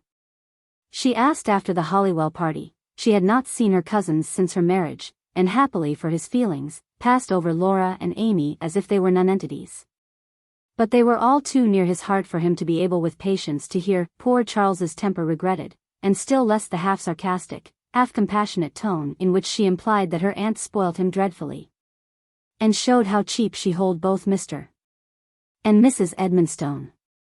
2 years ago, Guy could not have kept down his irritation, but now he was master of himself sufficiently to give a calm, courteous reply, so conveying his own respect for them, that Mrs. Henley was almost disconcerted. Stylehurst had great interest for Guy, both for the sake of Archdeacon Morville's kindness, and as the home which Philip regarded with affection, that seemed the one softening touch in his character. So Guy visited the handsome church, studied the graveyard, and gathered the traditions of the place from the old sexton's wife, who rejoiced in finding an auditor for her long stories of the good Archdeacon, Miss Fanny, and Mr. Philip. She shook her head, saying times were changed, and Miss Morville that was, never came neath the place. The squire, Colonel Harewood, was an old friend of his grandfather's, and therefore was to be called on. He had never been wise, and had been dissipated chiefly from vacancy of mind. He was now growing old, and led a quieter life, and though Guy did not find him a very entertaining companion, he accepted his civilities readily, for his grandfather's sake. When his sons came home, Guy recognized in them the description of men he was wont to shun at Oxford, as much from distaste as from principle. But though he did not absolutely avoid them, he saw little of them, being very busy, and having pleasant companions in his fellow pupils. It was a very merry party at South Moor, and Guy's high spirits made him the life of everything. The first time Mr. Wellwood went to call on his cousins at St. Mildred's, the daughters of that officer who had fallen by the hand of old Sir Guy, he began repeating, for the 20th time, what an excellent fellow Morville was. Then said he should not have troubled them with any of his pupils, but Morville would esteem their receiving him as an act of forgiveness, and besides, he wished them to know one whom he valued so highly. Guy thus found himself admitted into an entirely new region. There were 2 sisters, together in everything.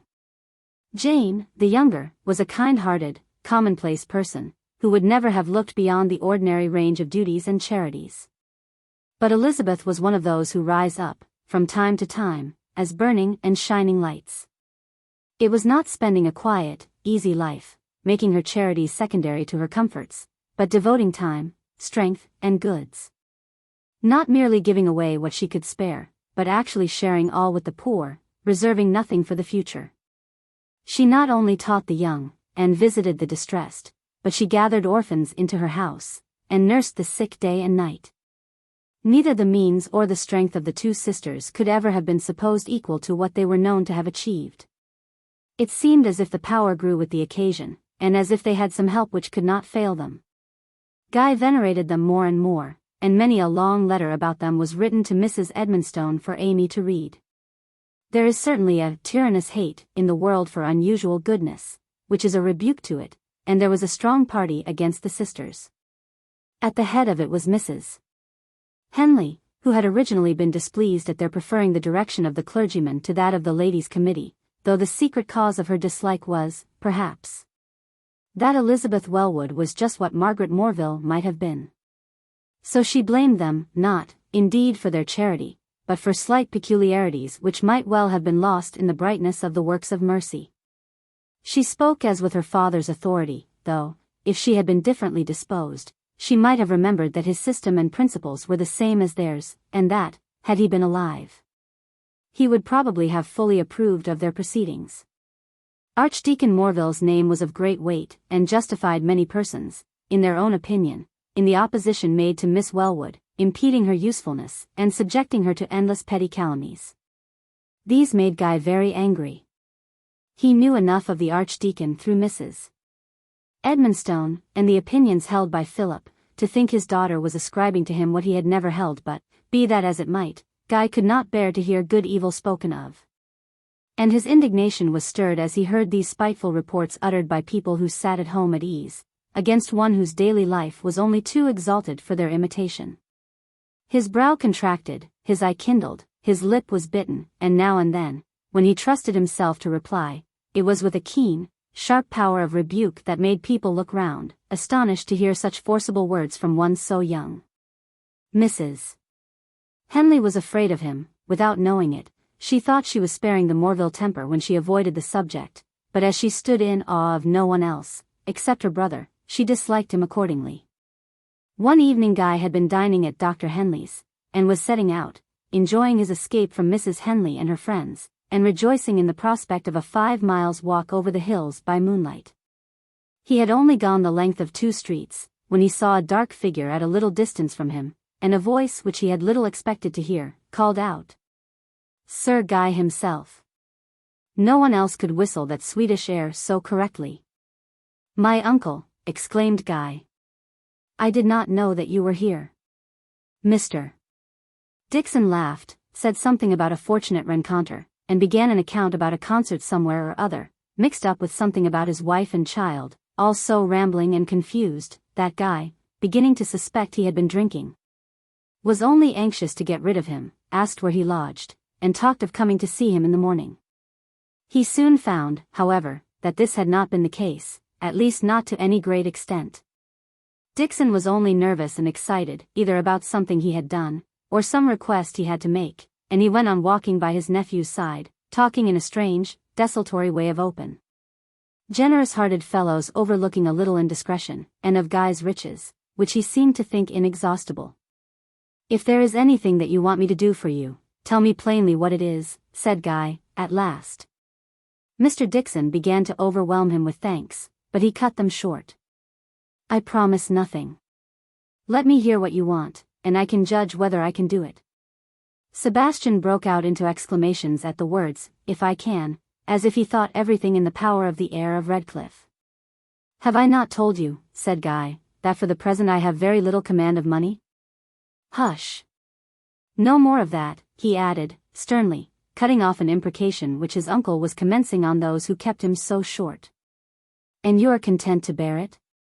Did you never hear of ways and means? If you were to say but one word of borrowing, they would go down on their knees to you, and offer you every farthing you have to keep you in their own hands. I am quite satisfied, said Guy, coldly. The greater fool are you, was on Dixon's lips, but he did not utter it, because he wanted to propitiate him. And after some more circumlocution, Guy succeeded in discovering that he had been gambling, and had lost an amount which, unless he could obtain immediate assistance, would become known, and lead to the loss of his character and situation. Guy stood and considered. He had an impulse, but he did not think it a safe one, and resolved to give himself time. I do not say that I cannot help you, he answered, but I must have time to consider. Time. Would you see me ruined while you are considering? I suppose this must be paid immediately. Where do you lodge? Mr. Dixon told him the street and number. You shall hear from me tomorrow morning. I cannot trust my present thoughts. Good night. Mr. Dixon would fain have guessed whether the present thoughts were favorable, but all his hope in his extremity was in his nephew. It might be fatal to push him too far, and, with a certain trust in his good nature, Sebastian allowed him to walk away without further remonstrance. Guy knew his own impetuous nature too well to venture to act on impulse in a doubtful case. He had now first to consider what he was able to do, and secondly what he would do, and this was not as clear to his mind as in the earlier days of his acquaintance with his uncle. Their intercourse had never been on a comfortable footing. It would perhaps have been better if Philip's advice had been followed, and no connection kept up. Guy had once begged for some definite rule, since there was always vexation when he was known to have been with his uncle, and yet Mr. Edmonstone would never absolutely say he ought not to see him. As long as his guardian permitted it, or rather winked at it, Guy did not think it necessary to attend to Philip's marked disapproval. Part of it was well-founded, but part was dislike to all that might be considered as vulgar, and part was absolute injustice to Sebastian Dixon. There was everything that could offend in his line of argument, and in the very circumstance of his interfering. And Guy had a continual struggle, in which he was not always successful, to avoid showing the affront he had taken, and to reason down his subsequent indignation. The ever-occurring irritation which Philip's conversation was apt to cause him, made him avoid it as far as he could, and retreat in haste from the subjects on which they were most apt to disagree, and so his manner had assumed an air of reserve, and almost of distrust, with his cousin, that was very unlike its usual winning openness. This had been one unfortunate effect of his intercourse with his uncle, and another was a certain vague, dissatisfied feeling which his silence, and Philip's insinuations respecting the days he spent in London, left on Mr. Edmonstone's mind, and which gained strength from their recurrence. The days were, indeed, not many. It was only that in coming from and going to Oxford, he slept a night at an hotel in London, for his uncle never would take him to his lodgings, never even would tell him where they were, but always gave his address at the place of his engagement, was conducted by him to some concert in the evening, and had him to breakfast in the morning. He could not think there was any harm in this. He explained all he had done to Mr. Edmonstone the first time, but nothing was gained by it. His visits to London continued to be treated as something to be excused or overlooked, as something not quite correct. He would almost have been ready to discontinue them, but that he saw that his uncle regarded him with affection, and he could not bear the thought of giving up a poor relation for the sake of the opinion of his rich friends. These meetings were the one pure pleasure to which Sebastian looked, recalling to him the happier days of his youth, and of his friendship with Guy's father. And when Guy perceived how he valued them, it would have seemed a piece of cruel neglect to gratify himself by giving the time to Holywell. Early in the course of their acquaintance, the importunity of a creditor revealed that, in spite of his handsome salary, Sebastian Dixon was often in considerable distress for money. In process of time, Guy discovered that at the time his uncle had been supporting his sister and her husband in all the luxury he thought befitted their rank, he had contracted considerable debts. And he had only been able to return to England on condition of paying so much a year to his creditors. This left him very little on which to maintain his family, but still his pride made him bent on concealing his difficulties, and it was not without a struggle that he would at first consent to receive assistance from his nephew. Guy resolved that these debts, which he considered as in fact his father's own, should be paid as soon as he had the command of his property. But, in the meantime, he thought himself bound to send his uncle all the help in his power, and when once the effort of accepting it at all was over, Dixon's expectations extended far beyond his power. His allowance was not large, and the constant requests for a few pounds to meet some pressing occasion were more than he could well meet. They kept him actually a great deal poorer than men without a tenth part of his fortune, and at the end of the term he would look back with surprise at having been able to pay his way. But still he contrived neither to exceed his allowance, nor to get into debt. This was, indeed, only done by a rigid self-denial of little luxuries such as most young men look on nearly as necessaries. But he had never been brought up to think self-indulgence a consequence of riches. He did not care what was said of him.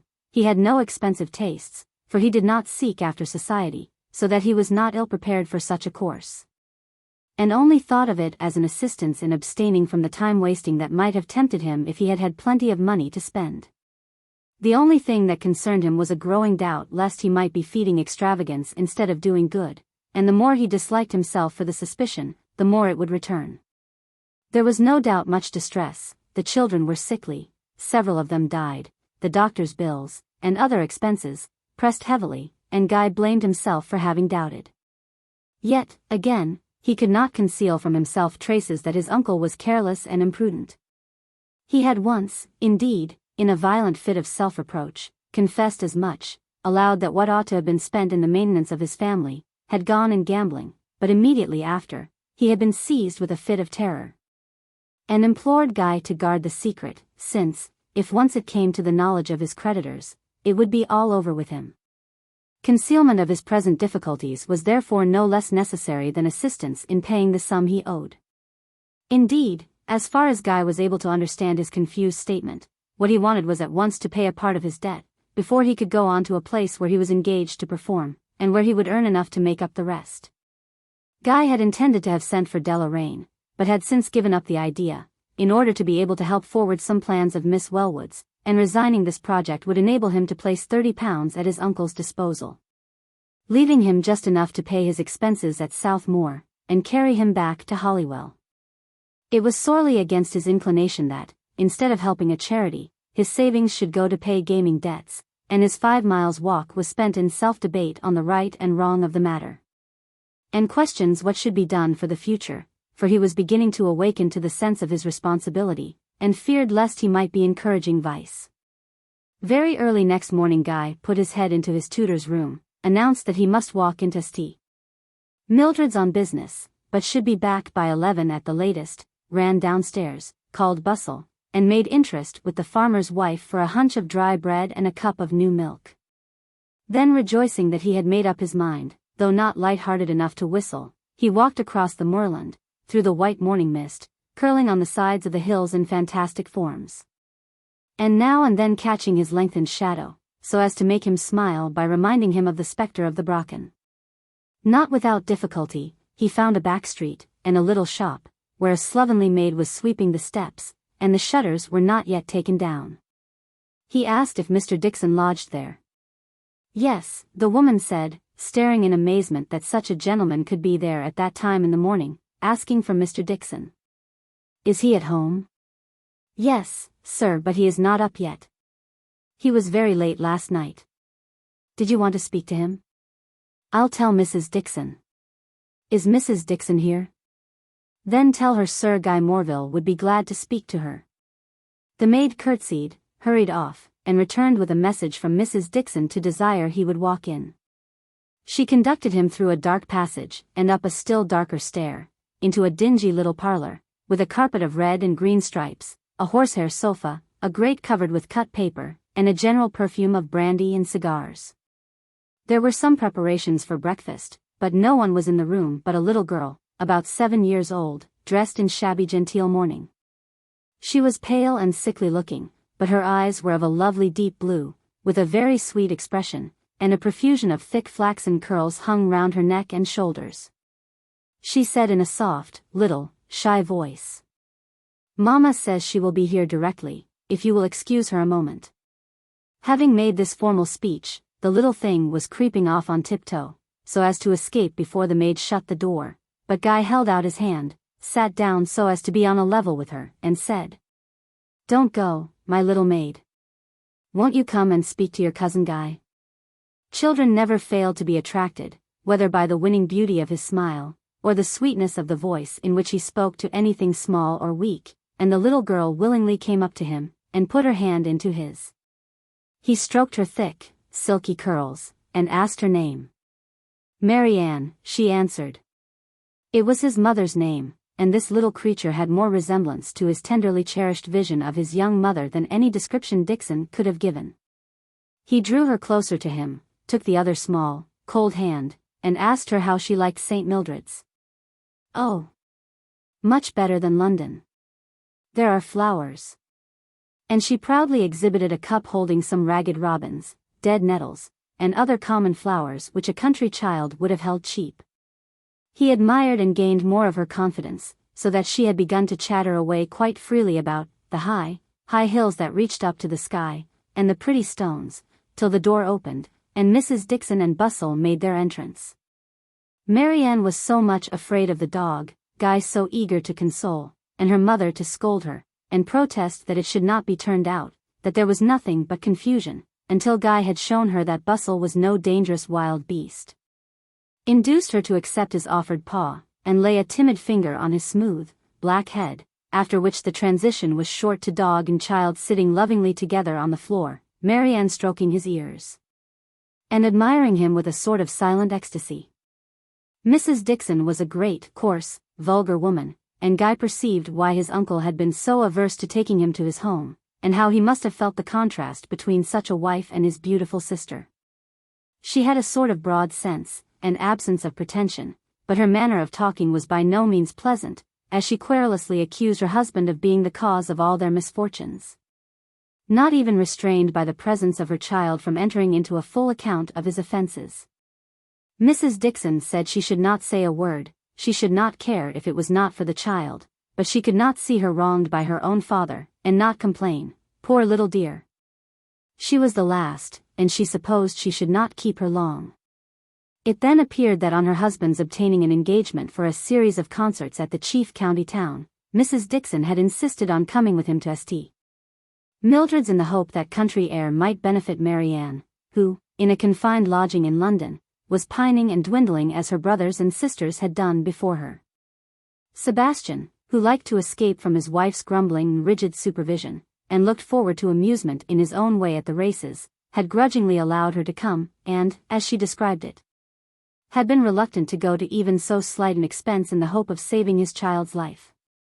She had watched him as closely as she could, but he had made his escape, and the consequences Guy already knew. If anything could have made it worse, it was finding that after parting last night, he had returned, tried to retrieve his luck, had involved himself further, had been drinking more. And at the very hour when his nephew was getting up to see what could be done for him, had come home in a state which made it by no means likely that he would be presentable if his wife called him, as she offered to do. Guy much preferred arranging with her what was to be done on the present emergency. She was disappointed at finding £30 was all the help he could give.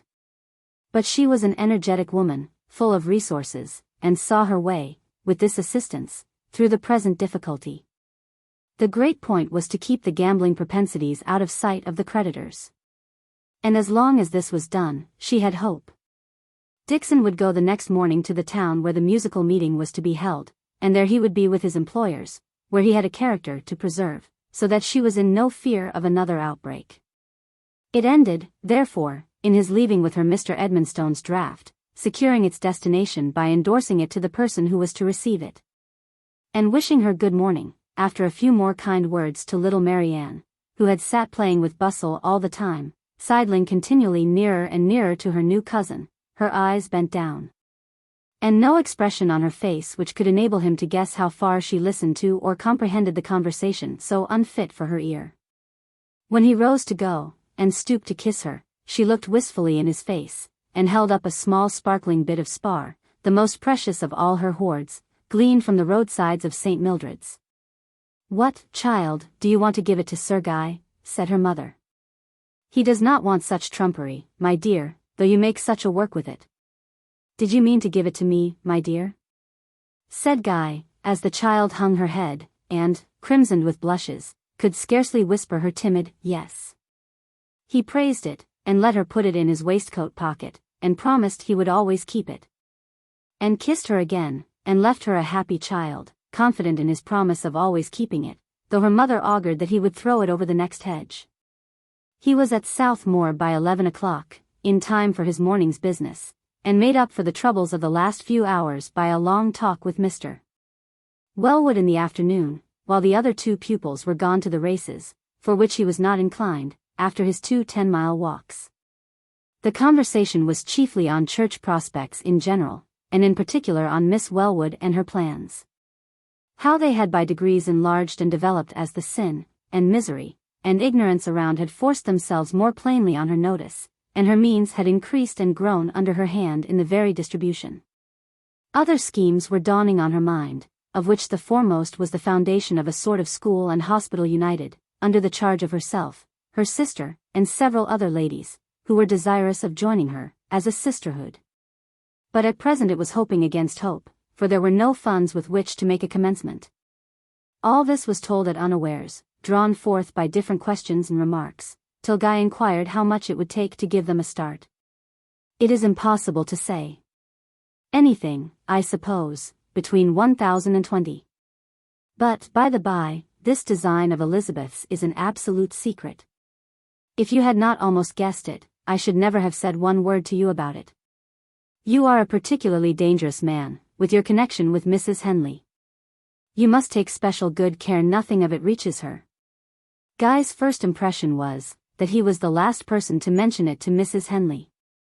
But when he remembered how often her brother was at Holywell, he perceived that there might be a train for carrying the report back again to her, and recognized the absolute necessity of silence. He said nothing at the time, but a bright scheme came into his head, resulting in the request for £1,000, which caused so much astonishment. He thought himself rather shabby to have named no more, and was afraid it was an offering that cost him nothing, but he much enjoyed devising beforehand the letter with which he would place the money at the disposal of Miss Wellwood's hospital. Chapter 16. Yet burns the sun on high beyond the cloud, each in his southern cave. The warm winds linger, but to be allowed. One breathing o'er the wave. One flight across the unquiet sky.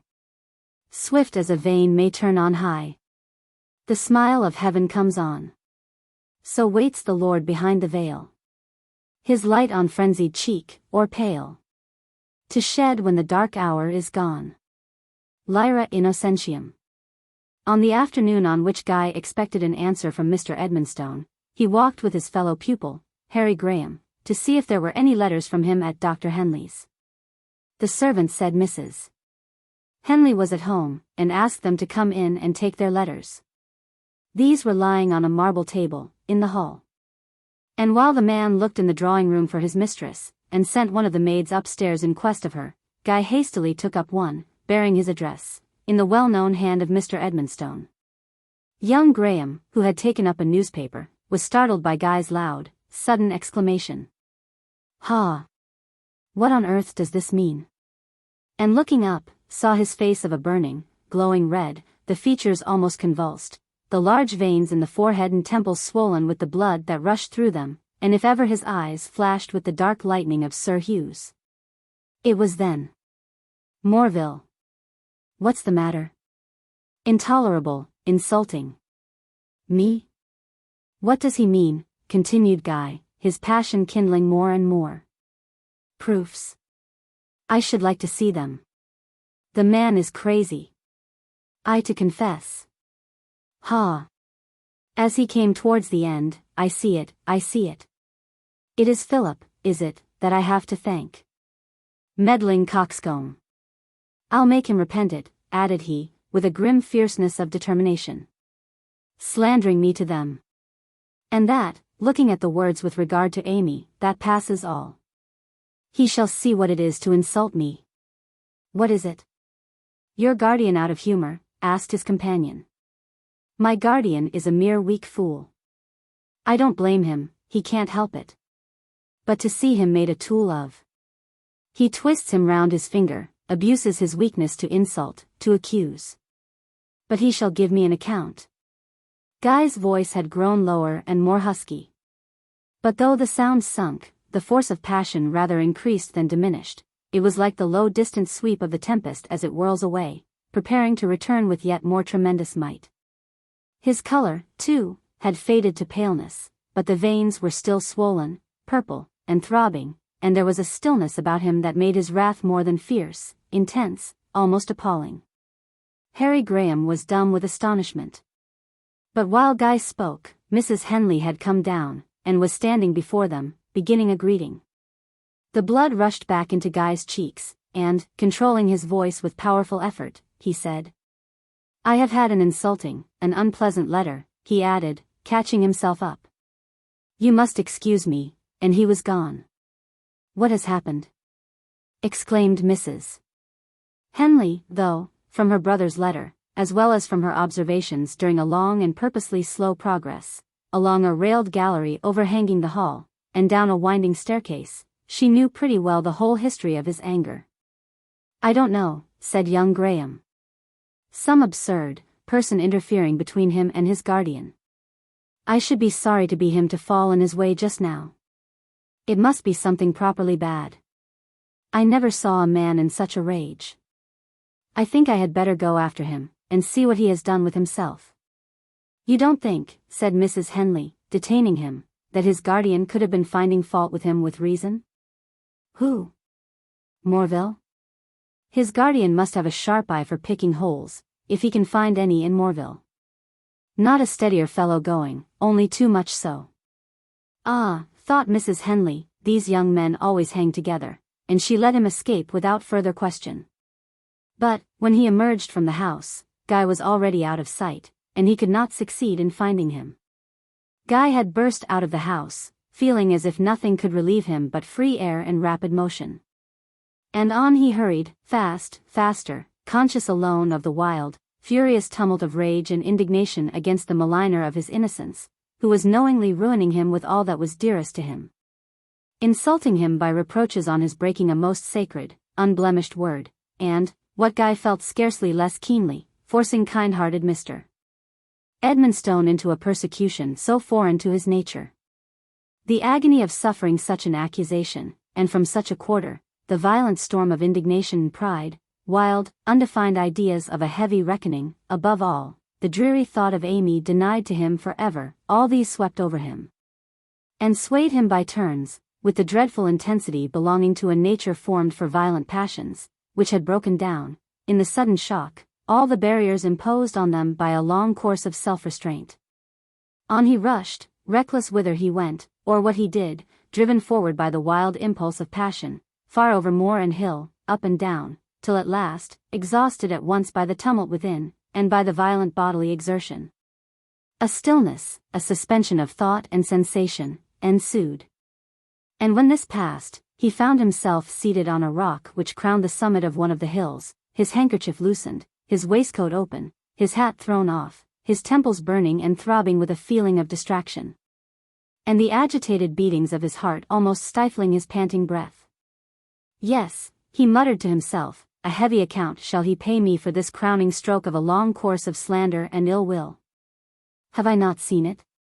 Has not he hated me from the first, misconstrued every word and deed, though I have tried, striven earnestly, to be his friend, borne, as not another soul would have done, with his impertinent interference and intolerable patronizing airs.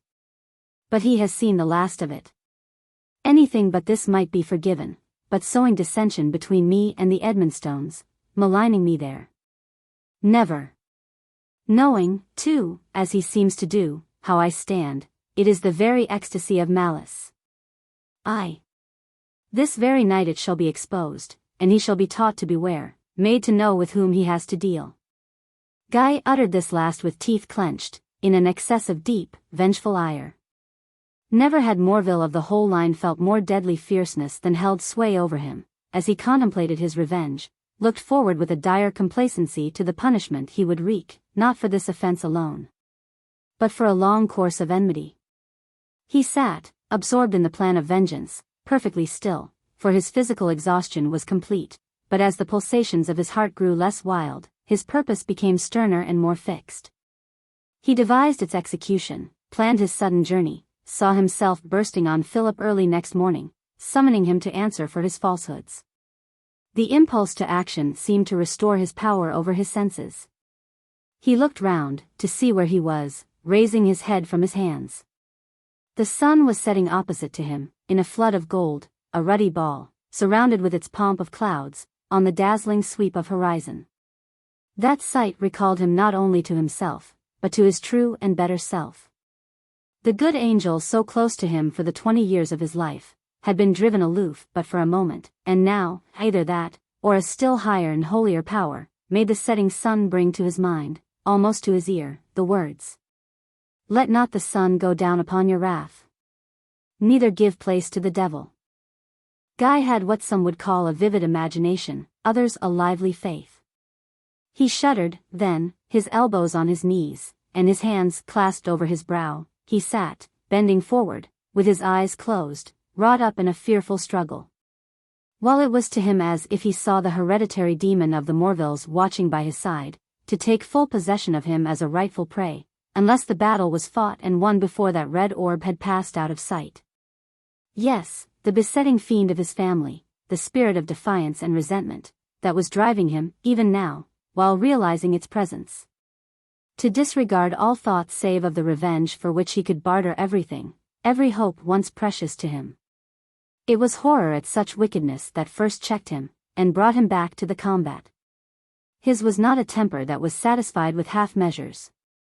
He locked his hands more rigidly together, vowing to compel himself, ere he left the spot, to forgive his enemy, forgive him candidly, forgive him, so as never again to have to say, "I forgive him." He did not try to think, for reflection only lashed up his sense of the wrong, but, as if there was power in the words alone, he forced his lips to repeat, "Forgive us our trespasses, as we forgive them that trespass against us."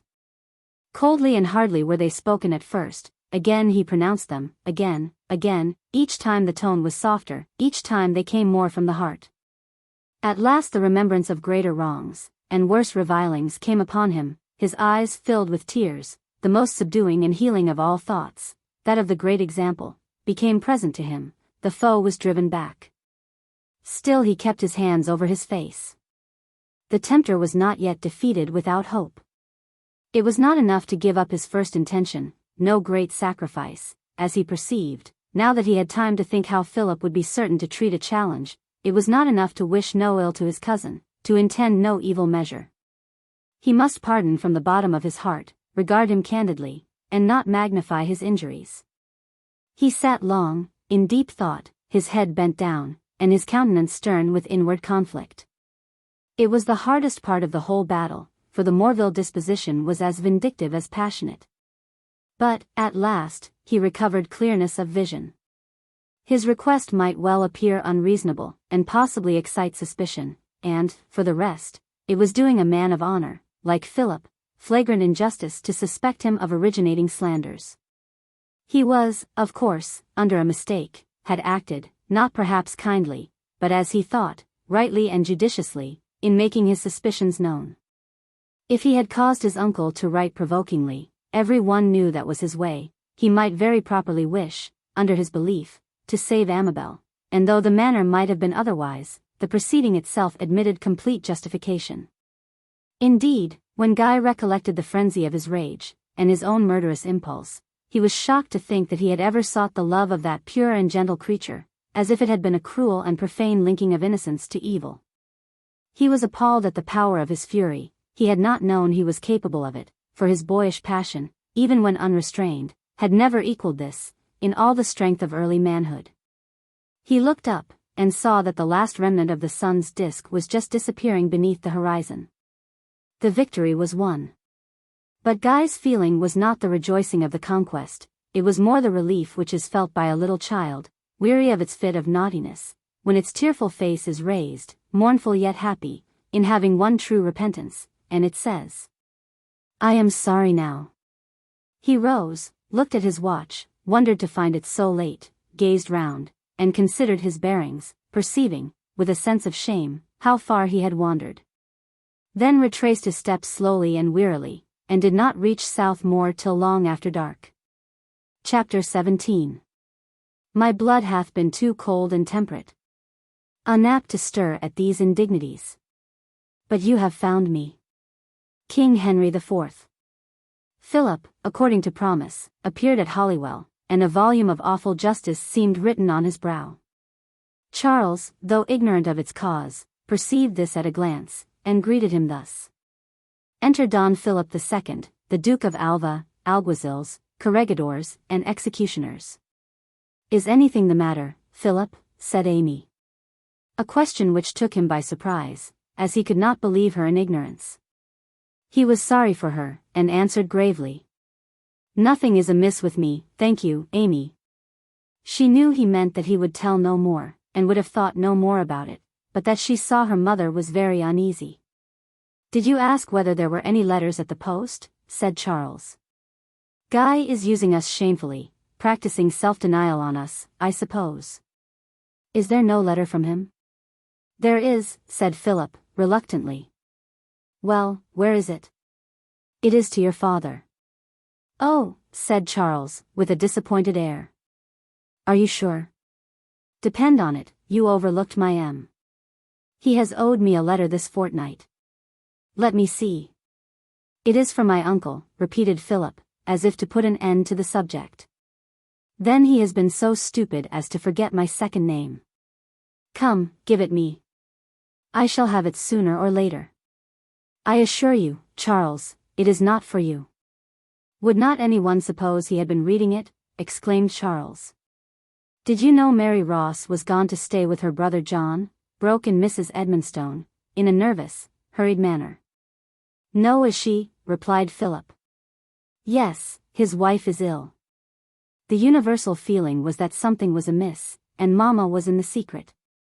Amy looked wistfully at her, but Mrs. Edmonstone only gazed at the window, and so they continued for some minutes, while an uninteresting exchange of question and answer was kept up between her and her nephew until at length the dressing bell rang, and cleared the room. Mrs. Edmonstone lingered till her son and daughters were gone, and said, You have heard from St. Mildred's? Yes, said Philip, as if he was as little inclined to be communicative to her as to his cousins. From Guy, or from Margaret? From Margaret. But you say there is a letter from him? Yes, from my uncle. Does she say nothing more satisfactory? Asked his aunt, her anxiety tortured by his composure. Has she learnt no more? Nothing more of his proceedings. I see Amy knows nothing of the matter? No, her papa thought there was no need to distress her till we had seen whether he could explain. Poor little thing, said Philip, I am very sorry for her. Mrs. Edmonstone did not choose to discuss her daughter's affairs with him, and she turned the conversation to ask if Margaret said much of Guy. She writes to tell the spirit in which he received my uncle's letter. It is only the Morville temper, again, and, of course, whatever you may think of that on Amy's account, I should never regard it, as concerns myself, as other than his misfortune. I hope he may be able to explain the rest. Ah! There comes your uncle, and Mr. Edmonstone entered. How d'ye do, Philip? Brought better news, eh? Here is a letter to speak for itself. Eh? From Guy? Give it me. What does he say? Let me see. Here, Mamma, read it, your eyes are best. Mrs. Edmonstone read as follows. My dear Mr. Edmonstone, your letter surprised and grieved me very much. I cannot guess what proofs Philip may think he has, of what I never did, and, therefore, I cannot refute them otherwise than by declaring that I never gamed in my life. Tell me what they are, and I will answer them. As to a full confession, I could of course tell you of much in which I have done wrongly, though not in the way which he supposes. On that head, I have nothing to confess. I am sorry I am prevented from satisfying you about the £1000, but I am bound in honour not to mention the purpose for which I wanted it. I am sure you could never believe I could have said what I did to Mrs. Edmonstone if I had begun on a course which I detest from the bottom of my heart. Thank you very much for the kindness of the latter part of your letter. I do not know how I could have borne it, if it had ended as it began. I hope you will soon send me these proofs of Philip's. Ever your affectionate, G.M. Not a little surprised was Philip to find that he was known to be Guy's accuser, but the conclusion revealed that his style had betrayed him, and that Mr. Edmonstone had finished with some mention of him, and he resolved that henceforth he would never leave a letter of his own dictation till he had seen it signed and sealed. Well, cried Mr. Edmonstone, joyfully beating his own hand with his glove, that is all right. I knew it would be so. He can't even guess what we are at. I am glad we did not tease poor little Amy. Mamma, Philip. The last being uttered much more doubtfully, and less triumphantly than the first. I wonder you think it right, said Philip. What more would you have, said Mr. Edmonstone, hastily. Confidence. Oh, he says he can't tell, bound in honour. It is easy to write offhand, and say I cannot satisfy you, I am bound in honour. But that is not what most persons would think a full justification, especially considering the terms on which you stand. Why, yes, he might have said more. It would have been safe enough with me. It is his usual course of mystery, reserve, and defiance. The fact is, said Mr. Edmonstone, turning away, that it is a very proper letter, right sense, proper feeling, and if he never gamed in his life, what would you have more? There are different ways of understanding such a denial as this, said Philip. See, he says not in the way in which I suppose. He held up his hand authoritatively, as his aunt was about to interpose. It was against gaming that his vow was made. I never thought he had played, but he never says he has not bet. He would never be guilty of a subterfuge, exclaimed Mr. Edmonstone, indignantly. I should not have thought so, without the evidence of the payment of the cheque my uncle had just given him, to this gambling fellow, said Philip, yet it is only the natural consequence of the habit of eluding inquiry into his visits to London. I can't see any reason for so harsh an accusation, said she. I should hardly want more reason than his own words. He refuses to answer the question on which my uncle's good opinion depends. He owns he has been to blame, and thus retracts his full denial. In my opinion, his letter says nothing so plainly as, while I can stand fair with you, I do not wish to break with you. He will not find that quite so easy, cried Mr. Edmonstone. I am no fool to be hoodwinked, especially where my little Amy is concerned. I'll see all plain and straight before he says another word of her. But you see what comes of their settling it while I was out of the way. Mrs. Edmonstone was grieved to see him so hurt at this. It could not have been helped, and if all had been smooth, he never would have thought of it again. But it served to keep up his dignity in his own eyes, and, as he fancied, to defend him from Philip's censure, and he therefore made the most of it, which so pained her that she did not venture to continue her championship of Guy. Well, well, said Mr. Edmonstone, the question is what to do next, Philip? I wish he would have spoken openly. I hate mysteries. I'll write and tell him this won't do, he must be explicit. Philip? We will talk it over by and by, said Philip. His aunt understood that it was to be in her absence, and left the room, fearing it would be impossible to prevent Amy from being distressed, though she had no doubt that Guy would be able to prove his innocence of the charges. She found Amy waiting for her in her room. Don't ring, Mamma, dear. I'll fasten your dress, said she, then pausing, oh. Mamma, I don't know whether I ought to ask, but if you would only tell me if there is nothing gone wrong. I don't believe there is anything really wrong, my dear, said Mrs. Edmonstone, kissing her, as she saw how her color first deepened and then faded. Oh. No, said she. But there is some mystery about his money matters, which has vexed your papa. And what has Philip to do with it? I cannot quite tell, my dear. I believe Margaret Henley has heard something, but I do not know the whole. Did you see his letter, Mamma? Said Amy, in a low, trembling voice. Yes, it is just like himself, and absolutely denies the accusations. Amy did not say, then they are false, but she held up her head. Then Papa is satisfied, she said. I have no doubt all will be made clear in time, said her mother, but there is still something unexplained, and I am afraid things may not go smoothly just now. I am very sorry, my little Amy, that such a cloud should have come over you, she added, smoothing fondly the long, soft hair, sad at heart to see the cares and griefs of womanhood gathering over her child's bright, young life. I said I must learn to bear things, murmured Amy to herself. Only, and the tears filled her eyes, and she spoke with almost childish simplicity of manner, I can't bear them to vex him. I wish Philip would let Papa settle it alone. Guy will be angry, and grieved afterwards.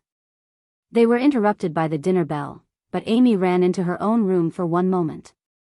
I said I would learn to bear, said she to herself, or I shall never be fit for him. Yes, I will, even though it is the thinking he is unhappy. He said I must be his Verena, I know what that means, I ought not to be uneasy, for he will bear it beautifully, and say he is glad of it afterwards. And I will try not to seem cross to Philip.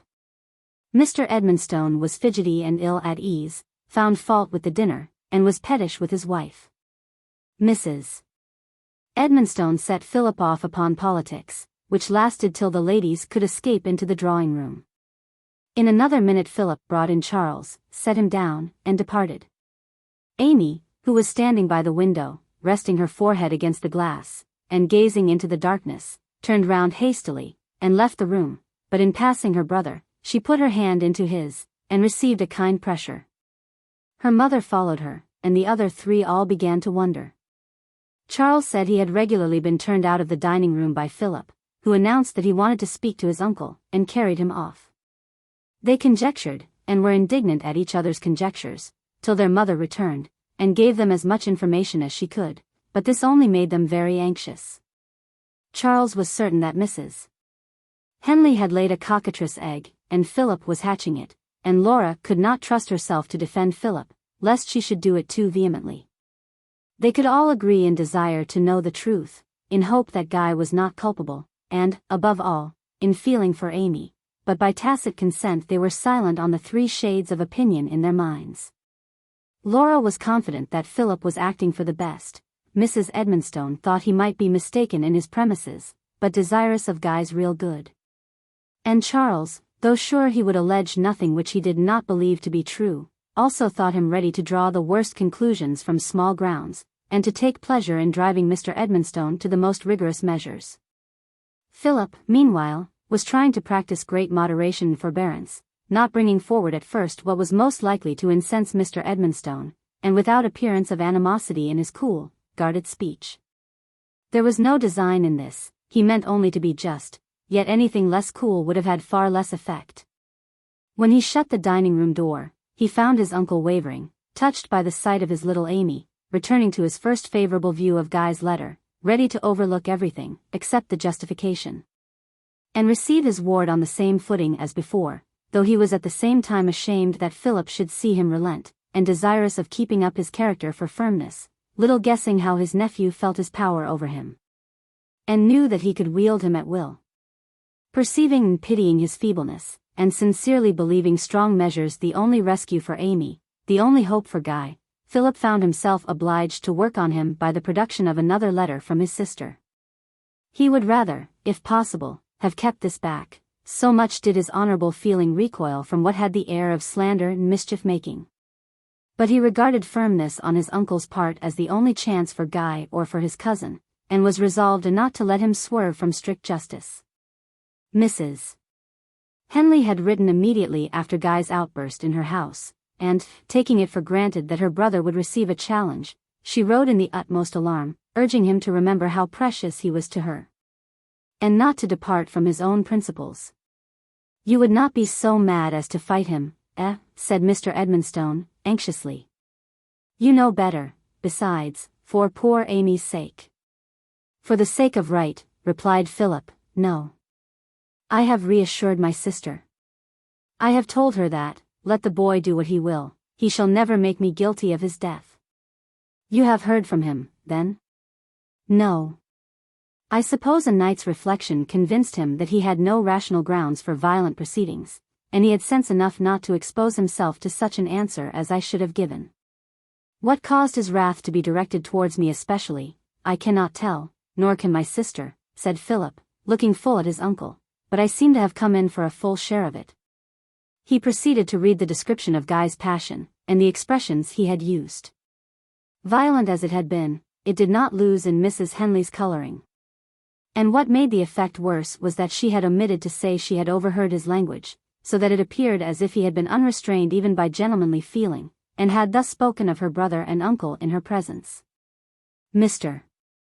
Edmonstone was resentful now, really displeased, and wounded to the quick. The point on which he was especially sensitive was his reputation for sense and judgment.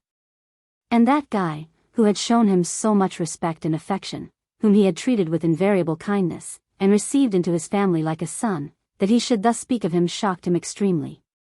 He was too much overcome even to break out into exclamations at first. He only drank off his glass of wine hastily, and said, "Would never have thought it." With these words, all desire for forbearance and toleration departed. If Guy could speak thus of him, he was ready to believe any accusation, to think him deceitful from the first, to say he had been trifling with Amy, to imagine him a confirmed reprobate, and cast him off entirely. Philip had some difficulty to restrain him from being too violent, and to keep him to the matter in hand. He defended Guy from the exaggerations of his imagination in a manner which appeared highly noble, considering how Guy had spoken of him. Before they parted that night, another letter had been written, which stood thus: "Dear Sir Guy, since you refuse the confidence which I have a right to demand, since you elude the explanation I asked, and indulge yourself in speaking in disrespectful terms of me and my family, I have every reason to suppose that you have no desire to continue on the same footing as heretofore at Holywell. As your guardian, I repeat that I consider myself bound to keep a vigilant watch over your conduct, and, if possible, to recover you from the unhappy course in which you have involved yourself, but all other intercourse between you and this family must cease. Your horse shall be sent to Redclyffe tomorrow. Yours faithfully, C. Edmonstone." This letter was more harsh than Philip wished, but Mr. Edmonstone would hardly be prevailed on to consent to enter on no further reproaches. He insisted on banishing Deloraine, as well as on the mention of Guy's disrespect, both against his nephew's opinion.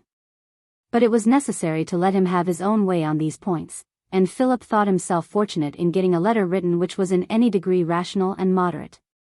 They had been so busy, and Mr. Edmonstone so excited, that Philip thought it best to accept the offer of tea being sent them in the dining room, and it was not till nearly midnight that their conference broke up, when Mr. Edmonstone found his wife sitting up by the dressing-room fire, having shut Charles's door, sorely against his will.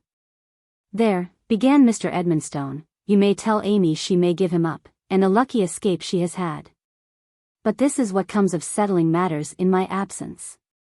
So he proceeded with the narration, mixing the facts undistinguishably with his own surmises, and overwhelming his wife with dismay. If a quarter of this was true, defense of Guy was out of the question, and it was still more impossible to wish Amy's attachment to him to continue, and though much was incredible, it was no time to say so. She could only hope morning would soften her husband's anger, and make matters explicable. Morning failed to bring her comfort. Mr. Edmonstone repeated that Amy must be ordered to give up all thoughts of Guy, and she perceived that the words ascribed to him stood on evidence which could not be doubted. She could believe he might have spoken them in the first shock of an unjust imputation, and she thought he might have been drawn into some scrape to serve a friend, but she could never suppose him capable of all Mr. Edmonstone imagined. The first attempt to plead his cause, however, brought on her an angry reply.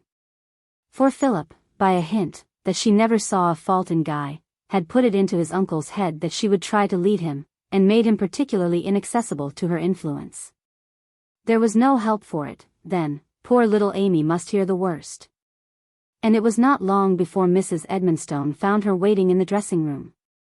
Between obedience to her husband, her conviction of Guy's innocence, and her tenderness to her daughter, Mrs.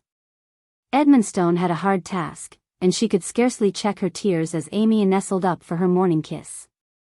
"Oh, Mamma! What is it?" "Dearest, I told you a cloud was coming. Try to bear it.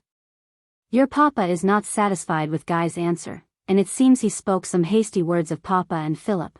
They have displeased papa very much, and, my dear child, you must try to bear it. He has written to tell Guy he must not think any more of you." "He has spoken hasty words of papa," repeated Amy, as if she had not heard the rest. "How sorry he must be." As she spoke, Charles's door was pushed open, and in he came, half-dressed, scrambling on, with but one crutch, to the chair near which she stood, with drooping head and clasped hands. "Never mind, little Amy," he said. "I'll lay my life 'tis only some monstrous figment of Mrs. Henley's. Trust my word, it will right itself. It is only a rock to keep true love from running too smooth. Come, don't cry," as her tears began to flow fast, "I only meant to cheer you up." "I am afraid, Charlie," said his mother, putting a force on her own feeling, "it is not the best or kindest way to do her good by telling her to dwell on hopes of him." "Mamma, one of Philip's faction," exclaimed Charles. "Of no faction at all, Charles, but I am afraid it is a bad case," and Mrs. Edmonstone related what she knew, glad to address herself to any one but Amy, who stood still, meanwhile, her hands folded on the back of her brother's chair. Charles loudly protested that the charges were absurd and preposterous, and would be proved so in no time. He would finish dressing instantly, go to speak to his father, and show him the sense of the thing. Amy heard and hoped, and his mother, who had great confidence in his clear sight, was so cheered as almost to expect that today's post might carry a conciliatory letter. Meantime, Laura and Philip met in the breakfast-room, and in answer to her anxious inquiry, he had given her an account of Guy, which, though harsh enough, was far more comprehensible than what the rest had been able to gather. She was inexpressibly shocked. "My poor dear little Amy," she exclaimed. "Oh, Philip, now I see all you thought to save me from. It is an unhappy business that it ever was permitted. Poor little dear." She was so happy, so very happy and sweet in her humility and her love. "Do you know, Philip, I was almost jealous for a moment that all should be so easy for them, and I blamed poverty, but oh! There are worse things than poverty." He did not speak, but his dark blue eye softened with the tender look known only to her, and it was one of the precious moments for which she lived. She was happy till the rest came down, and then a heavy cloud seemed to hang on them at breakfast time. Charles, who found anxiety on Guy's account more exciting, though considerably less agreeable, than he had once expected, would not go away with the womankind. But as soon as the door was shut, exclaimed, "Now then, Philip, let me know the true grounds of your persecution." It was not a conciliating commencement. His father was offended, and poured out a confused torrent of Guy's imagined misdeeds, while Philip explained and modified his exaggerations. "So the fact is," said Charles, at length, "that Guy has asked for his own money, and when in lieu of it he received a letter full of unjust charges, he declared Philip was a meddling coxcomb. I advise you not to justify his opinion."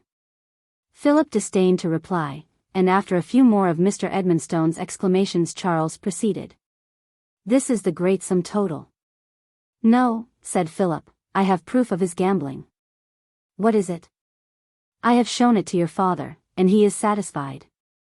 "Is it not proof enough that he is lost to all sense of propriety, that he should go and speak in that fashion of us, and to Philip's own sister?" cried Mr. Edmonstone. "What would you have more?" "That little epithet applied to Captain Morville is hardly, to my mind, proof sufficient that a man is capable of every vice," said Charles, who, in the pleasure of galling his cousin, did not perceive the harm he did his friend's cause. By recalling the affront which his father, at least, felt most deeply. Mr. Edmonstone grew angry with him for disregarding the insulting term applied to himself. And Charles, who, though improved in many points, still sometimes showed the effects of early habits of disrespect to his father, answered hastily, that no one could wonder at Guy's resenting such suspicions. He deserved no blame at all, and would have been a blockhead to bear it tamely. This was more than Charles meant, but his temper was fairly roused, and he said much more than was right or judicious, so that his advocacy only injured the cause. He had many representations to make on the injustice of condemning Guy unheard, of not even laying before him the proofs on which the charges were founded, and on the danger of actually driving him into mischief by shutting the doors of Holywell against him. "If you wanted to make him all you say he is, you are taking the very best means." Quite true, but Charles had made his father too angry to pay attention. This stormy discussion continued for nearly 2 hours, with no effect save inflaming the minds of all parties. At last Mr. Edmonstone was called away. And Charles, rising, declared he should go at that moment, and write to tell Guy that there was one person at least still in his senses. "You will do as you please," said Philip. "Thank you for the permission," said Charles, proudly. "It is not to me that your submission is due," said Philip. "I'll tell you what, Philip, I submit to my own father readily, but I do not submit to Captain Morville's instrument." "We have had enough of unbecoming retorts for one day," said Philip, quietly, and offering his arm. Much as Charles disliked it, he was in too great haste not to accept it. And perceiving that there were visitors in the drawing-room, he desired to go upstairs. "People who always come when they are not wanted," he muttered, as he went up, pettish with them as with everything else. "I do not think you in a fit mood to be advised, Charles," said Philip, "but to free my own conscience, let me say this. Take care how you promote this unfortunate attachment." "Take care what you say," exclaimed Charles, flushing with anger, as he threw himself forward, with an impatient movement, trusting to his crutch rather than retain his cousin's arm. But the crutch slipped, he missed his grasp at the balusters, and would have fallen to the bottom of the flight if Philip had not been close behind. Stretching out his foot, he made a barrier, receiving Charles's weight against his breast, and then, taking him in his arms, carried him up the rest of the way as easily as if he had been a child. The noise brought Amy out of the dressing-room, much frightened, though she did not speak till Charles was deposited on the sofa, and assured them he was not in the least hurt. But he would hardly thank his cousin for having so dexterously saved him. And Philip, relieved from the fear of his being injured, viewed the adventure as a mere ebullition of ill temper, and went away. "A fine helpless log am I," exclaimed Charles, as he found himself alone with Amy. "A pretty thing for me to talk of being of any use, when I can't so much as show my anger at an impertinence about my own sister, without being beholden for not breaking my neck to the very piece of presumption that uttered it."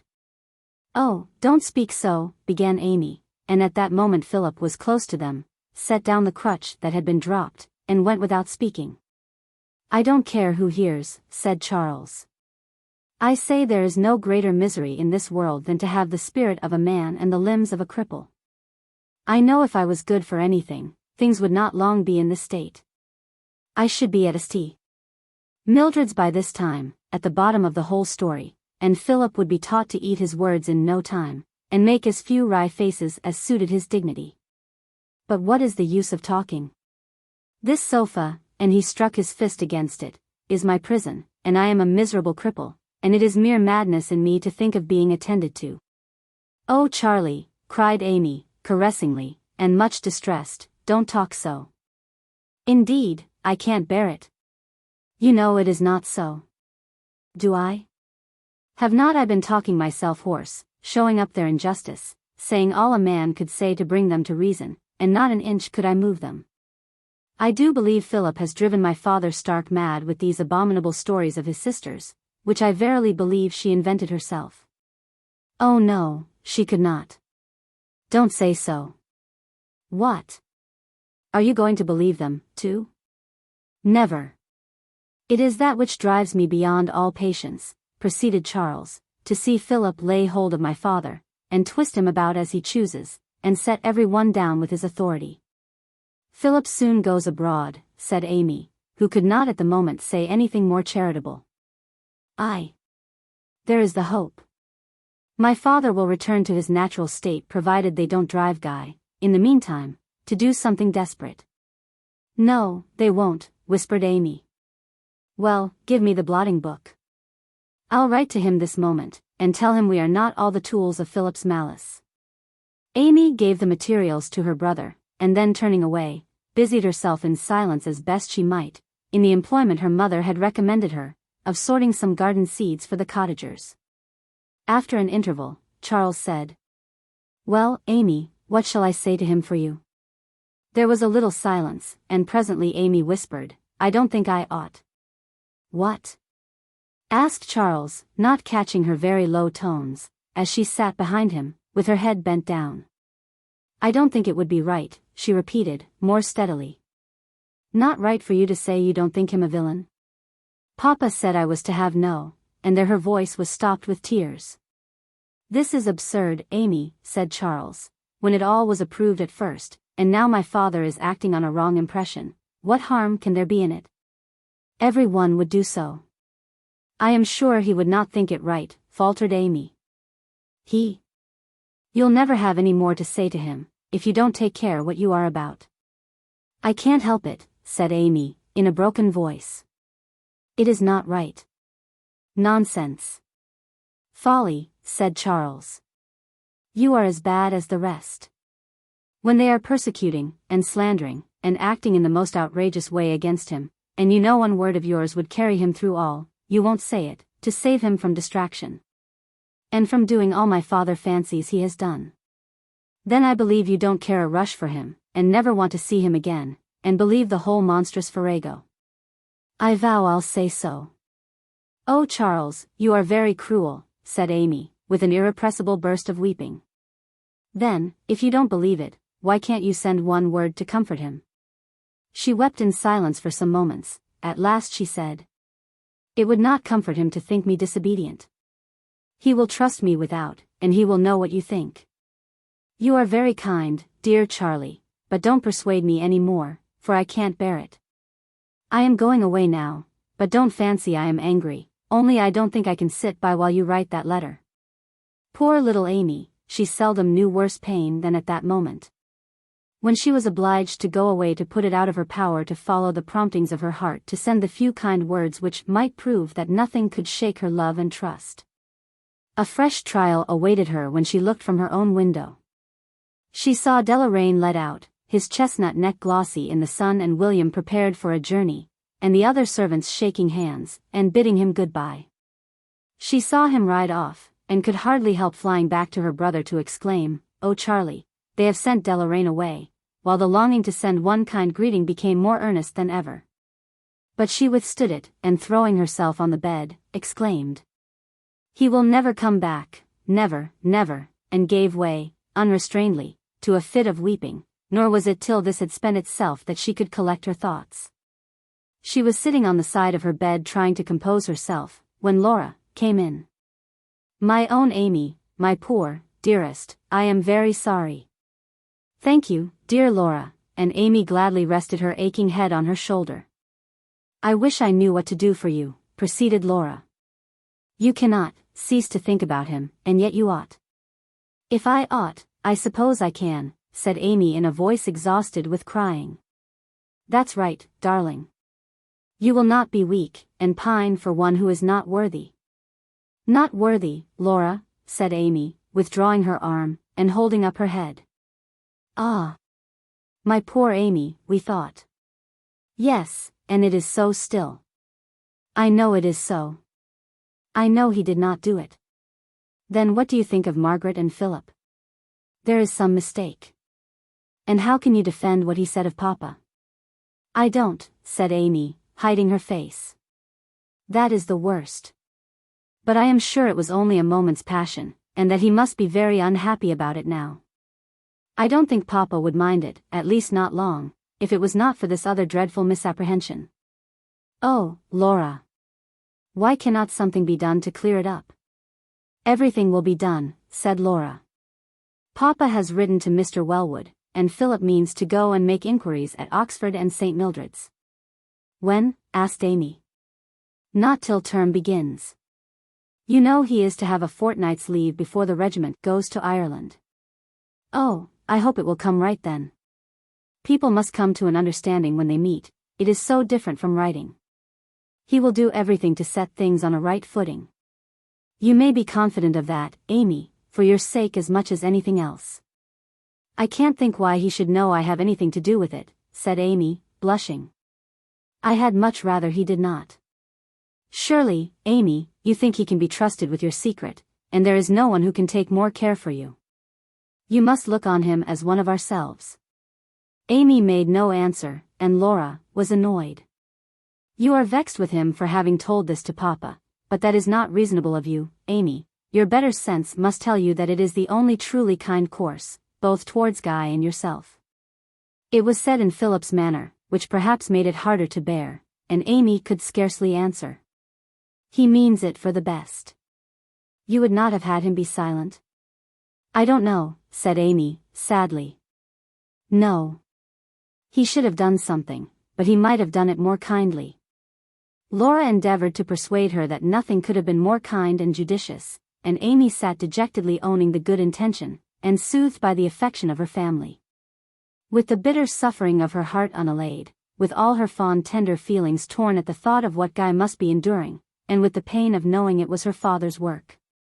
She had one comfort, in the certainty that Guy would bear it nobly. She was happy to find her confidence confirmed by her mother and Charles. And one thing she thought she need not give up, though she might no longer think of him as her lover, she might be his Verena still, whether he knew it or not. It could not be wrong to remember anyone in her prayers, and to ask that he might not be led into temptation, but have strength to abide patiently. That helped her to feel that he was in the hands of one to whom the secrets of all hearts are known. And a line of poetry seemed to be whispered in her ears, in his own sweet tones. "Wait, and the cloud shall roll away." So, after the first day, she went on pretty well. She was indeed silent and grave, and no longer the sunbeam of Holywell. But she took her share in what was passing, and a common observer would hardly have remarked the submissive melancholy of her manner. Her father was very affectionate, and often called her his jewel of good girls. But he was too much afraid of women's tears to talk to her about Guy. He left that to her mother, and Mrs. Edmonstone, having seen her submit to her father's will, was unwilling to say more. She doubted whether it was judicious to encourage her in dwelling on Guy. For, even supposing his character clear, they had offended him deeply, and released him from any engagement to her, so that there was nothing to prevent him from forming an attachment elsewhere. Mrs. Edmonstone did not think he would. But it was better to say nothing about him, lest she should not speak prudently, and only keep up the subject in Amy's mind. Charles stormed and wrangled, told Mr. Edmonstone he was breaking his daughter's heart, that was all. And talked of unfairness and injustice, till Mr. Edmonstone vowed it was beyond all bearing, that his own son should call him a tyrant, and accused Guy of destroying all peace in his family. The replies to the letters came. Some thought them satisfactory, and the others wondered that they thought so. Mr. Wellwood gave the highest character of his pupil, and could not imagine how any irregularities could be laid to his charge. But when asked in plain terms how he disposed of his time, could only answer in general, that he had friends and engagements of his own at St. Mildred's and its neighborhood, and had been several times at Mrs. Henley's and at Colonel Harewood's. The latter place, unfortunately, was the very object of Philip's suspicions, and thus the letter was anything but an exculpation. Guy wrote to Charles in the fullness of his heart, expressing gratitude for his confidence and sympathy. He again begged for the supposed evidence of his misconduct, declaring he could explain it, whatever it might be, and proceeded to utter deep regrets for his hasty expressions. "I do not know what I may have said," he wrote. "I have no doubt it was unpardonable, for I am sure my feelings were so, and that I deserve whatever I have brought on myself. I can only submit to Mr. Edmonstone's sentence, and trust that time will bring to his knowledge that I am innocent of what I am accused of. He has every right to be displeased with me." Charles pronounced this to be only Guy's way of abusing himself. But his father saw in it a disguised admission of guilt. It was thought, also, to be bad sign that Guy intended to remain at South Moor till the end of the vacation, though Charles argued that he must be somewhere. And if they wished to keep him out of mischief, why exile him from Holywell? He would hardly listen to his mother's representation, that on Amy's account it would not be right to have him there till the mystery was cleared up. He tried to stir his father up to go and see Guy at St. Mildred's, and investigate matters for himself, but, though Mr. Edmonstone would have liked the appearance of being important, this failed, because Philip declared it to be unadvisable, knowing that it would be no investigation at all, and that his uncle would be talked over directly. Next, Charles would have persuaded Philip himself to go, but the arrangements about his leave did not make this convenient, and it was put off till he should pay his farewell visit to his sister, in October. Lastly, Charles wrote to Mrs. Henley, entreating her to give him some information about this mysterious evidence which was wanting, but her reply was a complete set down for interference in a matter with which he had no concern. He was very angry.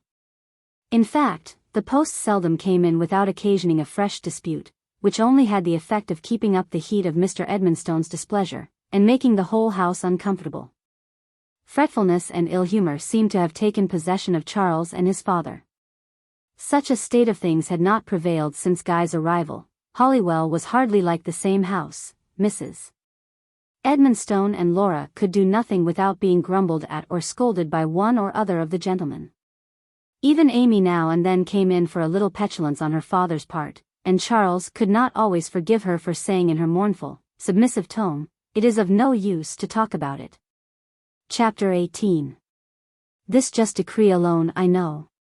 Man must be disciplined by woe. To me, whatever of good or ill the future brings, since come it will, I'll bow my spirit and be still. Aeschylus, Onstus's translation. Guy, in the meantime, was enduring the storm in loneliness, for he was unwilling to explain the cause of his trouble to his companions. The only occasion of the suspicions, which he could think of, was his request for the sum of money. And this he could not mention to Mr. Wellwood, nor was he inclined to make confidence of his other companions, though pleasant, right-minded youths. He had only announced that he had had a letter which had grieved him considerably, but of which he could not mention the contents. And as Harry Graham, who knew something of the Broadstone neighborhood, had picked up a report that Sir Guy Morville was to marry Lady Aveline de Courcy, there was an idea among the party that there was some trouble in the way of his attachment. He had once before been made, by some joke, to color and look conscious, and now this protected him from inconvenient questions, and accounted for his depression. He was like what he had been on first coming to Holywell, grave and silent, falling into reveries when others were talking, and much given to long, lonely wanderings. Accustomed as he had been in boyhood to a solitary life in beautiful scenery, there was something in a fine landscape that was to him like a friend and companion. And he sometimes felt that it would have been worse if he had been in a dull, uniform country, instead of among mountain peaks and broad wooded valleys. Working hard, too, helped him not a little, and conic sections served him almost as well as they served Laura. A more real help was the neighborhood of Stylehurst. On the first Sunday after receiving Mr. Edmonstone's letter, he went to church there, instead of with the others, to St. Mildred's. They thought it was for the sake of the solitary walk, but he had other reasons for the preference. In the first place it was a communion Sunday, and in the next, he could feel more kindly towards Philip there, and he knew he needed all that could strengthen such a disposition. Many a question did he ask himself, to certify whether he willfully entertained malice or hatred, or any uncharitableness. It was a long, difficult examination. But at its close, he felt convinced that, if such passions knocked at the door of his heart, it was not at his own summons, and that he drove them away without listening to them. And surely he might approach to gain the best aid in that battle, especially as he was certain of his strong and deep repentance for his fit of passion, and longing earnestly for the pledge of forgiveness. The pardon and peace he sought came to him, and in such sort that the comfort of that day, when fresh from the first shock, and waiting in suspense for some new blow, was such as never to be forgotten. They linked themselves with the grave shade of the clustered grey columns, and the angel heads on roof of that old church. With the long grass and tall yellow mulleins among its churchyard graves, and with the tints of the elm trees that closed it in, their leaves in masses either of green or yellow, and opening here and there to show the purple hills beyond.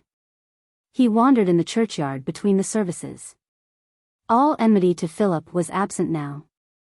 And he felt as if it would hardly return when he stood by the graves of the Archdeacon and of the two Francis Morvilles, and thought what that spot was to his cousin. There were a few flowers planted round Mrs. Morville's grave, but they showed that they had long been neglected, and no such signs of care marked her daughter Fanny's. And when Guy further thought of Mrs. Henley, and recollected how Philip had sacrificed all his cherished prospects and hopes of distinction, and embraced an irksome profession, for the sake of these two sisters, he did not find it difficult to excuse the sternness, severity, and distrust which were in evidence how acutely a warm heart had suffered. Though he suffered cruelly from being cut off from Amy, yet his reverence for her helped him to submit. He had always felt as if she was too far above him. And though he had, beyond his hopes, been allowed to aspire to the thought of her, it was on trial, and his failure, his return to his old evil passions, had sunk him beneath her. He shuddered to think of her being united to anything so unlike herself, and which might cause her so much misery. It was wretchedness to think that even now she might be suffering for him. And yet not for worlds would he have lost the belief that she was so feeling, or the remembrance of the looks which had shone on him so sweetly and timidly as she sat at her mother's feet, though that remembrance was only another form of misery. But Amy would be tranquil, pure and good, whatever became of him, and he should always be able to think of her, looking like one of those peaceful spirits, with bending head, folded hands, and a star on its brow, in the Paradiso of Flaxman. Her serenity would be untouched, and though she might be lost to him, he could still be content while he could look up at it through his turbid life. Better she were lost to him than that her peace should be injured.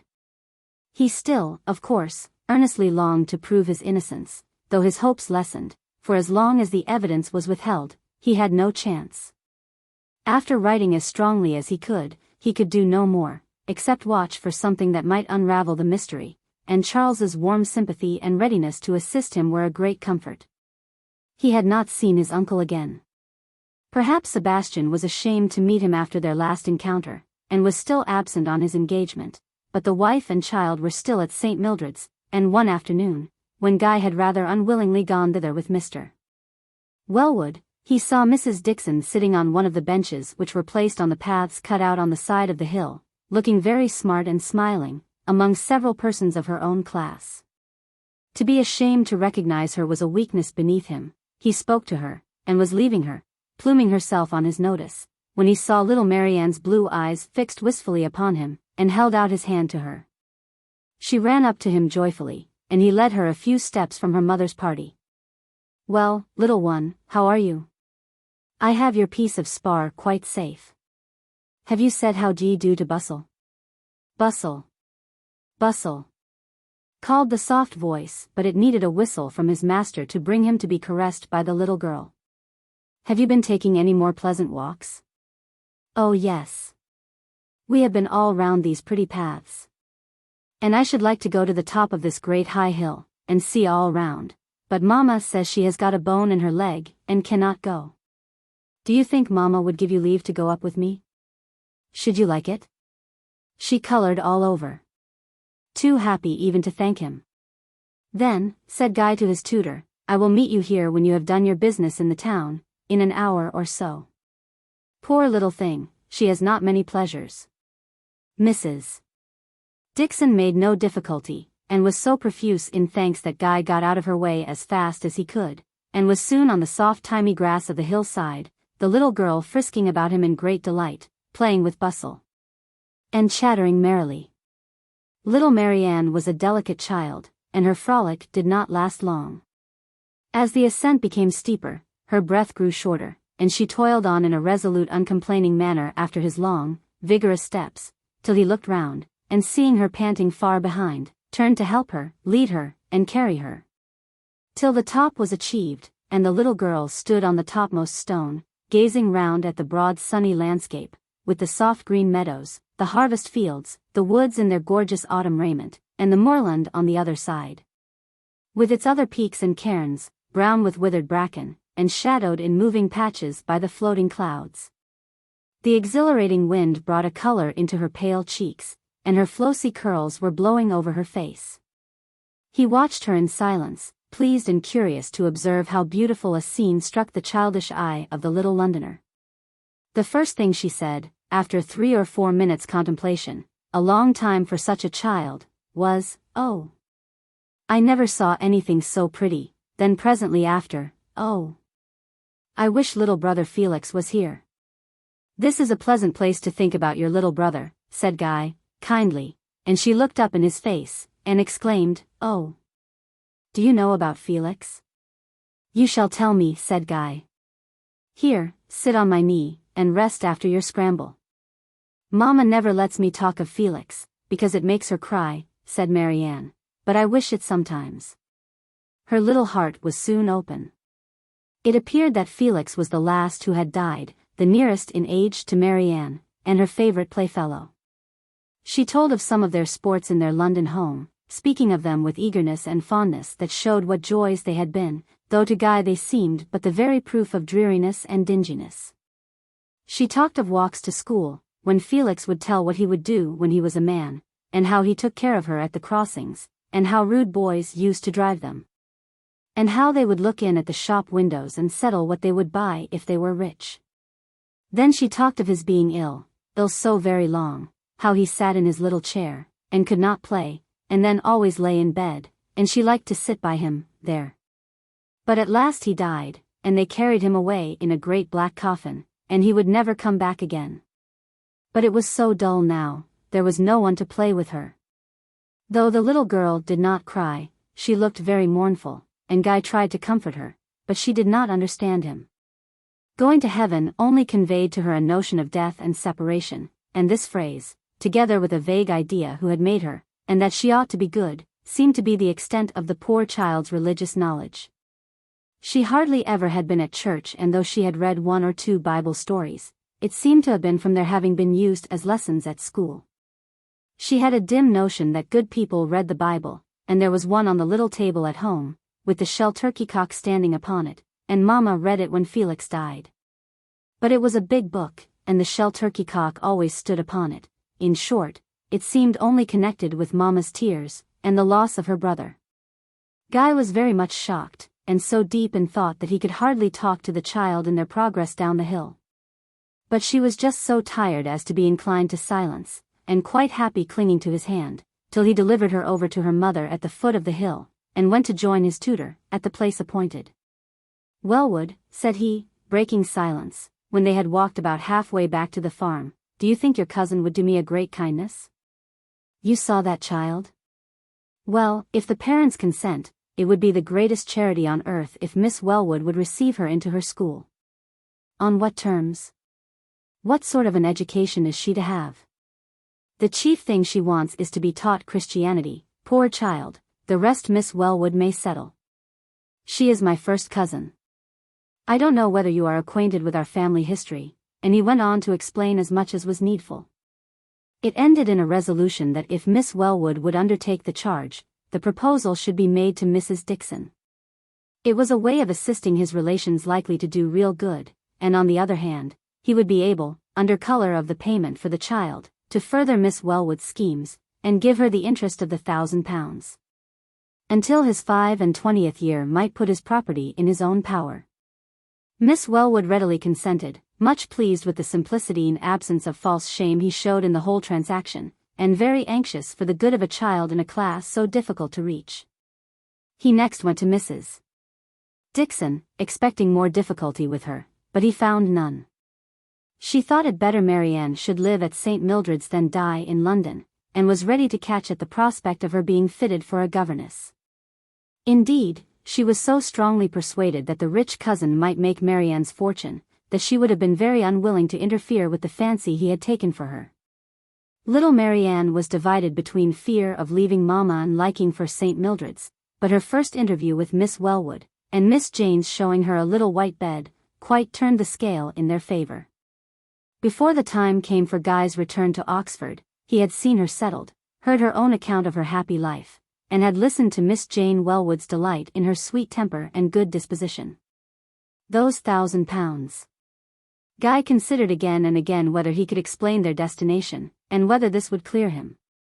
It seemed to him only a minor charge, and besides his repugnance to mention such a design, he saw too many obstacles in his way.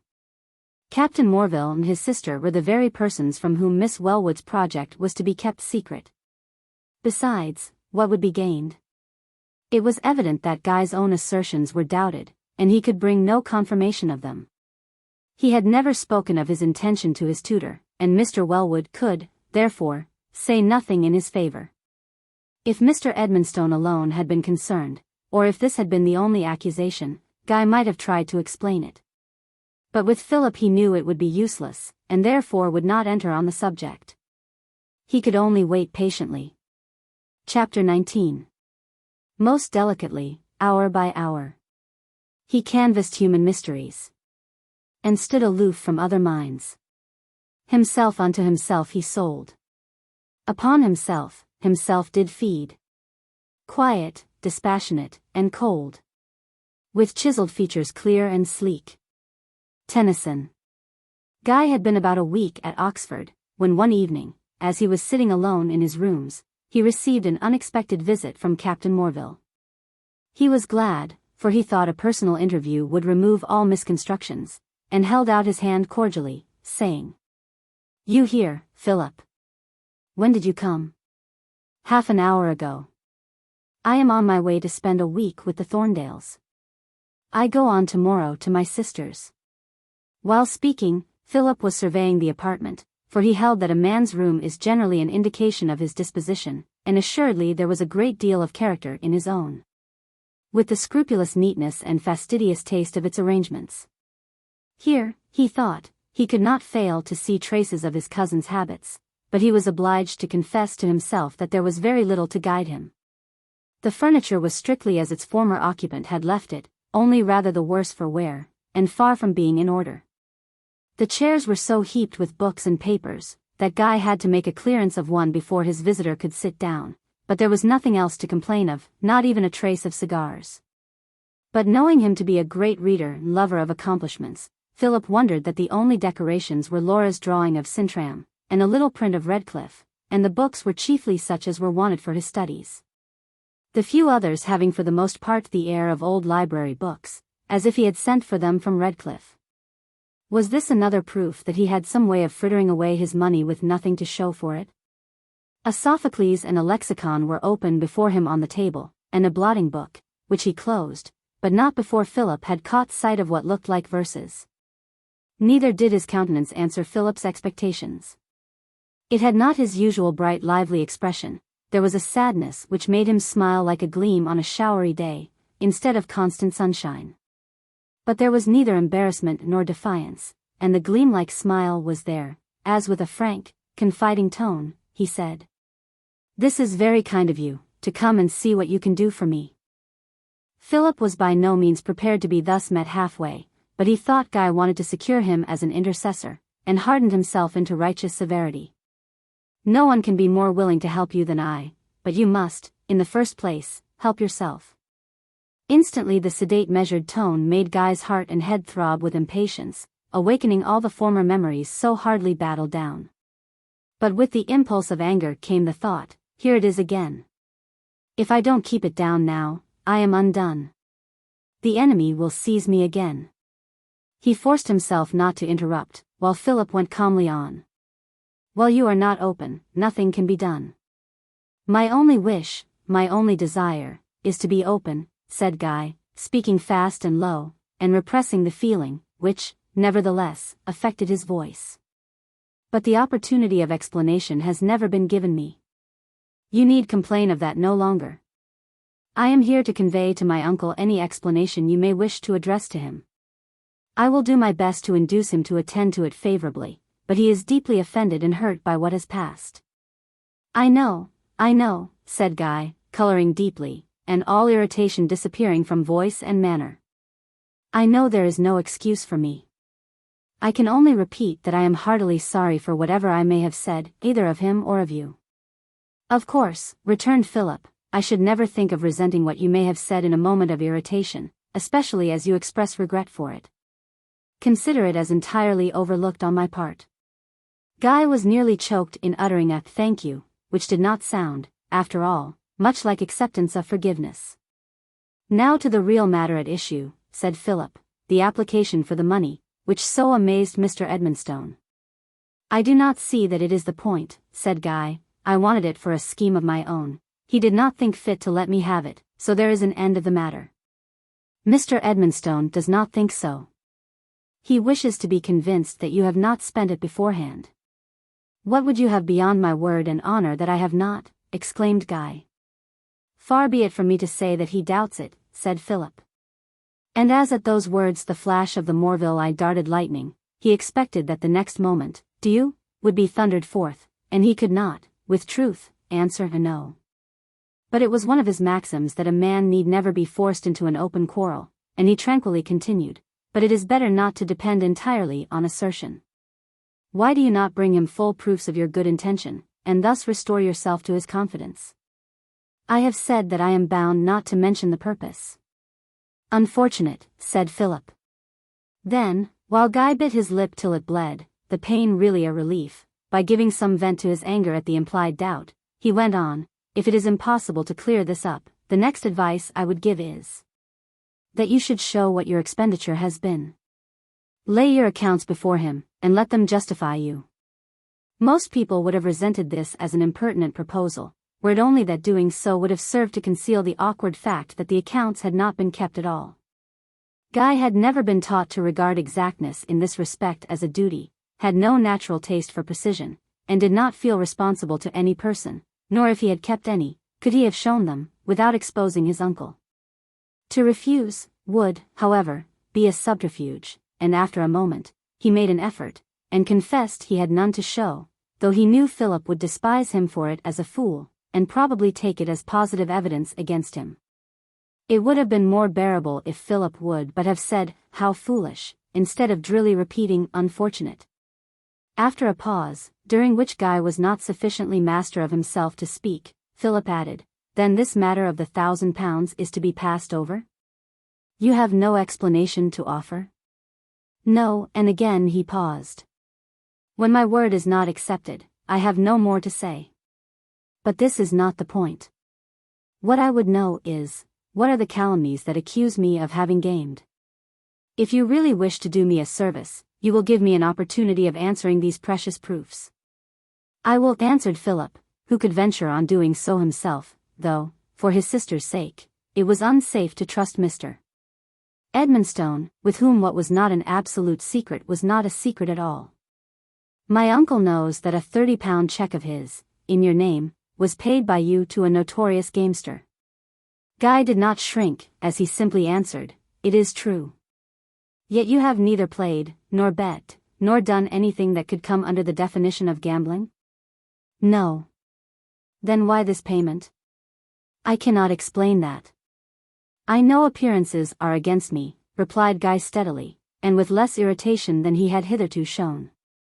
"I once thought my simple word would have sufficed, but, since it seems that will not do, I will not again make what you call assertions. In fact, while you profess a desire to be open and sincere, a mystery appears at every turn. What would you have us do? As you think fit, he answered proudly. Philip had been used to feel men's wills and characters bend and give way beneath his superior force of mind. They might, like Charles, chafe and rage, but his calmness always gave him the ascendant almost without exertion, and few people had ever come into contact with him without a certain submission of will or opinion. With Guy alone it was not so. He had been sensible of it once or twice before. He had no mastery, and could no more bend that spirit than a bar of steel. This he could not bear, for it obliged him to be continually making efforts to preserve his own sense of superiority. Since this is your ultimatum, he said, since you deny your confidence, and refuse any reply to these charges, you have no right to complain of suspicion. I shall do my best, both as your true friend, and as acting with your guardian's authority, to discover all that may lead to the elucidation of the mystery. In the first place, I am desired to make every inquiry here as to your conduct and expenditure. I hope they will prove satisfactory. I am very much obliged to you, answered Guy, his voice stern and dignified, and the smile that curled his lip was like Philip's own. Philip was positively annoyed, and desirous to say something to put him down, but he had not committed himself by any vehemence, and Philip was too cool and wise to compromise his own dignity, so he rose to go, saying, "Good night. I am sorry I cannot induce you to act in the only way that can right you." "Good night," replied Guy, in the same dignified manner in which he had spoken ever since his passion had been surmounted. They parted, each feeling that matters were just where they were before. Philip went back to his inn, moralizing on the pride and perverseness which made it impossible to make any impression on a Redclyffe Morville, whom not even the fear of detection could lead to submission. Next morning, while Philip was hastily breakfasting, the door opened, and Guy entered, pale and disturbed, as if he had been awake all night. "Philip," said he, in his frank, natural voice, "I don't think we parted last night as your good intentions deserved." "Oh, ho," thought Philip, the fear of an investigation has brought him to reason. And he said, "Well, I am very glad you see things in a truer light this morning," then asked if he had breakfasted. He had, and his cousin added, "Have you anything to say on the matter we discussed last night?" "No. I can only repeat that I am not guilty, and wait for time to show my innocence. I only came to see you once more, that I might feel we parted friends. I shall always hope to be a true friend." "I did not come here for altercation," said Guy, an answer rather to the spirit than the words, "so I will say no more. If you wish to see me again, you will find me in my rooms. Goodbye." Philip was puzzled. He wondered whether Guy had come wishing to propitiate him, but had found pride indomitable at the last moment, or whether he had been showing himself too severely just to admit entreaty. He would be able to judge better after he had made his inquiries, and he proceeded with them at once. He met with no such replies as he expected. Every one spoke of Sir Guy Morville in high terms, as strict in his habits of application, and irreproachable in conduct. He was generally liked, and some regret was expressed that he lived in so secluded a manner, forming so few intimacies. But no one seemed to think it possible that anything wrong could be imputed to him. Philip could even perceive that there was some surprise that such inquiries should be made at all, especially by so young a man as himself. Mr. Wellwood, the person whom he most wished to see, was not at Oxford, but was at home preparing for his ordination. Nor could Philip get nearer to the solution of the mystery when he went to the tradesmen, who were evidently as much surprised as the tutors, and said he always paid in ready money. Captain Morville felt like a lawyer whose case is breaking down, no discoveries made, nothing done. But he was not one whit convinced of his cousin's innocence, thinking the college authorities blind and careless, and the tradesmen combined to conceal their extortions, or else that the mischief had been done at St. Mildred's. He was particularly provoked when he remembered Guy's invitation to him to come to his rooms, knowing, as he must have done, what would be the result of his inquiry. Philip was conscious that it would have been kind to have gone to say that, so far, he had found nothing amiss, but he did not like giving Guy this passing triumph. It made no difference in his real opinion, and why renew a useless discussion? He persuaded himself that he had left himself no time, and should miss the train, and hastened off to the station, where he had to wait a quarter of an hour, consoling himself with reflecting. After all, though I might have gone to him, it would have been useless. He is obstinate, and occasions of irritating his unfortunate temper are above all to be avoided. One short year after, what would not Philip have given for that quarter of an hour? By 6 o'clock he was at St. Mildred's, greeted with delight by his sister, and with cordiality by Dr. Henley.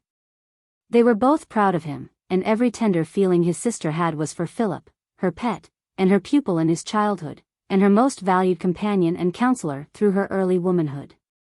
She had a picked dinner party to meet him, for she knew the doctor's conversation was not exactly the thing to entertain him through a whole evening. And the guests might well think they had never seen a handsomer or more clever brother and sister than Mrs. Henley and Captain Morville. The old county families, if they did wonder at her marriage, were always glad to meet her brother, and it was a great pleasure to him to see old friends. Only once did his sister, in the course of the evening, make him feel the difference of their sentiments, and that was about Miss Wellwood. Philip defended her warmly. And when he heard that there was a plan getting up for excluding her from the hospital, he expressed strong disapprobation at the time, and after the guests were gone, spoke upon the subject with his sister and her husband. The doctor entered into no party questions, and had only been stirred up to the opposition by his wife. He owned that the Miss Wellwoods had done a great deal of good, and made the nurses do their duty better than he had ever known, and was quite ready to withdraw his opposition. Mrs. Henley argued about opinions, but Philip was a match for her in her own line. And the end of it was, that though she would not allow herself to be convinced, and shook her head at her brother's way of thinking, he knew he had prevailed, and that Miss Wellwood would be unmolested. There was not another person in the world to whom Margaret would have yielded, and it served to restore him to the sense of universal dominion which had been a little shaken by his conversation with Guy. Sir Guy was a great deal with the Wellwoods, said Mrs. Henley. Was he, indeed? Oh, you need not think of that. It would be too absurd. The youngest must be twice his age. I was not thinking of any such thing, said Philip, smiling, as he thought of the very different course Guy's affections had taken. I did hear he was to marry Lady Aveline de Courcy. Is there anything in that report? No, certainly not. I should pity the woman who married him, after the specimen I saw of his temper. Poor boy, said Philip. Lady Aveline has been a great deal at Holywell, has she not? I rather wondered my aunt should like to have her there, considering all things. What things, sister? Considering what a catch he would be for one of the Edmonstone girls. I thought you had just been pitying the woman who should marry him. Perhaps my aunt had Lady Aveline there to act as a screen for her own daughters. That our good-natured aunt should have acted with such ultra-prudence, said Margaret, laughing at his grave ironical tone. Lady Aveline is very pretty, is she not? A mere beauty, I believe. Just so, she is much admired, but Guy is certainly not inclined to fall in love with her. I should have thought him the very man to fall in love young, like his father. Do you think there is any chance for either of the Edmonstones? Laura's beauty he spoke of, but it was not in a very lover-like way. Do you admire Laura so much? She is very pretty. And little Amy? She is a mere child, and will hardly ever be anything more, but she is a very good little amiable thing. I wish poor Charles's temper was improved. So do I, but it is very far from improvement at present, in consequence of his zeal for Guy. Guy has been very attentive and good-natured to him, and has quite won his heart, so that I should positively honor him for his championship if it was not in great degree out of opposition to his father and myself. Tomorrow, Margaret, you must give me some guide to the most probable quarters for learning anything respecting this poor boy's follies. Mrs. Henley did her best in that way, and Philip followed up his inquiries with great ardor, but still unsuccessfully. Jack White, the hero of the draft, was not at St. Mildred's, nor likely to be heard of again till the next races. And whether Sir Guy had been on the race ground at all was a doubtful point. Next, Philip walked to Stylehurst, to call on Colonel Harewood, and see if he could learn anything in conversation with him. But the colonel did not seem to know anything, and his sons were not at home. Young Morville was, he thought, a spirited lad, very good-natured. He had been out shooting once or twice with Tom, and had a very fine spaniel. If he had been at the races, the colonel did not know it. He had some thoughts of asking him to join their party, but had been prevented. This was no reason, thought Philip, why Guy might not have been with Tom Harewood without the colonel's knowledge. Tom was just the man to lead him amongst those who were given to betting. He might have been drawn in, and, perhaps, he had given some pledge of payment when he was of age, or, possibly, obtained an immediate supply of money from the old steward at Redclyffe, who was devotedly attached to him. If so, Philip trusted to be able to detect it from the accounts. On the other supposition, there was no hope of discovery. The conversation with Colonel Harewood kept him so late that he had no time for going, as usual, to his old haunts, at Stylehurst, nor did he feel inclined just then to revive the saddening reflections they excited. He spent the evening in talking over books with his sister, and the next day proceeded on his journey to Thorndale Park. This was one of the places where he was always the most welcome, ever since he had been a schoolboy, received in a way especially flattering. Considering that the friendship was entirely owing to the uncompromising good sense and real kindness with which he had kept in order the follies of his former fag. Charles might laugh, and call them the young man and young man's companion, and Guy more classically termed them the pious Aeneas and his Phidias Achates, but it was a friendship that did honor to both. And the value that the Thorndales set upon Captain Morville was not misplaced, and scarcely overrated. Not particularly clever themselves, they the more highly appreciated his endowments, and were proud that James had been able to make such a friend, for they knew, as well as the rest of the world, that Captain Morville was far from seeking the acquaintance for the sake of their situation in life, but that it was from real liking and esteem. How far this esteem was gained by the deference the whole family paid to his opinion, was another question. At any rate, the courting was from them. The Miss Thorndales deemed Captain Morville the supreme authority in drawing, literature, and ecclesiastical architecture. And whenever a person came in their way who was thought handsome, always pronounced that he was not by any means equal to James's friend. Lady Thorndale delighted to talk over James with him, and thank him for his kindness. And Lord Thorndale, rather a pompous man himself, liked his somewhat stately manners, and talked politics with him, sincerely wishing he was his neighbor at Redclyffe, and calculating how much good he would do there. Philip listened with interest to accounts of how the Thorndale and Morville influence had always divided the borough of Morworth, and, if united, might dispose of it at will. And returned evasive answers to questions what the young heir of Redclyffe might be likely to do. James Thorndale drove his friend to Redclyffe, as Philip had authority from Mr. Edmonstone to transact any business that might be required with Markham, the steward. And, as has been said before, he expected to discover in the accounts something that might explain why Guy had ceased to press for the £1,000.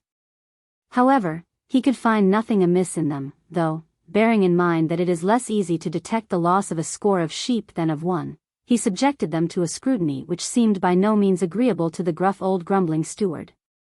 He also walked about the park, saw to the marking of certain trees that were injuring each other, and finding that there was a misunderstanding between Markham and the new rector, Mr. Ashford, about certain parish matters, where the clergyman was certainly right, he bore down Markham's opposition with Mr. Edmonstone's weight, and felt he was doing good service. He paused at the gate, and looked back at the wide domain and fine old house. He pitied them, and the simple-hearted, honest tenantry, for being the heritage of such a family, and the possession of one so likely to misuse them, instead of training them into the means of conferring benefits on them, on his country. What would not Philip himself do if those lands were his, just what was needed to give his talents free scope? And what would it be to see his beautiful Laura their mistress? Chapter 20. The longing for ignoble things. The strife for triumph more than truth. The hardening of the heart, that brings irreverence for the dreams of youth. Longfellow. After his week at Thorndale Park, Captain Morville returned to make his farewell visit at Holywell, before joining his regiment at Cork, whence it was to sail for the Mediterranean. He reckoned much on this visit, for not even Laura herself could fathom the depth of his affection for her, strengthening in the recesses where he so sternly concealed it, and viewing her ever as more faultless since she had been his own. While she was his noble, strong-minded, generous, fond Laura, he could bear with his disappointment in his sister, with the loss of his home, and with the trials that had made him a grave, severe man. She had proved the strength of her mind by the self-command he had taught her, and for which he was especially grateful to her, as it made him safer and more unconstrained. Able to venture on more demonstration than in those early days when every look had made her blush and tremble. Mr. Edmonstone brought the carriage to fetch him from the station, and quickly began. "I suppose, as you have not written, you have found nothing out?" "Nothing." "And you could do nothing with him?" No. I could not get a word of explanation, nor break through the fence of pride and reserve. I must do him the justice to say that he bears the best of characters at Oxford, and if there were any debts I could not get at them from the tradesmen. Well, well, say no more about it. He is an ungrateful young dog, and I am sick of it. I only wish I could wash my hands of him altogether. It was mere folly to expect any of that set could ever come to good. There's everything going wrong all at once now, poor little Amy breaking her heart after him, and, worse than all, there's poor Charlie laid up again, said Mr. Edmonstone, one of the most affectionate people in the world. But his maundering mood making him speak of Charles's illness as if he only regarded it as an additional provocation for himself. "Charles ill," exclaimed Philip. "Yes, another of those formations in the joint.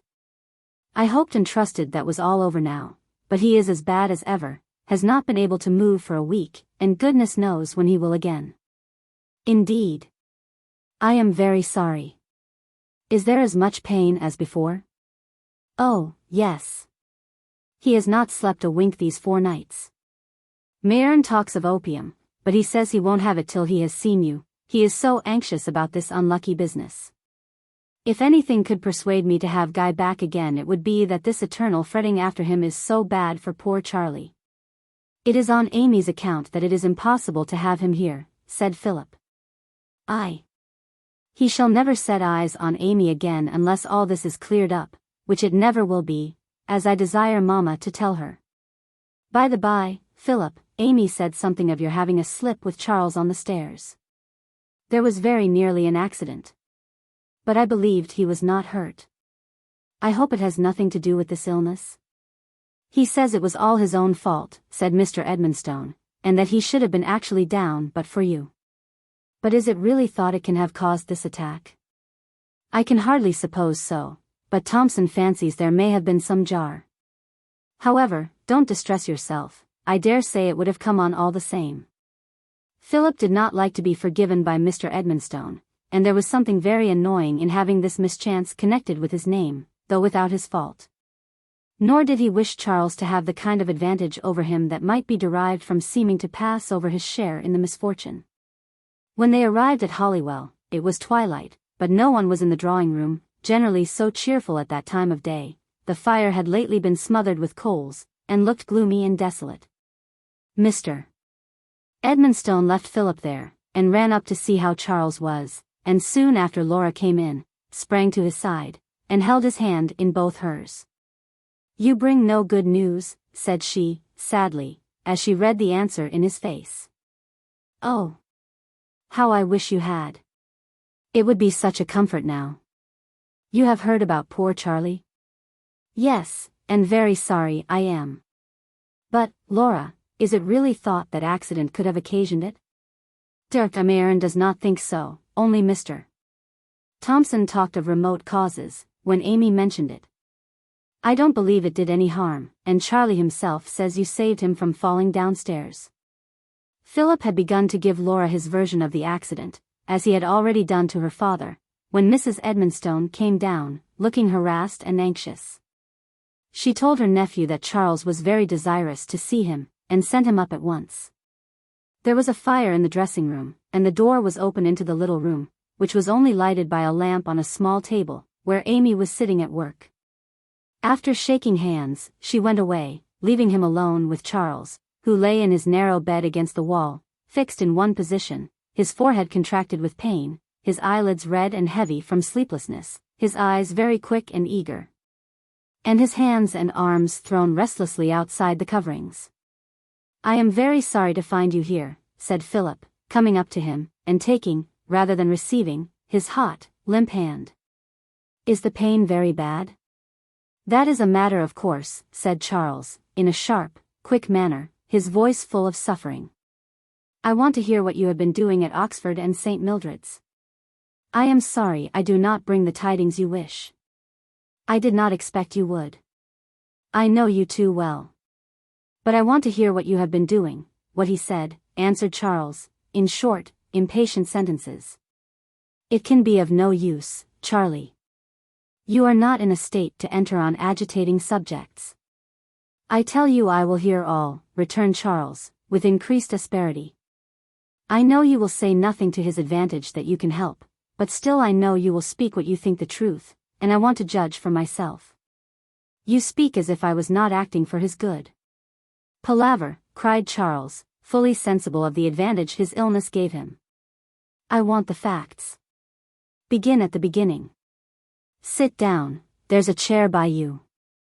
Now tell me, where did you find him?" Philip could not set Charles down in his present state, and was obliged to submit to a cross-examination, in which he showed no abatement of his natural acuteness, and, unsparing as he always was, laid himself under no restraint at all. Philip was compelled to give a full history of his researches, and if he had afforded no triumph to Guy, Charles revenged him. "Pray, what did Guy say when he heard the result of this fine voyage of discovery?" "I did not see him again." "Not see him? Not tell him he was so far justified?" "I had no time, at least I thought not. It would have been useless, for while these mysteries continue, my opinion is unchanged, and there was no benefit in renewing vain disputes." "Say no more," exclaimed Charles. "You have said all I expected, and more too. I gave you credit for domineering and prejudice, now I see it is malignity." As he spoke, Laura entered from the dressing-room, and stood aghast at the words, and then looked imploringly at her cousin. Dr. Mayerne was following her, and Charles called out, "Now, doctor, give me as much opium as you please. I only want to be stupefied till the world has turned round, and then you may wake me." Philip shook hands with Dr. Mayerne, and, without betraying a shade of annoyance, wished Charles good night. But Charles had drawn the coverings over his head, and would not hear him. "Poor fellow," said Philip to Laura, when they were out of the room. "He is a very generous partisan, and excitement and suffering make him carry his zeal to excess. I knew you could not be angry with him." "I could not be angry at this time at far more provocation given by anyone belonging to you, Laura." Laura's heart had that sensation which the French call esse serreur, as she heard him allude to the long separation to which there seemed no limit, but they could say no more. "Amy," said Charles, when she returned to him after dinner, "I am more than ever convinced that things will right themselves. I never saw prejudice more at fault." "Did he tell you all about it?" "I worked out of him all I could, and it is my belief Guy had the best of it. I only wonder he did not horsewhip Philip round the quadrangle. I wish he had." "Oh, no, no. But he controlled himself. If he had not we should have heard of it fast enough," and Charles told what he had been able to gather, while she sat divided between joy and pain. Philip saw very little more of Charles. He used to come to ask him how he was once a day, but never received any encouragement to lengthen his visit. These gatherings in the diseased joint were always excessively painful, and were very long in coming to the worst, as well as afterwards in healing. And through the week of Philip's stay at Holywell, Charles was either in a state of great suffering, or else heavy and confused with opiates. His mother's whole time and thoughts were absorbed in him. She attended to him day and night, and could hardly spare a moment for anything else. Indeed, with all her affection and anxiety for the young lovers, Charles was so entirely her engrossing object, that her first feeling of disappointment at the failure of Philip's journey of investigation was because it would grieve Charlie. She could not think about Guy just then, and for Amy there was nothing for it but patience, and, good little creature, it was very nice to see her put her own troubles aside, and be so cheerful a nurse to her brother. She was almost always in his room, for he liked to have her there, and she could not conquer a certain shrinking from Philip.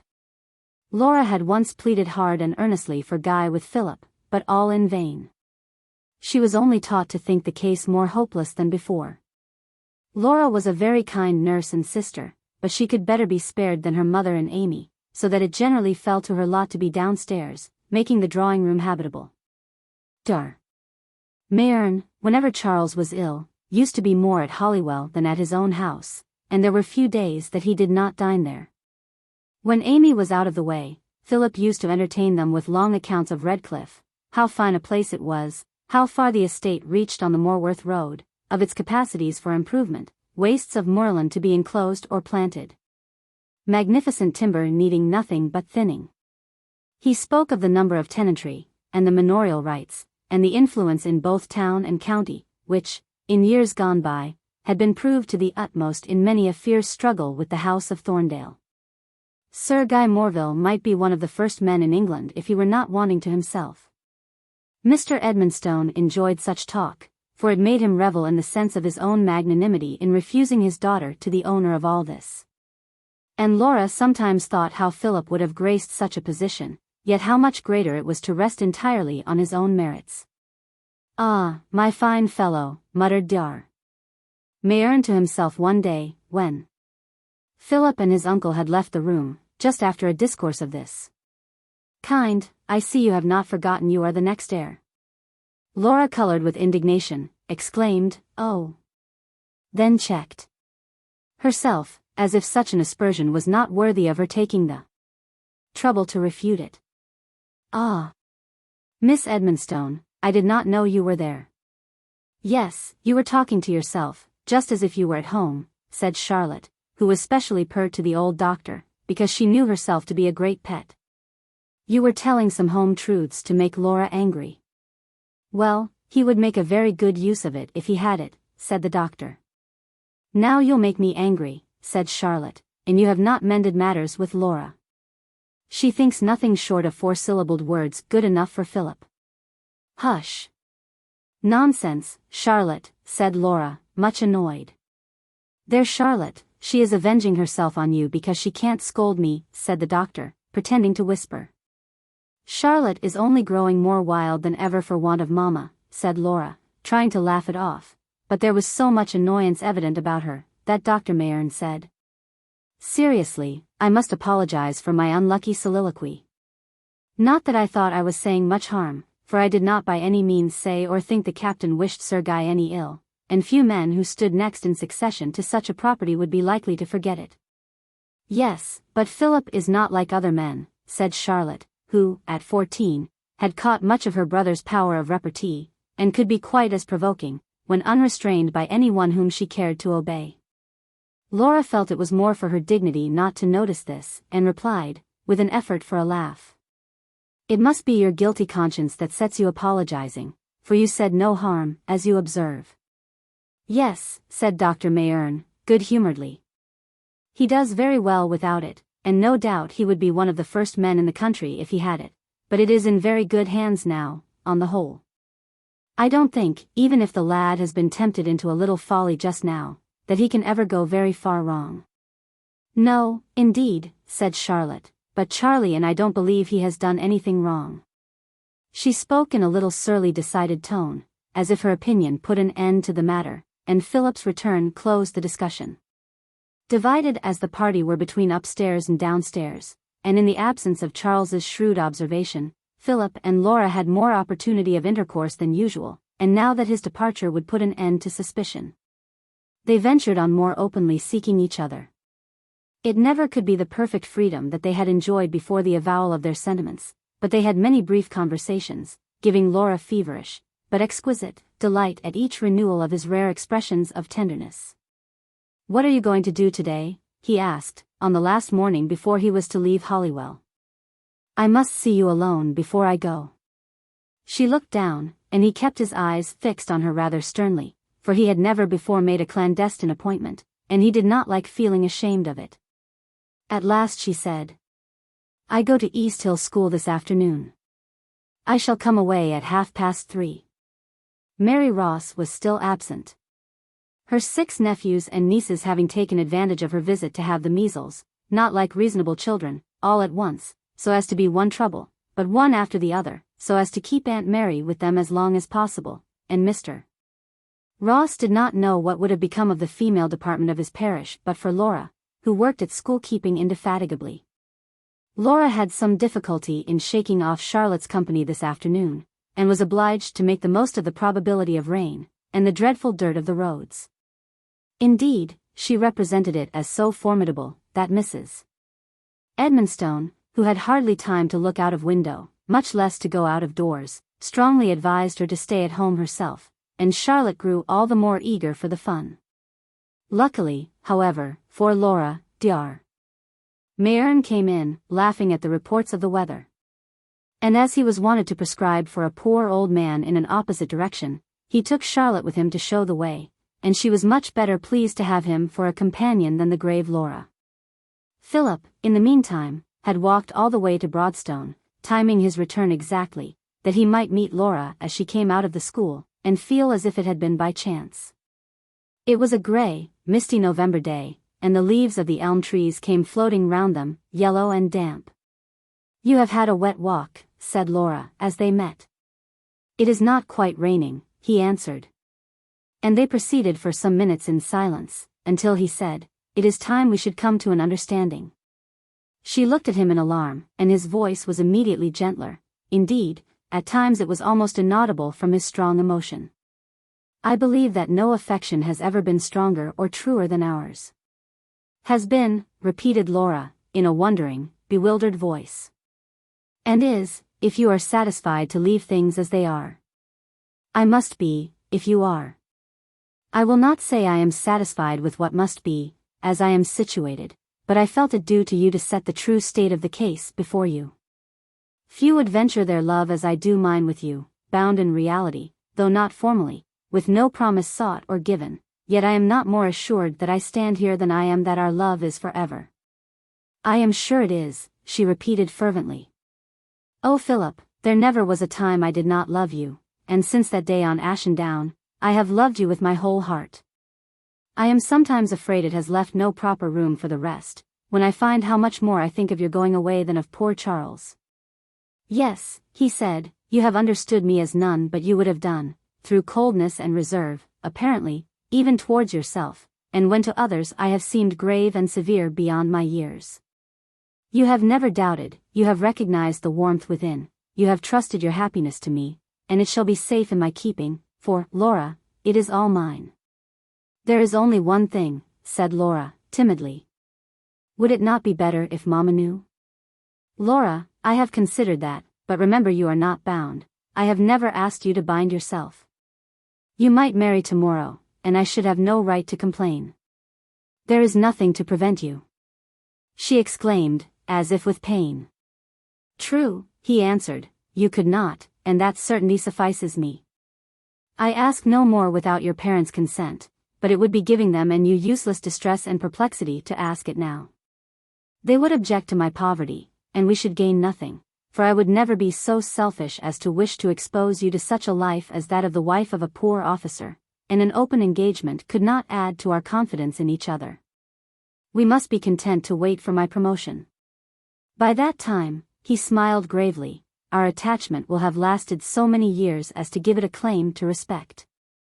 It is no new thing. No newer than our lives. But remember, my Laura, that you are but 20. "You have made me feel much older," sighed Laura, "not that I would be a thoughtless child again. That cannot last long, not even for poor little Amy. No one would wish to part with the deeper feelings of elder years to regain the carelessness of childhood, even to be exempted from the suffering that has brought them. No, indeed.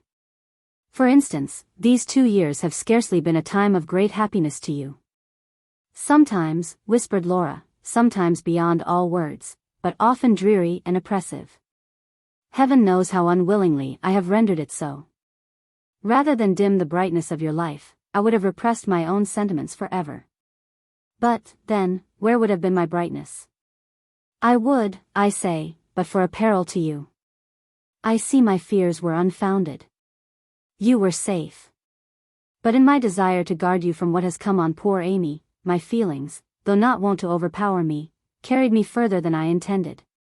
did they? Do not suppose I regret it. No, no, Laura.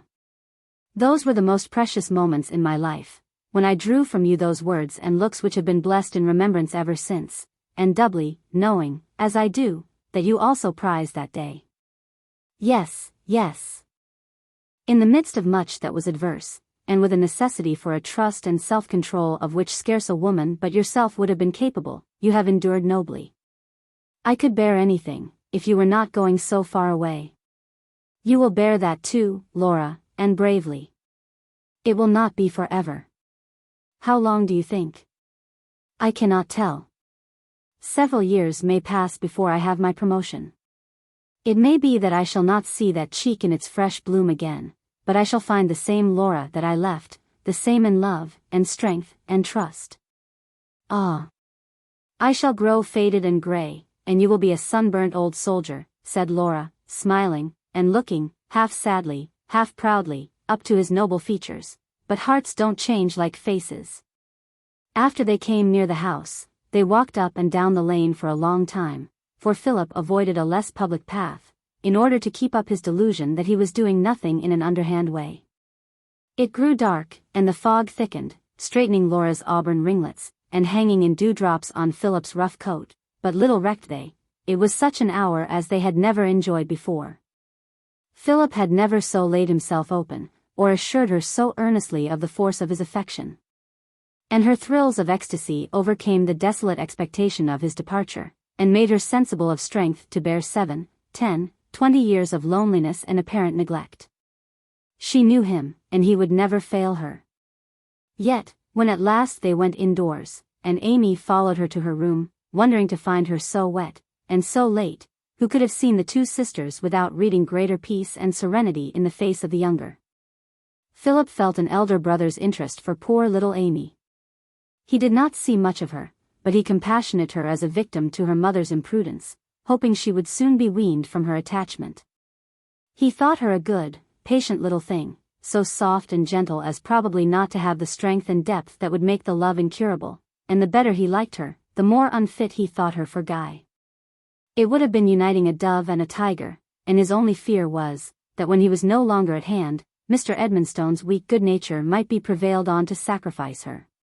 He did his best for her protection, by making his uncle express a resolution never to admit Guy into his family again, unless the accusation of gambling was completely disproved.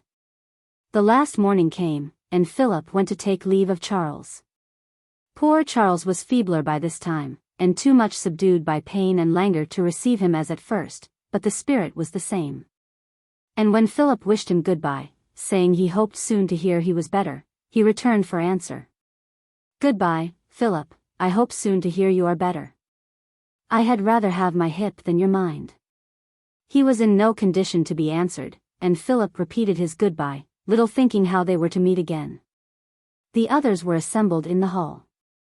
His aunt's eyes were full of tears, for she loved him dearly, her brother's only son, early left motherless, whom she had regarded like her own child, and who had so nobly fulfilled all the fondest hopes. All his overbearing ways and uncalled-for interference were forgotten, and her voice gave way as she embraced him, saying, "God bless you, Philip, wherever you may be. We shall miss you very much." Little Amy's hand was put into his, and he squeezed it kindly. But she could hardly speak her goodbye, for the tears that came, because she was grieved not to feel more sorry that her highly esteemed cousin, so kind and condescending to her, was going away for so very long a time. "Goodbye, Philip," said Charlotte, "I shall be quite grown up by the time you come home." "Don't make such uncivil auguries, Puss," said her father. But Philip heard her not, for he was holding Laura's hand in a grasp that seemed as if it never would unclose. Chapter 21. I will sing, for I am sad. For many my misdeeds. It is my sadness makes me glad. For love for sorrow pleads. Williams. After his last interview with Philip, Guy returned to his rooms to force himself into occupation till his cousin should come to acknowledge that here, at least, there was nothing amiss.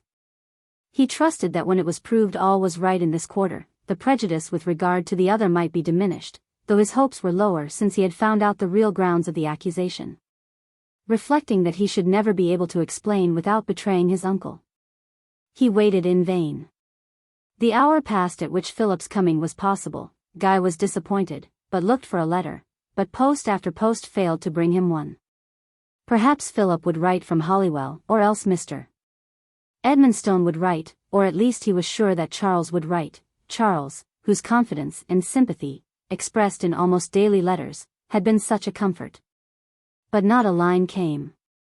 He reviewed in memory his last letter to Charles, wondering whether it could have offended him, but it did not seem possible. He thought over all that Philip could have learned in his visit, to see if it could by any means have been turned to his disadvantage. But he knew he had done nothing to which blame could be attached. He had never infringed the rules of college discipline, and though still backward, and unlikely to distinguish himself, he believed that was the worst likely to have been said of him. He only wished his true character was as good as what would be reported of him. As he thought and wondered, he grew more and more restless and unhappy. He could imagine no reason for the silence, unless Mr. Edmonstone had absolutely forbidden any intercourse, and it did not seem probable that he would issue any commands in a manner to bind a grown-up son, more especially as there had been no attempt at communication with Amy. It was terrible thus, without warning, to be cut off from her, and all besides that he loved. As long as Charles wrote, he fancied her sitting by, perhaps sealing the letter, and he could even tell by the kind of paper and envelope, whether they were sitting in the dressing room or downstairs. But now there was nothing, no assurance of sympathy, no word of kindness. They might all have given him up. Those unhappy words were like a barrier, cutting him off forever from the happiness of which he had once had a glimpse. Was the Redclyffe doom of sin and sorrow really closing in upon him? If it had not been for chapel and study, he hardly knew how he should have got through that term. But as the end of it approached, a feverish impatience seized on him whenever the post came in, for a letter, if only to tell him not to come to Holywell. None came, and he saw nothing for it but to go to Redclyffe. And if he dreaded seeing it in its altered state when his spirits were high and unbroken, how did he shrink from it now? He did, however, make up his mind, for he felt that his reluctance almost wronged his own beloved home. Harry Graham wanted to persuade him to come and spend Christmas at his home, with his lively family, but Guy felt as if gaiety was not for him, even if he could enjoy it. He did not wish to drown his present feelings, and steadily, though gratefully, refused this as well as one or two other friendly invitations. After lingering in vain till the last day of term, he wrote to desire that his own room and the library might be made ready for him, and that something might be sent to meet him at Morworth. Railroads had come a step nearer, even to his remote corner of the world, in the course of the last 3 years, but there was still 30 miles of coach beyond, and these lay through a part of the country he had never seen before. It was for the most part bleak, dreary moor, such as, under the cold grey wintry sky, presented nothing to rouse him from his musings on the welcome he might have been at that very moment receiving at Holywell. A sudden dip in the high ground made it necessary for the coach to put on the drag, and thus it slowly entered a village, which attracted attention from its wretched appearance. The cottages, of the rough stone of the country, were little better than hovels. Slates were torn off, windows broken. Wild-looking uncombed women, in garments of universal dirt color, stood at the doors. Ragged children ran and shrieked after the coach. The church had a hole in the roof, and stood tottering in spite of rude repairs. The churchyard was trodden down by cattle, and the whole place only resembled the pictures of Irish dilapidation. "What miserable place is this?" asked a passenger. "Yes, that's what all gentlemen ask," replied the coachman, "and well you may. There's not a more noted place for thieves and vagabonds. They call it Coombe Prior." Guy well knew the name, though he had never been there. It was a distant offset of his own property, and a horrible sense of responsibility for all the crime and misery there came over him. "Is there no one to look after it?" continued the traveller.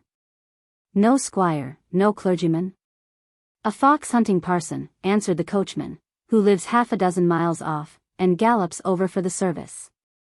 Guy knew that the last presentation had been sold in the days of his grandfather's extravagance, and beheld another effect of ancestral sin. "Do you know who is the owner of the place?" "Yes, sir, 'tis Sir Guy Morville." You have heard tell of the old Sir Guy Morville, for he made a deal of noise in the world. What? The noted. I ought not to allow you to finish your sentence, said Guy, very courteously, without telling you that I am his grandson. I beg your pardon, exclaimed the traveller. Nay, said Guy, with a smile, only thought it was fair to tell you. Sir Guy himself, said the coachman, turning round, and touching his hat, anxious to do the honours of his coach. I have not seen you on this road before, sir, for I never forget a face. I hope you'll often be this way. After a few more civilities, Guy was at liberty to attend to the fresh influx of sad musings on thoughtless waste affecting not only the destiny of the individual himself, but whole generations besides. How many souls might it not have ruined? These sheep, what had they done? His grandfather had repented, but who was to preach repentance unto these? He did not wonder now that his own hopes of happiness had been blighted. He only marveled that a bright present or future had ever been his. While souls were wandering far and wide, and curses swarmed on every side. The traveller was, meanwhile, observing the heir of Redclyffe, possessor of wealth and wide lands.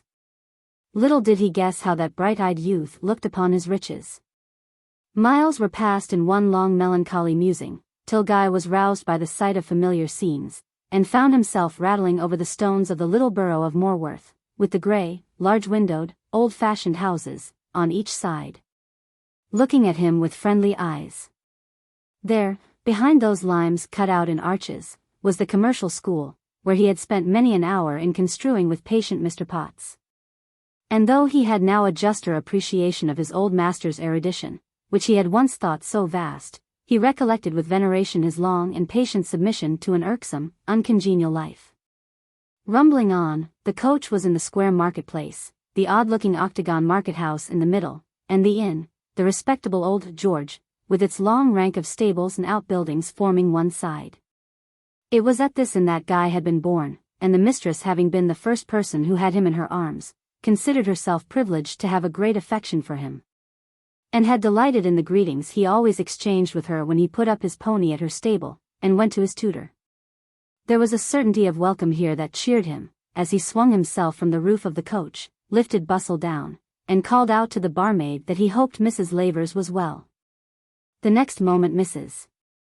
Lavers was at the door herself, with her broad, good-humoured face, close cap, bright shawl, and black gown, just as Guy always recollected, and might, if he could, have recollected, when he was born.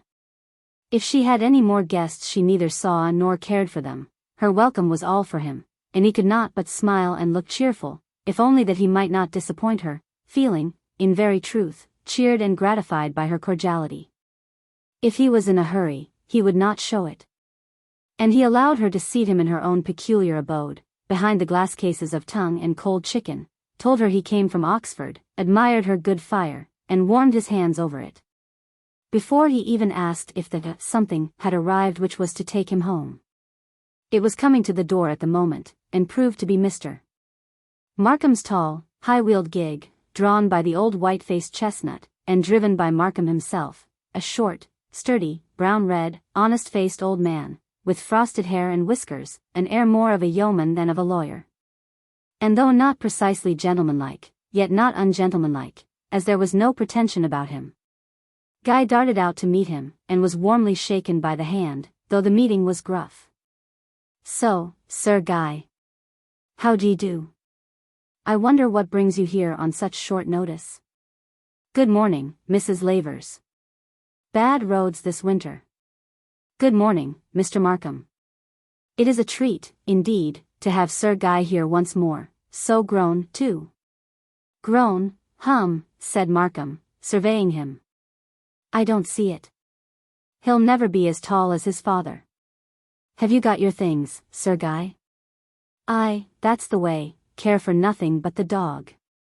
Gone on by the coach, most likely. They might have been, for aught Guy knew to the contrary, but Boots had been more attentive, and they were right. Mrs. Lavers begged he would walk in, and warm himself, but Markham answered. What do you say, Sir Guy? The road is shocking, and it will be as dark as a pit by the time we get home. Very well, We won't keep old Whiteface standing, said Guy. Goodbye, Mrs. Lavers, thank you. I shall see you again before long. Before Markham had finished a short private growl on the shocking state of the Moorworth pavement, and a protest that somebody should be called over the coals, Guy began. What a horrible place Coombe Prior is. I only know I wish you had more such tenants as Todd, was Markham's answer. Pays his rent to a day, and improves his land. But what sort of man is he? A capital farmer. A regular screw, I believe, but that is no concern of mine. There are all the cottages tumbling down. Are they? I shouldn't wonder, for they are all in his lease, and he would not lay out an unproductive farthing. And a precious bad lot they are there, too. There were actually 3 of them poaching in Cliffstone Hanger this autumn, but we have them in jail. A pretty pass of impudence to be coming that distance to poach. Guy used to be kindled into great wrath by the most distant hint of poachers. But now he cared for men, not for game, and instead of asking, as Markham expected, the particulars of their apprehension, continued. The clergyman is that Halroyd, is he not? Yes, every one knows what he is. I declare it went against me to take his offer for the living, but it could not be helped. Money must be had, but there. Least said, soonest mended. We must mend it, said Guy, so decidedly, that Markham looked at him with surprise. I don't see what's to be done till Halroyd dies, and then you may give the living to whom you please. He lives so hard he can't last long, that is one comfort. Guy sighed and pondered, and presently Markham resumed the conversation. And what has brought you home at a moment's notice? You might as well have written 2 or 3 days before, at least. I was waiting in hopes of going to Holywell, said Guy sorrowfully. Well, and what is the matter? You have not been quarrelling with your guardian, I hope and trust. Going the old way, after all, exclaimed Markham, not in his usual gruff, grumbling note, but with real anxiety, and almost mournfulness. He took up some unjust suspicion of me. I could not bear it patiently, and said something that has offended him. Oh, Sir Guy. Hot and fiery as ever. I always told you that hasty temper would be the ruin of you. Too true. Said Guy, so dejectedly, that the old man instantly grew kinder, and was displeased with Mr. Edmonstone. What could he have taken into his head to suspect you of? Of gaming at St. Mildred's. You have not? Never. Then why does not he believe you? He thinks he has proof against me. I can't guess how he discovered it, but I was obliged to pay some money to a gambling sort of man, and he thinks I lost it. Then why don't you show him your accounts? For one reason, because I have kept none. As if it was an immense relief to his mind, Markham launched out into a discourse on the extreme folly, imprudence, and all other evils of such carelessness. He was so glad to find this was the worst, that his lecture lasted for 2 miles and a half, during which Guy, though attentive at first, had ample space for all the thrills of recognition at each well-known spot.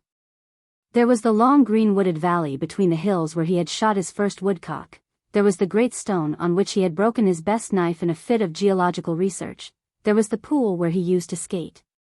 There the sudden break in the lulls that gave the first view of the sea. He could not help springing up at the sight, pale, leaden, and misty as it was. And though Markham forthwith rebuked him for not listening, his heart was still beating as at the first sight of a dear old friend, when that peep was far behind. More black heaths, with stacks of peat and withered ferns. Guy was straining his eyes far off in the darkness to look for the smoke of the old keeper's cottage chimney, and could with difficulty refrain from interrupting Markham to ask after the old man. Another long hill, and then began a descent into a rich valley, beautiful fields of young wheat, reddish soil, full of fatness, large spreading trees with noble limbs, cottages, and cottage gardens, very unlike poor Coombe Prior. Markham's house, a perfect little snuggery covered all over with choice climbing plants, the smart plastered doctor's house, the Morville Arms, looking honest and venerable, the church, with its disproportionately high tower. The parsonage rather hidden behind it. And, on the opposite side of the road, the park wall and the gate, where old Sarah stood, in an ecstasy of curtsies. Guy jumped out to meet her, and to spare Whiteface. For there was a sharp, steep bit of hill, rising from the lodge, trying to horses, in spite of the road being cut out in long spirals. On he ran, leaving the road to Markham, straight up the high, steep, slippery green slope. He came in sight at the great dark red sandstone pile of building. But he passed it, and ran on to where the ground rose on one side of it still more abruptly, and at the highest point was suddenly broken away and cut off into a perpendicular crag, descending in some parts sheer down to the sea. In others a little broken, and giving space for the growth of stunted brushwood. He stood at the highest point, where the precipice was most abrupt. The sea was dashing far beneath, the ripple, dash, and roar were in his ears once more, the wind, such wind as only blows over the sea, was breathing on his face. The broad, free horizon far before him, the field of waves, in grey and brown shade indeed, but still his own beloved waves.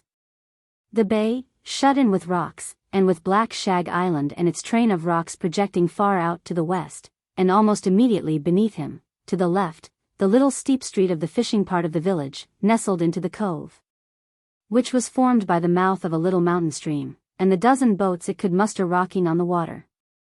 Guy stood and looked as if he could never cease looking, or enjoying the sea air and salt breeze. It was real pleasure at first, for there were his home, his friends, and though there was a throb and tightness of heart at thinking how all was changed but such as this, and how all must change. How he had talked with Amy of this very thing, and had longed to have her standing beside him there, yet there was more of soothing than suffering in the sensation. So many thoughts rushed through his mind, that he fancied he had stood there a long time, when he turned and hastened down again, but he had been so rapid as to meet Markham before the servants had had time to miss him. The servants were indeed few. There was, alas, William of Deloraine, waiting to hold Whiteface. There was Arnaud, an old Swiss, first courier and then butler to old Sir Guy. There was Mrs. Drew, the housekeeper, also a very old servant, and these were all. But their welcome was of the heartiest, in feeling, if not in demonstration, as the gig went with an echoing, thundering sound under the deep archway that led into the paved quadrangle, round which the house was built, that court where, as Philip had truly averred, the sun hardly ever shone, so high were the walls on each side. Up the stone steps into the spacious dark hall, and into the large, gloomy library, partially lighted by a great wood fire, replying to Mrs. Drew's questions about his dinner in his room, and asking Markham to stay and dine with him, Guy at length found himself at home, in the very room where he had spent every evening of his boyhood, with the same green leather armchair. In the very place where his grandfather used to sit. Markham consented to dine with him, and the evening was spent in talking over the news of Redclyffe. Markham spoke with much bitterness of the way in which Captain Morville had taken upon him. His looking into the accounts, though any one was welcome to examine them, was, he thought, scarcely becoming in so young a man, the heir at law, too. He can't help doing minutely whatever he undertakes, said Guy. If you had him here, you would never have to scold him like me. Heaven forbid, said Markham, hastily. I know the same place would not hold him and me long. You have told me nothing of our new vicar. How do you get on with him? None the better for that same Captain Morville, replied Markham, plunging forthwith into his list of grievances, respecting which he was waging a petty warfare, in the belief that he was standing up for his master's rights. Mr. Bernard, the former clergyman, had been a quiet, old-fashioned man, very kind-hearted, but not at all active, and things had gone on in a sleepy, droning, matter-of-fact way, which Markham, being used to, thought exactly what ought to be. Now, Mr. Ashford was an energetic person, desirous to do his utmost for the parish, and whatever he did was an offence to Markham, from the daily service, to the objecting to the men going out fishing on Sunday. He opposed every innovation with all his might, and Captain Morville's interference, which had borne Markham down with Mr. Edmonstone's authority, had only made him more determined not to bate an inch. He growled every time Guy was inclined to believe Mr. Ashford in the right, and brought out some fresh complaint. The grand controversy was at present about the school. There was a dame's school in the cove or fishing part of the parish, maintained at the expense of the estate, in a small cottage far from the church, and Mr. and Mrs. Ashford had fixed their eyes on a house in the village, and so near the church as to be very convenient for a Sunday school. It only wanted to be floored, and to have a partition taken down, but to this Markham would not consent, treating it as a monstrous proposal to take away the school from old Jenny Robinson. "I suppose Mr. Ashford meant to pension her off," said Guy. "He did say something about it, but who is to do it, I should like to know." "We are, I suppose. Pay 2 mistresses at once. One for doing nothing. A pretty tolerable proposal for Mr. Ashford to be making? I don't see why. Of course it is my business. Besides, I don't see that she is not as fit to keep school as ever she was." "That may well be," said Guy, smiling. "We never used to be noted for our learning. Don't you be for bringing new lights into the parish, Sir Guy, or we shall never have any more peace." "I shall see about old Jenny," answered Guy. "As to the house, that must be done directly. Her cottage is not fit to keep school in." Grunt, grunt, but though a very unbending viceroy, a must from the reigning baronet had a potent effect on Markham, whether it was for good or evil. He might grumble, but he never disobeyed, and the boy he was used to scold and order had found that Morville intonation of the must, which took away all idea of resistance. He still, however, remonstrated. "As you please, Sir Guy, but we shall have the deer frightened, and the plantations cut to pieces, if the boys from the cove are to be crossing the park. I'll be answerable for all the damage. If they are once properly spoken to, they will be on honor to behave well. I have seen a little of what a village school ought to be at East Hill, and I should like to see Redclyffe like it." Grunt again. And Guy found that to make Markham amiable, he must inquire after all his nephews and nieces. All the evening he had much to occupy him, and the dreaded sense of solitude and bereavement did not come on till he had parted with Markham, and stood alone before the fire in the large, gloomy room, where the light of the lamp seemed absorbed in the darkness of the distant corners, and where he had scarcely been since the moment when he found his grandfather senseless in that very chair. How different had that room once been in his eyes, when his happy spirits defied every association of gloom, and the bookshelves, the carved chairs, the heavy dark green curtains and deep windows were connected with merry freaks, earnest researches, delightful achievements or discoveries. How long ago that time seemed! And how changed was he! There was a certain tendency to melancholy in Guy's mind. High spirits, prosperity, and self-discipline had kept it from developing itself until the beginning of his troubles, but since that time it had been gradually gaining ground, and this was a time of great suffering. As he stood alone in his forefather's house, and felt himself, in his early youth, a doomed man, destined to bear the penalty of their crimes in the ruin of his dearest hopes. As if his heirloom of misery had but waited to seize on him till the very moment when it would give him the most to endure. "But bear it, I must and will," said he, lifting his head from the carved chimney-piece, where he had been resting it. "I have been and will a murderer myself, and what right have I to repine like the Israelites, with their self-justifying proverb? No, let me be thankful that I was not given up even then, but have been able to repent, and do a little better next time. It will be a blessing as yet ungranted to any of us, if indeed I should bear to the full the doom of sorrow, so that it may be vouchsafed me only to avoid actual guilt. Yes, Amy, your words are still with me. Sintram conquered his doom, and it was by following death. Welcome, then, whatever may be in store for me, were it even a long, cheerless life without you, Amy. There is another world." With the energy of freshened resolution, he lighted his candle, and walked, with echoing steps, up the black oak staircase, along the broad gallery, up another flight, down another passage, to his own room. He had expressly written his own room, and confirmed it on his arrival, or Mrs. Drew would have lodged him as she thought more suitably for the master of the house. Nothing had been done to alter its old familiar aspect, except lighting a fire, which he had never seen there before. There were all his boyish treasures, his bows and arrows, his collection of birds' wings, his wonderful weapons and contrivances, from his fire balloon down to the wren's egg, all just as he left them. Their good condition attesting the care that Mrs. Drew had taken for his sake. He renewed his acquaintance with them with a sort of regretful affection and superiority, but there was a refreshment in these old memories which aided the new feeling of life imparted to him by his resolution to bear. Nor had he only to bear, he had also to do. And before the late hour at which he fell asleep, he had made up his mind what was the first step to be taken about Coombe Priory.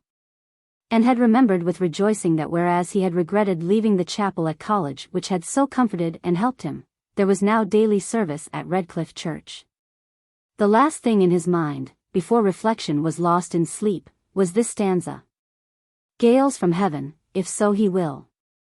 Sweeter melodies may wake on the lowly mountain rill than the meeting waters make. Who hath the Father and the Son may be left, but not alone. Chapter 22. And when the solemn deep church bell entreats the soul to pray, the midnight phantoms feel the spell. The shadows sweep away down the broad vale of tears afar. The spectral camp is fled. Faith shineth as a morning star. Our ghastly fears are dead. Longfellow. Mr. Ashford was a connection of Lady Thorndale's, and it was about a year since the living of Redclyffe had been presented to him. Mr. and Mrs. Ashford were of course anxious to learn all they could about their young squire, on whom the welfare of the parish depended, even more than in most cases, as the whole was his property. Their expectations were not raised by Mr. Markham's strenuous opposition to all their projects, and his constant appeals to the name of Sir Guy, but, on the other hand, they were pleased by the strong feeling of affection that all the villagers manifested for their landlord. The inhabitants of Redclyffe were a primitive race, almost all related to each other, rough and ignorant, and with a very strong feudal feeling for Sir Guy, who was king, state, supreme authority, in their eyes, and Mrs. Ashford further found that Master Morville, as the old women called him in his individual character, was regarded by them with great personal affection. On the occasion when Captain Morville came to Redclyffe, and left James Thorndale to spend a couple of hours at the parsonage, they interrogated the latter anxiously on his acquaintance with Sir Guy. He had not the least idea of creating prejudice, indeed, he liked him as a companion, but he saw everything through the medium of his friend, and spoke something to this effect: he was very agreeable, they would like his manners. He was tolerably clever, but not to be named in the same day with his cousin for abilities, far less in appearance. Very pleasant, generally liked, decidedly a taking man, but there was some cloud over him just now, debts, probably. Morville had been obliged to go to Oxford about it, but Mr. Thorndale did not profess to understand it, as of course Morville said as little of it as he could. Thereupon all began to admire the aforesaid Morville, already known by report, and whose fine countenance and sensible conversation confirmed all that had been said of him. And as, after his interference, Mr. Markham's opposition became surly, as well as sturdy, and Sir Guy's name was sure to stand arrayed against them whichever way they turned, the younger part of the family learnt to regard him somewhat in the light of an enemy. And their elders awaited his majority with more of fear than of hope. "Mamma," cried Edward Ashford, rushing in, so as to bring the first news to his mother, who had not been to the early service, "I do believe Sir Guy is come." "Sir Guy was at church," shouted Robert, almost at the same moment. Mr. Ashford confirmed the intelligence. "I saw him speaking, after church, to some of the old men, so afterwards I went to ask old John Barton, and found him with tears in his eyes, positively trembling with delight, for he said he never thought to have heard his cheery voice again.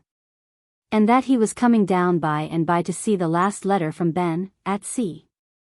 "That is very nice. Shall you call?" "Yes.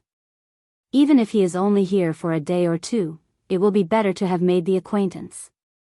Mr. Ashford went to the park at 2 in the afternoon, and did not return till near 4. "Well," said he, "it is as James Thorndale says, there is something very prepossessing about him. Have you been there all this time?" "Yes. He was not at home, so I left my card, and was coming away, when I met him at the turn leading to the cove. He need not have seen me unless he had liked, but he came up in a good-natured cordial way, and thanked me for coming to call." "Is he like his cousin?" "Not in the least. Not nearly so tall or so handsome, but with a very pleasant face, and seeming made up of activity, very slight, as if he was all bone and sinew. He said he was going to see the Christmas ox at the farm, and asked me to come with him. Presently we came to a high gate, locked up. He was over it in an instant, begged me to wait while he ran on to the farm for the key, and was back in a second with it. Did he enter on any of the disputed subjects? He began himself about the school, saying the house should be altered directly, and talked over the whole matter very satisfactorily, undertook himself to speak to Jenny Robinson. And was very glad to hear you meant her still to keep the infants at the cove, so I hope that matter is in a right train. If Mr. Markham will but let him. Oh, he is king or more here. We met Markham at the farm. And the first thing, after looking at the cattle, Sir Guy found some planks lying about, and said they were the very thing for flooring the school. Markham mentioned some barn they were intended for, but Sir Guy said the school must be attended to at once, and went with us to look at it. That was what kept me so long, measuring and calculating, and I hope it may be begun in a week. This is delightful. What more could we wish? I don't think he will give trouble in parish matters, and in personal intercourse he will be sure to be most agreeable. I wish I knew there was nothing amiss. It seems strange for him to come here for the vacation, instead of going to his guardians, as usual, and altogether he had an air of sadness and depression, not like a youth, especially such an active one. I am afraid something is wrong. Those engaging people are often unstable. One thing I forgot to tell you.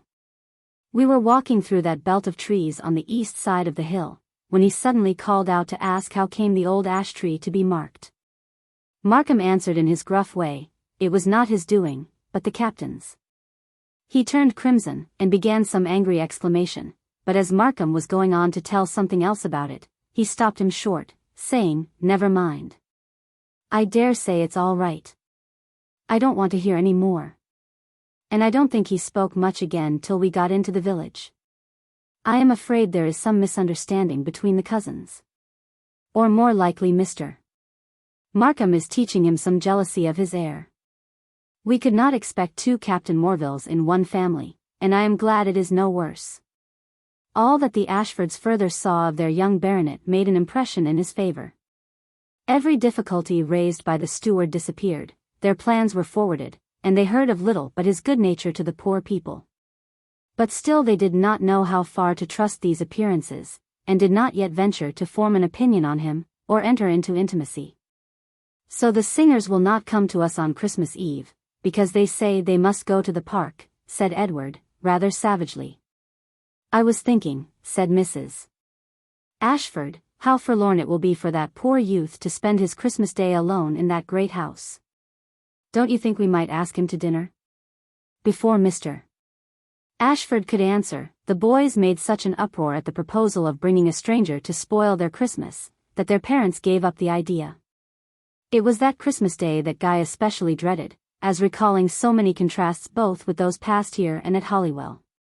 Since his return, he had been exerting himself to attend to what he felt to be his duty, going about among his people, arranging for their good or pleasure, and spending a good deal of time over his studies.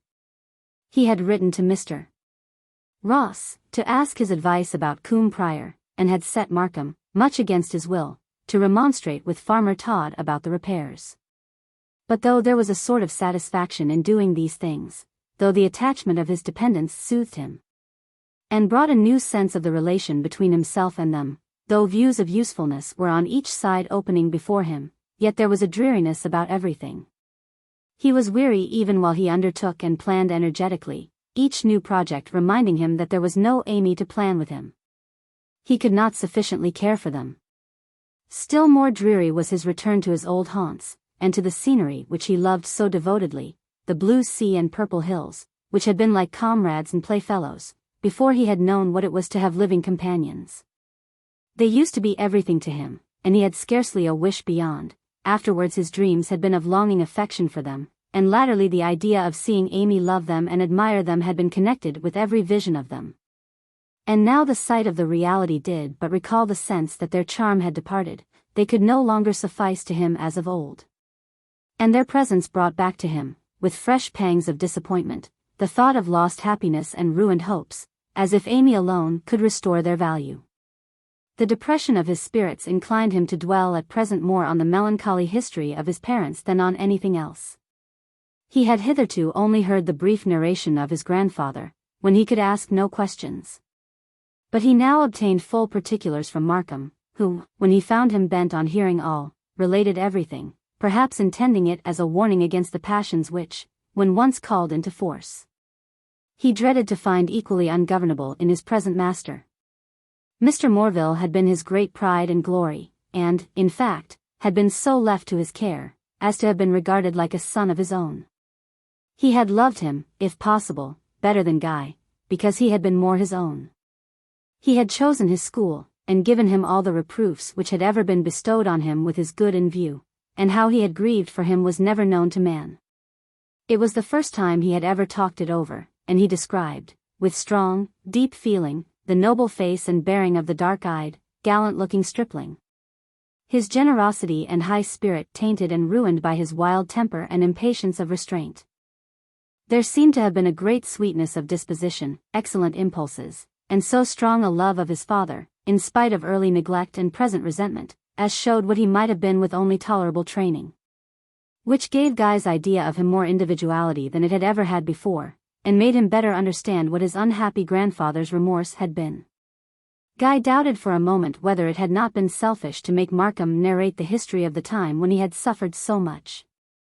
And Markham, when he had been led into telling it, and saw the deepening sadness on his young master's countenance, wished it had not been told, and ended by saying it was of no use to stir up what was better forgotten.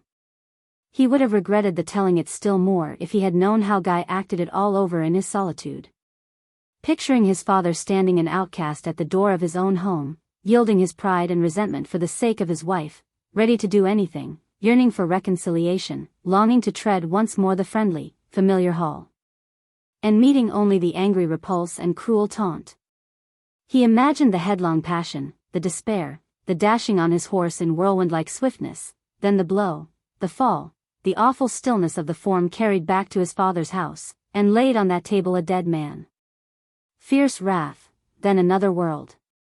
Guy worked himself up in imagining the horror of the scene, till it was almost as if he had been an actor in it. Yet he had never cared so much for the thought of his father as for his mother.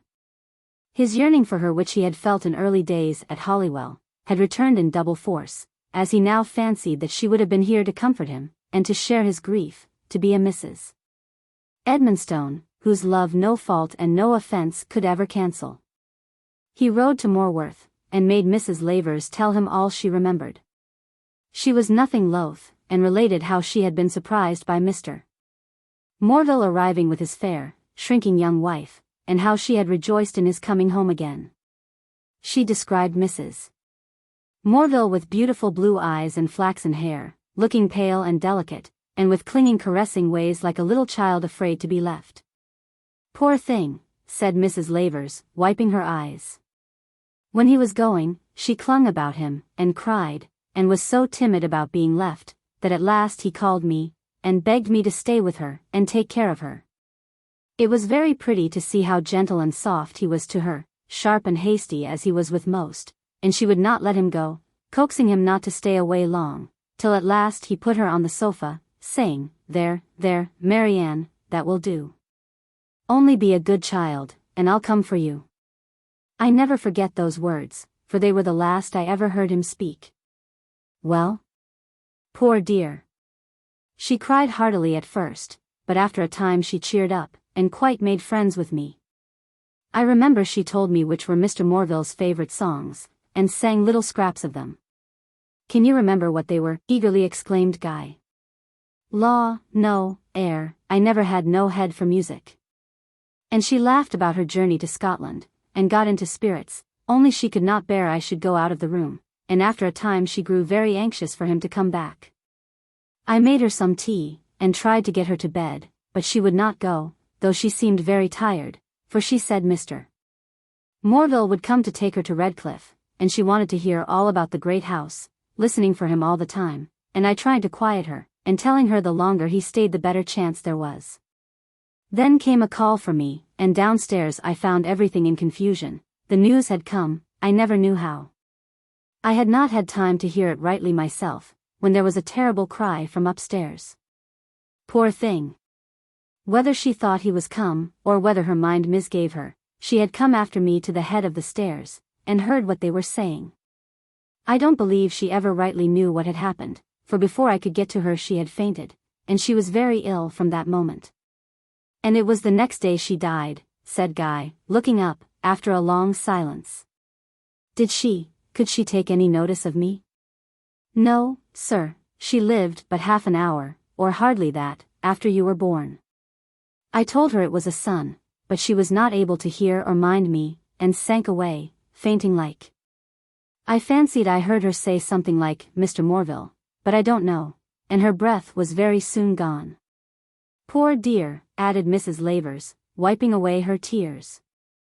I grieved for her as if she had been my own child. But then I thought of her waking up to hear he was dead. I little thought then, Sir Guy, that I should ever see you stand there, strong and well grown. I almost thought you were dead already when I sent for Mr. Harrison to baptize you.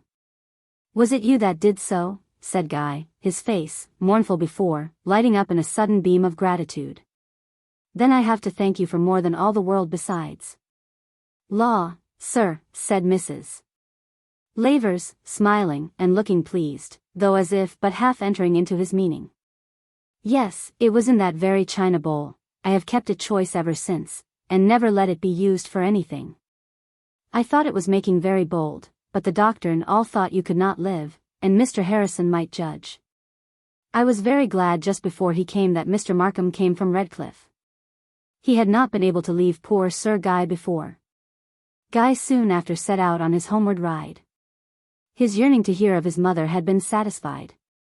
But though he could still love the fair, sweet vision summoned up by her name, he was less disposed to feel that it had been hard upon him that she died. It was not Amy. In spite of his tender compassion and affection, he knew that he had not lost a Verena in her. None could occupy that place save Amy. And his mind, from custom, reverted to Amy as still his own, thrilled like a freshly touched wound, and tried to realize the solace that even yet she might be praying for him.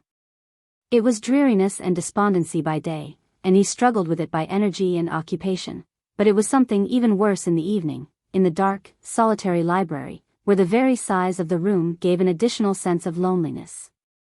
And in the silence he could hear, through the closed shutters, the distant plash and surge of the tide, a sound of which, in former years, he had never been sensible. There, evening after evening, he sat, his attention roaming from his employment to feed on his sad reflections. One evening he went to the large dark dining room, unlocked the door, which echoed far through the house, and found his way through the packed-up furniture to a picture against the wall, to which he held up his light. It was a portrait by Lely, a half-length of a young man, one hand on his sword, the other holding his plumed hat. His dark chestnut hair fell on each side of a bright youthful face, full of life and health, and with eyes which, even in painting, showed what their vividness must have been.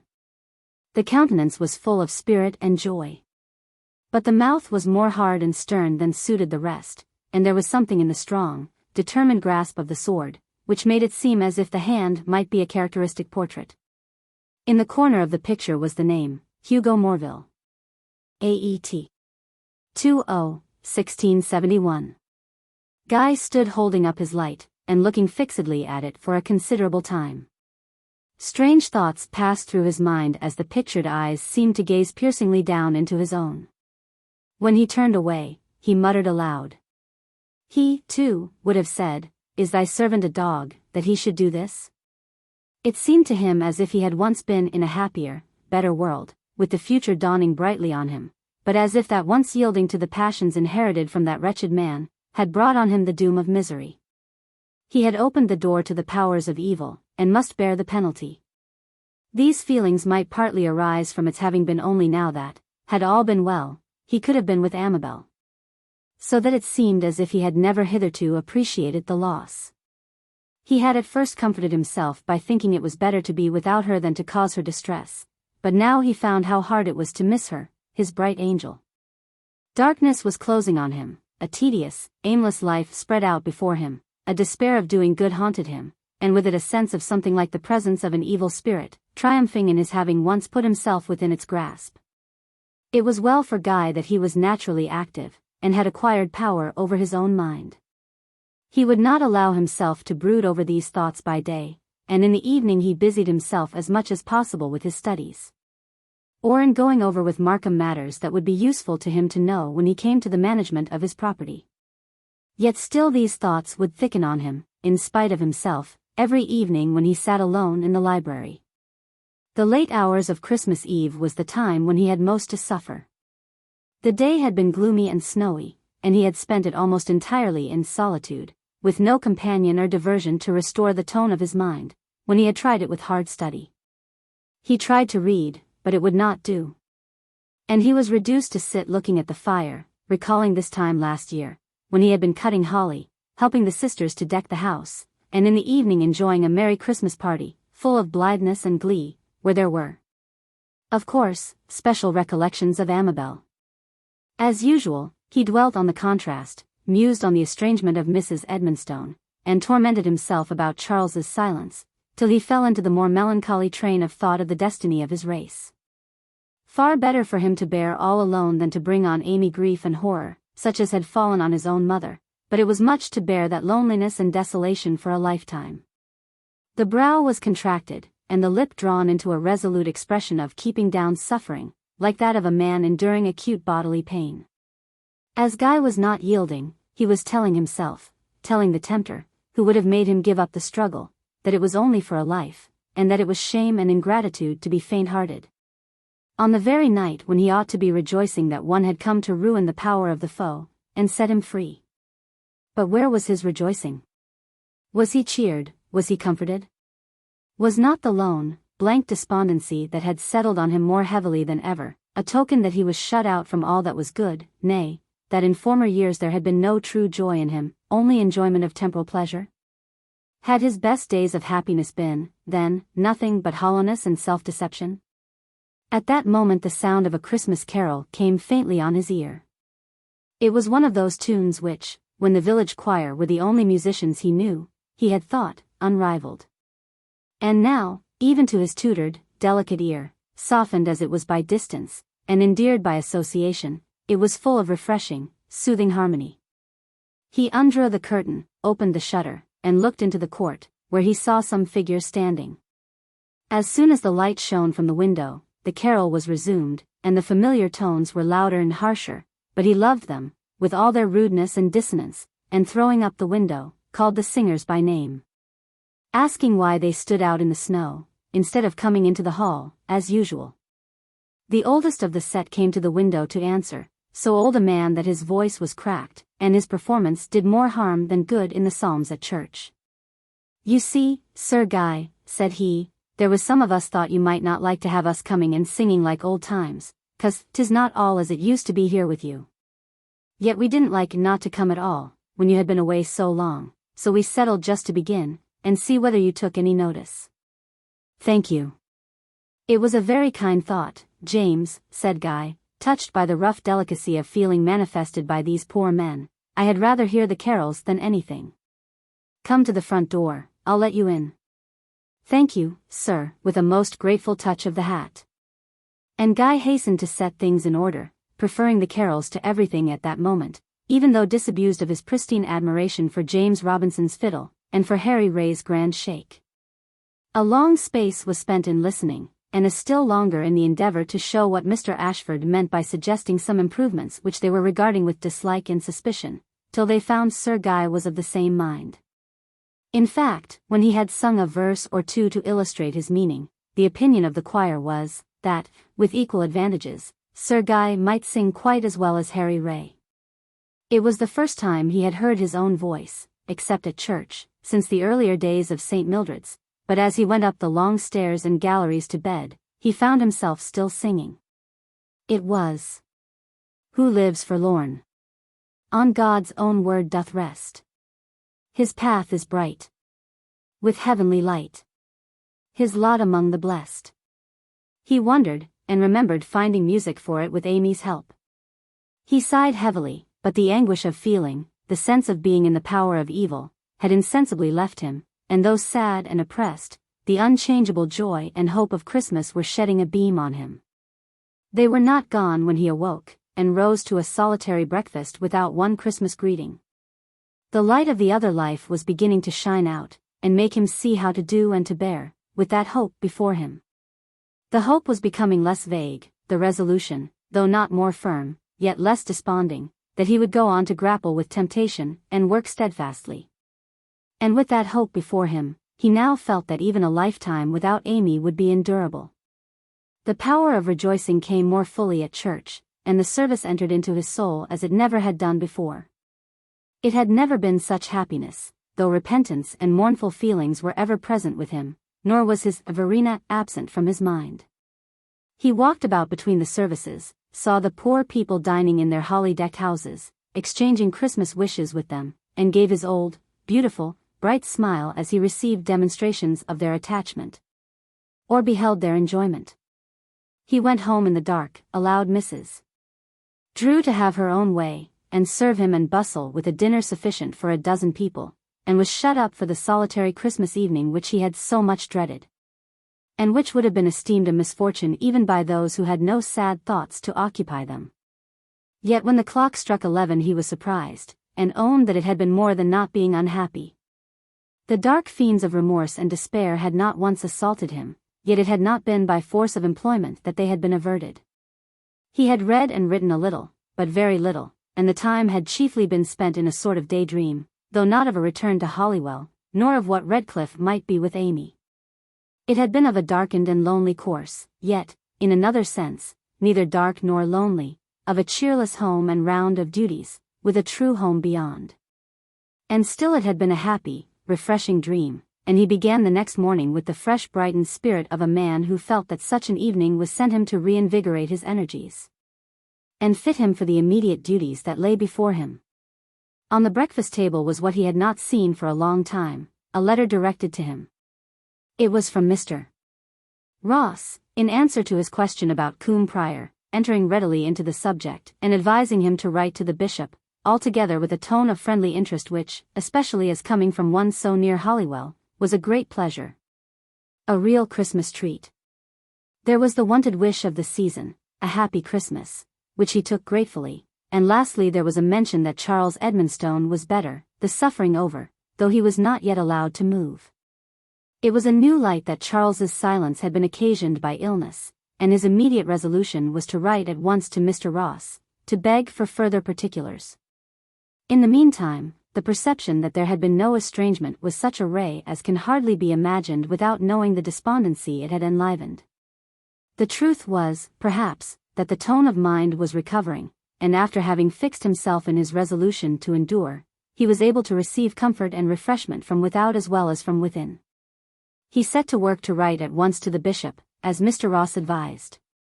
He said he could not bear to lose time, and therefore wrote at once. He should be of age on the 28th of March, and he hoped then to be able to arrange for a stipend for a curate, if the bishop approved, and would kindly enter into communication on the appointment with Mr. Halroyd, the incumbent. After considering his letter a little while, and wishing he was sufficiently intimate with Mr. Ashford to ask him if it would do, he wrote another to Mr. Ross, to inquire after Charles.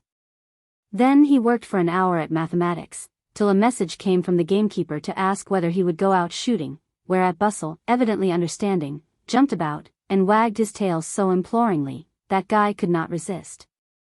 So he threw his books upon the top of the great pile on the sofa, and, glad that at least he could gratify dog and man, he sent word that he should be ready in 5 minutes. He could not help enjoying the ecstasy of all the dogs, and, indeed, he was surprised to find himself fully alive to the delight of forcing his way through a furze brake, hearing the ice in the peaty bogs crackle beneath his feet, getting a good shot, bringing down his bird, finding snipe, and diving into the depths of the long, winding valleys and dingles, with the icicle-hung banks of their streamlets. He came home through the village at about 3:30 o'clock, sending the keeper to leave some of his game at the parsonage, while he went himself to see how the work was getting on at the school. Mr. and Mrs. Ashford and the boys were come on the same errand, in spite of the cloud of dust rising from the newly demolished lath and plaster partition. The boys looked with longing eyes at the gun in his hand, and the half-frozen compound of black and red mud on his gaiters.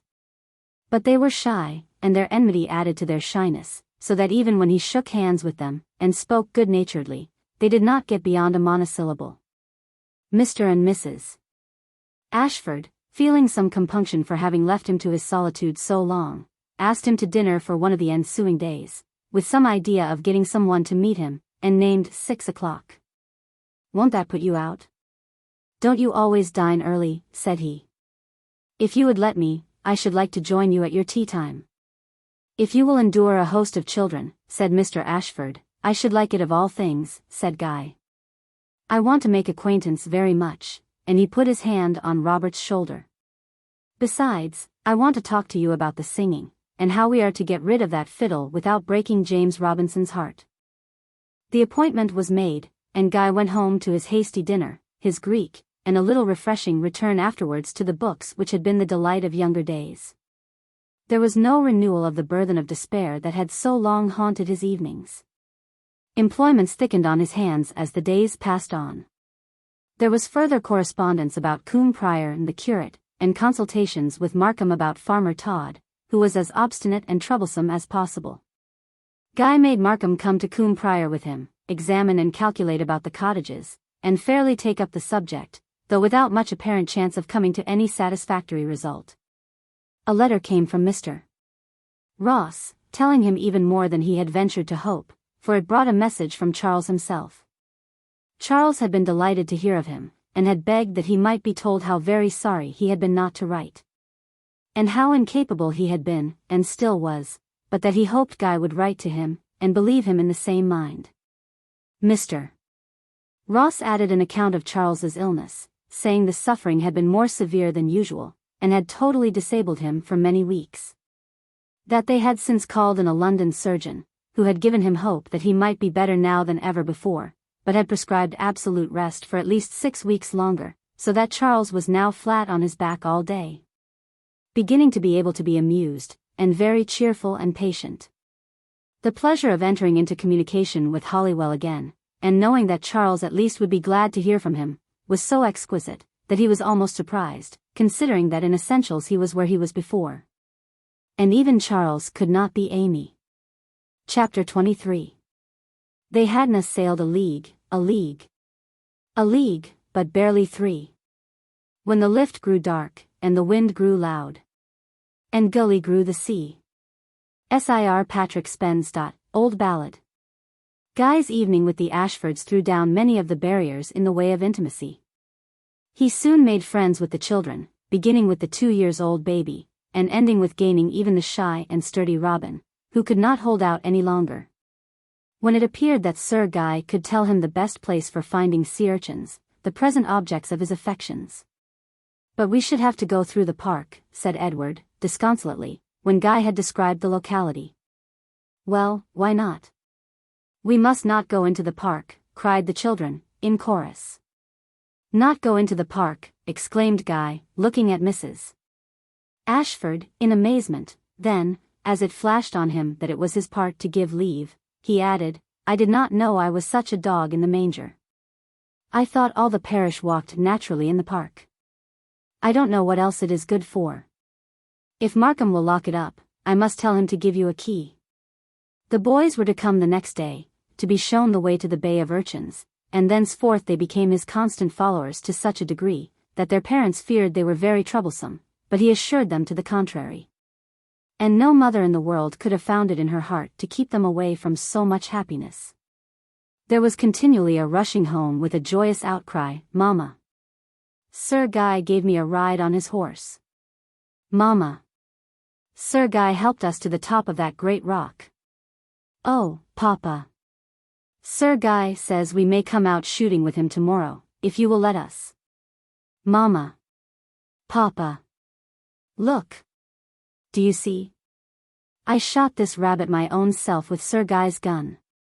Papa! Papa! Sir Guy showed us his boat, and he says he will take us out to the Shag Rock, if you will give us leave." This was beyond what Papa, still further beyond what Mamma, could like, since the sea was often very rough in parts near the Shag. There were a good many sunken rocks, and boys, water, and rocks did not appear by any means a safe conjunction, so Mrs. Ashford put the matter off for the present by the unseasonableness of the weather, and Mr. Ashford asked one or two of the fishermen how far they thought landing on the shag a prudent attempt. They did not profess to have often tried, they always avoided those rocks. But it could hardly be very dangerous, they said, for when Sir Guy was a boy, he used to be about there forever, at first with an old boatman, and afterwards alone in his little boat. They had often wondered he was trusted there. But if anyone knew the rocks, he did. Still, Mrs. Ashford could not make up her mind to like the idea, and the boys came to Sir Guy in a state of great discomposure. "Never mind," he said, "perhaps we shall manage it in the summer. We will get your father to go out with us himself, and, in the meantime, who likes to come with me after the rabbits in Cliffstone Copse? Farmer Holt will thank Robin for killing a dozen or so, for he makes grievous complaints of them." Guy conducted the boys out of sight of the sea, and, to console them, gave them so much more use of the gun than usual, that it might be considered as a wonder that he escaped being shot. Yet it did not prevent a few sighs being spent on the boating. "Can't you forget it?" said Guy, smiling.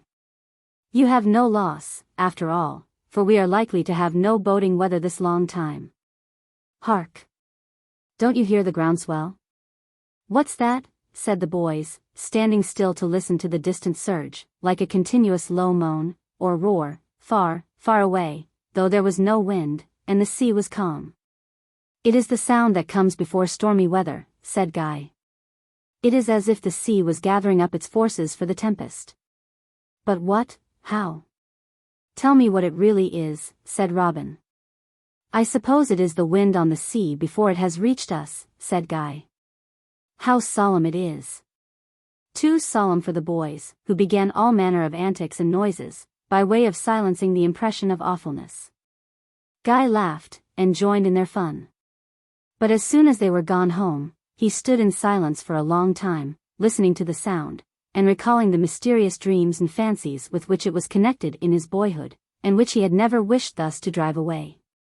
The storm he had predicted came on, and by the evening of the following day, sea and wind were thundering, in their might, against the foot of the crags.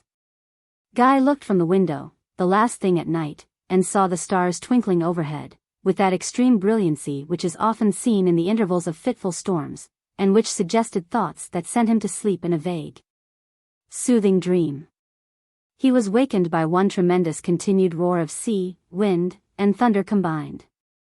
Such was the darkness, that he could not see the form of the window, till a sheet of pale blue lightning brought it fully out for the moment. He sat up, and listened to the glorious voice that followed it, thought what an awful night at sea, and remembered when he used to fancy it would be the height of felicity to have a shipwreck at Redclyffe, and shocked Mrs. Bernard by inhuman wishes that a ship would only come and be wrecked. How often had he watched, through sounds like these, for a minute gun? Nay, he had once actually called up poor Arnaud in the middle of the night for an imaginary signal. Redclyffe Bay was a very dangerous one.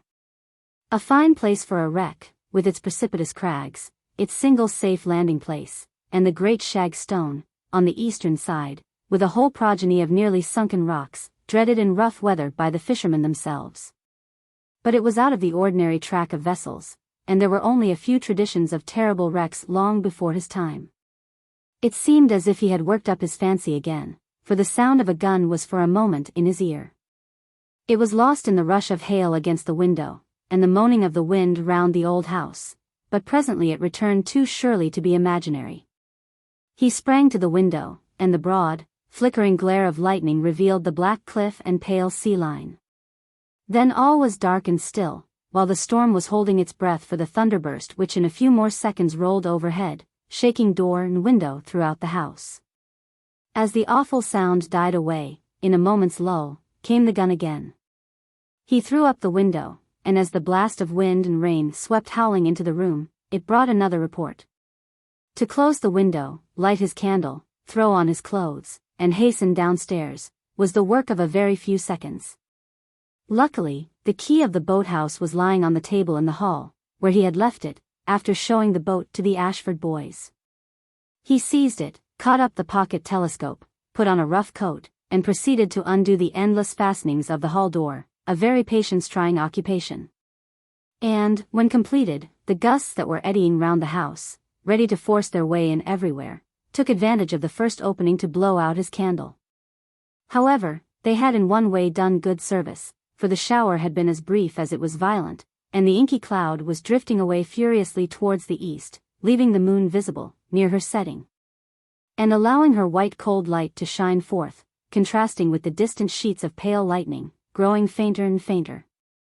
Guy ran across the court, round to the west side of the house, and struggled up the slope in the face of the wind, which almost swept him down again. And when at length he had gained the summit, came rushing against him with such force that he could hardly stand. He did, however, keep his ground, and gazed out over the sea.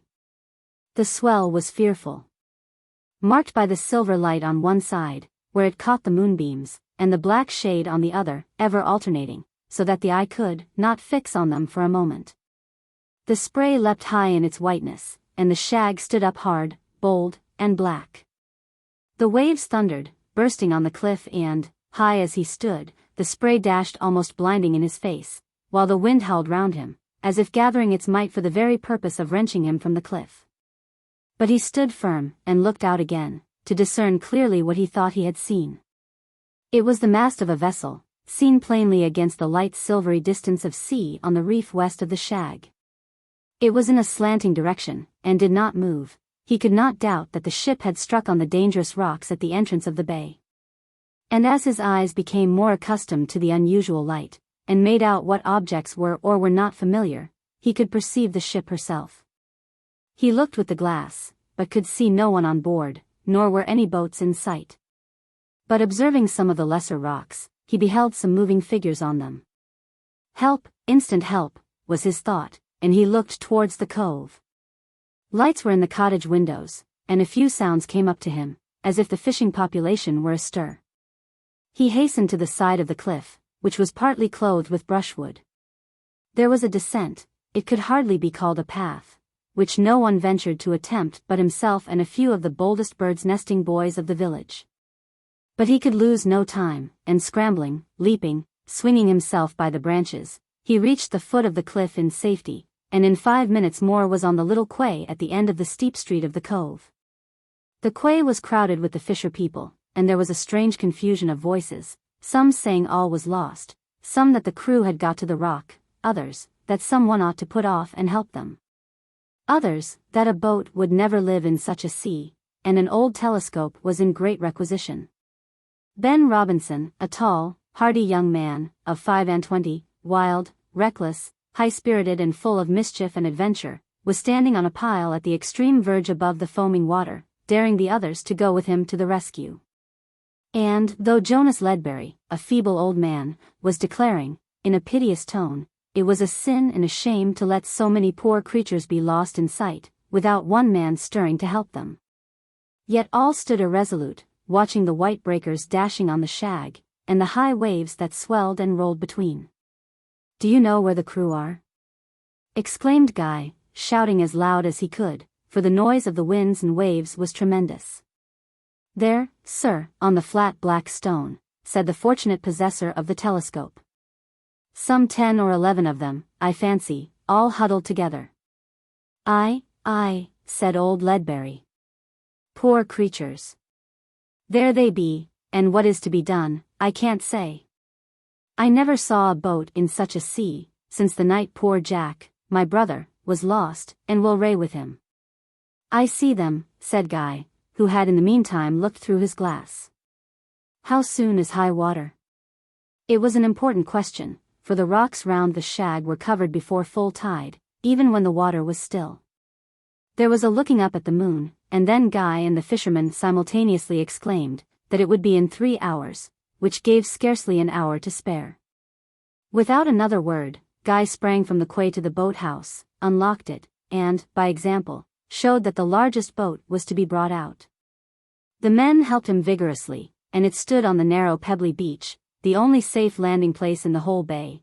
He threw into it a coil of rope, and called out in his clear commanding voice, 5 to go with me." Hanging back was at an end. They were brave men, who had wanted nothing but a leader, and with Sir Guy at their head, were ready for anything. Not 5, but 25 were at his command. And even in the hurry of the moment, a strong, affectionate feeling filled his eyes with tears as he saw these poor fellows ready to trust their lives in his hands. Thank you, he exclaimed. Not all, though. You, Ben Robinson, Harry Ray, Charles Ray, Ben Ledbury, what Green. They were all young men, without families, such as could best be spared, and each, as his name was called, answered, "Here, Sir Guy," and came forward with a resolute satisfied air. "It would be best to have a second boat," said Guy. "Mr. Brown," to the owner of the telescope, "will you lend yours? 'Tis the strongest and lightest." "Thank you. Martin had best steer it, he knows the rocks." And he went on to name the rest of the crew, but at the last there was a moment's pause, as if he doubted. A tall athletic young fisherman took advantage of it to press forward. "Please your honor, Sir Guy, may not I go?" "Better not, Jem," answered Guy. "Remember," in a lower voice, "your mother has no one but you." "Here," he called, cheerfully, "Jack Horn, you pull a good oar." "Now, then, are we ready?" "All ready, yes, sir." The boat was launched, not without great difficulty, in the face of such a sea. The men stoutly took their oars, casting a look forward at the rocks, then at the quay, and on the face of their young steersman. Little they guessed the intense emotion that swelled in his breast as he took the helm, to save life or to lose it, enjoying the enterprise, yet with the thought that his lot might be early death. Glad it was right thus to venture, earnest to save those who had freely trusted to him, and rapidly, though most earnestly, recalling his own repentance. All this was in his mind, though nothing was on his face but cheerful resolution. Night though it was, tidings of the wreck had reached the upper part of the village, and Mr. Ashford, putting his head out of his window to learn the cause of the sounds in the street, was informed by many voices that a ship was on the Shag Reef, and that all were lost. To hasten to the cove to learn the truth, and see if any assistance could yet be afforded, was his instant thought, and he had not taken many steps before he was overtaken by a square, sturdy figure, wrapped in an immense greatcoat. "So, Mr. Markham, you are on your way to see about this wreck?" "Why, aye," said Markham, roughly, though not with the repellent manner usual with him towards Mr. Ashford, "I must be there, or that boy will be in the thickest of it. Wherever is mischief, there is he. I only wonder he has not broken his neck long ago." "By mischief, you mean danger?" "Yes. I hope he has not heard of this wreck, for if he has, no power on earth would keep him back from it." Comparing the reports they had heard, the clergyman and steward walked on, Markham's anxiety actually making him friendly. They reached the top of the steep street of the cove. But though there was a good view of the sea from thence, they could distinguish nothing, for another cloud was rising, and had obscured the moon. They were soon on the quay, now still more crowded, and heard the exclamations of those who were striving to keep their eyes on the boats. "There's one." "No." "Yes, 'tis. That's Sir Guy's." "Sir Guy," exclaimed Markham. "You don't mean he is gone? Then I am too late. What could you be thinking of, you old fool, Jonas, to let that boy go? You'll never see him again, I can tell you. Mercy! Here comes another squall. There's an end of it, then." Markham seemed to derive some relief from railing at the fishermen, singly and collectively, while Mr. Ashford tried to learn the real facts, and gather opinions as to the chance of safety. The old fisherman held that there was frightful risk, though the attempt was far from hopeless. They said the young men were all good at their oars, Sir Guy knew the rocks very well, and the chief fear was, that he might not know how to steer in such a sea, but they had seen that, though daring, he was not rash. They listened submissively to Mr. Markham, but communicated in an undertone to the vicar, how vain it would have been to attempt to restrain Sir Guy. "Why, sir," said old James Robinson, "he spoke just like the captain of a man of war, and for all Mr. Markham says, I don't believe he'd have been able to gainsay him." "Your son is gone with him?" "Aye, sir, and I would not say one word to stop him." I know Sir Guy won't run him into risk for nothing, and I hope, please God, if Ben comes back safe, it may be the steadying of him. 'Twas he that volunteered to go before Sir Guy came, they say? Yes, sir, said the old man, with a pleased yet melancholy look. Ben's brave enough, but there's the difference. He'd have done it for the lark, and to dare the rest, but Sir Guy does it with thought, and because it is right. I wish it may be the steadying of Ben. The shower rushed over them again, shorter and less violent than the former one, but driving in most of the crowd, and only leaving on the quay the vicar, the steward, and a few of the most anxious fishermen. They could see nothing, for the dark slanting line of rain swept over the waves, joining together the sea and thick low cloud, and the roaring of the sea and moaning of the wind were fearful. No one spoke, till at last the black edges of the shag loomed clearer, the moon began to glance through the skirts of the cloud, and the heaving and tossing of the sea became more discernible. There, shouted young Jem, the widow's son. The boats? 1. Where, for heaven's sake? That's nothing, cried Markham. Yes. I see both, said Jem. The glass. Where's Mr. Brown's glass? Markham was trying to fix his own, but neither hand nor eye were steady enough. He muttered, hang the glass, and paced up and down in uncontrollable anxiety. Mr. Ashford turned with him, trying to speak consolingly, and entirely liking the old man. Markham was not ungrateful, but he was almost in despair. It is the same over again, said he. He is the age his father was, though Mr. Morville never was such as he, never, how should he? He is the last of them, the best, he would have been, he was. Would to heaven I were with him, that, if he is lost, we might all go together. There, sir, called Jem, who, being forbidden to do anything but watch, did so earnestly, they be as far now as opposite West Cove. Don't you see them, in that light place?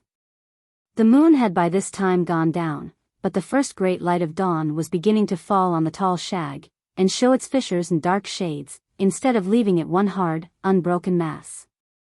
Now and then Jem thought he saw the boats, but never so distinctly as to convince the watchers that they had not been swamped among the huge waves that tumbled and foamed in that dangerous tract.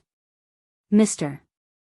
Ashford had borrowed Markham's telescope, and was looking towards the rock, where the shipwrecked crew had taken refuge. There is some one out of the boat, climbing on the rocks. Can you make him out, Jem? I see, said Mr. Brown. There are 2 of them. They are climbing along the lee side of the long ridge of rocks. Aye, said old Ledbury, they can't get in a boat close to the flat rocks, they must take out a line. Bold fellows. Where are the boats? Asked Mr. Ashford. I can tell that, said Ledbury, they must have got under the lee of the lesser shag. There's a ring there that Sir Guy had put in to moor his boat to. They'll be made fast there, and those 2 must be taking the rope along that ledge, so as for the poor fellows on the rock to have a hold of, as they creep along to where the boats are. Those broken rocks, said Mr. Ashford. Can there be a footing, and in such a sea?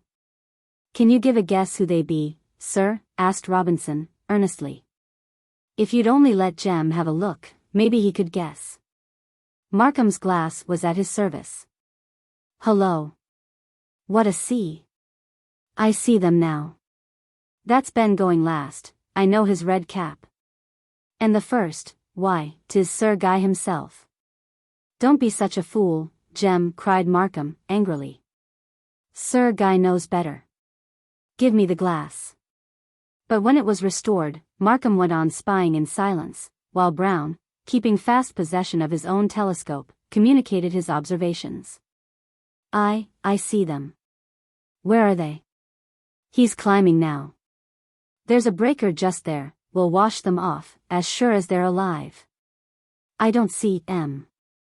Yes, I do, there's Redcap. There's something stirring on the rock. So they watched till, after an interval, in which the boats disappeared behind the rocks, they were seen advancing over the waters again, 1, yes, both, and loaded. They came fast, they were in sight of all, growing larger each moment, mounting on the crest of the huge rolling waves, then plunged in the trough so long as to seem as if they were lost, then rising high as mountains. Over the roaring waters came at length the sound of voices, a cheer, pitched in a different key from the thunder of wind and wave. They almost fancied they knew the voice that led the shout. Such a cheer as rose in answer, from all the Redclyffe villagers, densely crowded on quay, and beach, and every corner of standing ground. The sun was just up, his beams gilded the crests of the leaping waves, and the spray danced up, white and gay, round the tall rocks, whose shadow was reflected in deep green, broken by the ever-moving swell. The shag and its attendant rocks, and the broken vessel, were bathed in the clear morning light. The sky was of a beautiful blue, with magnificent masses of dark cloud, the edges, where touched by the sunbeams, of a pearly white. And across the bay, tracing behind them glittering streams of light, came up the two boats with their freight of rescued lives. Martin's boat was the first to touch the landing place. "All saved," he said. "All owing to him," pointing back to Sir Guy. There was no time for questions. The wan, drenched sailors had to be helped on shore, and the boat hauled up out of the way. In the meantime, Guy, as he steered in past the quay, smiled and nodded to Mr. Ashford and Markham, and renewed the call, "All safe." Mr. Ashford thought that he had never seen anything brighter than his face, the eyes radiant in the morning sun, the damp hair hanging round it, and life, energy, and promptitude in every feature and movement. The boat came in, the sailors were assisted out, partly by their rescuers, partly by the spectators. Guy stood up, and, with one foot on the seat, supported on his knee and against his arm a little boy, round whom his greatcoat was wrapped. "Here, Jem," he shouted, to his rejected volunteer, who had been very active in bringing in the boat, "here's something for you to do. This poor little fellow has got a broken arm. Will you ask your mother to take him in? She's the best nurse in the parish. And send up for Mr. Gregson." Jem received the boy as tenderly as he was given, and, with one bound, Guy was by the side of his two friends. Mr. Ashford shook hands with heartfelt gratulation. Markham exclaimed, "There, Sir Guy, after the old fashion. Never was man so mad in this world. I've done talking. You'll never be content till you have got your death. As if no one could do anything without you." "Was it you who carried out the line on the rock?" said Mr. Ashford. "Ben Robinson and I. I had often been there, after sea anemones and weeds, and I had a rope round me, so don't be angry, Markham." "I have no more to say," answered Markham, almost surly. "I might as well talk to a seagull at once. As if you had any right to throw away your life." "I enjoyed it too much to have anything to say for myself," said Guy. "Besides, we must see after these poor men. There were 2 or 3 nearly drowned. Is no one gone for Mr. Gregson?" Mr. Gregson, the doctor, was already present, and no one who had any authority could do anything but attend to the disposal of the shipwrecked crew. Mr. Ashford went one way, Markham another, Guy a third, but, between one cottage and another, Mr. Ashford learnt some particulars. The crew had been found on a flat rock, and the fishermen had at first thought all their perils in vain, for it was impossible to bring the boats up, on account of the rocks, which ran out in a long reef. Sir Guy, who knew the place, steered to the sheltered spot where he had been used to make fast his own little boat, and undertook to make his way from thence to the rock where the crew had taken refuge. Carrying a rope to serve as a kind of handrail, when fastened from one rock to the other. Ben insisted on sharing his peril, and they had crept along the slippery, broken reefs, lashed by the surge, for such a distance, that the fishermen shuddered as they spoke of the danger of being torn off by the force of the waves, and dashed against the rocks. Nothing else could have saved the crew. They had hardly accomplished the passage through the rising tide, even with the aid of the rope and the guidance of Sir Guy and Ben, and, before the boats had gone half a mile on their return, the surge was tumbling furiously over the stones where they had been found. The sailors were safely disposed of, in bed, or by the fireside, the fishers vying in services to them. Mr. Ashford went to the cottage of Charity Ledbury, Jem's mother, to inquire for the boy with the broken arm. As he entered the empty kitchen, the opposite door of the stairs was opened, and Guy appeared, stepping softly, and speaking low. "Poor little fellow," he said, "he is just going to sleep." He bore it famously. The setting his arm? Yes. He was quite sensible, and very patient, and that old Charity Ledbury is a capital old woman. She and Jem are delighted to have him, and will nurse him excellently. How are all the others? Has that poor man come to his senses? Yes. I saw him safe in bed at old Robinson's. The captain is at the Browns. I wonder what time of day it is. Past 8. Ah. There is the bell beginning. I was thinking of going to tell Master Ray we are not too much excited to remember church going this morning, but I am glad he has found it out only 10 minutes too late. I must make haste. Goodbye. May not I come, too, or am I too strange a figure, said Guy, looking at his dress, thrown on in haste, and saturated with seawater.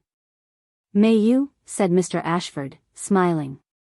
Is it wise, with all your wet things?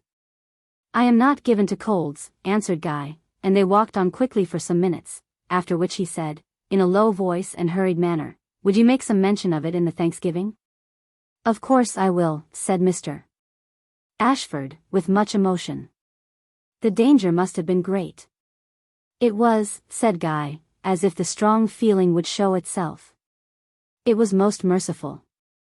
That little boat felt like a toy at the will of the winds and waves, till one recollected who held the storm in his hand. He spoke very simply, as if he could not help it, with his eye fixed on the clear eastern sky, and with a tone of grave awe and thankfulness which greatly struck Mr. Ashford, from the complete absence of self-consciousness, or from any attempt either to magnify or depreciate his sense of the danger.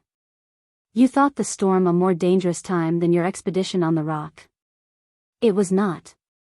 The fishermen, who were used to such things, did not think much of it, but I am glad to have been out on such a night, if only for the magnificent sensation it gives to realize one's own powerlessness and his might. As for the rock, there was something to do to look to one's footing, and cling on, no time to think. It was a desperate thing. Not so bad as it looked. One step at a time is all one wants, you know, and that there always was. But what a fine fellow Ben Robinson is. He behaved like a regular hero. It was the thorough contempt and love of danger one reads of. There must be a great deal of good in him, if one only knew how to get hold of it. Look there, was Mr. Ashford's answer, as he turned his head at the church wicket, and, at a short distance behind, Guy saw Ben himself walking up the path, with his thankful, happy father, a sight that had not been seen for months, nay, for years. "I," he said, "such a night as this, and such a good old man as the father, could not fail to bring out all the good in a man." Yes, thought Mr. Ashford, such a night, under such a leader. The sight of so much courage based on that foundation is what may best touch and save that man. After church, Guy walked fast away. Mr. Ashford went home, made a long breakfast, having the whole story to tell, and was on to the scene of action again, where he found the master, quite restored, and was presently joined by Markham. Of Sir Guy, there was no news, except that Jem Ledbury said he had looked in after church to know how the cabin boy was going on, and the master, understanding that he had been the leader in the rescue, was very anxious to thank him, and walked up to the house with Markham and Mr. Ashford. Markham conducted them straight to the library, the door of which was open. He crossed the room, smiled, and made a sign to Mr. Ashford, who looked in some surprise and amusement. It has been already said that the room was so spacious that the inhabited part looked like a little encampment by the fire, though the round table was large, and the green leather sofa and armchair were cumbrous. However, old Sir Guy's armchair was never used by his grandson. Markham might sit there, and Bustle did sometimes, but Guy always used one of the unpretending, unluxurious chairs, which were the staple of the room. This, however, was vacant, and on the table before it stood the remains of breakfast, a loaf reduced to half its dimensions, an empty plate and coffee cup. The fire was burnt down to a single log, and on the sofa, on all the various books with which it was strewed, lay Guy, in anything but a comfortable position, his head on a great dictionary, fairly overcome with sleep, his very thick black eyelashes resting on his fresh, bright cheek, and the relaxation of the grave expression of his features making him look even younger than he really was.